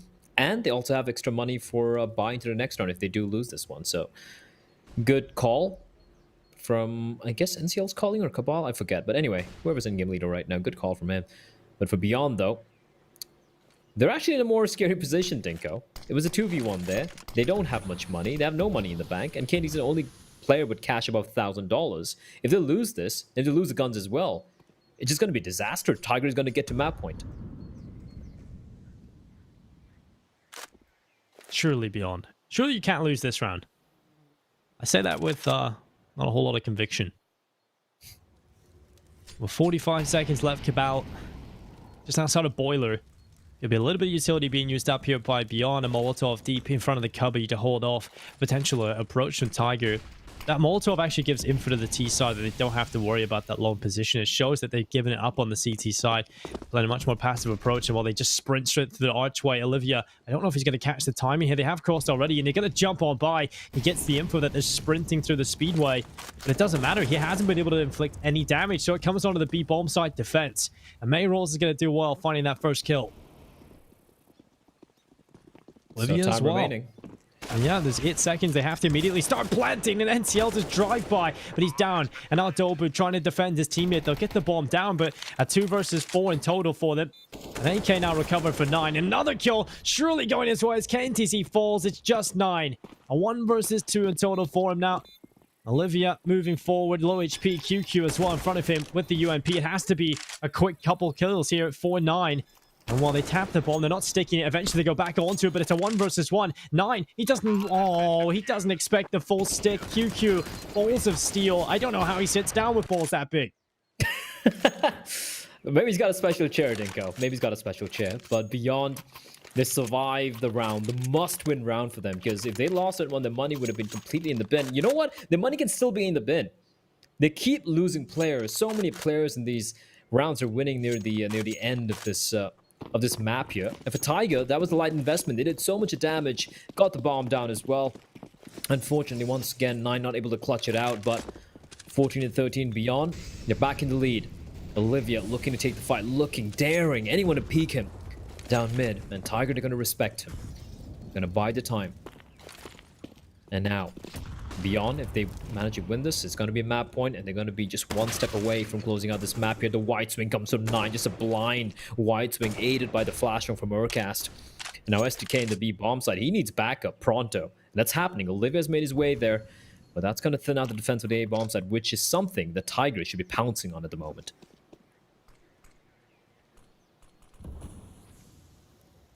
QQ walking forward through the smoke. This is a bit of an interesting play for him. He's going to come back off of the angle. He's definitely dancing with death and fire there. And luckily, he makes the right decision to come away. If he had lost his life, that's pretty much a guaranteed round win for Tiger. We'll be into the 5 versus 3. There's no trade potential there for Beyond. And you're looking at 14-14 and potentially even losing control of this map. So, a lot rides on the decision-making in this round. Luckily, QQ gets away with that decision. Flash about to go on in. STK peeks around the corner. It's going to be Kane to see with a kill. STK, there we go. Big double on the MP9. Considered the weaker weapon in play. And it works out for him. Cabal now into a 1 versus 3 in total. He's found the first kill. But Olivia and STK still stand. It comes down to timing, whether or not he spots Olivia walking through the smoke. The barrel, he could have seen the barrel, but it doesn't register. And now Olivia, his opportunity gone. Cabal has the bomb and a re-smoke in. He'll tap and try and pull STK into the open. He's not going for it, though. Trying to beat out the shots. Olivia still in the smoke. Now moves forward, runs into the site. They should be going together at this point. He turns to the Glock, and there it is. What a clutch from Cabal. He shows up and gets it done. He switches to the sidearm. It's the first thing you learn in tutorials in every shooter game. Switching to their firearm is faster than reloading.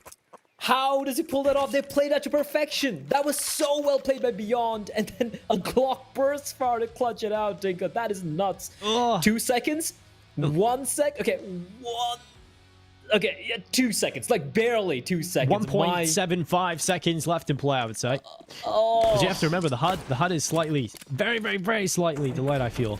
So maybe there's like something ridiculous. But Blair, he had 1 bullet left in the AK when he got that headshot. That's just nuts, dude. That is just pure nuts. And you know what? I'm actually happy some clutch goes the way of Tiger. It's not sweet, so many. Oh, no. You need to check. Oh, Merald. Okay. Just running by. Urkas having a rough game. What? He finds 2, Dinko! He finds 2 with the MP9. Look at this buy. Look at this buy from Beyond. This is like a Hail Mary. Just throw everything you have at the wall and hope it sticks by. And Meryl's already got 2 kills through the smoke. They had nothing. They have nothing in the bank. It was a force buy. They lose this, they're broke. Tiger, pretty much, Cabal almost sealed the game for them with that kill. And STK, you need to stay alive there, buddy. He doesn't have any more utility to Dinko. He's got to make his escape right now while the smoke is still in play. But the flames, 1 tick from that, and he's done for 6 HP. Backup is arriving in the form of QQ. But the CZ at that range is not much you can do. Cabal. Oh, goodbye. Good night. Good night. Bye-bye. Even jumped to try to avoid it.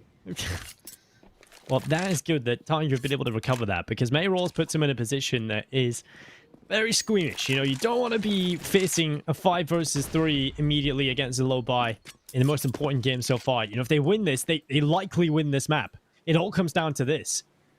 And it was nearly the perfect start, the perfect ending for Beyond. But Tiger have pulled it back, and now they go to the A bomb site. It's the right call as well. It's Kane. He's in the apartment. He needs to deliver a couple of deagle shots here, and there's the first, the second as well. KNTC might have just done it here. There it is. Big play. The 3 deagle kills picked up, and it's Beyond Esports to grab map point off the back of a pistol force buy.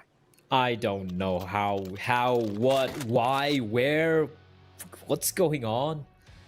Look at this. Look at how ludicrous these rounds have been. Final bullet. No one checks. Not a single check towards pit, towards balcony. He gets 3 kills. He gets away with murder, I think. That should never be allowed. Why do they not check balcony? Why is no one looking balcony? The first player, fine, you can run in and look at the site, but that second player needs to be swinging the balcony almost immediately. That is just textbook Counter-Strike gone wrong for Tiger. Well, it's either overtime or it's done. I kind of feel like Tiger just made too many mistakes, man. They just made too many damn mistakes. Like, I feel like I don't want to say this, and usually you never say this. Like, there's no like a team deserves to win. A team wins or loses. There's no deserve. But I feel like Beyond here, they kind of deserve this win, mainly because of Tiger just making so many weird decisions, so many bad decisions being made here. But here we go, Dinko. Overcast making a bit of noise, just trying to sell that. It's just him. It's just me, guys. Don't worry. Just, you know, making a little bit of noise. You don't have to draw out the extra rotation. And it's going to be 2 players on the bomb side. Crossfire set up towards Coffins, towards First Oranges. It's going to be Mayrolls. And it's going to be Mr. SDK once again with the MP9. Has he even had a rifle this entire... What is that incendiary? That is terrible. You can't have that. But the flashbangs are good. But SDK is still going to get the kill with the MP9. And he's doing so much good work here. Everyone's blind, Dinko. But in all the chaos, the T's are getting slaughtered. 29 seconds, 1-man stands, Cabal against the world. And this time around, I don't think he's going to be able to clutch this one out, Dinko. He spots out the second player as well, not able to get the kills. And he's getting sprayed from all directions, bombed down in the flames. He's going to find STK. 15 seconds, 3 more to find, but this is looking nigh impossible. Almost running out of bullets as well. And a flank is coming in from Banana. And KNTZ is there to read him his last right. 16-14, Beyond win the map. But honestly, Dinko, who really won? Honestly, that was one of the messiest Infernos I've ever seen so far. Yeah, it's a rough game. We knew that coming into this is going to be the closest game of the day. It's going to be a grudge match between two teams that have looked okay. They're good enough, but I think Tiger would be massively underperforming. Beyond kind of at their own level right now, but Tiger, we know they can be so much more, and it's so annoying to see them making so many stupid mistakes that they just shouldn't be making, that they usually don't make. And we know it's possible for them to play great Counter-Strike. But how many of these rounds came down to clutches, Blood? There were so many scenarios where both teams are facing the clutch. It was just a scrappy game of Counter-Strike. That was extremely scrappy. And sure, I mean, you don't want to take... Okay, the good sign, the silver lining, and what has been a very, very muddled map for me personally was the T-side from Beyond was spectacular. Like, they were so very good. Of course, given too much of map control, let's forget this round ever happened. Let's forget this round, where no one checks the open angle and everyone's looking into the smoke. Apart from that, though, the T-side was looking so very good. Yes, there was a lot of space being given by Tiger. They were just giving away free real estate. And Beyond were taking advantage of that. But still, you got to give credit to that. Apart from that, that second half was about how not to play Inferno. Like, so many mistakes being made by both the sides. And in the end, honestly, I feel like Beyond deserved this in the end. They just played, like you said earlier, less messier Counter-Strike compared to the Mongolians. I think they had a good few ideas here on the T side, Tiger, as well. I mean, the utility usage is pretty good. It was just missing something, just a little something in terms of the spacing or the peaks or the idea behind stuff. It just really wasn't working out for them. I think, honestly, the early round needs a little bit of work. They lost too many opening picks in terms of the start of rounds. We've seen even against the lower tier buys, against the MP9s, against the pistols, they were facing deficits early on. And the fact that you need to rely on a player to step up and win you a ridiculous 1 versus 2 clutch with a second left on the timer to even stay afloat on the map, that is a big issue moving forward for Tiger. They aren't looking good consistently across the board. There's definitely something missing. And it's not like it's the individuals misfiring, because look at the scoreboard. I mean, the kills are pretty even across the board, not just on Tiger's team, but across the board for every single individual. No one's really dropped off. No one's quiet on the server, apart from STKs and 15 kills, but that's because on the T side, he just sits outside of the apartments. Yeah, I feel so bad for STK. I feel like you said, he does all the dirty work for the team, always having an MP9, always playing the rough roles, the boring roles, as some of us like to say. But yeah, in the end, 16-14, and we said this, Dinko, in the pregame segment, we all of us agreed that if Tiger are to take the series, it has to be a 2-0, because going to Nuke, Beyond just looked like the better team based on the previous games, and even heading into Train, Train is a map where if you have those holes in a CT side, you're just going to get hammered down, especially when you have individuals like QQ, like Candies, like Merrills. And looking at how Tiger's CT side was in an Inferno map, I don't know. I'm not too sure. Again, remember, they picked Train, which is a map they've only played twice. They lost both the games. It was against Marsline and D13. Yes, they put up a fight, but they still lost those maps. Against Beyond, who kind of have an equally terrible map, stats on Train, but looking at the form right now, I just feel like Beyond might have the mental edge, and they might just close it out 2-0. I don't know. Yeah, I don't know either. I think Beyond coming into this definitely looked like the better team overall in terms of their system in play, because they're making less mistakes. They have got good individuals. I think KTZ consistently showing up as a good factor for them. Olivia looked good.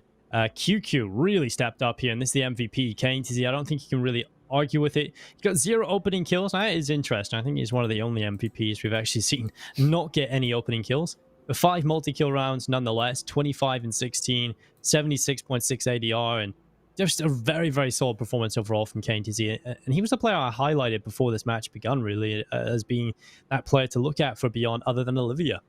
Yeah, and Olivia actually having a comparatively quieter game, but QQ stepped up as well for his side. And just looking at the number of clutches Beyond had, they had 6 clutches, Dinko. 6 clutches, as opposed to the 1 clutch which Cabal pulled off for his team. So a lot of rounds actually coming down to the wire, a lot of individual moments. But in the end, it doesn't matter if it could have happened or would have happened. The fact is Beyond won the game, and Beyond won the map, and still looking very shaky. I still feel it's up in the air. I feel like this is this will shape up to be kind of like a series that goes all the way, all the maps, all the rounds, quadruple overtime, Dinko. We're in here for the long haul. We are indeed. We'll see if Tiger can bounce back going into the next map. It's time for a short break. We'll see if they can find the eye of the Tiger, or will be Beyond taking it 2-0. Join us after this.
Train 地图往事。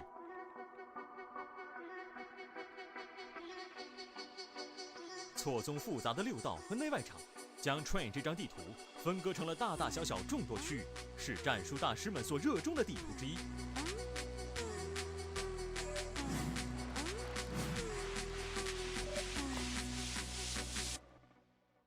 2015年的 DreamHack， 大表哥 Kerrigan 围绕着 A 点，凭借冷静的操作，完成了一波令人叹为观止的1v5。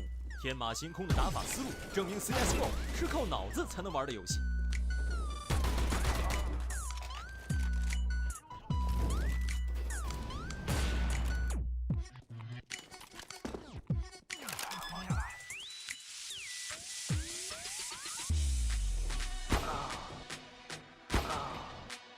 A 包点头顶的3楼视野开阔，风险与机遇并存。Glaive 曾在这里利用地形优势，凭借一把 AK 以1敌4扭转乾坤。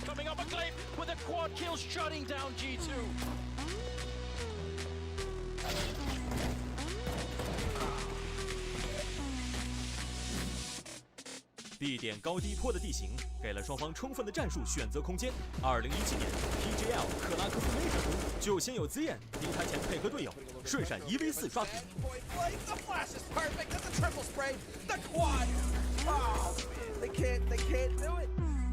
后有 Waylander 高坡下使用手枪完成1v4，立刻还以颜色，精彩瞬间层出不穷。4 kills just like that with a single pistol.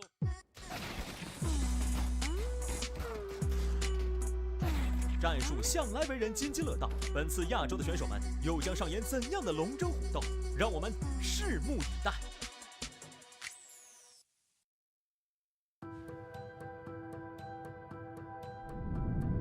Walking slowly, running home.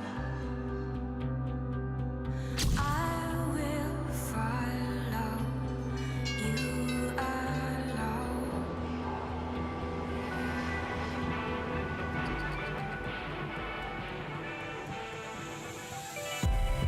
Moving closer, we're in motion.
Welcome back, ladies and gentlemen, to PAL 2020 Summer. My name is Dinko. I'm joined by Blair, and we're getting into the second map between Beyond and Tiger. And the question on everybody's mind is this the day that TyCS finally is able to overcome one of the top Asian teams, Blair? Maybe. Maybe Tinker. Today might be the day. I feel like Beyond. Look, firstly, that I don't want to ever see an Inferno game like that again. That hurt me deep down inside my brain, my heart, the other places as well. And hopefully we don't see that again. We see a better map coming up here in Train.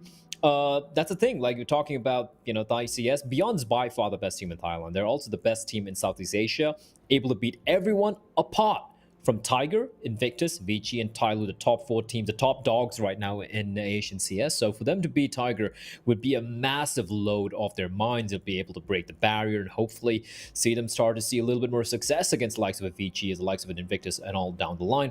But that's still us being a little bit, presumptuous about how this one's going to play out, right? Looking into Train, I don't know about you. I feel like this is going to get even more messier if you ask me. We've only seen Tyloo play twice, which he lost both to D13 and Mauslai, their own countrymen. And for Beyond, they've lost and they've won. Again, the losses have been to likes of, I think they lost to Lucid Dream, they've lost to Vici and whatnot, but they've also beaten a couple of lesser known teams. So honestly, it just seems like going to be a kind of a similar case in Inferno. Which team who plays slightly better Counter-Strike is going to win it?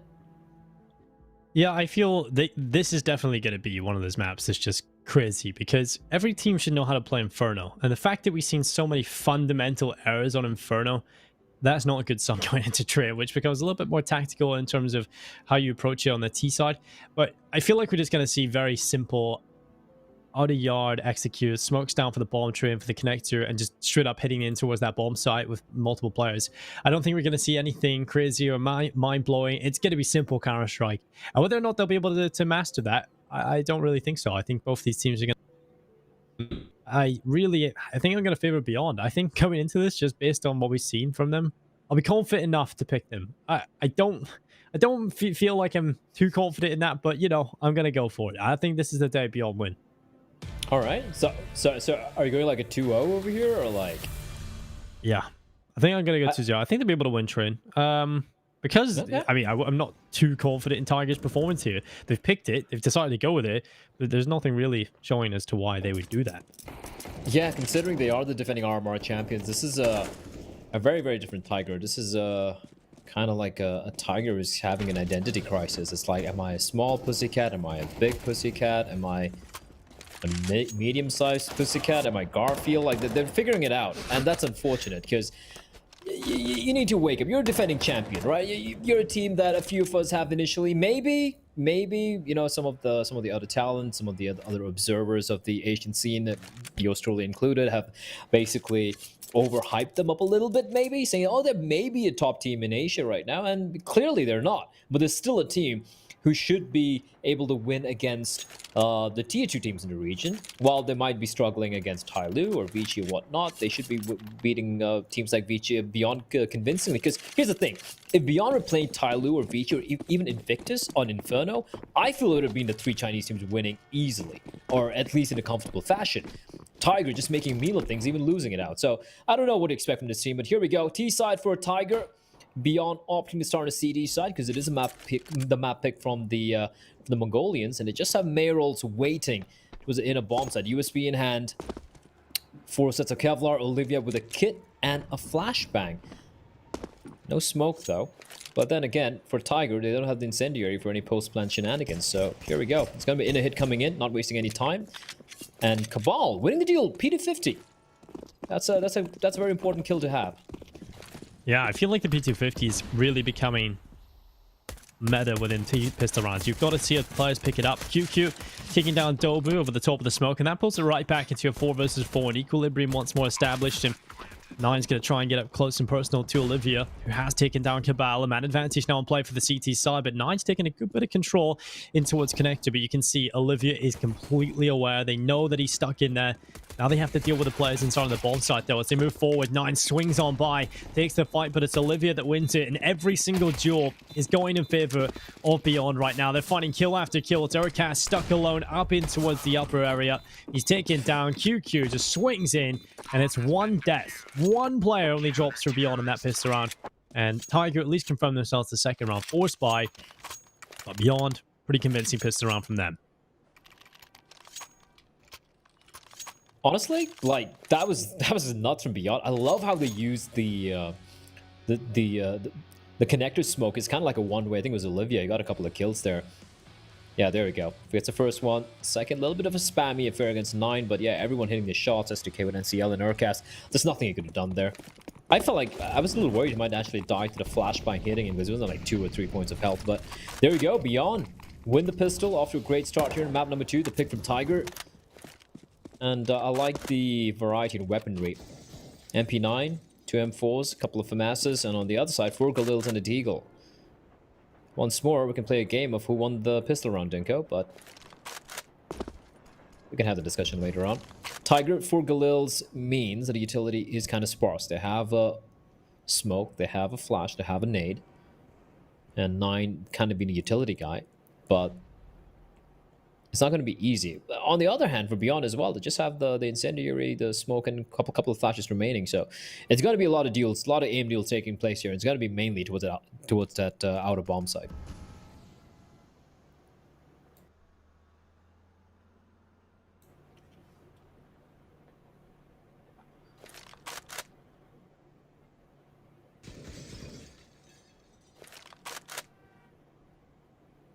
Mayros has gone on a bit of an excursion towards the brown holes, but it comes down to timing. He's going to turn around and Urcast spots him before Mayros can react, and that's going to be an opening kill in for Tiger. Oh, QQ's feet showing as well. Oh, this is just awkward as he jumps up and down. He'll get away at least. That nade coming in. Oh, drops into 10 HP. Really solid stuff from Urcast, though. Good bit of damage being done. Now Tiger, they've got the man advantage and also the health advantage as they move forward in towards this A bomb site. STK being dropped down to 11 HP. KTZ spraying through but not connecting enough. And what Cabal, he's finally gotten rid of STK and the push comes through. Dolby right to the smoke. He's not ready for Olivia, and Olivia gets a double kill. He'll turn back towards 9's position, but it's NCL that comes in from the backside. It's just QQ remaining. The player that's taken so much damage is now on 10 HP. The round has been won for Tiger. The second round forced by, it's going to pay off. That was strange from the players what's in. I'm not sure what QQ was. Was it SDK? He was getting shot at his feet. I don't know what he was doing. That's a position where your feet's going to be spotted out. Meryl just walking in a little too late there. Yeah, I guess it was SDK, but good round from Tiger. Olivia did his best there, picking up a double kill, but in the end, just getting swarmed. There was no one nearby to trade or help him out. So, Tiger, did you manage to fight back? And Dinko, I'm just getting a feeling deep down inside my gut that it's going to be one of those games. It's going to be just like Inferno. It's going to be back and forth. And honestly, after what's been a pretty one-sided day for all the favorites, you know what? I'm okay with it. I think it's going to be a fitting end to what is going to be a pretty long day.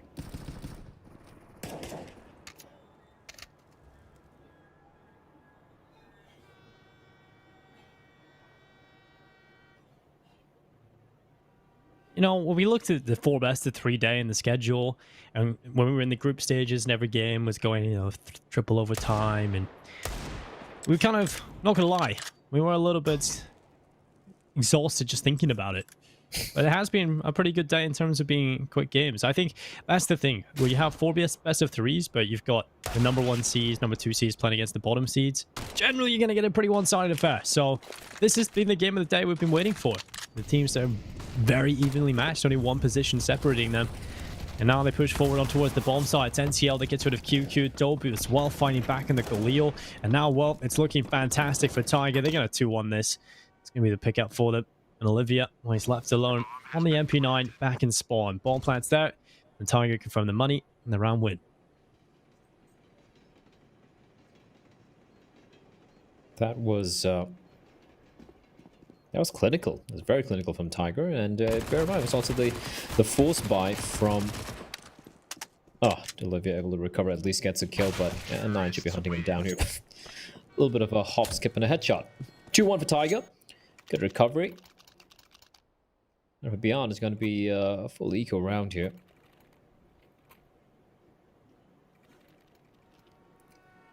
It's kind of interesting how many trains we've actually seen played, right? We've seen a lot of nukes, a lot of trains, obviously a lot of mirages as well. A smattering of Vertigo too, but it's curious how Overpass has barely been played, if you ask me.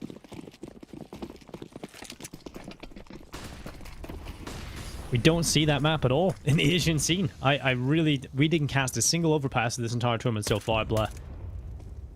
At least not that I can recall.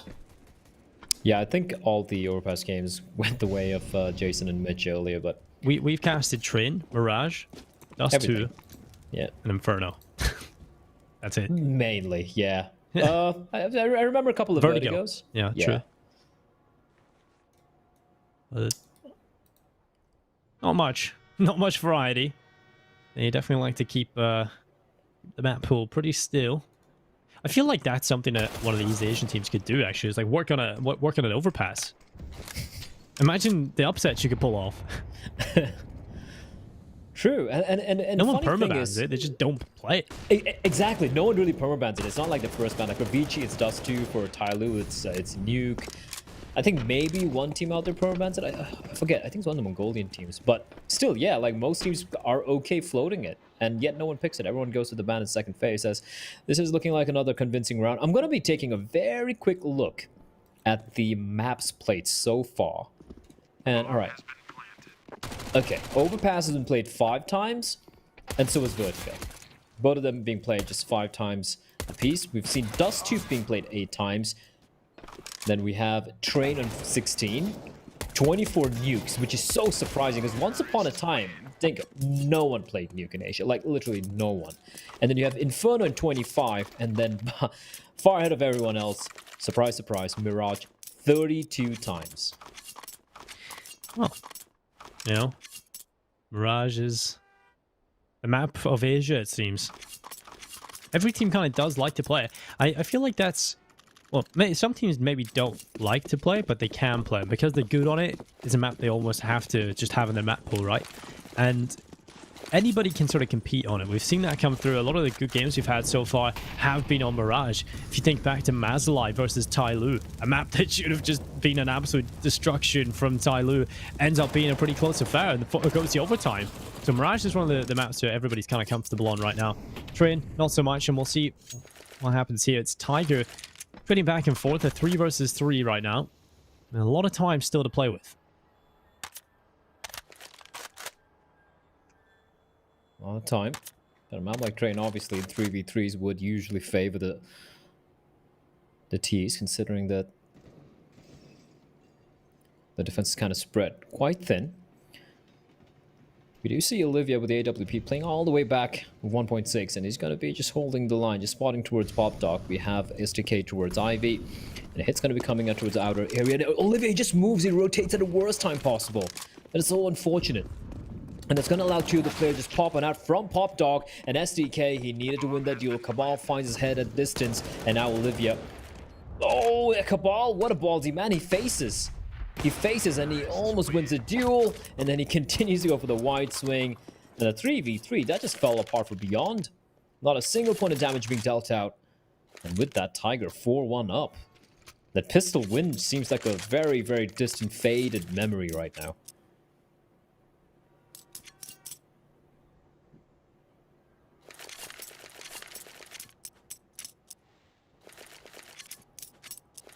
Well, Beyond starting to crumble. And it's kind of scary because it's the CT side of Train, generally where you're meant to feel much more comfortable. And they're not really getting a whole lot done. It's Tiger maybe looking a little rough at times, but for the most part, they slow the pace down and they figure out what they need to do on their T side. And Beyond, they haven't really been good at handling these mid-rank calls and adaptations from Tiger. Pistols picked up, it's Deagles, 5.7s in play here for the CT side. Tiger, Mac 10, rifles across the rest. It should be a pretty easy round for the Mongolians. They should be looking at 5-1.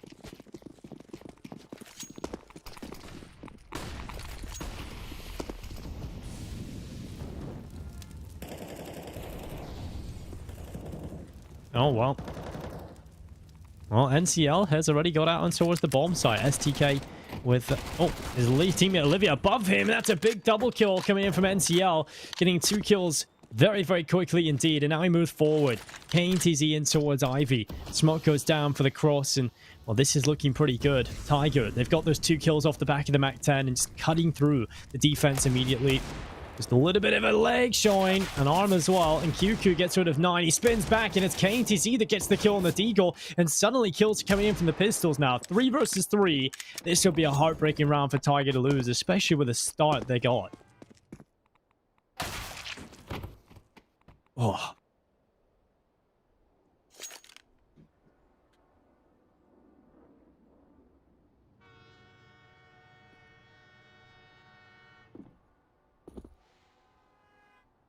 Well, Mayrolls and QQ are just a 2 versus 3. The Deagle's trying to get back involved here as Mayrolls down in towards Pop Dog. Decent spot here as Cabal jumps over the top of him. The flashbang about to go down in towards Pop. Mayrolls with 1 kill, Dobu gone, and now a 2 versus 2.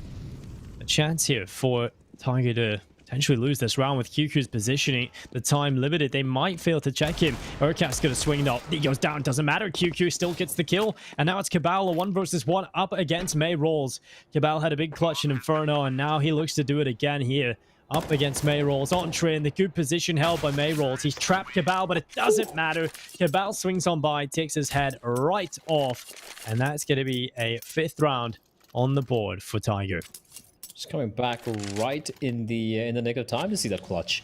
Looked a little too scary, very scary in fact. And like you said earlier, like this should be an easy round for Tiger, but Beyond doing a great job making it very expensive. But Tiger, they did have quite a bit of money in the bank, so they're not going to be too worried when it comes to the buy. A little bit of a rough end there to that round, but yeah, they're going to be happy with the damage dealt out. Dual op setup comes out now, Dinko. Mayrolls and Olivia, both very capable oppers. Ooh, the run boost. Like to see it. 9. Drops on down, doesn't find anyone.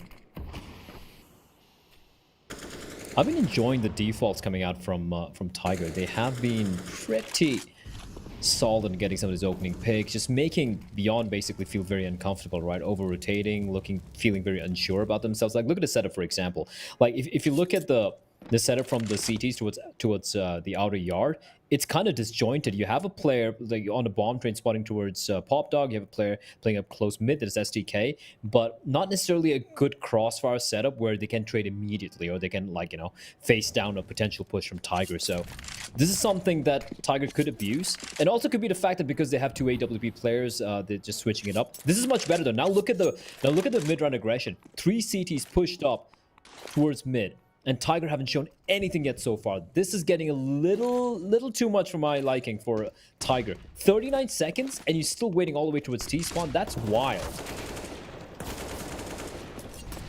But that's good. Great flashbang. As Urkast 3 kills. How do they win this round, Dinko? That just boggles my mind. It just makes no sense how they managed to win this. It's ridiculous. Mayrolls. Oh, nice shot. Gets rid of Urkast, and now 1 versus 3.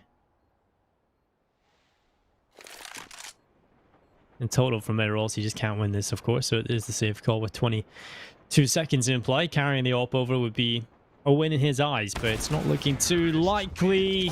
Nearly had a chance. I thought he was going to react in time, but NCL gets rid of him. 6-1. Urkast the round MVP for Tiger in that one. You take a look at what Beyond have coming into this next round play. Again, it's another scenario where they don't have a whole lot to work with. I mean, just look at the time, right? It's like 38 seconds. The CTs have control of team mains, and somehow, Urkast gets 3 kills. It's ludicrous. Just a 1 flashbang. I was like, okay, the defaults are good, but I was really feeling worried for Tiger. Woo! Nice shots from 9 there. It is, of course, just a very light investment from the CTs, but considering how much of a problem these pistols have been in the past, I think Tiger's going to take it any time. All about timing, and in the ladder, we know how your aim can be completely wrecked by a feet being on the rungs of the ladder, and with that, KNDZ left alone. A much cleaner round from Tiger, especially considering their problems with some of these force buys. KNDZ a little bit of an excursion down Ivy's left alone again. He'll be saving the MP9 over if possible. And Tiger I mean, we're definitely seeing the sign as to why they picked this map. They're just much more comfortable on it. Beyond a little bit more uncomfortable. That's certainly helping Tiger win these rounds convincingly. But 7-1. This is a lead that is looking good for the Tiger side. And when if they win Train, they're going to be kicking themselves slightly because they'll have to go to the third map, which is Nuke, which will be much more of a difficult battle. But they need to consider also the fact that they could have won this series 2-0 based on their performance on Inferno. There was no opportunity for them to take it there because it was all down to that one pistol round where they lost against the Deagles and the 5-7s. And that could have changed the tides of the game. It should have been Tiger taking it over the line then. So, yeah, this is a series, one of those frustrating ones where there's opportunities missed. But Tiger, they are clawing their way back in at the moment. But Beyond still not out of it just yet. They have got a buy coming into things. AWP out for Olivia. M4 is picked up for the side. They just haven't really shown us too much to be confident about on the CT side just yet.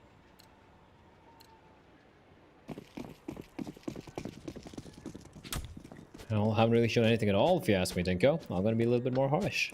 And looking at the money for Tiger, it's just spiraled out of control, man. We're like halfway through, well, beyond the halfway point of this, the first half. Yeah, beyond the halfway point of the first half. And yet, Tiger, just looking at the money, like 5 players, an average of 9k, 10k. They have everything to work with. And for Beyond, like every time they go for the buy, just get smacked down. They go for the eco. Smackdown, they go for the buy again in eco. And here they go, just dropping out dry. Olivia, he legs a player, that's Dobu, but doesn't quite get the kill. And now, definite advantage for the CTs, but Urkas pushing on up. That Incendiary is going to isolate the one player playing towards the inner. Urkas is going to find the player. It's going to be Olivia taken down. No trade yet. KNTZ, he knows where Urkas is, but another Incendiary comes in, Dinko, and they don't have a single smoke to extinguish it. And a bomb's ticking away. 25 seconds now to work with. And Dobu's going to strike. Finds QQ. Dobu finds another kill through the smoke. And a little bit of a wall bang as well. And it's all an STK 1v1. He has no idea where 9 is. He does have a kit, but no utility. And I think the bomb's ticked away too far along here. It has at this point. STK is going to tap it. Has to play for the full stick. And I mean, 9 was a little scared there for a moment, but he does go around the corner. Shuts down STK. Wins the round for Tiger.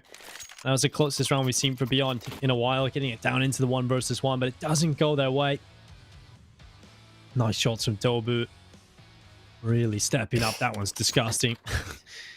And now it won on the board. They've already won the half coming out of the T side. And that is impressive, but with the way things are going, they're currently it 1 up play. This should be much more than the 8 rounds they've already picked up. Yeah, I don't really see how this one's really gonna go the way of Beyond. Even if they string the next, a few more rounds together here on the CD side, but just looking unlikely. I mean, for Tiger, they're pretty much done the job. 8 rounds is what most teams look for on the T side. This could easily be round number 9. Oh, I love that.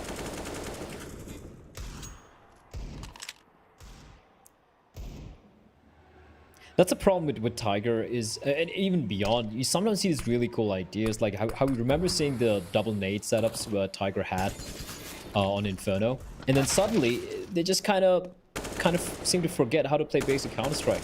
And then in between you see these glimpses of just beautiful clean CS. It hurts me.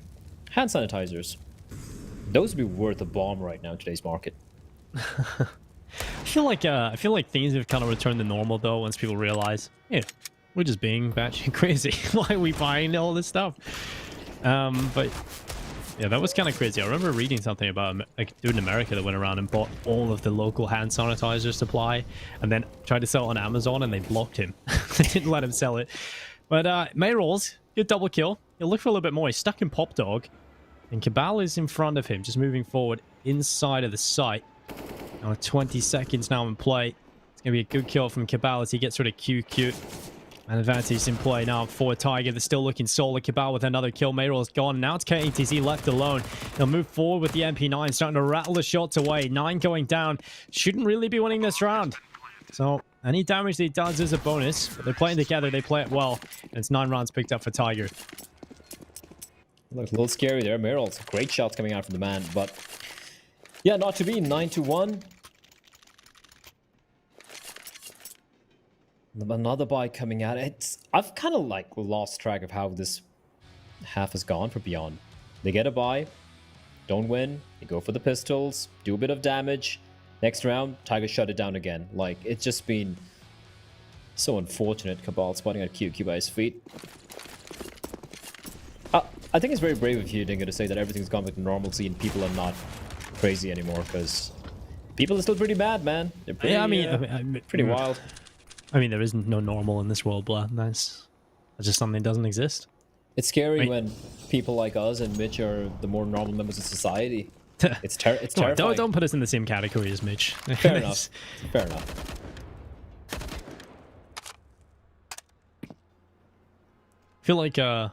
I feel like it's brilliant because Holka hasn't been on the broadcast until today, and he's still just bullying Mitch. It's brilliant. I mean, I'm glad we've all got this established that this is the norm. And what Mayrolls gets rid of Overcast, Cabal stepping in as well. Mayrolls gone out of there. Man advantage for Beyond for the first time in a little while, and it's held. They haven't given it away.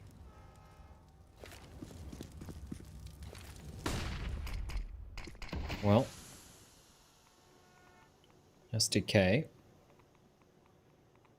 pushed up deep. Now he does have no backup, and considering the hit is going to be coming in his direction and Beyond, sorry, Tiger have been so good at getting his opening picks. It's been nuts towards the outer yard, and if SDK gets caught out of position, that is exactly what's going to happen. And here comes the push.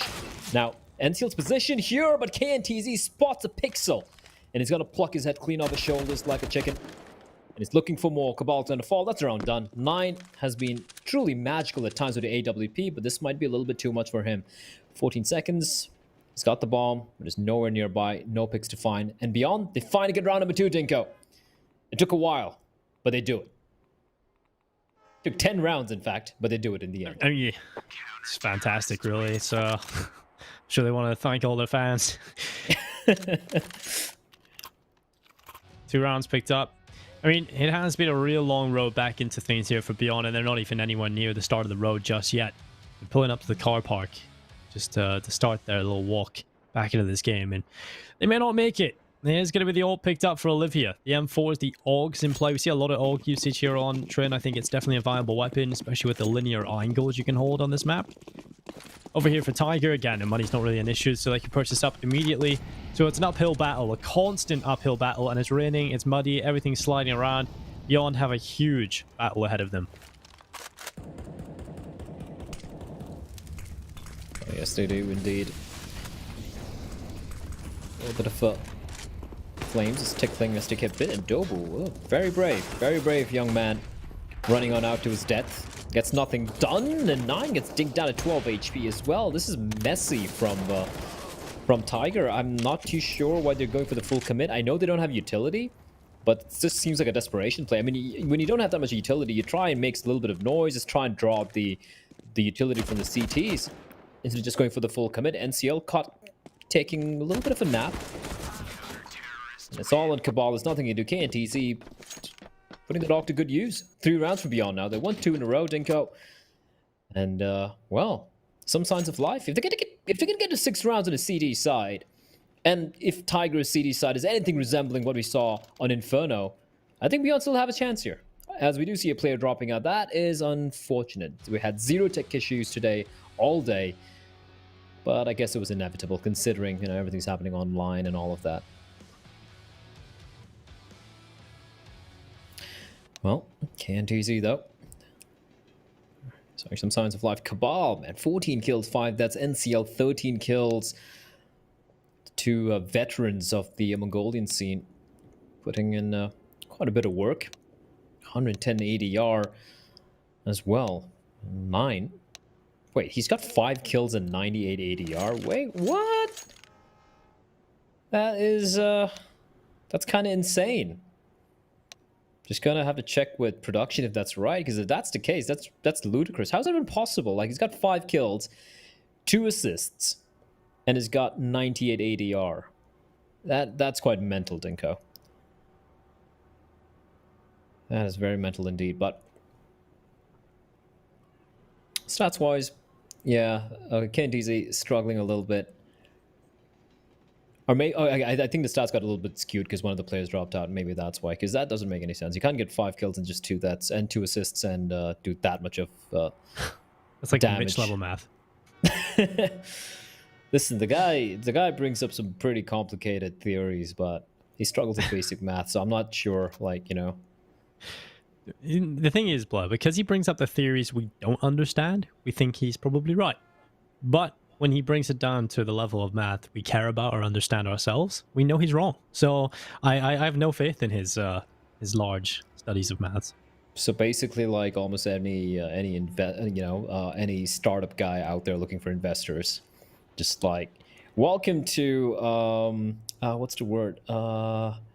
Crap, I used to forget. It used to be everywhere. Like every startup in esports used to have not Bitcoin. It was blockchain esports. I still don't understand what the hell blockchain esports are, but almost every investor I've spoken to a couple of them, oh yeah, blockchain esports, yeah, that's where I want to put my money in. But I'm like, I've been in esports for a while. I don't know what blockchain esports means. It's so vague, and every site has it, but no one knows what it is. But everyone's like, must be something cool. Let's put in our money there. I guess Mitch would have a pretty good career in that. Just make stuff up. I mean, it's kind of what he does anyway. So, it's pretty much what we do as well. It's everybody. It's what we all do, dude. It's like we talk about video games. Well, getting to Z, the utility file, 13 grenades used, 7 smokes, 3 molotovs, 3 HE grenades, and 0 flashbangs. What? 0 flashbangs. All right, okay. Okay, that is. Wait, we're like 12 rounds in. He hasn't used a single flash. Well, he's got a flashbang now, Dinko. Better use it.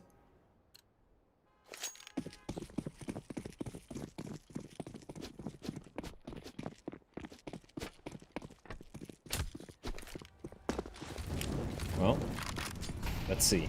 Sandra used. Still has the flash, Dinko. Still hasn't used it. Now, like, why do you have to point it out? Now I'm stuck on him. I'm just keeping an eye on KNTZ to see if he uses that flashbang before he dies. You better. Still got it. There's a flashbang used up by STK. Ineffective, of course. Just kind of tossed in towards T-Con. 9-3 at the moment. Tiger, very dominant lead for them, as they had a little bit of a break to sort of consider what was going on there. Beyond have some time to get back into things. 3 remaining rounds in the half. I mean, already being down 9 rounds from the T side. They're not going to be too happy about that.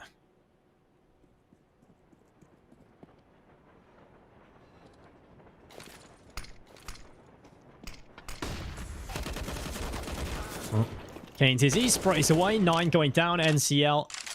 And it's going to be KNTZ that falls in reply. Now 4 versus 4. 45 seconds in play. And the smoke. We'll cover off Olivia at the moment. NCL's vision severed as he moves forward. Olivia just scoped in behind the smoke. KNTZ died with a flashbang in his hand, Dinko. He still didn't use it. As NCL walks out straight from the smoke, just walks out dry. That is so strange, but it's just all a ruse, and they're going to walk in straight to the slaughter. Dobu finds Merrills, but an instant trade from SDK. And beyond, they're putting up a little bit of a fight near the end of this first half and enter the penultimate round. Like I said, if they get to 6 rounds, win the pistol, convert the force by Dinko, anything could happen. Anything could happen indeed. We'll see if that is the case moving forward.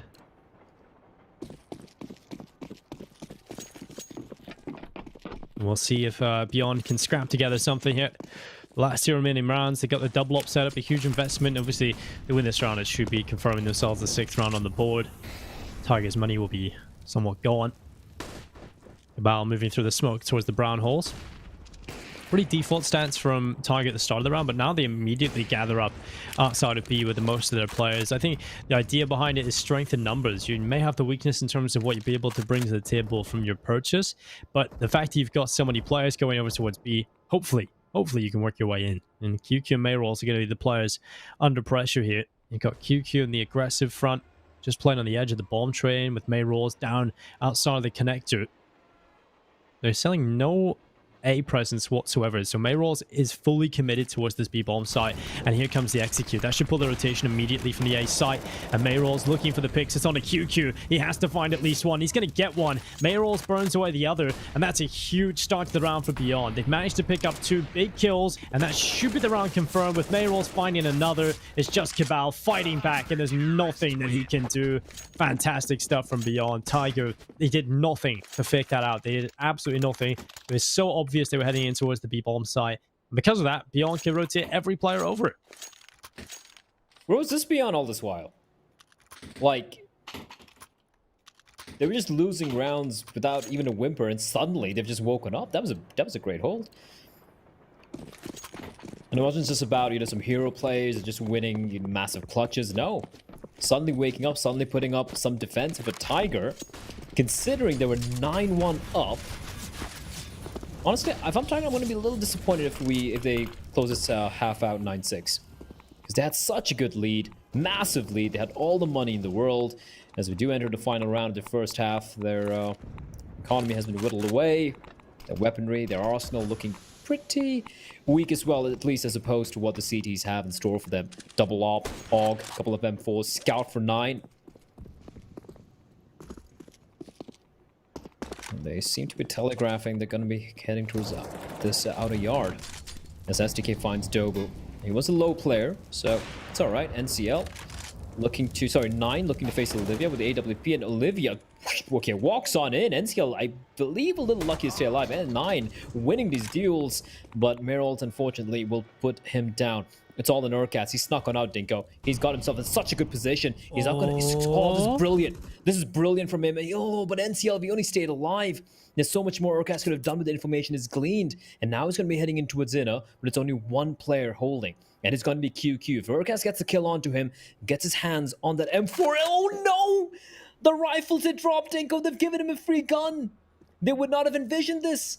And now Urcast, waiting patiently, spots out QQ. The amount of information he's got. And that's calling Cabal to make his way to a Zinner. 20 seconds on the clock. And Urcast got a little messy, but it's done the job. He gets the kill, smokes off Connector, and he's got control of CD spawn as well. From a 4v2 around, which is looking done and dusted. But Tiger, they might stand a chance here as Urcast, he whiffs the spray. The double peek comes in, I'm sorry. And it's all in Cabal once more. He pulled off the 1v2 earlier, Dinko, but this, I don't know. 1 versus 3 for Cabal. He's got 1 so far. Urcast has put them in a winnable position, although it may still be very difficult. But Cabal, he's making it work so far. Now into the 1 versus 1. Perfectly repositioning and beyond. They had no players together there. Completely disjointed in their approach. Now the time ticking. There's not enough time really to mess around at this point. Cabal, he's going to pull it off. A huge clutch and 10 rounds picked up for Tiger. What a round from Urcast and what a seal to the deal from Cabal. That's fantastic stuff. That's a round they definitely should not have been winning, but they make it work, and beyond just incredibly unlucky, and that's why you never overpurchase and leave weapons in spawn.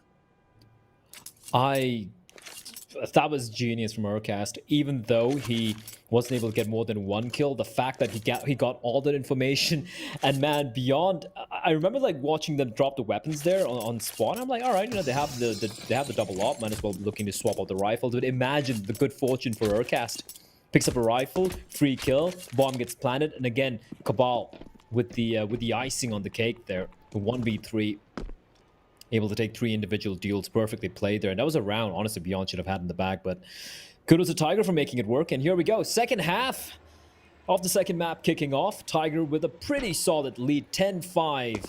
And now they're on a CT side, the more favored side, some people would say. But Nation Counter-Strike, it doesn't matter what it is. It's, you know, it's team-sided, Dinko. Yeah, we'll see which way this may go. T-side could be incredible from Beyond. It's not the best of starts, though, after losing QQ to Dobu.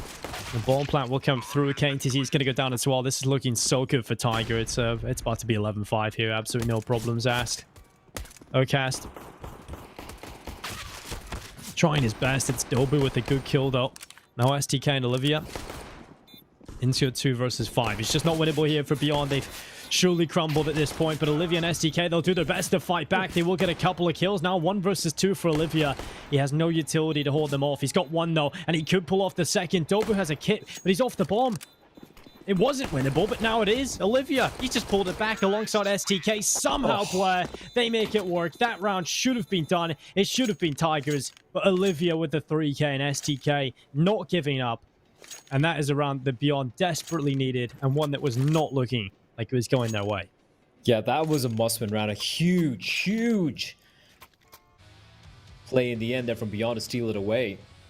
2v5, Olivia and STK. They strike. Olivia there, playing it to perfection. Dobu, he didn't have the smoke. He spotted the smoke a little too late, though, and STK, sorry, Olivia making it very miserable for him.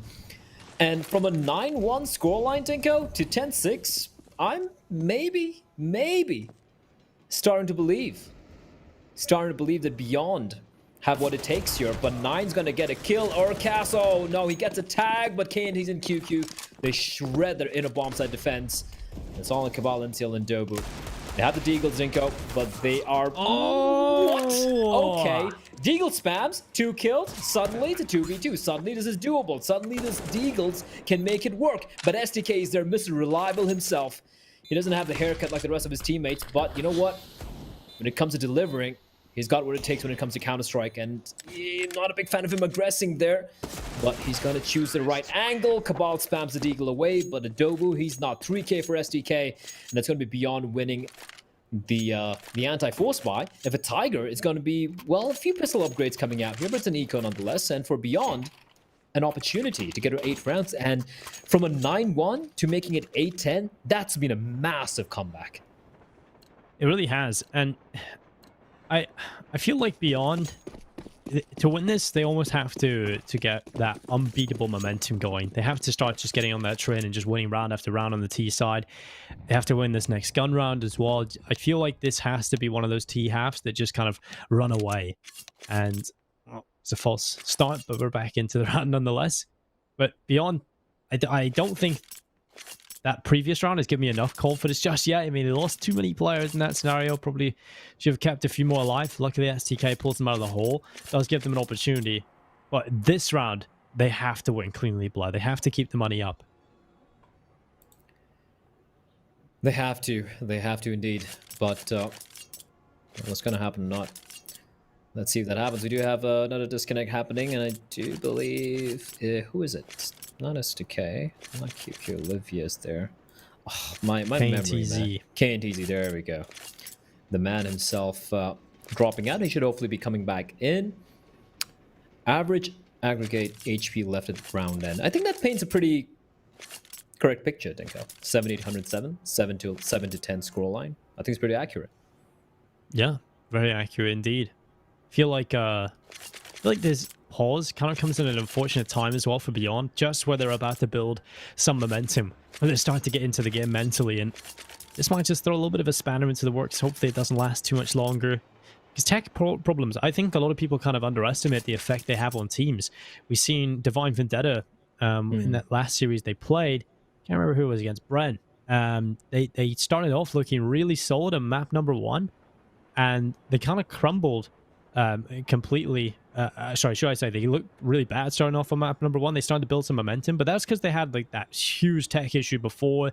Really, everybody's kind of focusing on trying to fix the problem instead of focusing on the game, and sometimes it can really offset your mindset. So hopefully it isn't too much of a big issue and they can focus up coming into the game again. And then right back into things now. 10-7 on the board.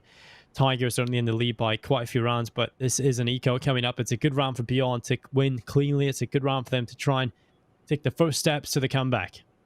And now we've lost a Tiger player. Brilliant. Yeah, that's rough. But hopefully they should be coming back inside. Jason and Hawk could probably enjoy the nice nap, you know, just mentally checked out after especially such a long day they had, Dinko, like 2-0s. My God.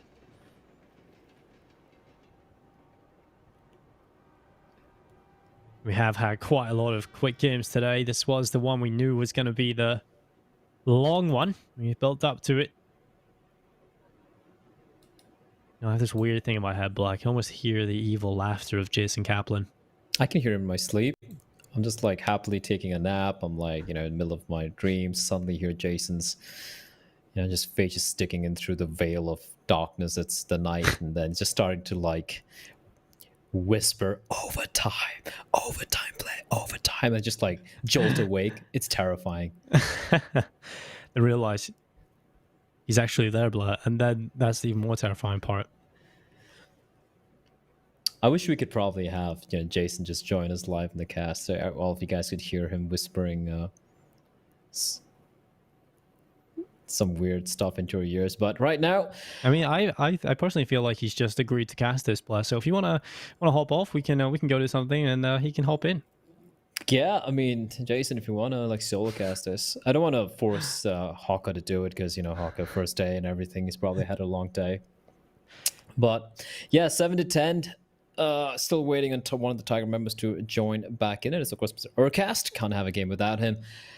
I don't know, man. Like if you look at the way these two teams playing, it just feels like if Beyond or Tiger were facing off against the three top dogs. I'm talking about Invictus, Tyler, Vici. Especially the way they're playing, I feel like they just want to get slaughtered by all three of the Chinese teams. It's just been so messy. Yeah, it really has been for both teams, I feel. So, yeah, these teams, unfortunately for them, they do meet up with each other in the opening bracket. I feel like both of these guys could obviously beat some of the weaker teams, Lucid Dream, even maybe Divine Vendetta, but unfortunately they're now in a position where they didn't get to play those guys, and so one of them has to go. And right now, I don't think either of them are looking too convincing to maybe go even deeper than the next round. I think the next round might be the last step. But we'll see if that is the case going on. The Master Hammer. Desert Eagle kills 3. I haven't seen that title yet. I don't even know what part of the map this is at. Wait, where is this? Is it near T-spawn? I think it's near T-spawn. Oh, yeah, there it is. Oh, wow, okay. Kind of cool. Wild. I love how they can just go through the map like that.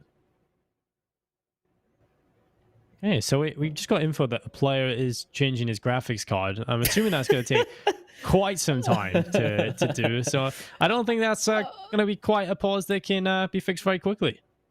I like how they have an extra graphics card just lying around. Usually people just switch PCs or monitors. Like, oh, all right, toss out a 1080, bring in the 2080. We need all the graphics, all the pixels to win this map.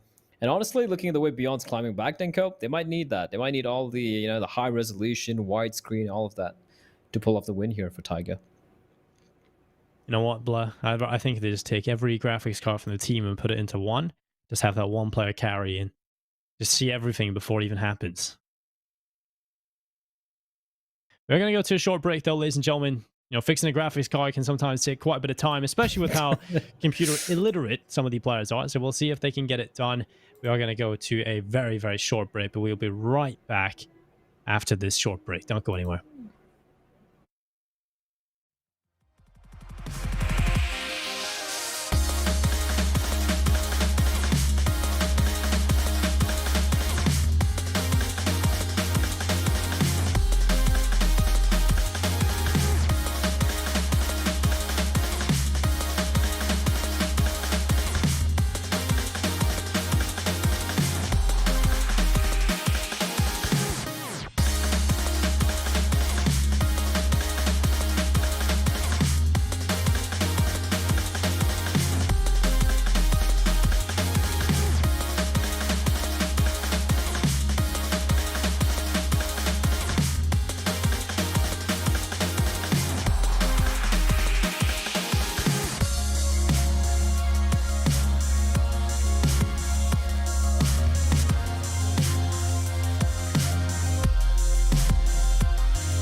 Well, welcome back. That's a bit of an oops. Well, we've got the tech issues sorted, at least on the player's end, not so much mine. But it's more on my brain that's broken. And well, this round is very, very quick. Tiger just getting absolutely wrecked. 10 to it on the board. It's going to be 8 rounds picked up for Beyond, but going in this next round, I'm starting to believe in this comeback for Beyond now, Blair. I think it's on. It's 100% on. I am very, very sure that Beyond right now, they're starting to heat up a little bit. 9-1. I'm still trying to wrap my head around the fact that Beyond won the pistol round, the first one. Then Tiger won 9 in a row. And now it's 8-10. This has been a monumental climb back from the die side. And yeah, like, I think they're just going to defy all of our expectations if they win this map and take the series 2-1. Because we all said, for Beyond to win this, it has to be 2-1. And for Tiger to win this, it has to be a 2-0. But what the hell do we know, Dinko? This Asian Counter-Strike. It's like the, ironically, the Wild West of CSGO.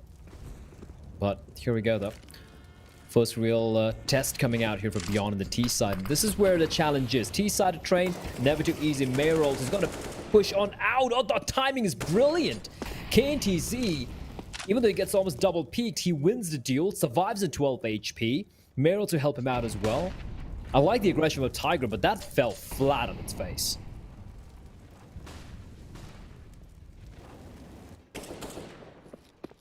Well, good kill from STK. Urcast gone. And Tiger just absolutely wrecked in this round. Beyond just cleaning them up. And this is what I was talking about. If Beyond are to come back into this, if they're to show up to any sort of level, it's got to be this convincing T-side performance where they win round after round and they don't lose too many players. Because at that point, you're starting to see the momentum build. They feel like everything's working. You kind of hit your stride. And you just win round after round. And that scoreline just gradually ticks up. And now it's going to be 10-9. They're 1 away from tying things up. Tiger's money's back in the bin. Yeah, saving the AWP and the M4 is almost paramount, and it looks like they will be able to do so with no one near them for Beyond. But even then, their chances to win this round are pretty slim. Oh, win this next round, should I say? Yeah, it is. Beyond, though, that was a real test for me, and they came out with flying colors. Just losing one player there. And Cabal, yeah, he's going to save the gun. 9 with the AWP as well. Force of course going to be coming in. Cabal 9 probably going to drop a couple of weapons here. Or are they going to go for the safe route? They still know that it's 10-9. It's still a little bit, you know, it's not desperate yet. Yeah, I like this. I like this from them. And so just going for the full investment and they lose it, they're out of money for the next round. They just go for the light investment, a few pistols, a little bit of Kevlar. What is that from STK? That is just disgusting. This is good. I like this. They equalize the money out. Even if they lose this round, even if they lose the AWP and the M4, they will be able to buy into the next round. Cabal with the opening kill, but the trade comes in. It is Jobu found out though. Cabal still alive all the way back of Ivy. As Meryl's taking a bit of damage as well. This is looking expensive here for Beyond, but STK finds NCL. The AWP. Oh, it's caught out in the open. KNTZ full spray, full control, and Cabal surviving at 6 HP. They've done some damage to Dinko, but Beyond do a pretty good job of recovering from it. Now, Urcast floating around to his teammates. He could potentially catch a player off guard, but considering how much time has elapsed, I think Olivia is going to be ready for him. It's all about the timing though. Olivia, no, he's not. Urcast, free gun picked up. Now it's a 2v2, and suddenly, Dinko, this is doable. This is very winnable. Right now, for Tiger, they could turn this around to an 11th round. That one, they shouldn't have been able to pick up, but Beyond, they can't afford to lose this. It's all onto this round for them. Urcast spot in the open. He's sprayed away, and he will go down. And Cabal nowhere near. Didn't really ever feel like Tiger thought they had a chance in that round. It's going to be 10-10, evened up. And just to remind everybody, this is 9-1 at one point, Blair. So this is an impressive comeback for Beyond. 9-1 to 10 all. Hell yeah. You can't take anything away. And honestly, it felt like at one point, was it you, was it me, was it both of us? We said how this was going to be map number 3 coming up. It was going to be pretty much a done deal, but not really. Bit of damage being dealt to the economy, but then that's a problem, right? Like T-side economy, not really a problem. The good thing, to be honest, T-side economy, even if you don't have much cash, you can always eke out half a buy and still make it work. CD-side's so much more different. You need all the utility. You need all the weaponry as well. And M4, as we all know, a little bit more expensive than the Automat Kalashnikov 47. Nicely timed smoke there from Dobu. And the moment he saw the Molotov towards outer, he's like, yep, I know what's going to happen here. Uses up the smoke. Very well done, but QQ walking down the ladder. Now he's in the smoke. It's a battle of patience. Dobu! Couple of bullets. Forcing QQ to rattle a few bullets of his own as well. But Dobu doing a good job keeping control of Pop Dog. And he does have NCL nearby to swap out with him if needs be. He's got the one Incendiary. He's going to go for the reload. That is quite ballsy from Zadobu. But so far a stalemate with 50 seconds on the clock. Well, this moment in time, Beyond realize no mistakes can be made. This is such an important round. This will put them into the lead. To break down that economy for Tiger yet again. They'll be facing economic hardships for a couple more rounds after this. And now they push out STK, trying to clear the corners. But NCL is in such an off angle. They don't expect him. He used the cover of the E-box wall, but it doesn't matter as STK and KTC cut through them. It's just 9 Dobu and Urcast left alone in 3 versus 4. A man advantage in play for the T side as they move forward. It's QQ with another kill. He'll look for more as he sprays away. It's Dobu that goes down, and Urcast, well, he's alone. And it's a 1 versus 4 recovery for him, and it just isn't going to happen. He's going to start to flee the scene, at least backing off into a CT spawn to see if there's M4. And it's 11-10, a round that was so important for Beyond, a round that would put them into the lead, and they clean it up.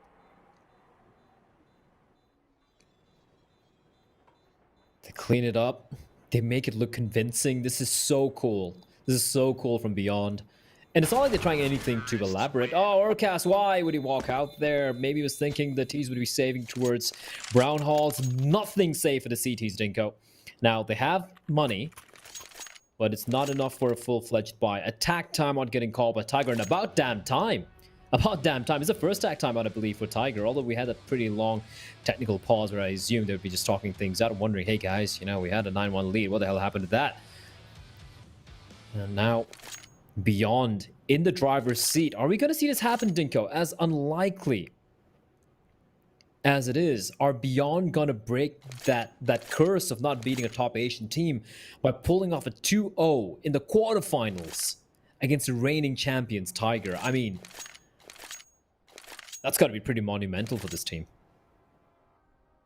It is, and Tiger have looked just so flat, a complete shadow of themselves in terms of the last RMR event where they went all the way to the final. They beat Tyloo, but now struggling in the first stage of the playoffs against Beyond. Now that's a fall from grace, isn't it? I don't really know if this yeah, I mean, you don't want to add to the pressures, but just sort of theory crafty in terms of whether or not this roster has longevity, whether or not it'll be sticking around. But this is a huge step up from Dobu. 2 kills on the 5-7, but Olivia will reply.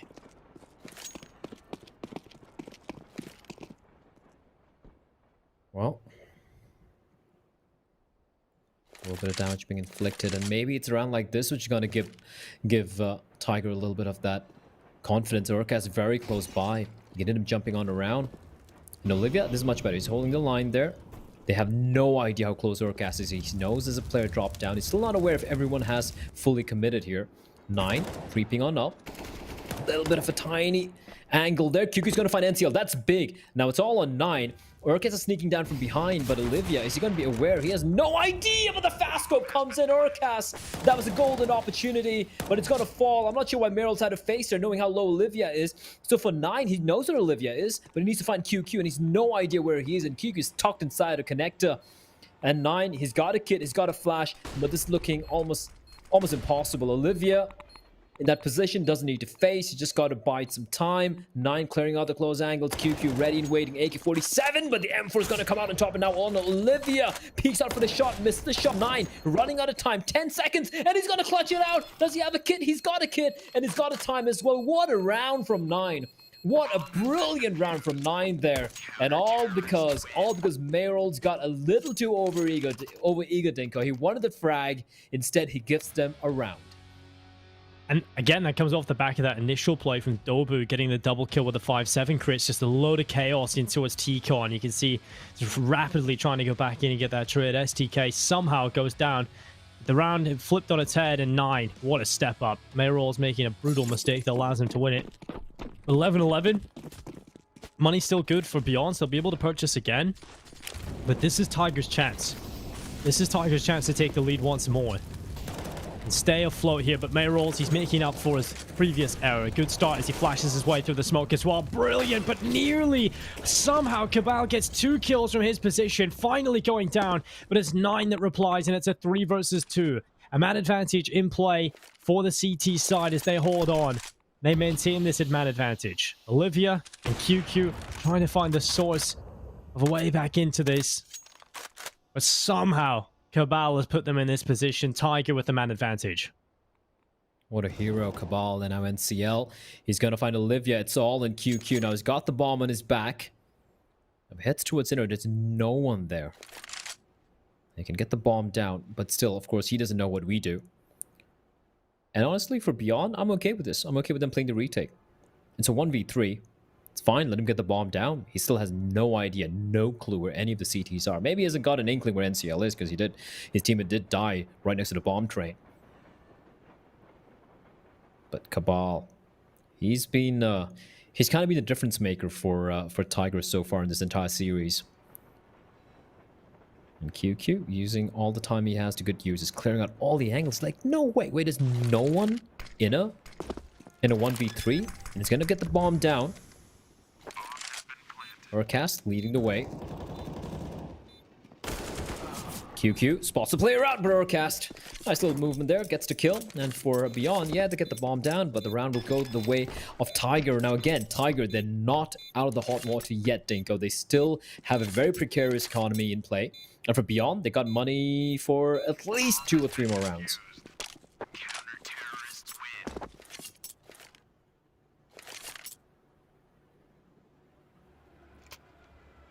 Well, an important round to win for Tiger, that's for sure. Well, yeah, the money at least is still there for Beyond, so they won't be sweating too much. But this is what I was talking about. I think Beyond needed to just keep winning. If they start to slow down a little bit, this is where I feel Tiger will grab control of this game again. So this is do or die time for Beyond. They lose this, I likely see them losing Train. And it's, I know it's still kind of early to call, but it's just the way I see this going. The patterns that we've seen, the confidence in Tiger once they get momentum going. It's going to be very difficult to break that down on the CT side. So Beyond, everything lies upon this round for them. Spam coming through the smoke. Got 3 players positioned towards Ivy early on. They're trying to boost over and really set Olivia up for this opening pick. He hasn't spotted anything. Tiger are giving nothing up.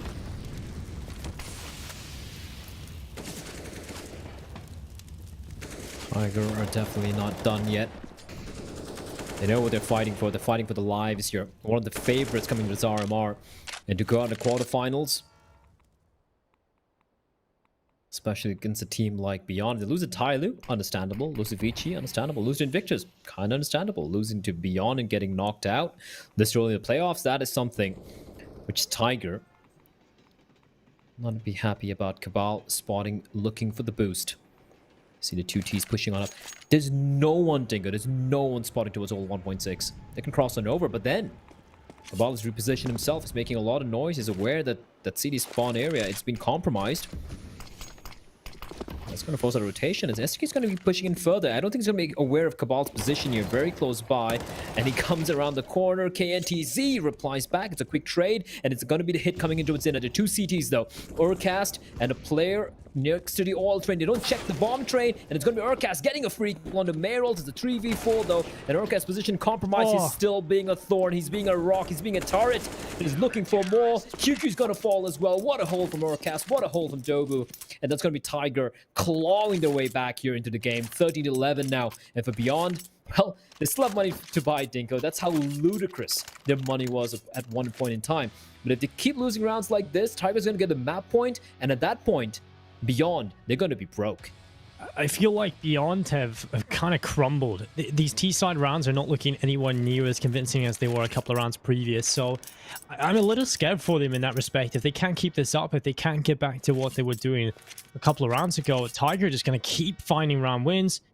And I said it last round, but this really is do or die time. You know, if you lose this one, Tiger up 14-11, their money's actually finally gone for Beyond. It's likely 15 for Tiger. And then you just have way too many rounds to try and claw back. So A lot of work to be done here in this round. STK on his trusty MAC-10. Mayrolls on the Galil, the rest with AK-47s.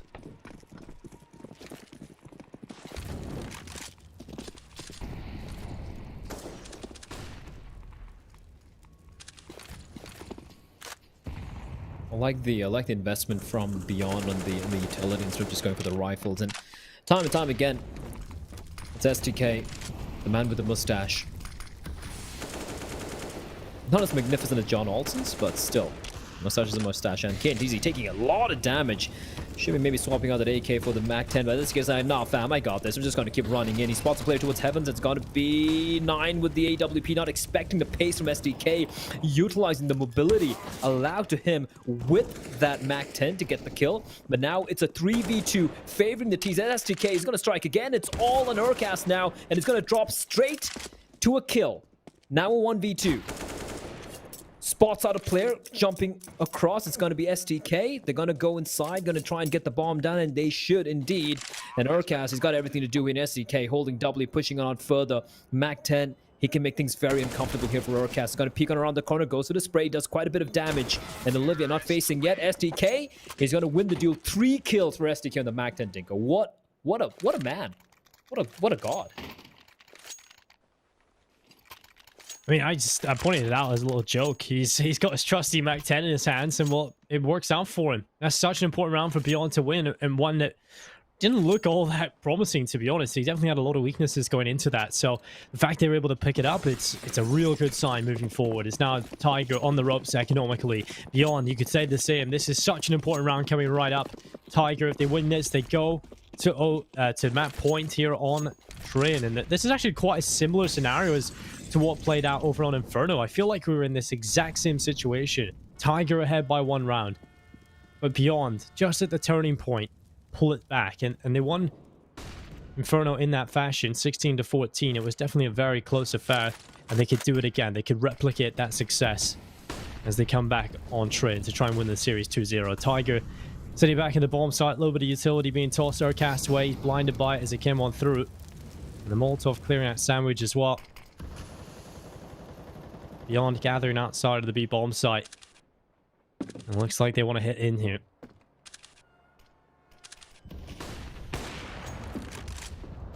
On the push out, it's going to be 9, just trying to sit by. Good kill from him as SDK goes down, but Mayrolls looking to make a little bit of space now as he moves forward. It's 9 with another kill. Mayrolls spamming away, but it's 9 who continues to find kill after kill. And he's being quite rock indeed here. Oh, KNTZ, crucial kill. They won't expect NCL. There's no way they expect NCL. And Olivia, he's got to make a decision to fight or get the bomb down. And the more they delay, the more quicker the flank comes in. Olivia needs to win this duel. He won't. NCL's going to strike. And now it's all in QQ. 1v2. Flank coming in from Pop. And he's going to be caught out. Cabal's going to get the kill. 14-12. Tiger waking up, it seems like, at the very end of this map here. Kind of realizing, guys, if we lose this, we're out. Trailing by a map. And Beyond, it's got to be heartbreaking though, Dinko. I mean, yeah, we still say that Nuke is favoring them, but if you're Beyond, when they start mounting the comeback, it's like 12-all, 11-all, they're probably, at that point, they're like, all right, guys, we're going to have an early dinner tonight. We're just going to get this one wrapped up and going to prep for a game against Tyloo tomorrow. But not quite done yet. Tiger still putting up a fight here. Yeah, Tiger not done yet at all. A lot of work still to be done. If Beyond are trying to win this, Cabal stepping up, QQ coming through as well. Now we're in a position where 4 versus 4, it's really all on Beyond to try and make it work, and NCL's just staying inside of the site. He gets 1, but of course it's the MAC-10 of STK that finds it back. He'll be looking for more, but he's caught in the open. This is not a good position to be in, but luckily he gets away. Dober attempts to trace the sound, realizes he's left the bomb site, and STK does fall. An advantage back in favor of the CT side as Tiger look to try and win this round on the retake. Mayrolls playing from hell. They haven't checked him just yet. The flashbang coming over the top. They still haven't looked his way just yet. They haven't limited this position. And it comes down to the post plant. He spots the player. He sprays away onto 9, but it's not a kill. Instead, it's Olivia that draws the blood, but he still needs to pull it off alone in the 1 versus 2. They're not on the bomb, but is there enough time? There is with the kit. It's going to be map point for Tiger. We might just be going to map number 3. Might just indeed, Dinko. Honestly, I wouldn't have it any other way. Every map here has been so close in this final series. A far cry from what we've witnessed in the first 3 games we've had here today. 15-12 for Tiger. It's been hard fought. Like, Beyond have pushed Tiger to the brink. And every single round has had to be Tiger just digging in deep within the souls, trying to like find a way. Trying to pull this one out. Some heroic efforts as well, coming out with multiple players, and this could be it. This could be the end here, but still. Oh, look at the damage. QQ. He's kind of burning alive. Finally, it will be extinguished as Cabal's going to get a kill under KNTC, but blinded he is as Olivia finds him, but there's a player right behind. And I don't think he's aware. And I do believe that is Doe, which is floating around in the smoke like a wraith. But then the smoke is going to dissipate. And there's a chance for him to get a kill. But no, SK is going to get the frag. And now it's a 4v3 favoring Beyond. Although QQ and Olivia are internally bleeding. NCL in a good position is somehow managed to find his way pretty close by. But Meryl's lies in wait. Looks like we're not quite done yet, Dinko. 9 replies. But I think this could be the call for the save here. Look at the money. Look at the money for the CTs. It's just not worth it. It's a 2v2. Oh, no. Oh, no. That's rough for Tiger. Dinko, that's rough for Tiger. Look at the cash. It's going to be Nico. It has to be Nico. And that's going to be, well, if Beyond play the cards right, it's going to be 14-15.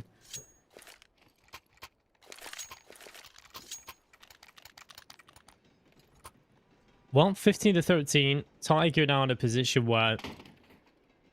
And it's just going to be USPs for them. They always have to bite the bullet. It's going to be 15-14. Then they've got to play to just try and survive away from overtime. If Beyond go to overtime, it's a whole different ballgame. I think that just opens up entirely again. I think for the most part, it feels like Tiger have the slight edge on this map. Every couple of rounds, they'll find a bit of success and go on a tear for a while. They keep pulling ahead. I think that good start really helped them out. Well, QQ able to get rid of Dobu. Looking for more here. STK looks towards Heaven, and Mayrolls is going to be there, spraying away, getting a double kill, and they clean it up. It's 15-14 is Beyond. They will be able to find that 14th round with ease. But now it comes down to this, the last round of regulation. All the rounds, Dinko. All the rounds. It was 16-14 in Inferno. It was Beyond getting the map point before Tiger, though, this time around. It has flipped around a little bit. And for Tiger, 9-1 it was at one point in time. I keep reminding everyone that again and again. Just goes to show how much of a fight Beyond have put up here in Train. The Spy kind of make it work. And Cabal work his magic again. He's got the M4, his trusty M4A4 in his hands. He's got NCL, Dobu with the FAMAS. And when it's all going to come down to it, are Beyond going to go towards inner? This could be it. If they can catch a timing, they've caught the timing, Dinko. Urcast is not in a good position here. Rotation's going to be coming on in, but Meryl's creeping up further and further. Spots a player out. Oh, Urcast trapped in a corner. Meryl's going to get the kill, but the trades are quick and fast. And now it's a 3v3 as the bomb will get planted. Or QQ. Get towards upper, you got Cabal up there on his own with the rifle. QQ able to find one as Cabal is picked off. And now 3 versus 2, a man advantage in play for the T side to try and pull us to overtime, to try and give us a little bit more here on Trent as they move forward. It's NCL trying to get back in, but KTZ, he's got a good angle, but it comes down to the timing. He's spotted by 9, and it's all crumbling for Beyond. The defuse, it's coming in, it's just STK. He sprints and denies, but there's no time here for 9. It comes so close. A Hail Mary play to try and get the defuse in, but it's overtime. We go to the distance and a little bit more. A little bit more. 28 kills for Cabal in regulation, but it's just not enough. This round was just... Oh, this just came down to individuals in the end there. And the moment 9 and NCL they struck simultaneously, I thought it was over. And unfortunately for 9, there were 2 angles to cover. He had to worry about upper, he had to worry about the lower ramp, and unfortunately...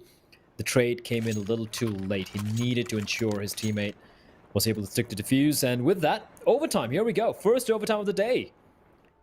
In the final series as well. And Beyond, they want to close this one out, Dinko. They don't want to see Nuke. They just want to finish this off and call it a day and prep for Tyloo tomorrow. Man, that's going to be a lot of prep. Going to be a lot of prep, in fact, to go up against Tyloo. And I really feel like there's not a whole lot of prep you can do in terms of watching what Tyloo do, because you know what they do, you just can't beat it. So it's all about playing your own game and try and figure out how you can fix all of your own mistakes. And I feel like the issue for Beyond when they went up against Tyloo was the fact that they just kind of got caught off guard by the Tyloo disrespect. So kind of hoping that would be an interesting rematch. But nonetheless, it would be an interesting rematch no matter who goes up against Tyloo. And Tiger will be looking to try and take that spot back. Whereas Beyond here, taking themselves to overtime. It's 9 to get off to a good start. Mayrolls hitting the deck early on into the round.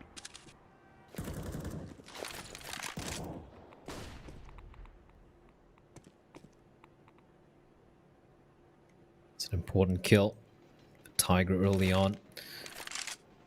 More importantly, 9 staying alive. Ensuring man advantage. For the CTs, Cabal now. With the AWP. The guy does everything, Dinko. He can op, he can rifle, he can entry, spots a barrel out, flashbang.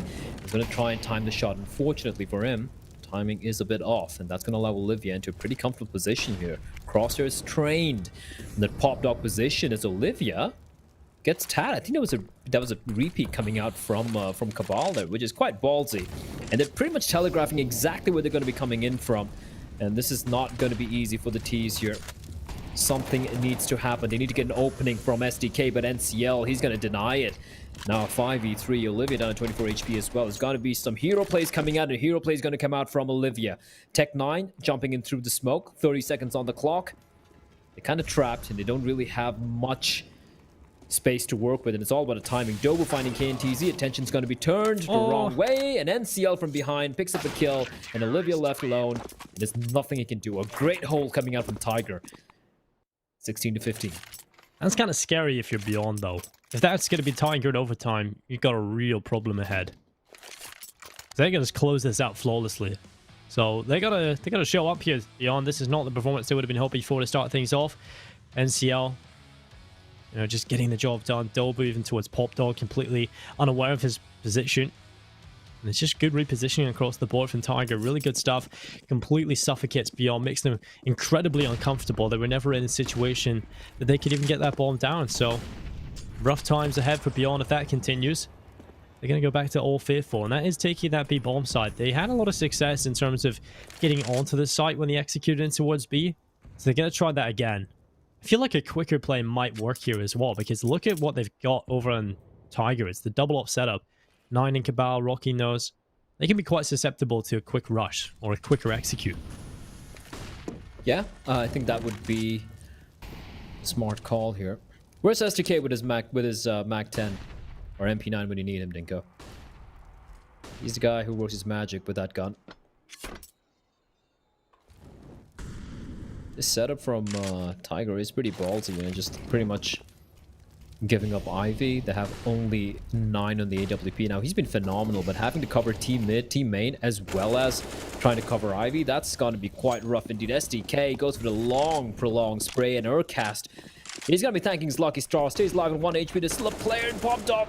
And they're going to drop him straight into the smoke. Olivia just jumps across Dobu. Dobu, 1, 2, 3 kills for him. 9 chimes into one of his own. And Tiger, in overtime, they've woken up, Dinko. They're here to close this one out, take it to nuke. This is looking very solid indeed. And Beyond, this seem to kind of run out of ideas here.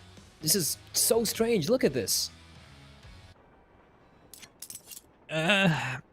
It's kind of like they hit the switch to overtime and like, we have to change everything up completely. What we were doing in regulation just won't work.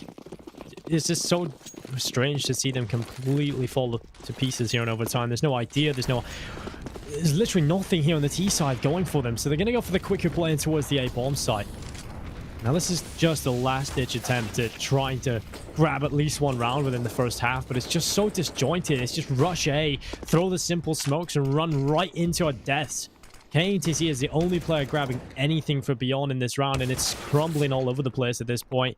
Mayrolls gets 1 kill, it's NCL going down, but a man advantage in play for Tiger, and it's held. There's definitely still a chance here for Beyond to win this round, but it's very, very unlikely in the current situation.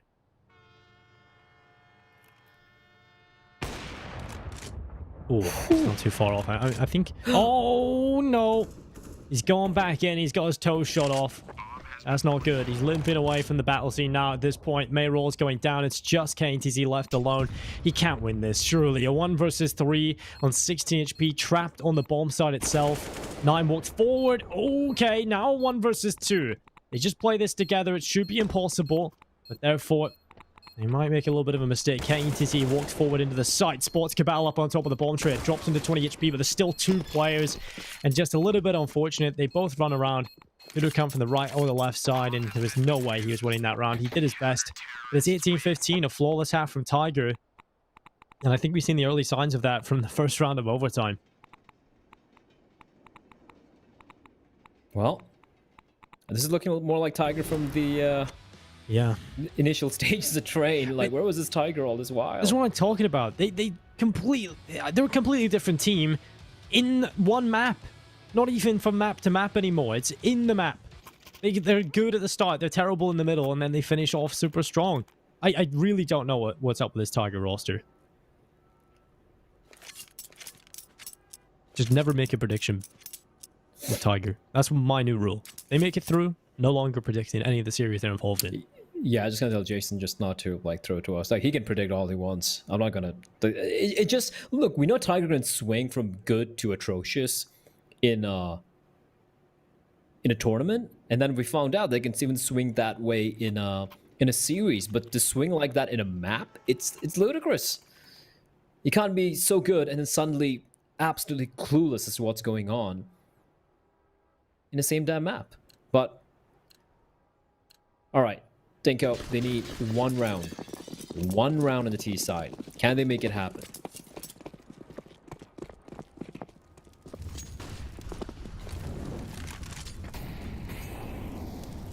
Well, utilities towards Ivy. And the smoke down. KTZ holding on. Over the top, a couple of players now swing. It's 9. Taking down KTZ. Olivia dropped to 20 health points. Now, this is not a start that Beyond would have been hoping for. It's certainly looking like we're going to be going to map number 3. I mean, Tiger have just been dominant in overtime. Not a single moment has Beyond looked like they've been in this.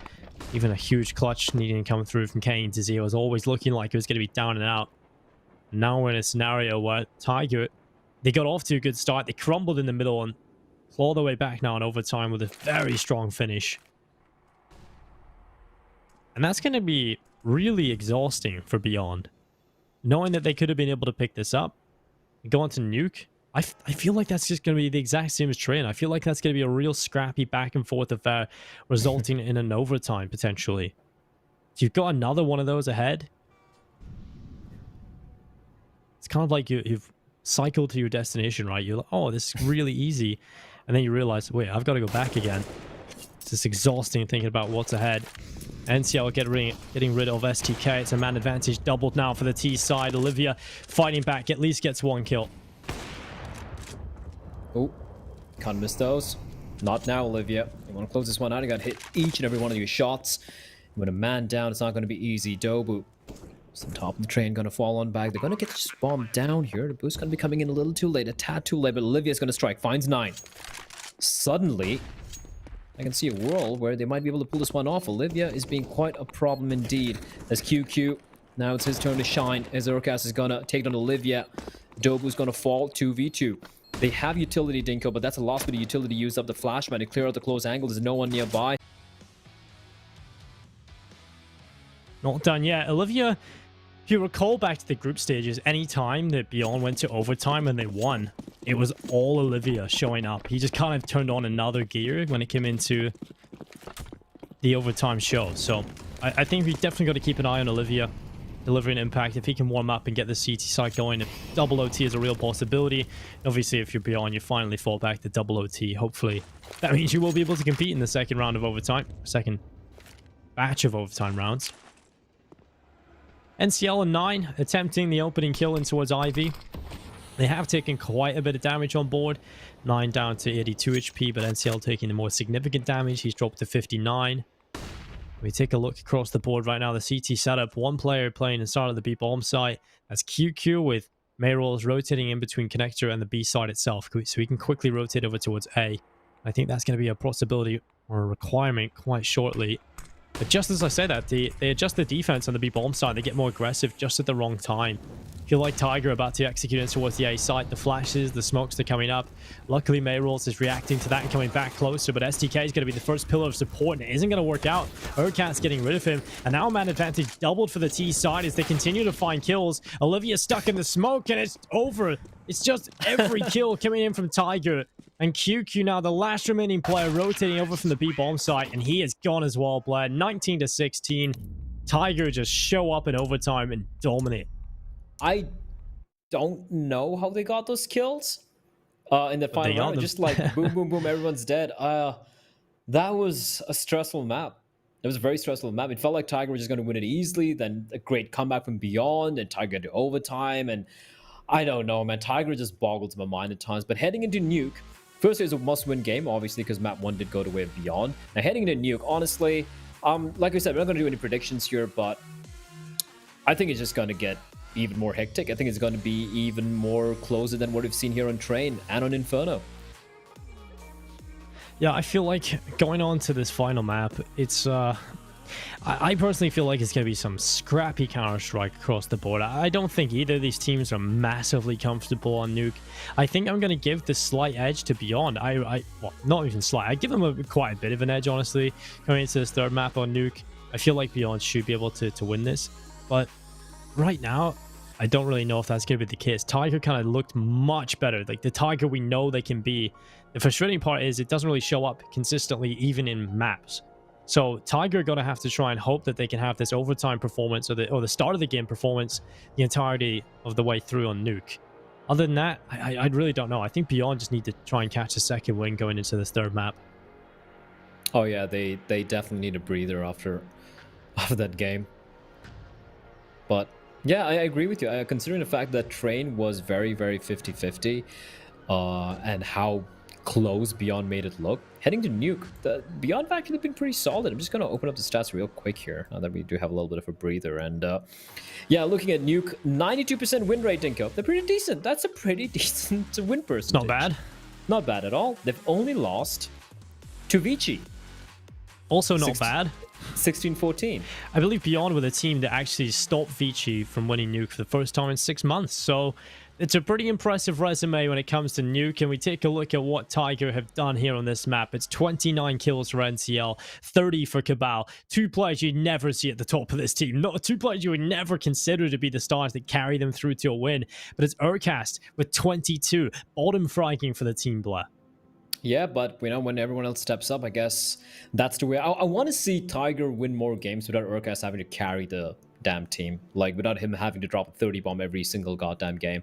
And I think it's a good showing. Cabal was looking so good. That M4 of his on the CD side was even picking up the AWP. NCL with so many clutch moments as well. For the side of Beyond, again, no one really slacked off. It's just that at the end, Cabal and NCL, they just amped it up a little bit. But if you look at the side of Beyond, look at the kill spread. 4 kills difference between a top fragger in SDK and a bottom fragger in Olivia. So, it was, QQ is 5 kills difference. It's not much at all, honestly, considering it's a game going all the way to overtime. But in the end, yeah, Tiger, they hold on. They should honestly have made this one a much more cleaner and faster affair. But we're going to be heading to map number 3, Dinko, and going to Nuke. I don't know if I'm ready for it. I don't know if our viewers are ready for it. Heck, I don't know if the teams are ready for it. No one's ready for it, Blair. But that's exactly where we're going to go. I think that third map coming up is going to be a very fun affair. Nuke could really go anywhere, and it's time for that short break. We'll return with Nuke, the final map of the day, the final map of this series. We'll see which team moves on and which will go home.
Nuke 地图往事。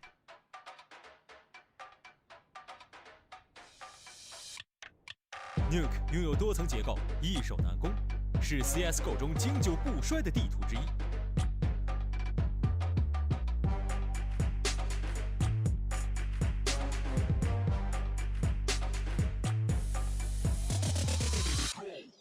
外场向来都是狙击手们对决的舞台，在2015年群星赛上 ，Simple 用一杆轻狙，以一记匪夷所思的穿墙爆头，震惊了现场及屏幕前的每一位观众。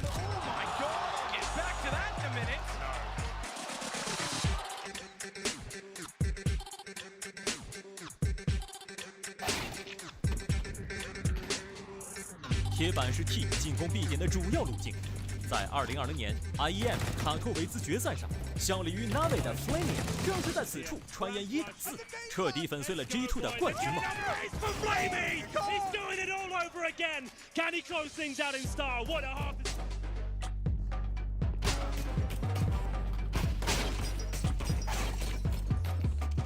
来到 B 区包点，这里4通8达，战斗往往在入口处就已经结束。K1是外场进入 B 区的路线 ，Forest 曾在这里以1敌5，凭借个人实力逐个击破，拯救了队伍。那一刻的他，是所有人心目中的英雄。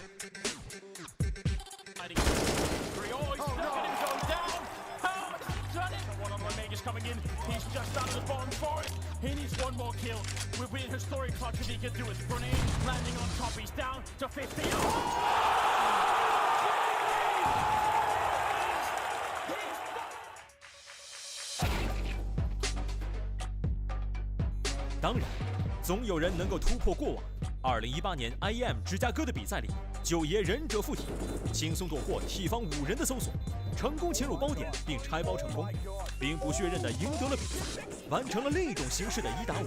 这就是竞技，永远充满了奇迹。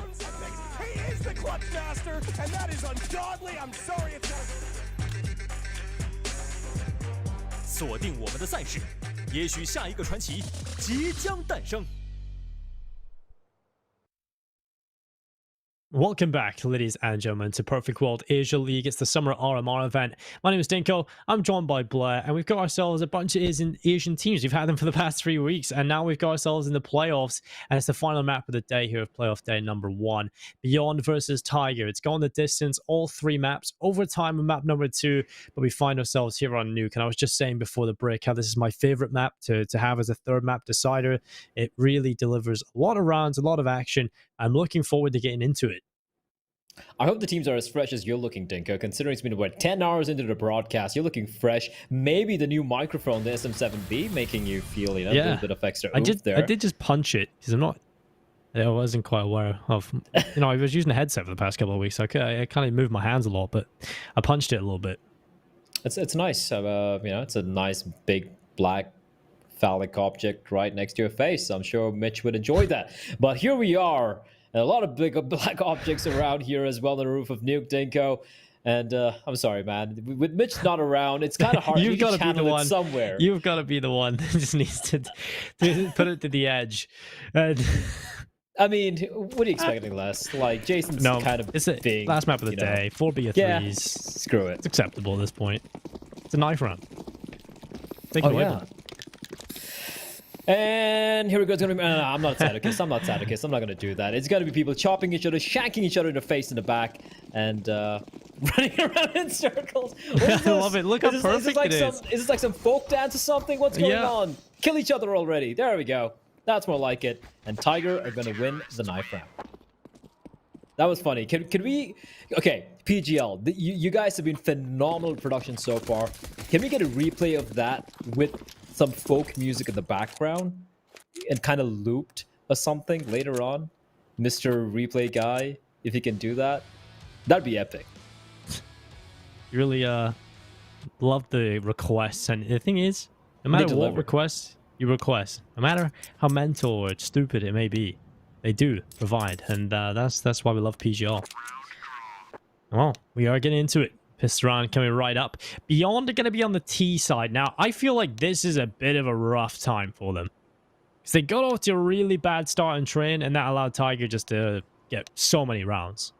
And I feel like that's kind of what cost Beyond towards the end. There was just too many rounds to fight back. And Tiger were able to just kind of stay ahead. Even when they were looking rough, they just had so many rounds built up from the onset that they looked good. So I kind of feel bad for Beyond starting on the T side. True, but at the same time for Tiger, like, I feel like Tiger's CD sides have been very uninspired. Apart from some few moments of brilliance coming out from someone like Cabal or maybe NCL having a big round or Urkash shutting things down. Look at Inferno. How was that CD side? Quite abysmal. Train looked rough. Beyond were clawing back and almost winning the game there. So honestly, this nuke CD side where you require to have your protocols in order, you need to have rotations down well on point. It can fall apart here. And this is a setup we saw earlier today, Dinka. I think it was against, was it Divine and Tyloo? No. It was the other game, right? Was it Vici? I think it was Vici where like the 3K took place there. But here we go. Fast hit coming in towards the lower bomb side. There's still a couple of players towards ramp and they come. This is interesting. 3 players charging out from ramp, but the bomb's going to be planted towards the lower. And, well, here we go. The circus continues, Dinko. I have no idea what's going on. This is so weird.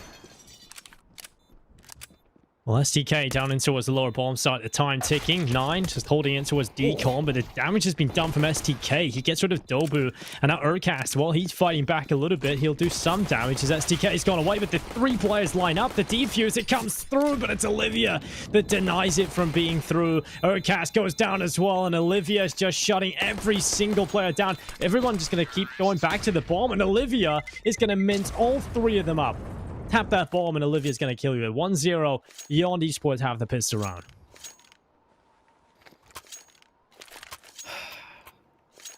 Well, that didn't quite get the memo. He didn't get the memo. He doesn't care. It's Olivia. Look at him.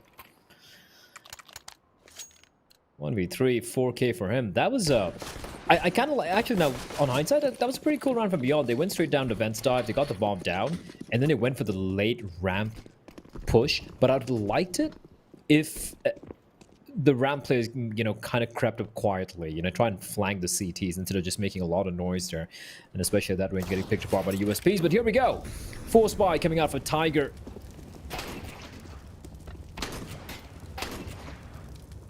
That's Cabal with the Max 7. Tasty shots. You love to see it. Love seeing them shotgun kills, Dinko.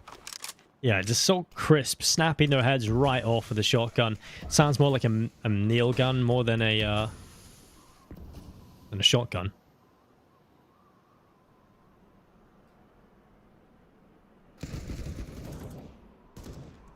Okay, Merrills does reply back, but it's down to 10 HP. This Force Buy, quite a bit of damage. But Tiger, well, it's been back and forth, right? It's basically been both teams answering back with some of these Force Buys, making it work. That's Merrills. That's ballsy. 10 HP, doesn't want to take the fight.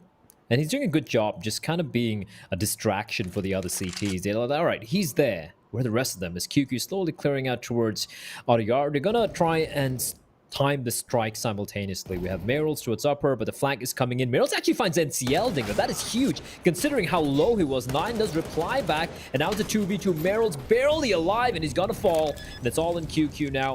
12 seconds, he's gonna stick the bomb. And now he's got to clutch it out for his team. Flashback's not going to find anyone. Both the CDs peeking together. QQ needs to find both of them. He finds just one. The trade is good from 9. And that's going to be the Force Buy going the way of Tiger. Well, Tiger answer immediately right back, and that's heartbreaking for Beyond. They barely scrape together the pistol win, but they go into the next round, and it's Tiger who immediately shut them down. Cabal stepping up. Just getting those 2 early kills really looked good, and then cleaned up. The Mag 7, you know when you're getting toyed with a Mag 7, you know things are bad. Hey, man. It's even worse when you're getting destroyed by a Mag 7, not from the top hut position, but from the ramp, and then you let it flank through the ramp room and come behind you in lobby. Something's up there.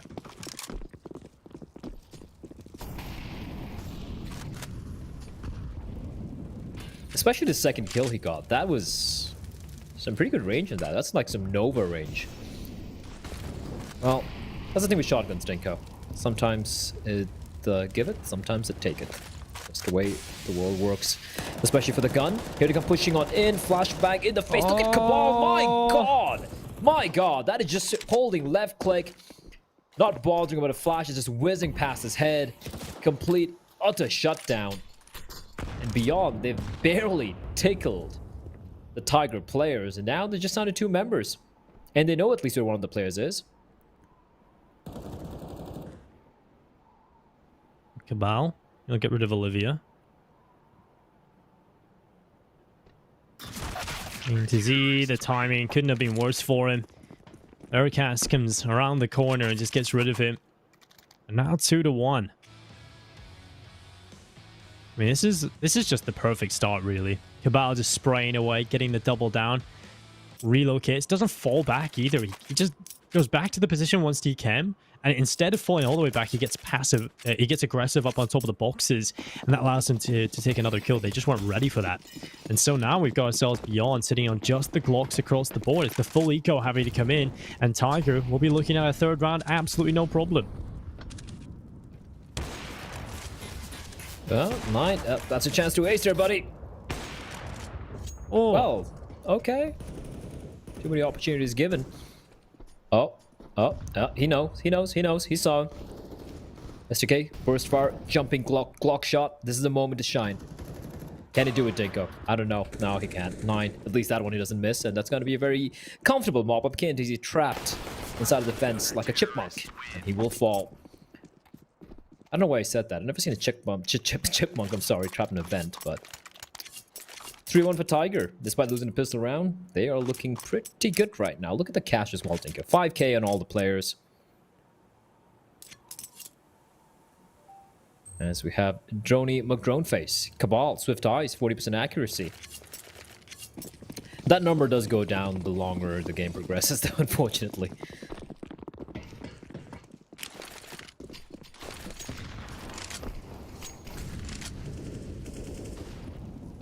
Well, it's going to be STK getting rid of Urcast. A man advantage in play here for Beyond.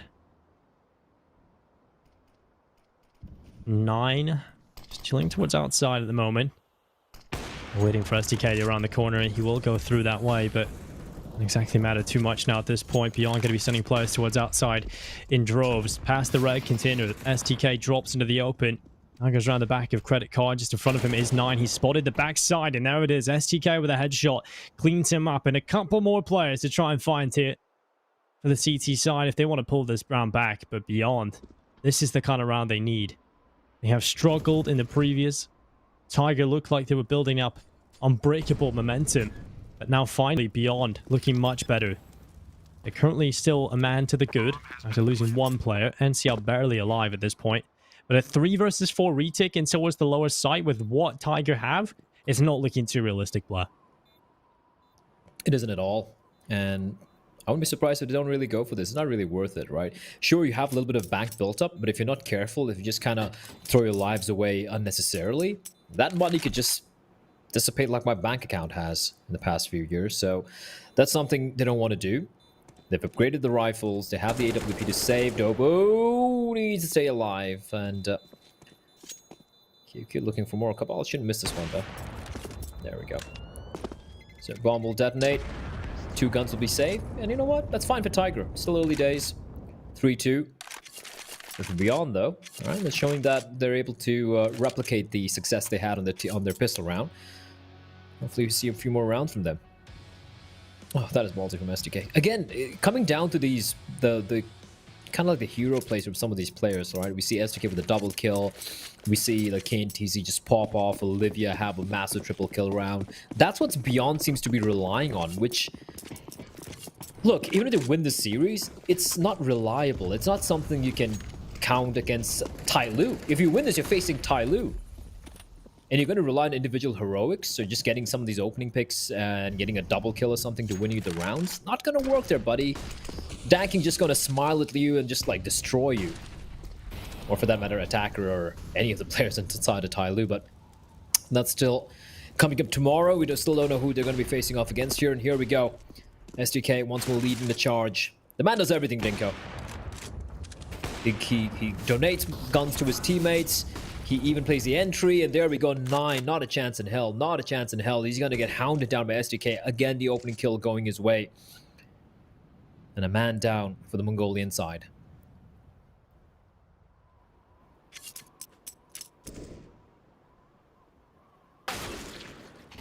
Well, QQ. Getting rid of Dobu. Now spray away Cabal. Getting rid of STK.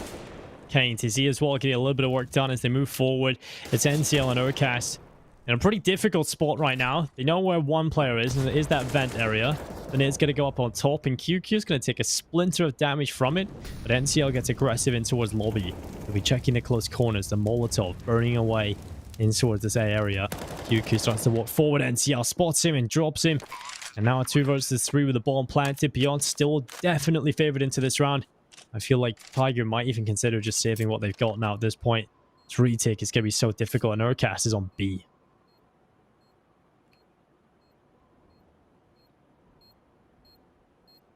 Yep. And Beyond. Couple runs back to back, and yeah, Dinko, like, we're not going to see any... I think the 9-1 streak that Tiger had on Train, that was the only time in this entire series that we see the team look kind of dominant. Apart from that, it's just been back and forth, back and forth, back and forth. Here we go again, and Nuke. Score's tied up.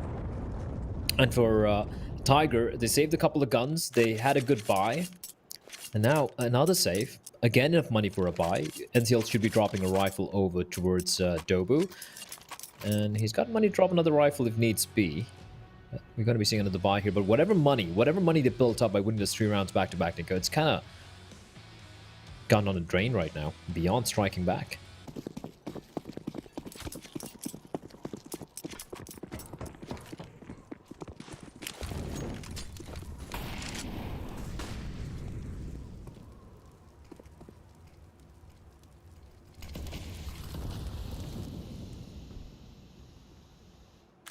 I'm kind of intrigued as to the smokes being thrown towards outside. Now, we have got the CT one that obviously allows Urcast to play close to the red container, but I'm kind of hoping that KTZ realizes once that smoke's thrown that this is a possibility. There's kind of a battle of the patience right now, a stalemate between Urcast and KTZ, whether or not they're going to peek first. Urcast is in a good position, walks out into the open. He doesn't spot KTZ, and he finds his head quickly. That works out perfectly for KTZ. Now man advantage in play for Beyond. Just over a minute in play, and 9 coming up through the secret stairs. He'll be peering over the top to see what's going on. Checks the right corner, now the left as well. He's still stuck down here, but no presence, no information being gathered at all. Well, I suppose the lack of info is information in itself. I'm just surprised why 9 was holding towards secret for so long, looking at Urcast's position towards outer. Right? Like, he should have known there's no one towards secret. Could push on up. Got a trade, maybe. Meryl's dropping on straight down towards defense. KTZ dink down to 11, but it will stay alive. Again, man advantage here, and Cabal is going to come down to him. He was a hero on Train. It's going to be hero here on Nuke as well. Finds a kill. 9 finds another one of his own as well. And suddenly, STK and KTZ left in a 2v2. Bomb dropped right outside of Decon. And KTZ's got 3 kills, Dinko, but he's on 11 HP, and he's stuck. He's done for. Cabal should get the kill. And now it's all on SDK. 1v1, 5 seconds. He's got to stick to plan, and he's going to do so. And CL comes running around the corner. Does so much damage, 8 HP. And SDK needs a headshot, but it won't land. NCL blinded, but he gets the spray. Survives in 15 HP. And my word, that was as close as it could get.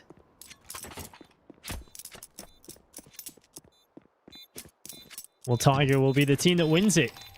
And it's going to be 4-3. They take the lead.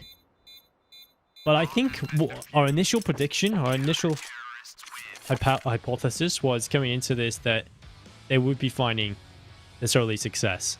You know, this would be a back and forth, scrappy affair between the two teams. Yeah, and it is playing out as we expected. I think most of us wouldn't be surprised here at. We do see another buy. It just goes to show how dominant the 3-round wins that Tiger had was. Sorry, 4 rounds rather. That they have so much money to buy up, like time and time and time again. And now with Max Loss bonus almost kicking in, rather about to kick in soon. This could be potentially the final buy, at least for a couple of rounds here. Hop in the hands of 9.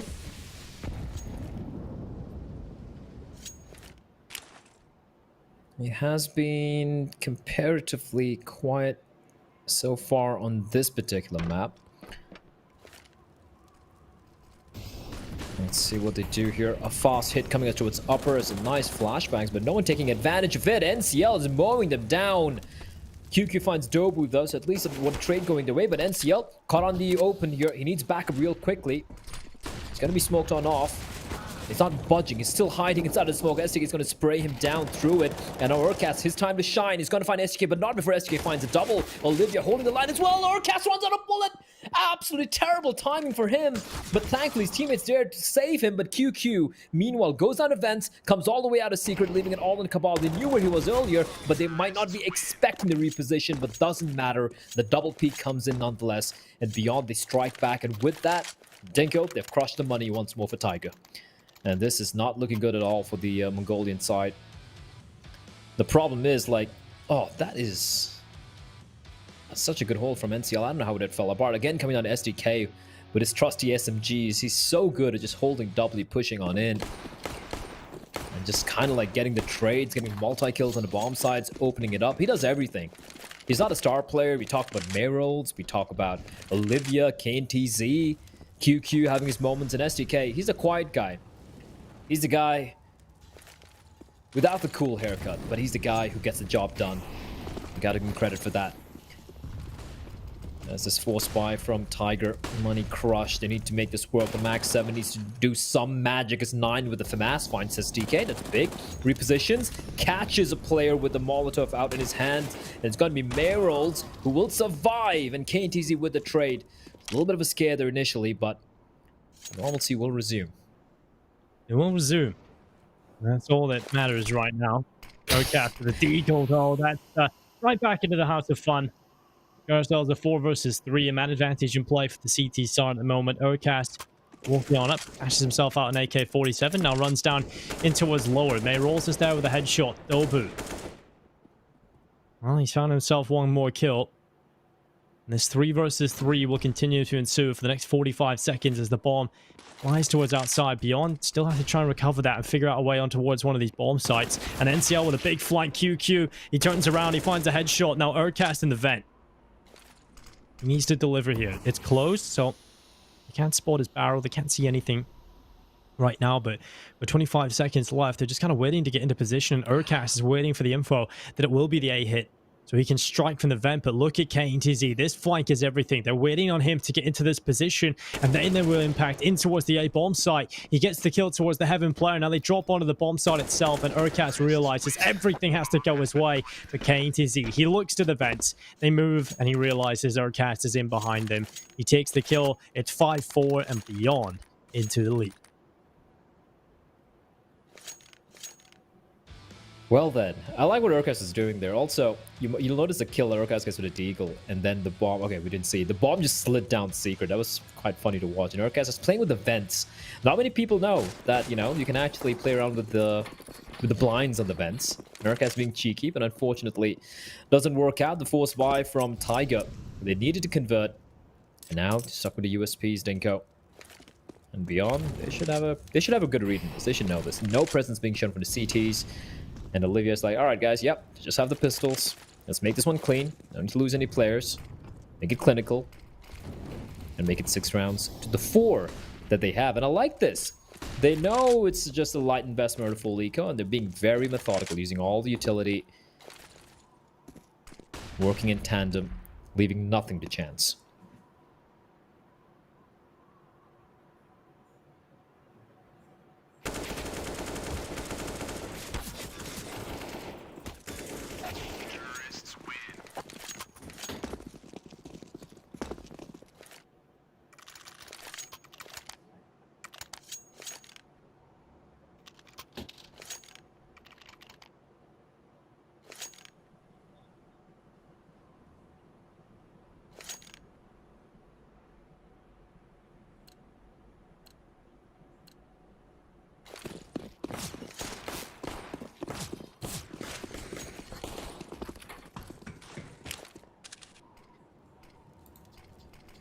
Well, I did mute myself, Blair, on VMix because I'm an idiot.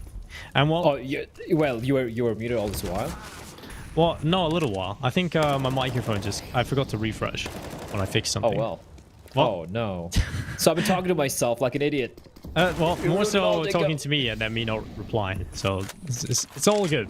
Well, a kill comes in from SDK. It's 9 Cabal and Urcast left alone into a 3 versus 4. Oh. Olivia's there with a headshot. Urcast going down. And now it's 9 and Cabal just left alone in the world. And right now, it's not looking good for the chances of Tiger in this one. It's going to be 7-4 up for Beyond. 7-4 up, and yeah, they had their buy rounds, they had their forced buy rounds, they had the full USP rounds, and well then, Tiger, are you gonna burn bright tonight? This is again, for those of you probably just tuning in, wondering, wow, you guys, this is a long tournament. It's been like a month of you guys casting all these teams against each other. But yeah, this is it. This is the playoffs, the quarterfinals. It's single elim. No double elimination, no second chances. You lose, you're out of here. You go home or you stay home, depending on where you're playing from. Of course, some teams, they do like playing from their gaming houses or, you know, LAN cafes or whatever. Some of them are officially playing from home as well. But for Tiger, defending RMR champions, Dinko, it's a lot on the line. A lot on the line. Like, even if they win this, they move into the semis, they're going to face off against freaking Tai Lu, which is going to be a rematch from the RMR Grand Finals, which they won a few months back. So, it was going to be a very hard path already. But then losing to Beyond would be something that would definitely hurt their ego quite a bit. Here we go. Light investments, a few pistols, a little bit of Kevlar, some utility as well for the CTs. Better than the 5 USBs they had earlier. But Beyond, they're looking clinical on these outer takes, Dinko. They're being very methodical. That is not so methodical, though. STK is going to fall, and Urcast maybe looking for more.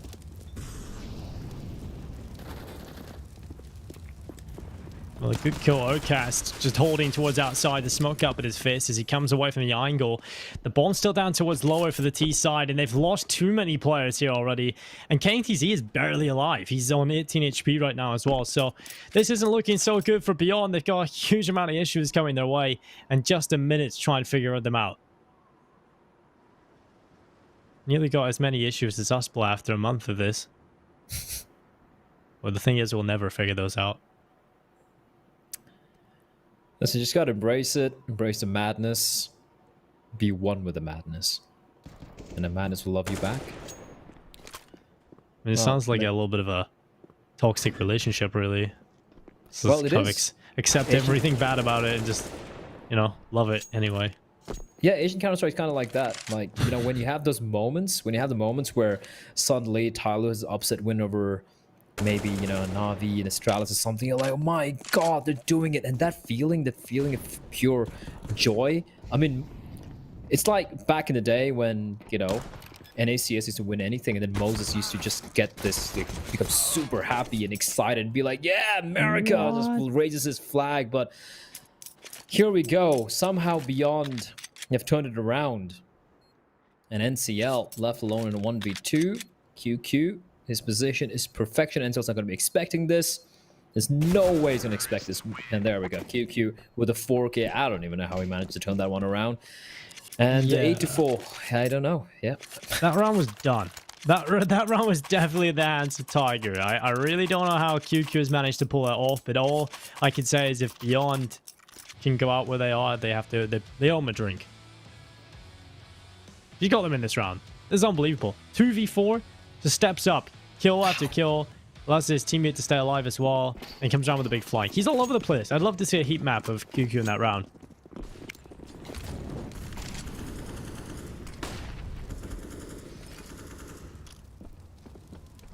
You know Ryan, right? From Rushby Media? Yeah. Eternal Cloud9 fanboy. Yeah, it's kind of like, even that's a toxic relationship. Mine's just worse. At least Cloud9 won a major. NACS is still something, you know, it's still much better than Asian CS has ever been in CS:GO. Well, you know, someday, Blur, someday it'll happen, and that's all you gotta hope for.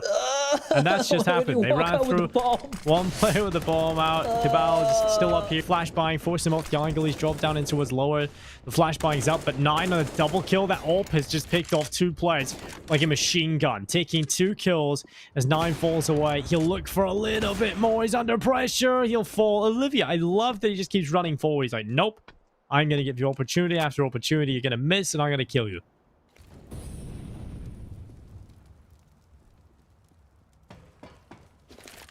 A little bit of an overextension. Why is there no one?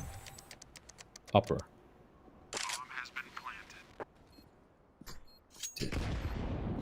Oh, well, okay, now they know. QQ spots out a player. And it's going to be Olivia. The position not being expected. It's going to drop on down as well. What are you doing, Olivia? And now it's a 1v2. All in QQ. And he's going to get nothing done. Cabal and Dobu, they work in tandem. And Tiger, man, it seems like forever. They finally get another round, Tinka. 5 rounds for them, but 8 for Beyond as we head to the penultimate round of the first half of the deciding map of this best of 3 series.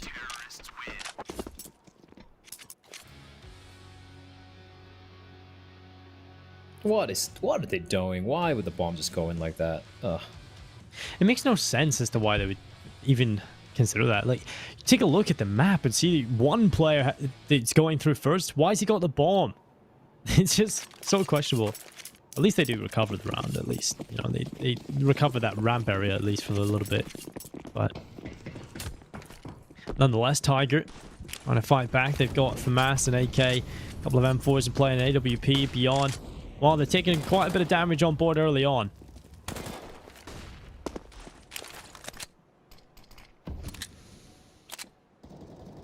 Streak does come to an end. But for Beyond, money is not the problem. For them, it's trying to maximize the lead they have, 8-5. A 10-5 lead would be spectacular considering how back and forth the initial stages of this first half was. And they come going for this outer hit. Making their way in towards Secret. A lot of noise being made. The player in towards Garage, he can hear everything. There's information being conveyed over to his teammates. That is, of course, Mr. Urcast. And have a player ready and waiting. Towards the lower bomb site. Cabal tucked in. Co's little corner for himself. And he's got 9 as well nearby towards Hell, if needs be. Urcast falling back as well. So this retake's going to be very quick. And with the man advantage they have, it's not going to be that easy. It's going to be rather easier for Tiger to hold onto this bomb site, but Cabal, it's going to come down to him, Tinker. Well, Cabal under pressure. He's dealt with it well so far. He'll get 1 kill as STK goes down, but Kane TC is able to trade his teammate. Now Mayrolls and Kane TC left into a 2 versus 4 as Mayrolls gets aggressive around the corner. 9 going down. Urcast as well fighting back. And now it's a Kane TC versus 3. And it just doesn't look all that likely having to commit to the bomb plant. They're going to run over the top. Flashbang's in. They know he's off the bomb now as well. And his chances of winning this round, I mean, they're always slim, but they're getting slimmer every second that goes on. The first shot coming in, it's a headshot, but now they can just fall away. There's no time to win this round. All that Urcast needs to do is hide. And KTC, he nearly wins it. It's just time, the limiting factor. A very nice try, but it's not enough in the end. It's going to be a round picked up for Tiger. They may not be winning them. With many players staying alive, they may not be the cleanest of rounds, but all that matters at this point is that they're winning them. And honestly, for Beyond, even though that was pretty much a losing affair, that a 1v3, he really shouldn't have won it. The fact that he gets his 2 kills means the buy is still pretty rough for Tiger, right? You have the AWP saved by Urcast getting dropped over to 9. They have a couple of M4s, but MP9 for Mouse, lack of utility in a number of the players. So despite Kennedy not clutching it out, he's done his job. And of course, Beyond looking at the money they had, they do have a superior buy. Whether they get around number 9 or not, that is the question on everyone's lips. A little bit of a smoke wall. Honestly, I mean, I'm not really too surprised. It's Beyond and Nuke. They do like playing this map, but this has been, I think, the better Nuke we've seen so far in this tournament, Dinko. Apart from what we saw from Vici and Divine Vendetta, this is up there for me. This T-side from Beyond. Apart from, you know, obviously the initial few scrappy rounds, but hold on to that thought, Cabal. Smoke going to be deployed, but the peak is going to be coming in. Maybe not smoke. Kind of bloom. Prevents the boost from taking place, but STK's position here again. How does he do this? How does this man? Is he like Goodbye. magician or something. There we go. Gets caught out. But Urcast out in the open. Olivia with a quick trade. His tricks have been spotted and faltered, and well, Cabal trying to get up in behind. A couple of players now heading their way in towards the top bomb side. It's going to be Mayrolls with the kill on the NCL, but Dobu and Cabal, they get to fight back as best as they possibly can. Now KTZ and Olivia, 2 versus 3 in total as KTZ looks to hold down this A bomb site. He's got rid of Dobu, and Olivia now sprinting in towards the lower site to get the bomb plant confirmed. KTZ still up on A, trying to sell it a little bit, trying to sell the fake, but I think Cabal's quickly realized the beeping is coming from the lower side. 9, that is perfect patience. Paying off. He catches out Kane to see it. Now it's just all on Olivia. A 1 versus 2 for him as he holds on. It's 1 kill on the Cabal, but does he expect a second player from the same position? The feet spotted trying to get towards upper from Olivia, but he doesn't panic. He doesn't give it away. A 9. He surely loses this now. What a play from Olivia. A big clutch and a 9th round picked up for Beyond. That's exactly the kind of performance they needed from Olivia in the final round of the half. They will go into the second with a 3-round lead. We talk about Olivia, we talk about KTZ, we talk about QQ. All the 3 players stepping up. And you know what? Taking nothing away from STK. He's been the guy who's just been going on an excursion, pretty much all in his lonesome, yet getting so many kills. And definitely a brilliant showing from Beyond. 9-6 here on Nuke. For Tiger, though, pistol round win. I mean, it's a cliche, Denko, but this is essential for them. They have the double Molotov, double smoke buy. Sensing an upper hit here.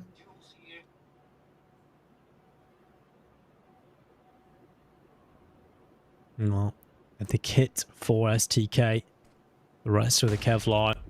And a real chance for Beyond to potentially reach double figures. They've been quite good on the pits around. That's Tiger looking to change that fact as they're heading towards the A bomb site. Bomb plant comes through, and they're going to fall away with all 5 players staying alive. 5v5 retake.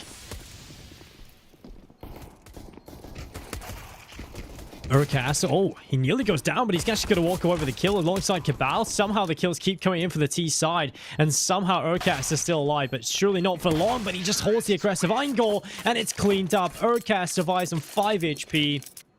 That was looking good at a point for Beyond, but it's Tiger that will take it. 7 rounds on the board.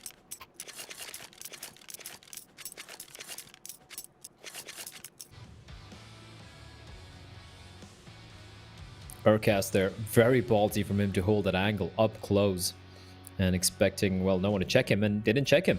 Look at the kid, he's just running out. It's like, there's no way he's still holding around considering how low he was.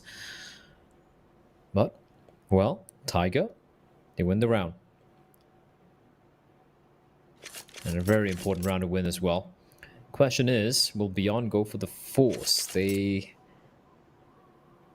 I'd rather Beyond just stick with the pistols here. Just go for a full-fledged rifle investment. Why do you want to, force up, play at a disadvantage? If Tiger wins it, you have to go for another full eco anyway. That's 2 rounds handed over to Tiger. Instead, just go for the Force. Fine, you're probably going to lose this one. Might do a little bit of damage, but ensures that you will have a solid buy. It's good old economy-based Counter-Strike and decision-making. I know most teams don't really care about it anymore, Dinko, but I'm old school. I still like that. I still like playing safe. I'm boring that ways, I know. I mean, it's not that boring. There's more boring things in life. Well, 9. Towards outside, plenty of players coming at him. Nope, he'll be under pressure to try and hold this all off. And STK is going to overrun him with the USP. And Tiger, once they see any sort of resistance, once they see a stack, they're going to avoid it completely and go to the other end of the map. And that is towards lower B. They're going to start getting that bomb planted, trying to win this round. Urcast over the top. The MAC-10 does do a little bit of work in terms of finding a kill as NCL gets one in the MAC-10 and burns away the second. It's on to Olivia, the last remaining player, as he runs on in. It's not going to work out for him. A pretty good recovery in that round from Tiger. It could have been a very messy scenario if they had stayed outside. So they make the quick call. Great decision just to run in towards B. And it's now 9-8. We will get the buy-in from Beyond. This is their true test coming into the second half, whether or not they will be able to compete here. Or will Tiger be finding themselves tying things up? Well, they did make the decision just to go for the pretty much a full eco there. And yeah, getting a couple of kills, not too shabby at all. Decent damage and ensuring that they will have the money for this particular buy. Olivia, glass cannon, M4s and every one of the players as well. The problem is the lack of incendiaries, Denko. Now, Smokes are well and good, but smokes don't stop rushes. Especially when it comes to some of these Asian teams. You know what I'm missing, Dinko? This might be a little bit before your time, but just watching teams duke it out on all 1.6 nuke and spending like a minute straight just going for wall bangs. It needs to be a time-tested tradition. Like, no one would face, just like go for wall bangs. T-lobby, T-roof, all the way towards the upper bomb site. And then with 30 bullets remaining in your magazine, and everyone's magazine, that's when you go for the play. To be honest, I'm glad it's no longer a thing anymore, but I kind of miss it. Like a bad relationship. Here we go, QQ holding the line. Now the timing is brilliant. He's going to find 1, 2, looking for the third. NCL with the trade, but the damage has been dealt. It has been dealt, and now with 35 seconds left, it is beyond and currently stand with the man advantage. 29 seconds in play. Sitting back at the moment, and now eventually they all start to walk forward. It's Urcast and NCL stuck into the right side, and now they move forward out of min. It's STK having to be the man to hold on. He's going to do it so well. Nearly gets all 3 in the spray down, but it's now just Urcast on low HP, left into a 1 versus 2, and he's gone for the tap. He pulls 1 into the open. Mayroll's going down, and he could win this. Urcast, 3 seconds on the timer. Just run away, Olivia. He's won the round by just staying alive, and Urcast, a valiant attempt, but it's not going to go his way. Instead, Olivia will win the round, but he still goes down. I really don't know how Urcast survives that. That is just incredible. Yeah, but unfortunately not able to clutch it out in the end. And right now, Dinko, it's not about how fancy it looks. It's not about how close it gets or how many kills you get. It's about winning the dang rounds. And every round Beyond gets, it's a nail in the coffin of the defending champions. Defending champions. Gotta keep repeating that. Tiger. Are they gonna go out like this? Is today gonna be the day that Beyond, they break the curse? They beat a top tier Asian team. They haven't done it yet. They haven't done it with this lineup. At least not in my memory. As faulty as it might be. But I've seen it on HLTV. They don't lie.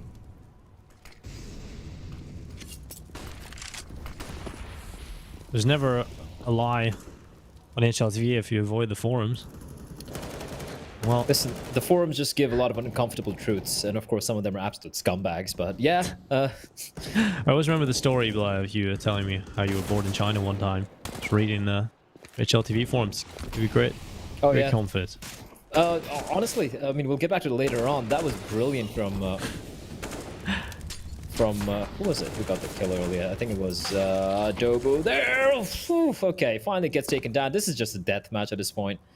KNTZ with auto shotty and QQ with the FAMAS. What can he possibly do? They're both going to be just playing together. Cabal from above.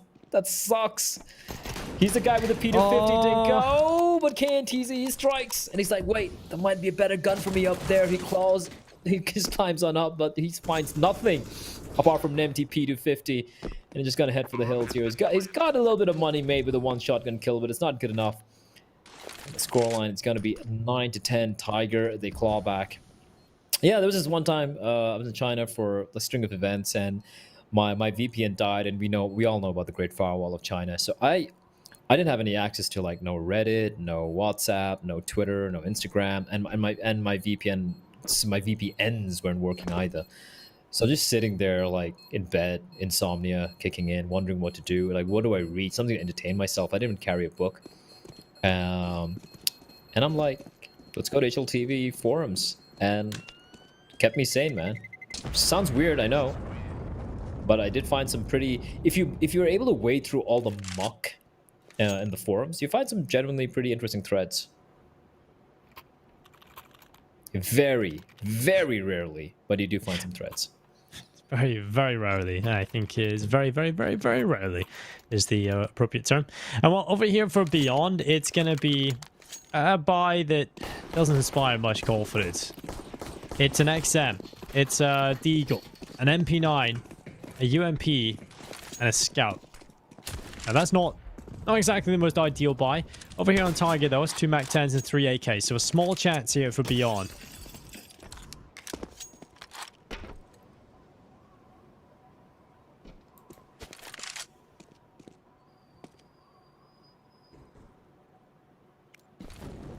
Small chance.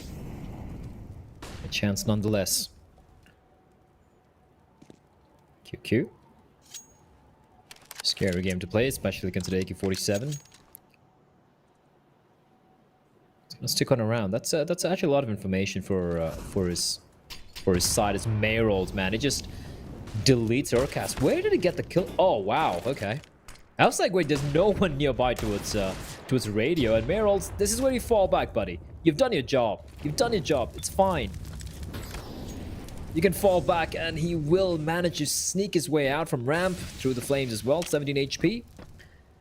This job done.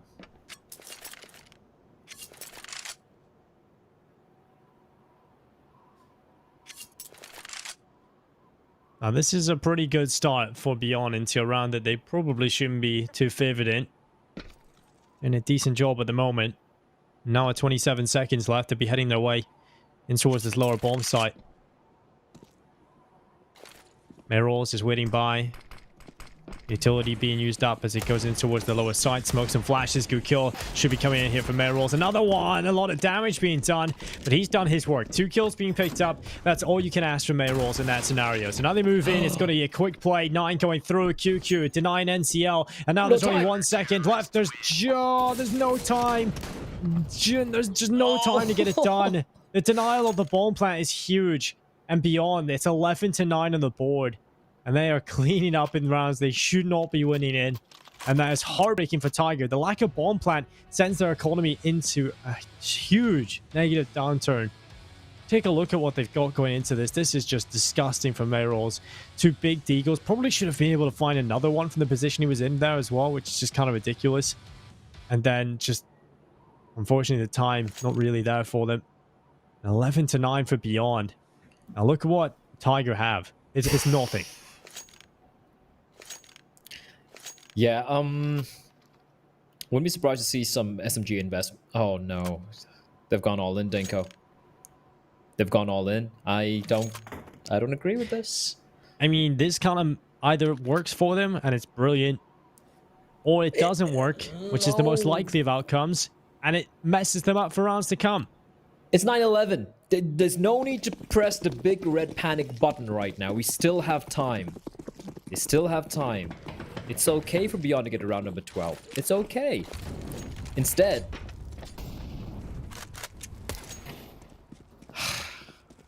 take it away, Denko. He's a little breather right now, trying to figure out what's going on. And what right now at this point, Tiger with the AK-47 in hands, 9 in Urcast, Tech 9 for Cabal. I mean, it's not awful. They definitely have enough rifles to make this a viable approach, especially with Beyond having some clear weaknesses in terms of their MP9, the FAMAS, the XM kept over for KTZ. So this can certainly go either way.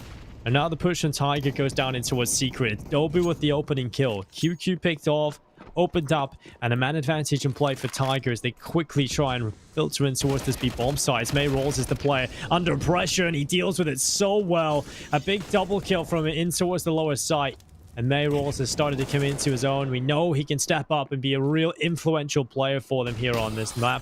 And while Nuke is one of the maps that Mayrolls is just most comfortable in, and he displays it time and time again. Another one being picked up for him. That's 3 kills added to the collection. And now it's just Urcast alone into the 1 versus 2. I like how Mayrolls is repositioned for every kill so far. He's behind now. He's going to be expecting this play, though. Oh, he was, but Urcast, you give him those 1v1s, he's going to win them. But in the end, STK is going to put an end to whatever scare Urcast had ready for Beyond. The forest by Dinko. They don't get the bomb done. It doesn't pan out. And now they're just going to have pistols. And Mayrolls, like you said, he's just been so very good here. Just being a rock alone towards the ramp there, the lower bomb site. And now for Tiger, well, there we have it, just the pistols. I'm just saying, Dinko, they could have had a full buy right now. But no, they had a half buy previously. They had the, and now they have just the upgraded pistols, no, just 9 with some Kevlar, no, 1 flashbang as utility. So you've had 2 rounds with a, you know, one kind of like a half buy, and now just the upgraded pistols, instead of just going for an eco and having a full buy in this round. Basic math. Even Mitch would get it right. I think he actually legit has in his Twitter bio that he studied maths as well. And what KTZ is going to find himself 3. Yes! That's huge for KTZ and a 4K as well. They just get absolutely wrecked. And yeah, he can make it rain in this next round. 13-9. KTZ just absolutely destroying them. 24 and 13. 4 of those kills coming from the XM in one single round. The alligator just munches them to pieces. Absolutely shredded. Oh, this one as well. Boom. Oh, tasty. I love to see it. There's nothing quite as satisfying as just watching like a shotgun. Just, I know you might be like scout headshot, deagle headshots. That's all pleb stuff, you know. You want to see an auto shot, just shredding. Just the pellet just going through, echoing plays, just bursting out towards upper bomb side. And there we go. Livia, Mr. Knife to a gunfight. He got the knife kill. Although he has been pretty handy with everything. You know, 15 kills for him, a lot of utility use as well. 11 smokes, 14 incendiaries, 4 nades, and 21 flashbangs. My math's pretty bad, Dinko, but that's a lot of nades. I think it's close to 50. It's 50, exactly. Boom. That's good. It is really good. Oh, the XM's still in play. I love to see it. I really do love to see it. It's such a viable weapon on this map. I really don't understand why a lot of pros don't use it. I think Kiyoshima and David P are the players to use them a lot on this map. You'll notice Kiyoshima actually plays on top hut a lot, so he'll pick up the XM. So that's a player to watch if you're wanting to learn how to play it properly. And KTZ is not doing a bad job either here, so looking forward to seeing more of it.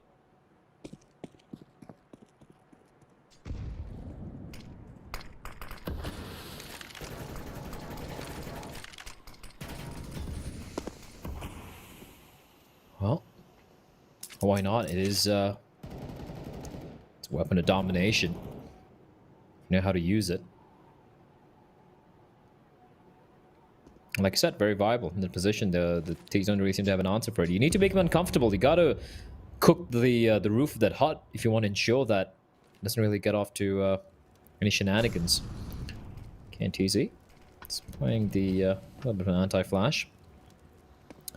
Weaponry still gonna be favoring the T's. Just.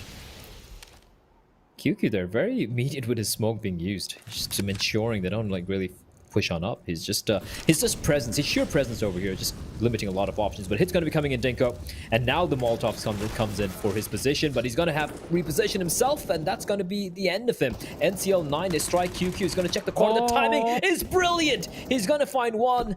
And now they're trapped inside of the hut, and they're gonna line up for it. QQ just running and gunning. It's all in Dobu now. 10 seconds. The bomb is in no man's land. Olivia doesn't even have to face, and there's nothing he can do. In the chaos, Dobu will fall 14-9. How? How does QQ get 3 kills? How does he do that? It's just so chaotic. Such a chaotic game. But it's working out, and I think that's the scariest part. Beyond is so good in these scenarios where QQ can just hold W, runs in the top of the vent, just catches them out from behind. The UMP mincing them. How many terrible weapon kills have we seen come in from Beyond across the board? And when I say terrible, I mean unorthodox. You know, weapons you don't see used in gun rounds. They have got so many kills for Beyond in these last couple of rounds. It's been incredible. Now 14-9. They're 2 away from victory in this series. And over here for Tiger, it's the Tech 9s, it's the P250s, a little bit of utility in play, Blair. They realize we're going to have to play for overtime. 2 rounds away from Beyond to have pulled off, not really an upset, but for them, it's a big win. For them, it's a massive win. Like a mental hurdle to get over. Yeah, and beyond this, they're like, what's the limit? They're like, we can take on VG now, we can beat Invictus as well. Tyloo, maybe not. Maybe not. Maybe not. Tyloo. Maybe not quite yet. You know, yeah, it's like, but everyone else. So you upgrade to in the weights category at the gym and decide you're gonna go and take on the mountain. Doesn't really work. Well, Molotov burning away, players running in towards him. QQ finds himself success and towards Dobu. 9 with the headshot on the Tech 9. It's looking pretty good now for Beyond to find 15, to find series point, and the bomb lies on the floor. Just alone in the world. Just a matter of time before this round ticks on over and adds a 15 to the tally. And well, that smoke kind of causing a couple of issues now for Urcast and KTZ. But Cabal, he's trying to kill Backplay. And now we're into a 2 versus 2. If Tiger win this round, Beyond fans are going to hit you. I'm not sure if that jump was intentional, but now Dinko. All right, 4v2, and it's all on KTZ once more. The man of the hour. Oh, Cabal, Finds expecting Cabal him at least, and he's 12 HP. Boy, this is a huge issue. Urcast, he wins these. He wins these. He's kind of low as well. And KTZ being very, very patient. Urcast, he doesn't know. He doesn't know. He doesn't know. He doesn't know! And KTZ, the patience! It pays out. Urcast thought he walked on past onto the bomb site and is behind the silo. And KTZ. That, honestly, it should have come down to the 1v2 there. But he managed to pull it off. And despite the heroics Tiger, they can't deny Beyond. They're now on map and match point, Dinko. 1 round away from knocking out the reigning RMR champions. The final Mongolian team remaining in PAL 2020 summer. And this could be it. This could be the final nail in the coffin of Urcast and boys. How is this? How did that round even come that close, though? It was kind of crazy, but still he manages to make it work. Urcast, that's a little bit unfortunate. The bomb wasn't even planned for him either, so that there was a world in which even if he knew he was still squeaky, the smoke could have come in and the flashbang, and he could have diffused in the smoke. It would have been a little bit of an issue for Urcast to try and get over and stop that from happening. So there was a couple of scenarios in which he could win that clutch. He just finds it the easiest way of just taking the kill. But now we stand 15-9. Beyond have so many rounds, but they have lost a player. They have lost a player, and that is unfortunate. Hopefully, Meryl's joins back. He has been rock solid for me on Nuke Dinko. He's been, I feel like, the difference maker. How many rounds has he kept Beyond in the running, right? And you look at the scoreline, like 59, it was pretty convincing, but no, it's so many rounds where they broke Tiger's economy. We just broke their bank, especially some of these half buys. And it was Meryl's all the way. Of course, we had some moments from KTZ with the auto shotty and whatnot, but yeah, I gotta give credit where it's due. It wasn't Olivia, it wasn't KTZ, it wasn't QQ, it was Meryl who stepped up when the call for action came. And for Tiger, well, it was continued, Dinko, and I think it's very I think at this point we have to state the obvious. They're right now not a top 3 team in Asia. They're not even on the, the tier S of Asian CS right now. They're there, they're almost there, just right below. But alongside them, there is Beyond. I'd even throw in Divine Vendetta without any ping issues. And on a good day, even D13, right? And that's unfortunate. Tiger, they were slacking off so much initially. When this lineup formed, they were called August, and they got picked up by the Tiger org. And for the longest time, we're like, is this thing going to work? Is Urcast going to be able to be a catalyst for this lineup? And it never panned out. Then we had the entire Smuya thing happening, and how this team is going to be, the new surprise team with Snappy and Smuya. Then somehow they win the RMR. And everyone's like, all right, here we go. Tiger, finally, we're going to see what these guys are made of. And I don't want to use the F word, but it seems like a fluke. That was a little bit huge overperformance, perhaps, as well.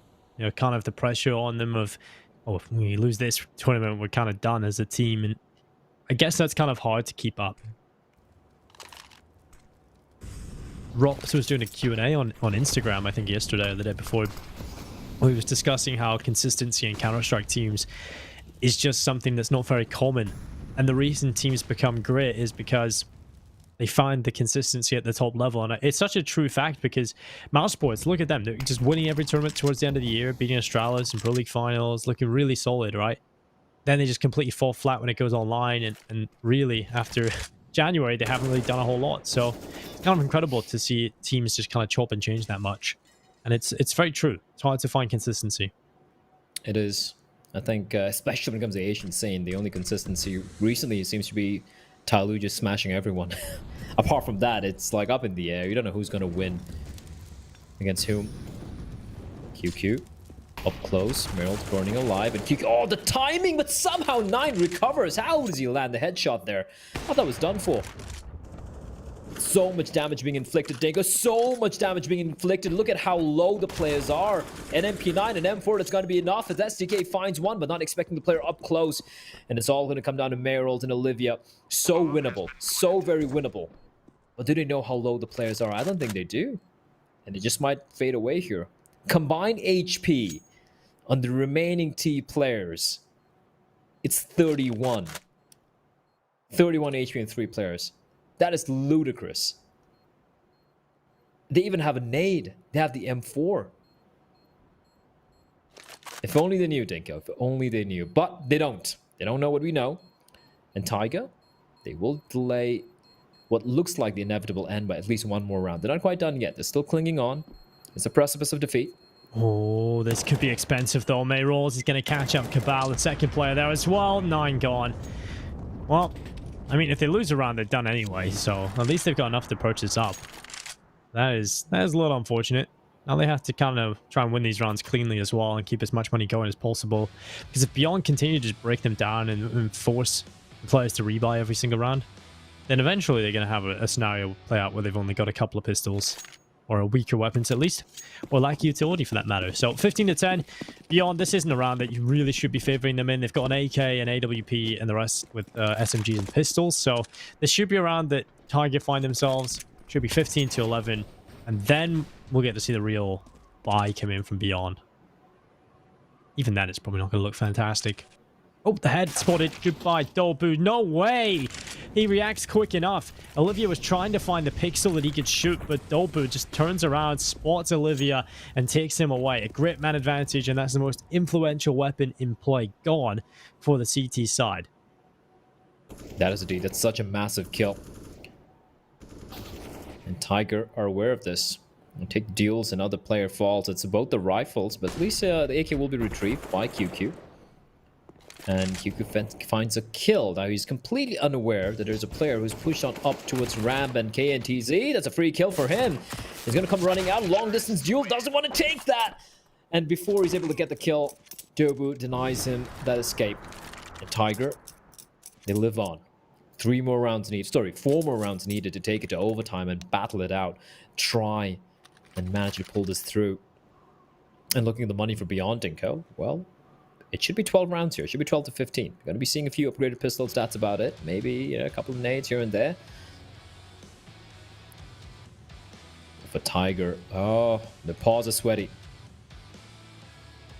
Paws are feeling to be very, very sweaty because no margin for error. Absolutely zero margin. One slip up, one mistake, and they're done. They're out of here.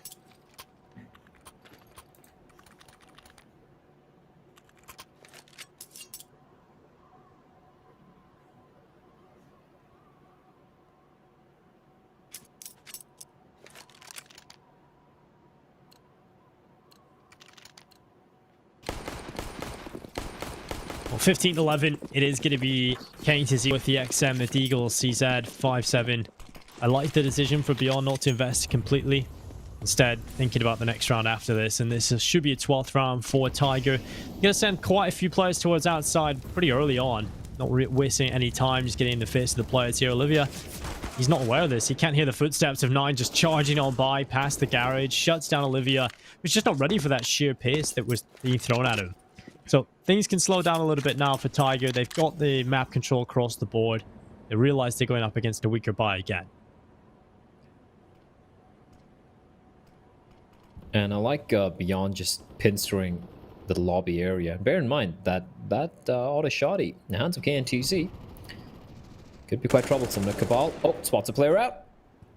And now they know the jig is up. Tiger aware that Beyond have pushed towards the lobby. And that should be the cue for them to potentially strike towards the upper bomb side. You know, they have control of heavens. They're going to wait patiently. At KNTZ, he's going to strike. The auto shotty gets a kill on the Cabal. Let's pick up an AK. If I'm KNTZ, I just save Fiora and QQ trying to go for the wallbang. And unfortunately, QQ, that particular shutter is bulletproof. I don't think you can do any damage through that. Not even with an AWP. Not even with a... Okay, maybe with a bazooka, perhaps, but... Thankfully, it's not there in CSGO. And that's going to be round number 12 for Tiger, Dinko. They hold on, they cling on, not quite done yet. Bloody battered fingernails and all of that. And 3 more rounds is what they need.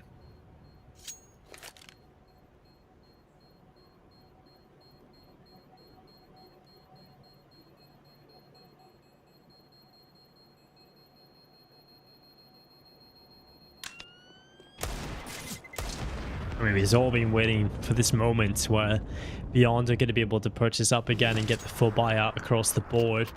So this is really the test for Tiger. They lose this, it's done, completely over and done with. But if they win, they're right back in things. Real overtime possibility again here.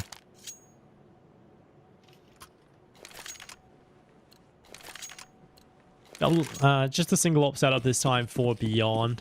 It's going to be Olivia just keeping it out.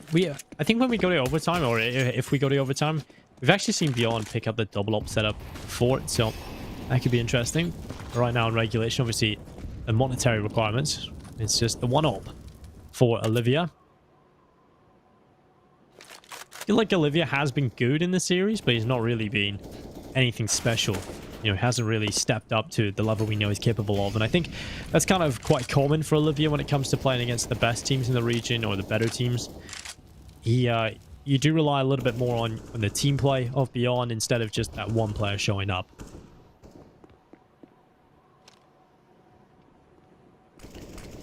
Well, I agree with you. I feel like that does tend to happen, right? And especially when you're playing against top tier teams, the likes of Vici, Invictus, Tyloo, and once upon a time Tiger. It's never going to be easy. It's never going to be easy to individually shine. But then that's when the rest of his team steps up. And so far, Beyond his compadres, everyone has stepped up indeed. Flashbang is good. QQ doesn't spot anyone out, but he knows it could just falling on back. That nade! That's quite a bit of damage, Dinko. It's bringing them back down to the one headshot from the M4A4 territory, and it's always scary. QQ.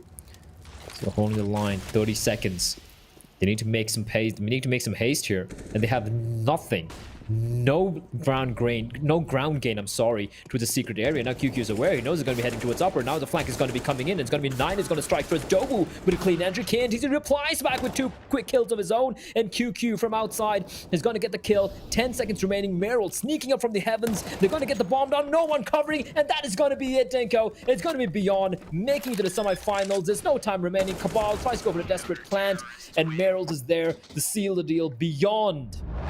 They are your winners. And finally, they break the curse. They finally take down one of the top 4 teams here. And honestly, with that loss, the question has to be asked, Dinko. Are Tiger even a top tier team at this moment? I don't know. I don't think so. I don't think so. I think this tournament throughout, they kind of looked a little bit rough. We've known that from the offset, they've kind of looked a little different from their Road to Rio performance. You haven't seen them since this tournament, so the question marks are still there whether or not they'll be able to perform that same level. And I think it's been answered. The answer is just a straight up no. They can't perform that level consistently.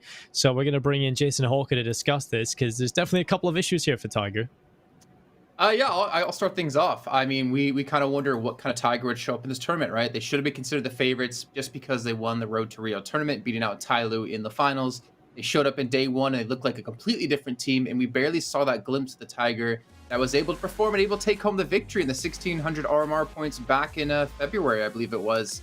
But Beyond, you know, we know they're a good team. They can beat the likes of most of the teams in the region. They always struggle with the top 4. That was said many, many times over the course of today. And they definitely showed, and they finally, I guess, broke through that ceiling, right? That little bit of a mind game they have, that mental block maybe for them of not being able to compete against the likes of Tiger, you know, Vici, Invictus, and Tyloo. But I will say this, you know, one little caveat to this is this doesn't look like a Beyond team still that will beat a team like Tyloo going into the next round. Yeah. I have to agree with that. It also, like, it goes hand in hand, right? Beyond being very, very, I don't know, like all over the place, but at the same time, Tiger, just such a messy series. All the 3 maps was too messy indeed. And again, like, the winner of this faces Tyloo, right? And I agree with you, Jason. I feel like Tyloo's just going to be looking at this game and going to be just licking the chops and like, yeah, this one's easy for us. And KNTZ, I mean, his auto shotty here, the XM, I know, Haka, you talked about it being your favorite shotgun. Well, I guess we're seeing why. Yeah, especially on Nuke. You gotta get it in on Nuke every now and then. I think in general throughout this series, though, Blair put it perfectly in that it was a very scrappy series throughout, very messy throughout. Oh, yeah. Even thinking back to Inferno for Beyond, their first half, their CT side, 5 out of their 9 round wins came down to 1vx situations. That just shows how close that first half was for them. If a couple of those rounds go against them, they could go on to lose Inferno. And even at the end of Inferno, that first map, I was looking at Urkast's kills towards the end. He didn't get a single kill in the last 5 or 6 rounds of the game, and that's where you want your star player to step up.